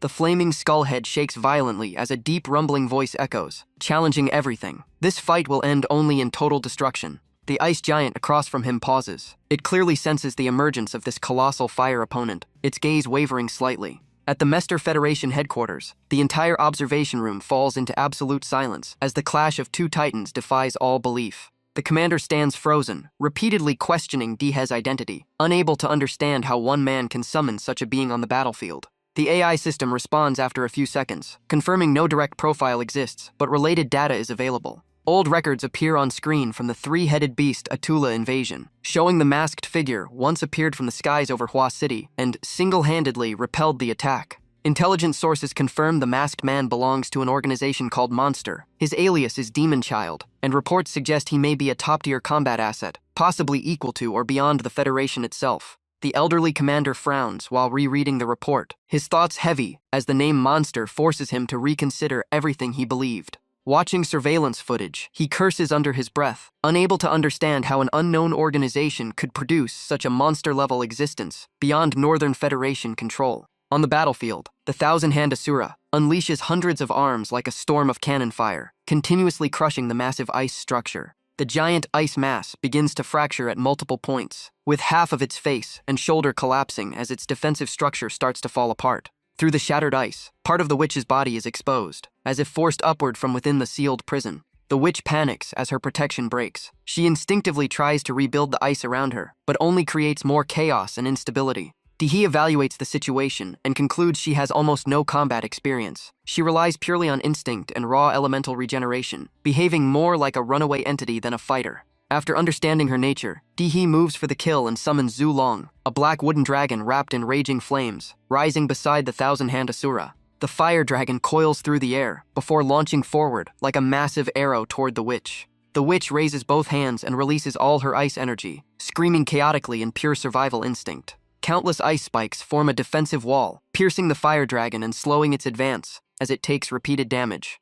Daihe leaps from the dragon's head, analyzing mid-air. He confirms Zhu Long alone cannot break through the ice, but it is enough to expose an opening before landing on top of the massive ice structure. He reaches his hand toward the witch, eyes calculating, treating this as the finishing moment, and speaking as if victory is already secured. At that instant, a massive cold surge suddenly descends, covering the entire sealed battlefield as if preparing to crush everything inside. Daihe halts mid-charge for a moment, eyes widening as the overwhelming burst of power exceeds expectations, reflecting a deadly cold light. In extreme panic, the witch triggers a massive ice explosion, a final instinctive defense mechanism. A wave of freezing energy sweeps across like a tidal flood of light, crushing space itself and violently distorting the surrounding structure. Under extreme pressure, the thousand-hand Asura is instantly frozen. The surrounding space freezes for a split second before being torn apart by the collision of opposing forces. Ice energy fragments scatter like a miniature nuclear blast. both freezing and destructive, sending shockwaves that bend space like invisible blades across the battlefield.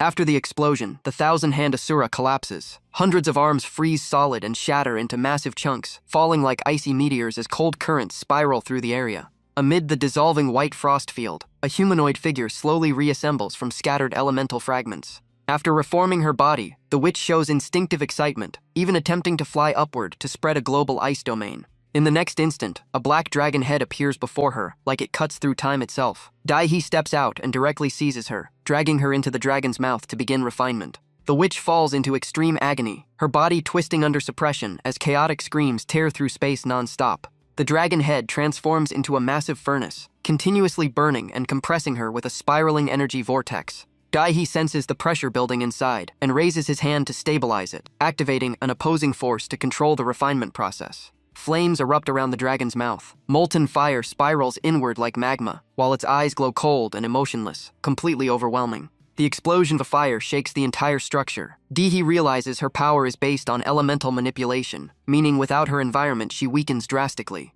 Inside Zhulong's mouth, the refinement tightens further. The witch is slowly eroded by suppression, unable to resist, like prey locked on a cutting board waiting for the end. At that moment, Dai-He detects surveillance from orbit. His gaze turns cold as he looks up, annoyed by satellite monitoring over the battlefield. Without hesitation, he fires a beam of energy into space. It pierces the atmosphere and destroys the surveillance satellite in orbit before he calms his expression. He brushes his hand lightly, briefly thinking about a final stage Godzilla form, and whether the southeast Great Xia region has been fully cleared, also considering warning other hidden forces. Raising both hands, Dai-He activates the cloud soaring technique. A massive energy storm forms overhead, swirling red like blood, mixed with dragon-scale patterns emerging within. He smirks and concludes the refinement still needs time, deciding to conceal all aura to avoid detection from other factions. Meanwhile, at the Longqi Central Headquarters, a female officer reports the full situation. The commander reviews the data on the main screen and nods, confirming he understands. He mentions the Southeast Triangle region, recognizing it as a strategic hotspot, but believes local insurgents alone cannot overturn Great Xia's balance. The real threat lies in the backing forces.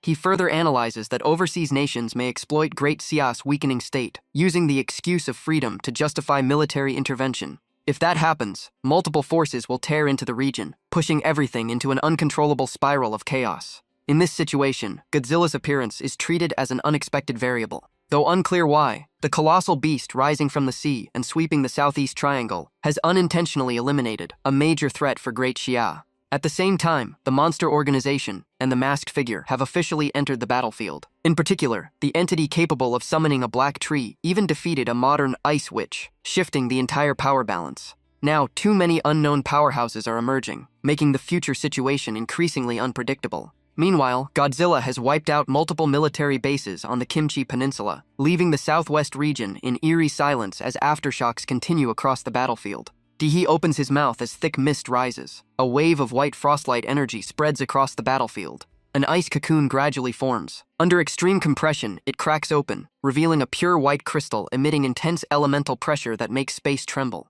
The result is the ice-tailed beast crystal. Dai-He studies it like a high-grade trophy, clearly satisfied with the outcome. Rising into the sky, he looks down at the devastated land with no remaining signs of life. He shows no regret, knowing an even greater disaster would have occurred in Great Xia without intervention, then turns to leave. He casts one final glance, silently confirming that without action, true hell would have descended upon Han Nation. In an era of widespread martial warriors, any hostile force can become a hidden threat, forcing him to eliminate problems at their root before they spread. Dai-He sees himself as both the protector of Great Xia and a cold tyrant, knowing his actions leave no room for justification or resentment. He declares that all responsibility and consequences will be borne by himself alone, with no retreat allowed. After a supersonic explosion, his figure vanishes from the sky, leaving behind a devastated battlefield. The external threat has been eliminated, and now he turns inward to deal with internal conflict. While moving through the air, he recalls the Hua City battle that forced him to temporarily withdraw. According to newest latest report, Longqi Great Xia suffered heavy losses, and international martial forces are exploiting the chaos to seize control, deepening internal disorder. In his heart, he decides to purge all elite manipulators attempting to control the situation, not allowing them to return and wreak havoc on the world. After the major campaign ends, martial academies across Great Xia gradually resume operations. Students and instructors return to normal life after the brutal battlefield, and order slowly stabilizes. Having experienced real war, the students finally understand how thin the line between life and death is. Even breathing in that environment was a privilege of the strong. This experience pushes them to break their limits and form the next generation of great Shia's backbone. Though war brings bloodshed and loss, it becomes a harsh forge that tempers willpower and awakens human potential in this era of chaos. A group of second-year students gathers, excitedly discussing recent events from the masked atoll-related figure to the mysterious presence in the Southeast Triangle, and even Godzilla. Rumors spread that certain forces disguise themselves as military drills while hiding deeper intentions. One student keeps speaking, claiming the southern anomalies were not natural, but possibly human-controlled, citing a blogger who analyzes classified information leaks. He even presents data and images of the Southeast Triangle weather anomalies, along with a picture of a strange fused humanoid entity believed to be an ice mage from the western continent who caused the regional frost disaster. Hearing this, another student grows uneasy, realizing the danger far exceeds their imagination. But then the speaker casually says, the entity has already been eliminated, leaving the group stunned at how quickly such a catastrophic threat ended. To convince them, he opens his phone again, emphasizing the enemy's terror before showing the masked figure responsible for resolving the entire situation. The screen displays He in his thousand-hand Asura state, his violent aura engulfing everything, instantly capturing everyone's attention. After watching, the group erupts in shock and excitement, overwhelmed by the sheer power they just witnessed. News of the masked man spreads rapidly online. People begin speculating that these figures may belong to the same mysterious organization that once appeared in Hua City. One student remains skeptical, questioning whether these beings truly belong to Great Xia. The most talkative one argues back, saying whether in Hua City or the Southeast Triangle, they have already protected Great Xia, and such beings may be living unnoticed among ordinary society. Mid-sentence, he suddenly freezes, sensing something nearby. All three immediately notice He walking past. Instinctively, they bow respectfully and call him president. He initially walks by without reacting, but still casually raises his hand in acknowledgement. The group instantly becomes excited like fans meeting an idol, even discussing rumors about the president and his habit of throwing people out of windows. He's expression turns cold again, faint killing intent leaking out. He mutters that dealing with the key family in the capital will require someone capable of coordination. He quickly identifies the best candidate in his mind and softly says the name, So Cho. Scene shifts to the training room of the Long Blood Guild. So Cho is meditating, his body wrapped in both scorching heat and freezing cold energy, as if two forces are violently conflicting within him. Suddenly, rapid knocking sounds come from outside. He opens his eyes, guessing it might be Ouyang-ze. He stands up, adjusts his clothes, opens the door, and asks what is happening, only to be informed that a guest has arrived to see him. Chuju's eyes lit up, briefly hoping He had returned. But Ouyang-ze immediately denied it, warning that the visitor was a special figure, not to be provoked lightly. At the Longshui headquarters, Chuzhou stepped into the reception room and saw someone already waiting, who immediately complained, with impatience, as if he had been kept waiting too long.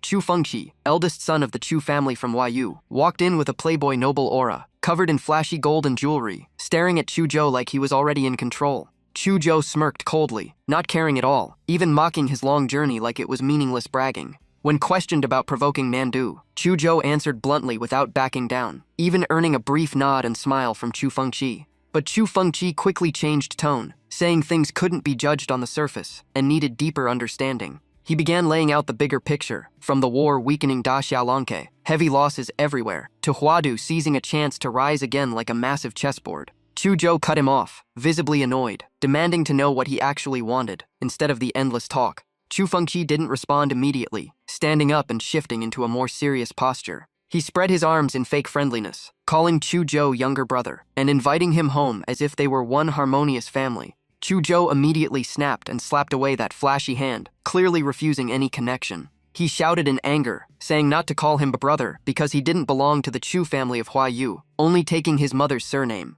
Chu Fengqi withdrew his hand, then calmly praised the Longshui Hui and said it was starting to outgrow other student factions. Chuzhou grew more irritated and demanded him to speak clearly. Chu Fengqi finally got to the point, asking if he wanted to become the chairman of Longshui Hui and represent Huayu students. That question immediately made Chuzhou think of Yi He, the current chairman, and comparisons flashed in his mind. Without hesitation, Chuzhou turned and walked away, completely uninterested, even tossing out a dismissive remark. Chu Fengqi called after him, confused why he was leaving mid-conversation, insisting that with family backing everything should be easy to control. Chuzhou turned back and said he didn't want to waste time with someone ignorant, hinting that anyone who understood Yi, he would never speak like this. He paused slightly, then made it clear again that Yi He was the current chairman of Longshuehui. But the moment he finished speaking, a strange burning pressure suddenly rose behind him as something drew close. Chu Fengqi finally revealed his true nature, his aura exploding as he said he was only following family orders, aiming to use Longshuehui and Chuzhou's talent for Huayu. His words filled with killing intent and contempt.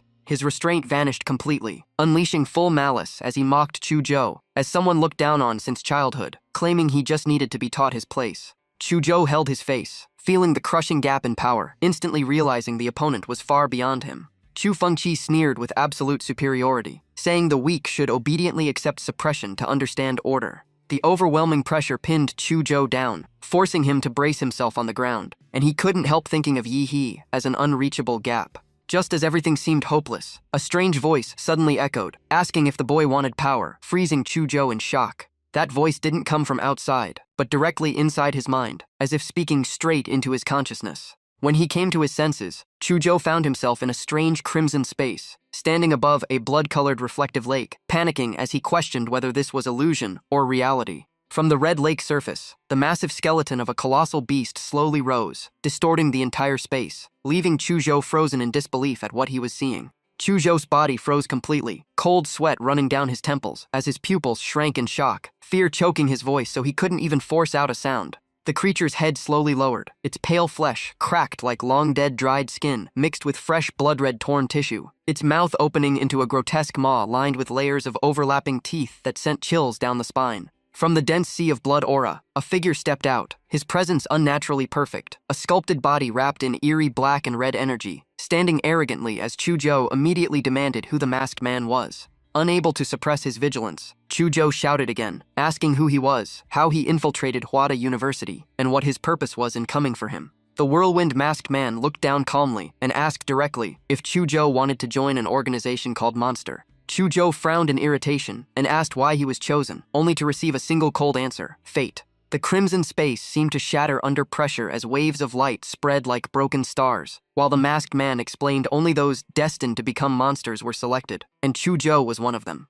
He continued tempting him, saying joining would grant the power Chuzhou had always desired, though Chuzhou only felt it was a dangerous and bizarre ritual. Chuzhou let out a faint laugh, eyes filled with doubt and caution, spitting out one word: monster. Then he suddenly turned serious and asked if Yi He was also part of this organization. The masked man chuckled with interest and confirmed it without hesitation. At that moment, Chuzhou didn't hesitate at all and shouted his agreement to join, his sudden change freezing the atmosphere for a split second. On the other side, Yi He seemed to have already expected it, a faint satisfied laugh echoing behind the mask. He raised his hand, condensing a glowing energy sphere at his fingertip, saying he would return at night and would first deal with the obstacle in front of Chuzhou. The energy sphere shot out instantly, tearing through the air like a blazing red comet. A pure surge of energy extracted from the recently refined ice witch surged straight into Chuzhou's body like a freezing tidal wave. Chuzhou's body reacted violently, his pupils trembling as he felt an overwhelming power flooding inside him for the first time. In reality, his aura erupted, his beast-like true form awakening as a wave of cold energy swept out and directly shattered Chu Fengqi's pressure, forcing him to pause in disbelief. Chu Fengqi's expression changed drastically as he growled in frustration, unable to understand why Chuzhou's bloodline evolved so suddenly when he had clearly been insignificant before. He immediately prepared to strike for real, claiming that even a breakthrough was not enough to stand on equal ground, gathering violent fire energy aimed at Chuzhou's weak point. Chuzhou felt the killing intent clearly, his gaze turning ice-cold as green-blue frostlight erupted from his forehead and spread through his body as he prepared to counterattack. The two clashed like opposing arrows, fist and force colliding in a violent explosion that looked like a miniature sun erupting mid-air. Chu Fengqi gritted his teeth, still maintaining dominance while attacking, mocking this as Chuzhou's last chance to return under his control. Forced into a bent stance, Chuzhou still resisted fiercely, declaring coldly that he would never stand with those who used power and schemes to control everything. At that exact tense moment, the reception door was kicked open, and Yi He appeared with overwhelming pressure, his cold gaze instantly showing he would not tolerate his friend being touched. He stepped directly into Chuzhou's line of sight, killing intent freezing the air, making Chuzhou pause in disbelief that it was really Yi He who had appeared. Chu Fengqi glanced at them both and laughed in contempt, saying he had already studied Long Shui and asked if Yi He was the chairman, mocking that even if he called everyone here, it wouldn't change anything. Before he could finish, a hand had already grabbed his face, silencing him instantly as his vision went dark and only choking sounds remained. He lifted the entire body of a profound martial warrior effortlessly, his expression calm yet cold as he looked down at the struggling opponent. Even while holding him up, his grip tightened further, bones in the wrist beginning to creak with faint, dangerous cracking sounds. Chu Fengqi struggled in rage, flames erupting across his arms as he tried to fight back, but Yi He remained completely unmoved, tightening the pressure as the more his opponent resisted, the more he was crushed, his killing intent rising yet utterly useless. Yi He tilted his head, his expression casually indifferent, as if mocking him, and asked coldly if he was done playing, treating the entire attack like child's play. Chu Fengqi began to panic for real, unable to understand how a profound martial warrior could suppress him so easily, his entire confidence collapsing piece by piece. Without dragging it out, Yi He turned his body and gathered force into a throwing motion, a faint smile flashing across his face as he declared it was his turn to end the game. Yangji shouted from outside in panic, desperately trying to stop him, reminding him that the opponent was a VIP and couldn't just be thrown out like that. A massive explosion rang out as reinforced glass shattered from the impact shockwave, and Chu Fengqi was hurled away like a cannonball, vanishing into the distance with only a fading scream left behind. Yangji froze in panic, unable to watch any further, covering his eyes and muttering that he had tried to stop it but was too late. Yi He dusted off his hands, as if he had just thrown away something worthless, completely unconcerned, while Chuzhou could only think that this level of monster was beyond measurement. At that moment, Chuzhou suddenly recalled his earlier agreement to join, realizing in shock that he might have stepped into an entirely different world. Yi He turned back with a casual smile, calling Chuzhou's name as if nothing had happened, his tone familiar like old times. Chuzhou felt a bit emotional seeing his old friend again, his voice softening as he responded more seriously. Yi He immediately wrapped an arm around his neck, laughing loudly and mocking his formal attitude, saying there was no need for politeness between them, then casually led him away while Yangji stood behind, convincing himself he was just a tool in this organization. As they walked, Yi He kept dragging Chuzhou along while talking non-stop, leaving Yangji behind in a mix of despair and self-acceptance, deciding he would become the strongest tool possible in a scene both tragic and absurd. Inside the Long Shui chairman's office, Yi He brought Chuzhou in, spun his chair comfortably, and began speaking about the demonic eye and the whirlwind masked man. While talking, he pointed at himself, acting like he was waiting for Chuzhou's questions, his attitude both lazy and deliberately in control.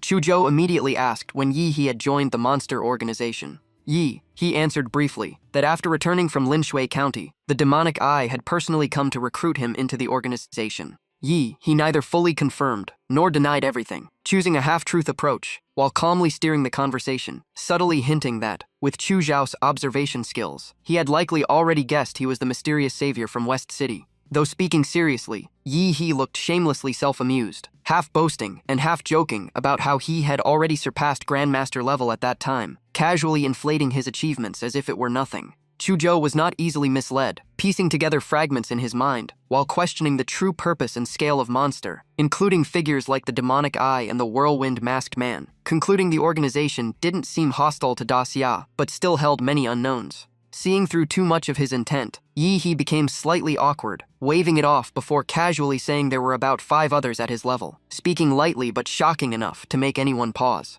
The information hit Chuzhou hard, forming a dangerous image in his mind. A handful of top-tier powerhouses, already capable of shifting balance, and with 5 of them, the pressure was comparable to an entire national force. Yi He quickly tried to calm things down, telling him not to overthink it, and reminding him that the demonic eye would arrive tonight, asking him to simply cooperate with the plan, insisting Monster currently stood on Da Xia's side, despite sounding uncertain. After hearing this, Chuzhou said nothing more, stood up, said a brief goodbye, and left straight away. The door closed firmly, leaving the room in complete silence. Once alone, Yi Hei's lazy and joking demeanor disappeared, replaced by a deep, calculating gaze as he admitted inwardly he would not let Chuzhou get dragged into danger, even though the current plan still required his involvement. In deeper thought, he analyzed Da Xia's historical structure. From ancient times to the present, it had gone through 9 dynasties, and each time a dynasty fell, the old royal family never truly disappeared, instead continuing to exist like a system spanning multiple eras. This made him question the absurdity of it, why no dynasty could ever fully erase the previous royal bloodline, when normal logic of power would never allow a defeated force to remain so intact.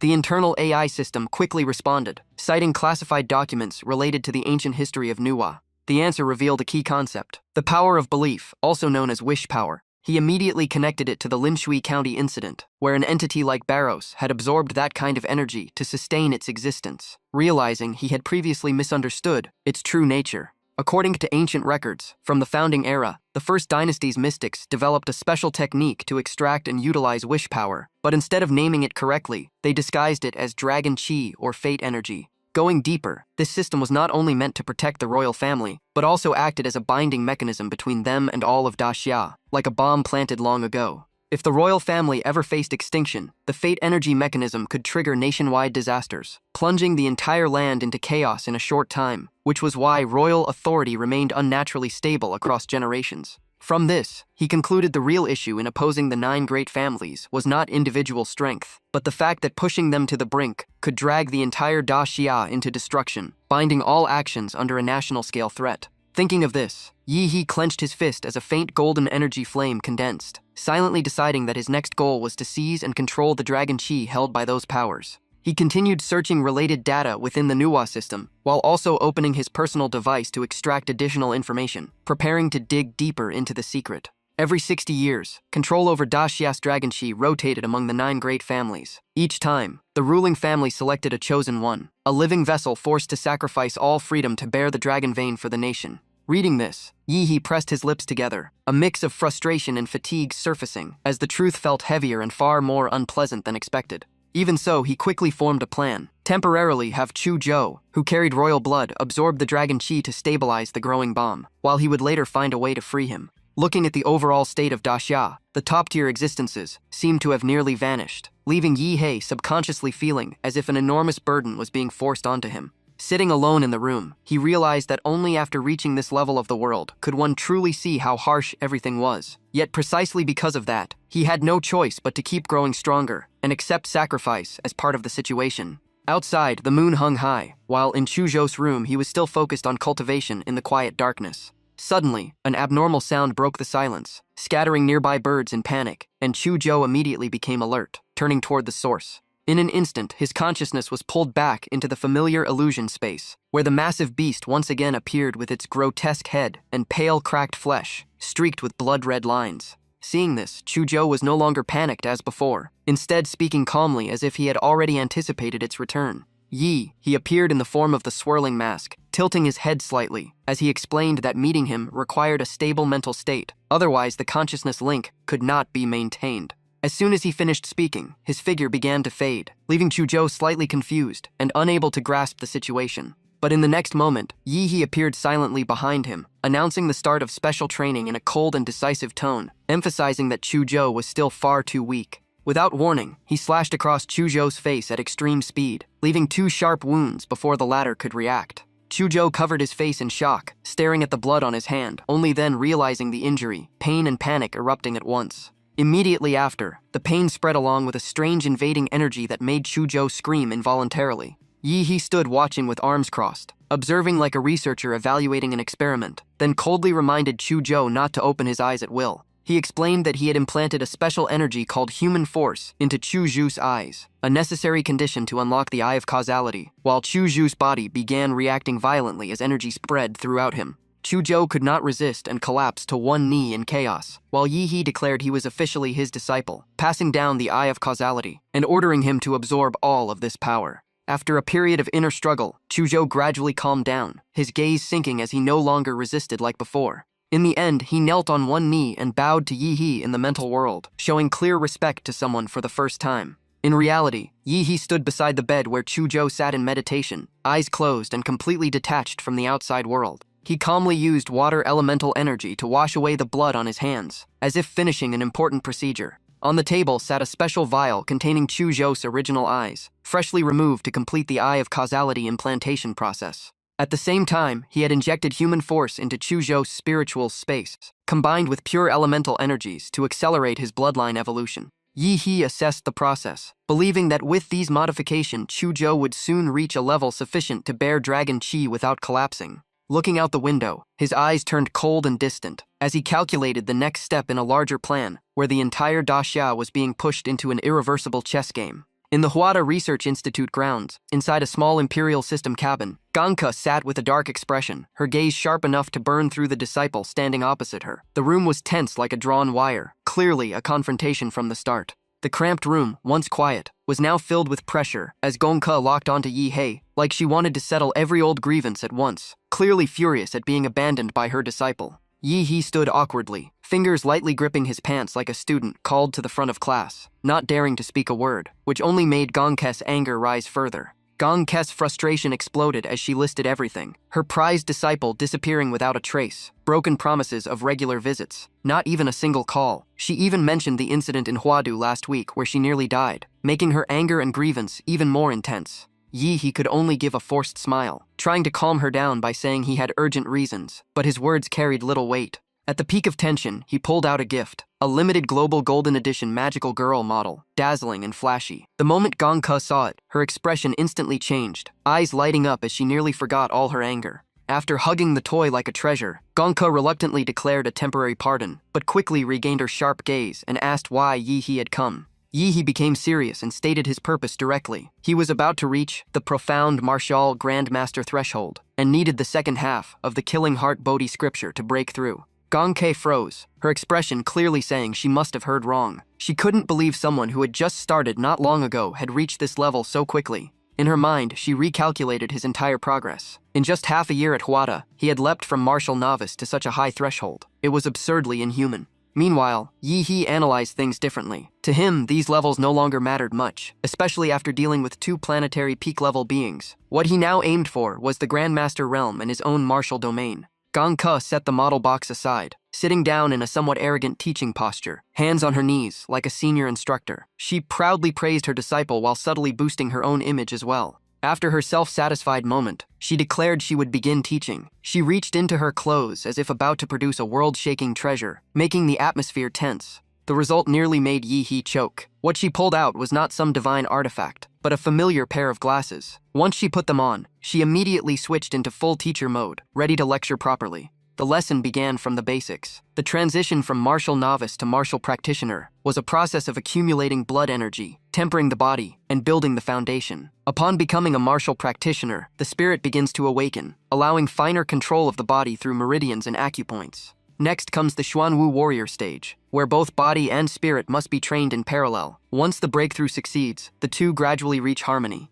The final goal is Grandmaster. When spirit and body fully merge with no boundary, a personal martial domain can form and cover reality. That becomes each powerhouse's signature. In truth, the Xuanwu warrior stage is not truly a separate realm. It is more like a transition step before Grandmaster. But since so many people get stuck here, scholars gave it a separate name for classification, even if it feels forced. Gongke looks at Yihei with a faint smile while explaining, then drops a sharp comment that the name alone already shows how artificially this stage was defined. Yihei nods in agreement. The original system of realms was clean, but Xuanwu feels like a later addition that doesn't fit naturally. Mid-lecture, Gongke suddenly taps him with a ruler and pushes him to focus. She even complains about the teacher outfit she prepared for years finally getting used. Yihei mutters a response while briefly thinking about his clone elsewhere. While Yihei's main body is still absorbing dense knowledge, a thought flashes through him about whether the clone is doing fine. In reality, it is far from idle. At the Longshuihui training ground, Motong is actually Yihei in disguise, directly coaching Chuzhou. He guides the energy inside Chuzhou's body, forcing it back into proper circulation like correcting a chaotic river. Under continuous adjustments, Chuzhou struggles to adapt. His body reacts violently at first, but the flow slowly starts to stabilize. Suddenly, Chuzhou's eyes contract sharply. Veins bulge across his face as his state becomes unstable. His pupils tremble violently. The color shifts into deep red, then is torn apart by a strange blue glow. Energy vortex patterns stack inside his eyes, spinning without stop. Tomo-like patterns fully form in his pupils. Yihei immediately recognizes the breakthrough signal and his eyes light up. The awakening has reached its mark. In the Longshuihui training room, Motong crosses his arms and calmly asks Chuzhou how it feels after the eye awakening. Chuzhou blinks rapidly. The world in front of him feels layered, with every tiny fluctuation becoming clearly visible like ripples on water. His perception is no longer limited to short range. Everything around him feels flattened into his vision. In an instant, he can see through Yihei's back, through the wall behind, and even the people moving outside the gate. Farther out, even the smallest details in the distance fall within his sight, including nearly invisible life forms. a flying insect is instantly locked onto. Its movement path becomes crystal clear, and his mind automatically predicts its next trajectory like a calculation system. Chujo becomes so excited he blurts out in disbelief. With this ability, almost every move in battle is exposed. Combined with his left eye's analysis power, finding weaknesses becomes effortless. His confidence surges. He looks at Motong and claims he could end a fight in minutes using this new power at full output.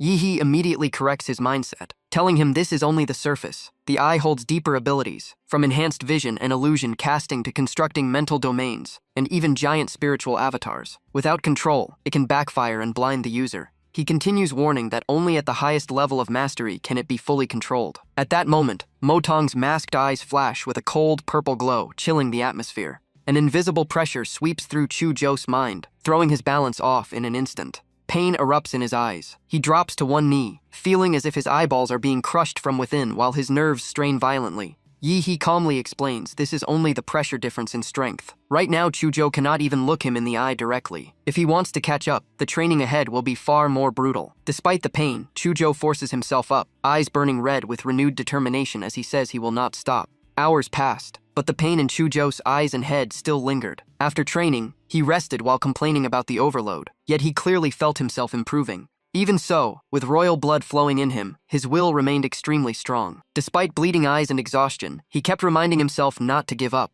Yi handed him a small suitcase and reminded him that cultivation cannot be rushed and needs proper rest. Then he signaled him to open it. Chujo hesitated for a moment before unlocking it. The moment the lid opened, a blinding light burst out, forcing him to squint as his attention was instantly drawn in. Inside was a chubby slime-like creature that once caused chaos in Myanmar. The moment it saw Chujo, it greeted him in a strange, almost carefree voice. Instinctively, Chujo drew his ice sword and stepped back, asking in full alert, thinking it was a dangerous beast. But the slime quickly crawled out of the suitcase, expanding and standing beside Yi as if it already knew him. Yi calmly explained it was a special biological entity from the organization, not a magic beast. The slime introduced itself as Afi in a strange tone. Chujo stared at the scene and immediately felt something oddly familiar. As someone close to Yi, he instinctively sensed the same exaggerated vibe, but he said nothing, only finding the slime's aura strangely similar to Yi. Yi then calmly told Chujo to relax his mind and accept the new state. The slime suddenly rushed forward, wrapping around Chujo like living liquid. It climbed over his arm and shoulder, then dissolved into his body, forming a biological armor. Chujo froze as he felt pure life energy flood his veins, wiping away fatigue and pain, even boosting his vision. Yi watched with satisfaction behind his mask, and simply ordered the training to continue. Scene shift to the imperial city of ancient Nandu. Inside the central hall of the Chu royal clan, a heavy atmosphere filled the entire space. A loud slap on the table echoed, shaking the hall. A hoarse voice roared that this was a direct provocation against the royal clan. He shouted that Chu Fengqi, a Xuanwu warrior, was beaten unconscious after going to Huada and hospitalized, proving this was not simple. He believed a Grand Master-level force was behind it as a warning to the royal clan. A blonde man nearby questioned the claim, noting that Huada had already announced Long Xuehui was responsible, and even someone had taken responsibility. Chu Chengming immediately rejected it, calling it absurd. In his eyes, a newly formed student organization could never defeat a Xuanwu warrior like Chu Fengqi. Others agreed, saying Long Xuehui was just a cover for Huada. Defeating a Xuanwu warrior with a great martial master was an insult to the royal clan. Amid the debate, Chu Baozhen from the conservative faction remained calm, and suggested Long Tusi Daxia might be warning the royal clan due to recent actions. Chu Chengming stood up, aura erupting, declaring this was already a sign of war, and calling for alliances with other royal clans to prepare military action toward the north. Chu Baozhen strongly opposed, arguing Daxia was unstable, and civil war would only weaken the nation further, and they lacked justification to act officially. Chu Chengming grew furious, saying hesitation would make them prey. He looked down on the masses, claiming the royal clan was chosen by heaven, and should eliminate all resistance. The argument escalated into a direct confrontation between two factions, one advocating total suppression, and the other warning it would drag the nation into ruin. Just as tension reached its peak, a calm voice cut through the entire hall. The speaker was clan leader Chu Hongtong. He calmly stated that although Daxia was showing hostility, now was not the time for war. He supported Chu Baozhen's stance, emphasizing observation, especially with the upcoming Dragon Vein inheritance ritual of the 9 royal clans in 2 months, meaning all major actions must be put on hold.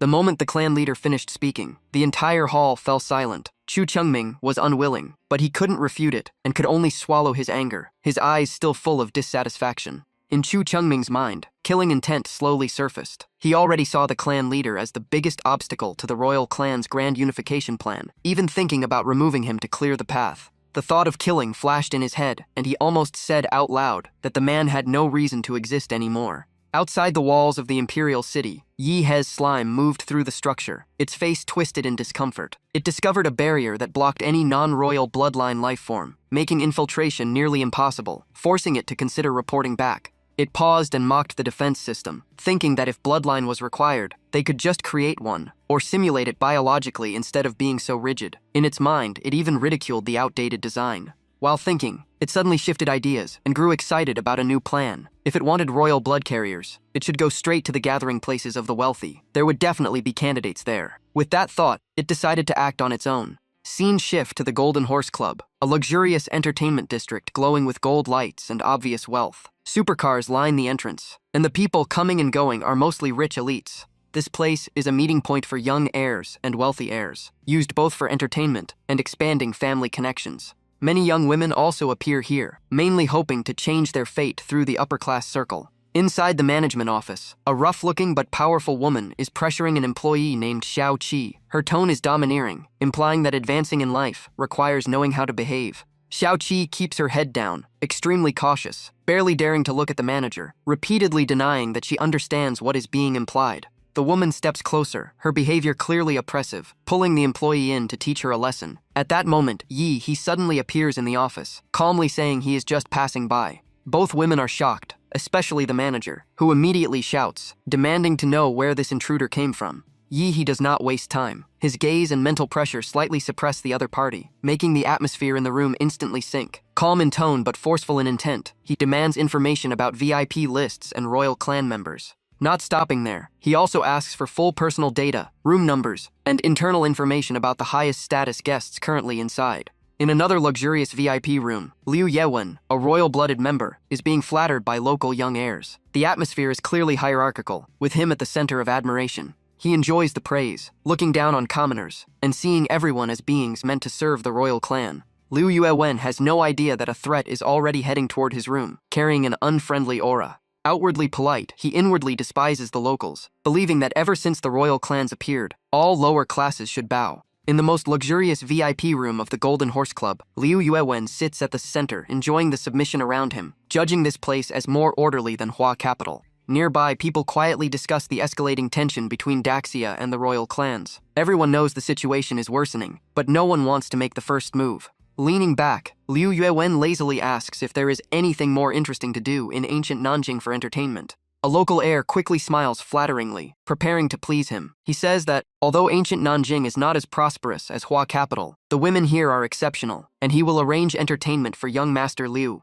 Hearing this, Liu Yewen becomes interested, taking a sip of wine, and asking further. He vaguely recalls a young female martial genius in this region. The heir immediately steps closer, eager to impress, explaining that she is Tan Ya, a recent graduate of Imperial Capital University, and now part of Daxia Lonk. He even tests the waters, asking if Liu is interested. But when asked to bring her over, he hesitates, saying he does not dare touch someone from Lonk. Liu Yewen places his glass down, his gaze turning cold. He asks sharply whether the families here are already choosing sides. The local young heir instantly broke out in cold sweat. He stammered, pretending not to understand what choosing a side meant. That vague response triggered Liu Yewen's rage. He lifted the wine bottle, his face darkening as he felt clear disrespect. The foreign liquor bottle smashed straight into the man's head. A sharp cracking sound echoed as glass and alcohol exploded across the floor, instantly turning the scene chaotic. Blood mixed with wine spread across the ground. The young heir collapsed in agony but was still alive. The others turned pale, trembling in fear. Liu Yewen coldly warned them to remember the status of the royal clan and not stand on the wrong side.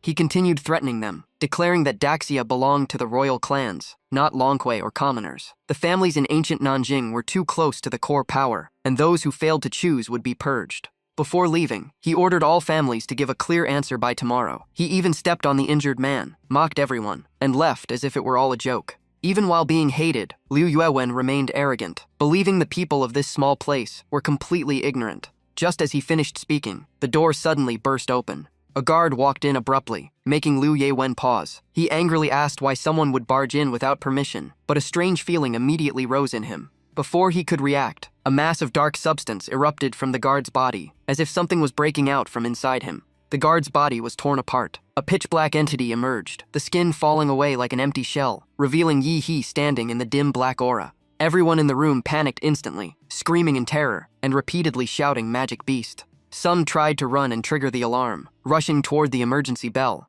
But Yi He merely raised his hand, pointing forward with his index finger. His gaze turned cold as stored energy began to erupt. From beneath the floor, sharp black branches suddenly shot up like spears, piercing the escape route and completely blocking the person trying to trigger the alarm. At the same time, Liu Yewen's body began to distort. Swollen masses rose across his face like air being pumped inside, his skin stretching and twisting in unbearable pain. Moments later, black energy branches pierced through him. His body exploded into a mangled mess, losing all human shape. Flesh and blood splattered everywhere, sending the surrounding people into hysterical screams. The VIP room turned into a living hell of chaos and despair. Amid the scene, Yi He calmly spoke, his tone casual as if in normal conversation. Yet it only made the atmosphere colder. "Don't rush. Take it slow." He still maintained his usual luxurious demeanor, but today the young heirs here had fallen into extreme panic. The floor was drenched in red, making the atmosphere even more oppressive. Yi He stood coldly in front of Liu Yuwen, while the surrounding young nobles cried and screamed in terror.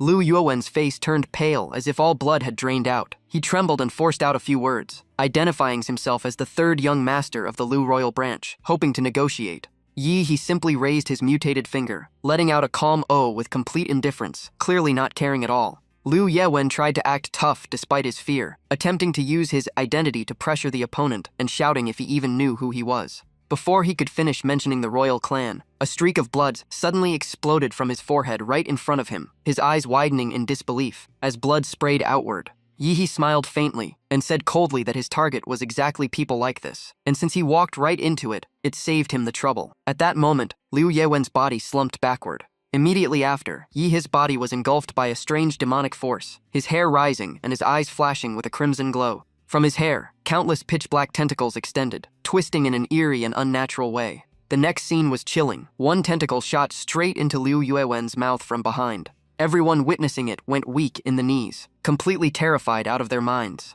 The corpse suddenly convulsed violently and stood back up as if forcibly revived. His abdomen swelled abnormally, causing the crowd to collapse in fear, screaming that a monster had entered Liu Yuwen's body. Liu Yewen gasped repeatedly, his whole body drenched in fluid, looking like someone suffering a severe breakdown. Behind the local heirs, masses of reed-black matter began to emerge, slowly forming humanoid shapes. Yi He had already appeared behind them, silently observing the results taking shape. After a few minutes of transformation, Liu Yuwen returned to a normal appearance, but his body was already fully taken over by the absolute parasite. He immediately reported successful control of a royal blood vessel, and that all memories had been extracted. He looked at him and pointed at his forehead, reminding him that his brain was still leaking, and he should fix that hole first. The parasite hurriedly touched the wound and apologized in panic, clearly still disoriented after the possession process. After everything was stabilized, Yi He left and handed control to the parasite version inside Liu Yuwen's body. The remaining people were turned into absolute tree seed carriers, beginning the seeding operation.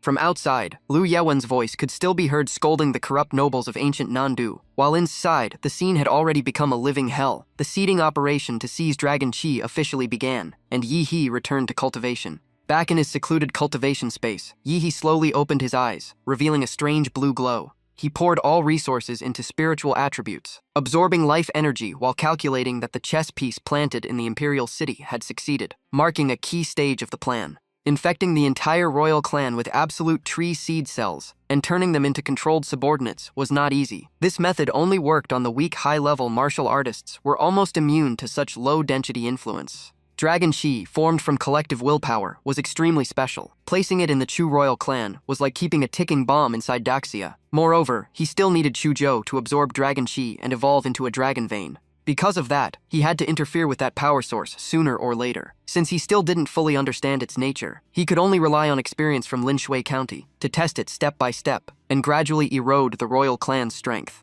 After thinking it through, he casually picked something up. While chewing calmly, he calculated that he would either obtain the royal clan's secret techniques or reduce resistance for future purges. Either way, there was no loss. Everything was now prepared, and he only needed Chuzhou to mature before moving to the next stage. Before that, he had to break through the Xuanwu realm, reaching perfect balance of spirit and body. Unfortunately, his physical body had already grown too powerful. Because of that, all remaining resources could only be poured into his spiritual power. His eyes widened, deep, like a rotating universe, while he continuously refined mental energy through eye techniques. The most efficient way to increase spirit power now was to use ocular arts as a catalyst for transformation. However, strengthening ocular techniques required intense negative emotions as a trigger, since they were the best medium for converting spiritual energy. But he had no intention of harming himself, nor would he let those around him get hurt. Right now, he was holding the 10 Hands Wild Grab template, the origin system of human ocular abilities. As long as synchronization reached a high enough level, the new eyes would fully unlock their power. During this time, he didn't stay idle. He continuously guided the mutation direction of the ocular system, while injecting Zawa Rudo's spiritual power into the evolution process. It looked like he was pushing the eyes toward an entirely different evolution path. The next awakening might very likely involve the concept of time. 2 months passed quietly, and the scene shifted to the training grounds of Imperial University. Motong in a black-purple robe stood dozens of meters away from Chuzhou, calmly asking whether the past 2 months of training were worth it. If he performed well enough, he would be taught the method to upgrade his ocular ability. Hearing that, Chuzhou took a deep breath and prepared for battle. His eyes turned crimson instantly, 3 tomo spinning wildly as he bowed respectfully for guidance. Knowing the massive gap in strength, Chuzhou skipped all probing and went all out from the start. The ground beneath him exploded as countless ice pillars surged upward, each shaped like sharp swords. The entire sea of ice surged forward like a tsunami toward Motong. Chuzhou stood on top of it, charging forward with overwhelming pressure. After the bloodline upgrade, this was no longer ordinary ice. It looked more like a moving mountain of bzz. He fused sword intent completely with ice power, releasing his true beast form and freezing aura at full output. Through the mask slit, Yi quietly evaluated him. In terms of quantity, Chuzhou was still inferior, but in quality he had already surpassed expectations. His talent was indeed monstrous. Then he gave a faint smile. It seemed he would need to get serious as well. Space around Yi began to distort as the Dark Sunstar ability activated. The atomic energy inside his body was pulled outward, and the unstable colors gradually turned into a pure violet. Streams of photons gathered and condensed into 5 purple light spheres, each the size of a basketball. They expanded their coverage to a 20-meter radius.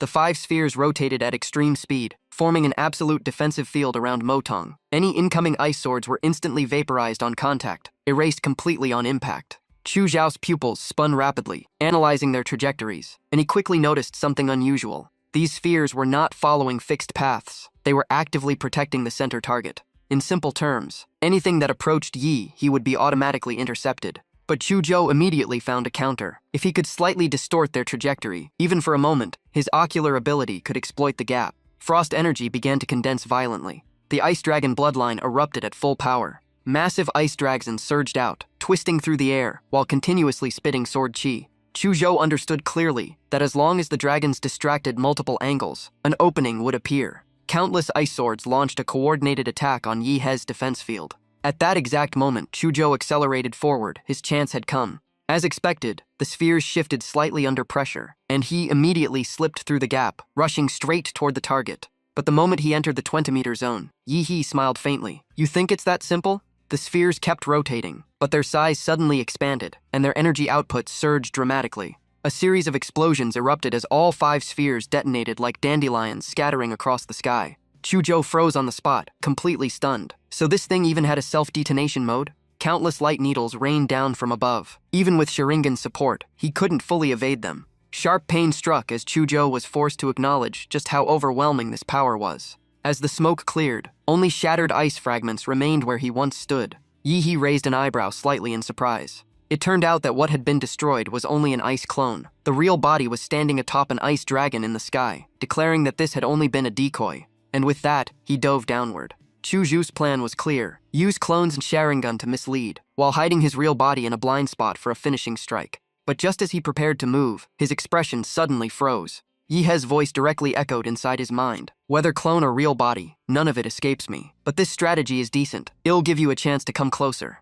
Chuzhou clenched his teeth. He knew his plan had been completely seen through, but this was almost his last chance. The emotions he had been suppressing finally erupted. Chuzhou roared that he would become stronger no matter what. His 3-tomo Sharingan spun wildly. Frost energy condensed in his hand, and was forced into the shape of an ice sword. A martial technique activated. A dragon roar tore through the sky, as the single strike locked down every escape route, freezing the entire ground below. Meanwhile, Yi used ocular prediction to calculate every possible evasion path in advance. Chu Zhou's eyes burned bright. This time, he was gambling everything. The massive ice sword shot straight toward its target. At the same time, an ice dragon burst up from underground to coordinate the attack. When the collision finally ended, the dust slowly settled. In front of him, Motong had been split in half and frozen solid in extreme cold. Chu Zhou froze on the spot, unable to believe he had actually defeated him. But then a cold voice suddenly echoed inside his mind, asking when he started believing he had never fallen into an illusion. In an instant, the surroundings vanished. Chu Zhou found himself trapped in a blood-red space. He was deeply shaken. His current power already exceeded an ordinary Xuanwu warrior, yet he still couldn't withstand a single attack. Outside, Yi He observed everything, and thought that even extreme body refinement could not compare to a true transformation of spiritual power. The ocular technique, 10,000 Causes Eye, directly dragged the opponent into an inescapable illusion. Yi He told Chu Zhou there was a huge gap between them, because Chu Zhou did not possess the time body. At this moment, Chu Zhou only felt his consciousness being dragged toward an abyss. To evolve the ocular ability into the Karma Eye, the old method was still required, forcing awakening through extreme emotion. That was why Yi He deliberately threw him into his most painful memory, hoping he would break through here. Afterwards, he intended to use that power to erase the royal clan from history. Chu Zhou looked around in confusion. The freezing atmosphere made him unable to understand what was happening. His body suddenly stiffened. When he regained awareness, he realized he was bound in iron chains under a cold rain. His body shrunk back to childhood. His heart pounded violently as he realized he might have returned to the past. Then the scene he never wanted to remember in his life appeared before him. The Chu family head, Chu Hongtang, was staring coldly at a kneeling man. That man was none other than his father, Chu Longdian. Chu Hongtang directly ordered the woman beside him to be killed. Chu Zhou's father could only bow his head and beg, asking him to spare Chu Wanyi and the child. But Chu Hongtang was furious, claiming their escape and love had disgraced the entire clan. The scene from the past pierced Chu Zhou like a reversed blade, choking him with pain. The couple stood together, but Chu Longdian remained eerily silent. Chu Wanyi gently held her husband's hand. Trembling, she said she would rather die in exchange for her son's survival. Chu Zhou watched as his father slowly wavered, his heart turning cold. He screamed in madness, cursing everything in sight. To him, his father was a Grand Master-level warrior. Why didn't he just escape with his mother? But no one could hear his voice. He cried out in despair, desperately trying to break the chains binding him. When he saw his father slowly raise his hand, Chu Zhou nearly lost his mind. No matter how hard he screamed, no one responded. The chains tightened until blood spilled. His Sharingan spun wildly as tears and blood flowed together. In the final moment, his mother turned back and gave a gentle smile, leaving only one sentence: live well and become a strong martial artist. The three Tomo finally reached their limit and began transforming into an X-shaped pattern like crossed blades. Sword chi erupted violently. The chains were cut apart, and the entire illusion shattered into pieces. In reality, Yi He felt a terrifying surge of ocular power that even caused his own eyes to tremble slightly. A faint smile appeared at the corner of his mouth. It seemed Chu Zhou had succeeded. Chu Zhou opened his mouth and confirmed his breakthrough, then stood still with eyes closed. A cold aura spread from his body, and frost energy leaked from his gaze. When he opened his eyes again, a red X-shaped pattern like crossed blades appeared in his pupils, radiating overwhelming pressure. His voice was hoarse. Although he had awakened a divine ocular ability, his emotions were heavily burdened. He lowered his head and thanked Yi He for letting him see his mother once again. Motong turned to him and asked directly what the newly awakened ability was. Chu Zhou immediately introduced his new Mangekyou system. The left eye is /World Buddha, capable of tearing space itself apart. The right eye is Cut Void Sorrow, even more powerful, severing the distance between him and the target and instantly appearing in front of them. Hearing this, Yi He even praised it out loud, noting that spatial manipulation and teleportation-type ocular skills are extremely rare and top-tier abilities. In his mind, he quickly analyzed it. As the creator of the illusion, he had seen all of Chu Zhou's memories. The desire to break chains and save his mother became the power to cut through all obstacles. The wish to cross distance and protect loved ones transformed into spatial teleportation. As expected, emotion directly shaped the evolution of the Karma Eye. Yi He placed a hand on Chu Zhou's shoulder and said this was the true nature of the Karma Eye. Only those who carry suffering are qualified to reach it. Then he told Chu Zhou to use his new ocular ability on him immediately, even declaring that he would not defend himself. Chu Zhou hesitated. This power could slice through space itself, and a mistake would be catastrophic. But Motong calmly asked him one question. Did he really think he was capable of killing him? Chu Zhou fell silent. The pressure was clearly immense. After a few seconds of adjustment, he took a deep breath and prepared to strike. All ocular power was focused into his left eye, with no warning or fluctuation at all. In an instant, the space in front of him was cut in half. Motong's body was split cleanly at the waist. Even the wall behind him was severed. The entire scene looked exactly as if Motong had been divided into two halves. But at that moment, the pupil of his left eye began to rotate. An infinity pattern emerged, and another power activated. A terrifying ocular force pressed down like a mountain. Chuzhou even heard the sound of a clock rewinding. Tick, tick, tick. A white flash swept across. Motong stood completely intact as if nothing had happened. Even the wall behind him was restored. It wasn't regeneration, it was as if time itself had been reversed to before the strike. Chuzhou was shocked. Could this be his master's karma eye ability? He crossed his arms and confirmed that his power was indeed related to time. He also evaluated World Buddha as extremely dangerous if used as a surprise attack. Even a grandmaster could be killed. Then he continued, ordering Chuzhou to summon his Dharma avatar fused with the karma eye for a final test before the mission. But Chuzhou suddenly remembered a problem. If the karma eye had not reached the eternal karma eye stage, overuse would cause blindness. He explained that the absolute seed parasite inside him was designed to solve that issue. At that moment, Afi poked out from the red armor and complained that Chuzhou kept ignoring him. If he were given more control over the body, the absolute seed's power would be far stronger. Chuzhou thought for a moment. He had never fully trusted this strange life form before, since it resembled Yi too closely. But now that he had chosen to follow the organization for power, he had to accept it completely. Afi immediately became excited, while Chuzhou spread his arms and allowed it to go further, instead of only attaching to the outside of his body. Hearing his permission, Afi laughed wildly and melted into Chuzhou's meridians. A massive surge of power erupted from deep within his body, as if something had fully awakened inside him. Chuzhou suddenly raised his head and roared. Two massive energy pillars shot into the sky with overwhelming force. Afi's face twisted as he cursed non-stop. Without the 10 hands Janajachi system, it would never be able to handle the power of the karma eyes. A massive torrent of ocular energy poured out like a flood, gathering in mid-air and forming a deep blue skeletal structure. Chuzhou's cultivation soared at terrifying speed, like it was being rocket-boosted. Even the surrounding space began to distort. The spine formed first, followed by ribs, arms, and the head. Energy wrapped around it like flesh forming over bones. The first thing to appear was the silhouette of the heavenly hound. The black dog leapt out and looked back at its master as if confirming something. The Mangekyo eyes flared brightly. The karma eye power triggered the awakening of the Dharma avatar. In the end, all energy condensed into a 6-diameter-tall ancient armored war god. The true heavenly lord of clear origin, divine Tao, and Erlang manifestation descended directly. Just looking at it was enough to feel crushing pressure. Chuzhou stood frozen inside Susanoo, unable to believe that the overwhelming power just manifested actually belonged to him.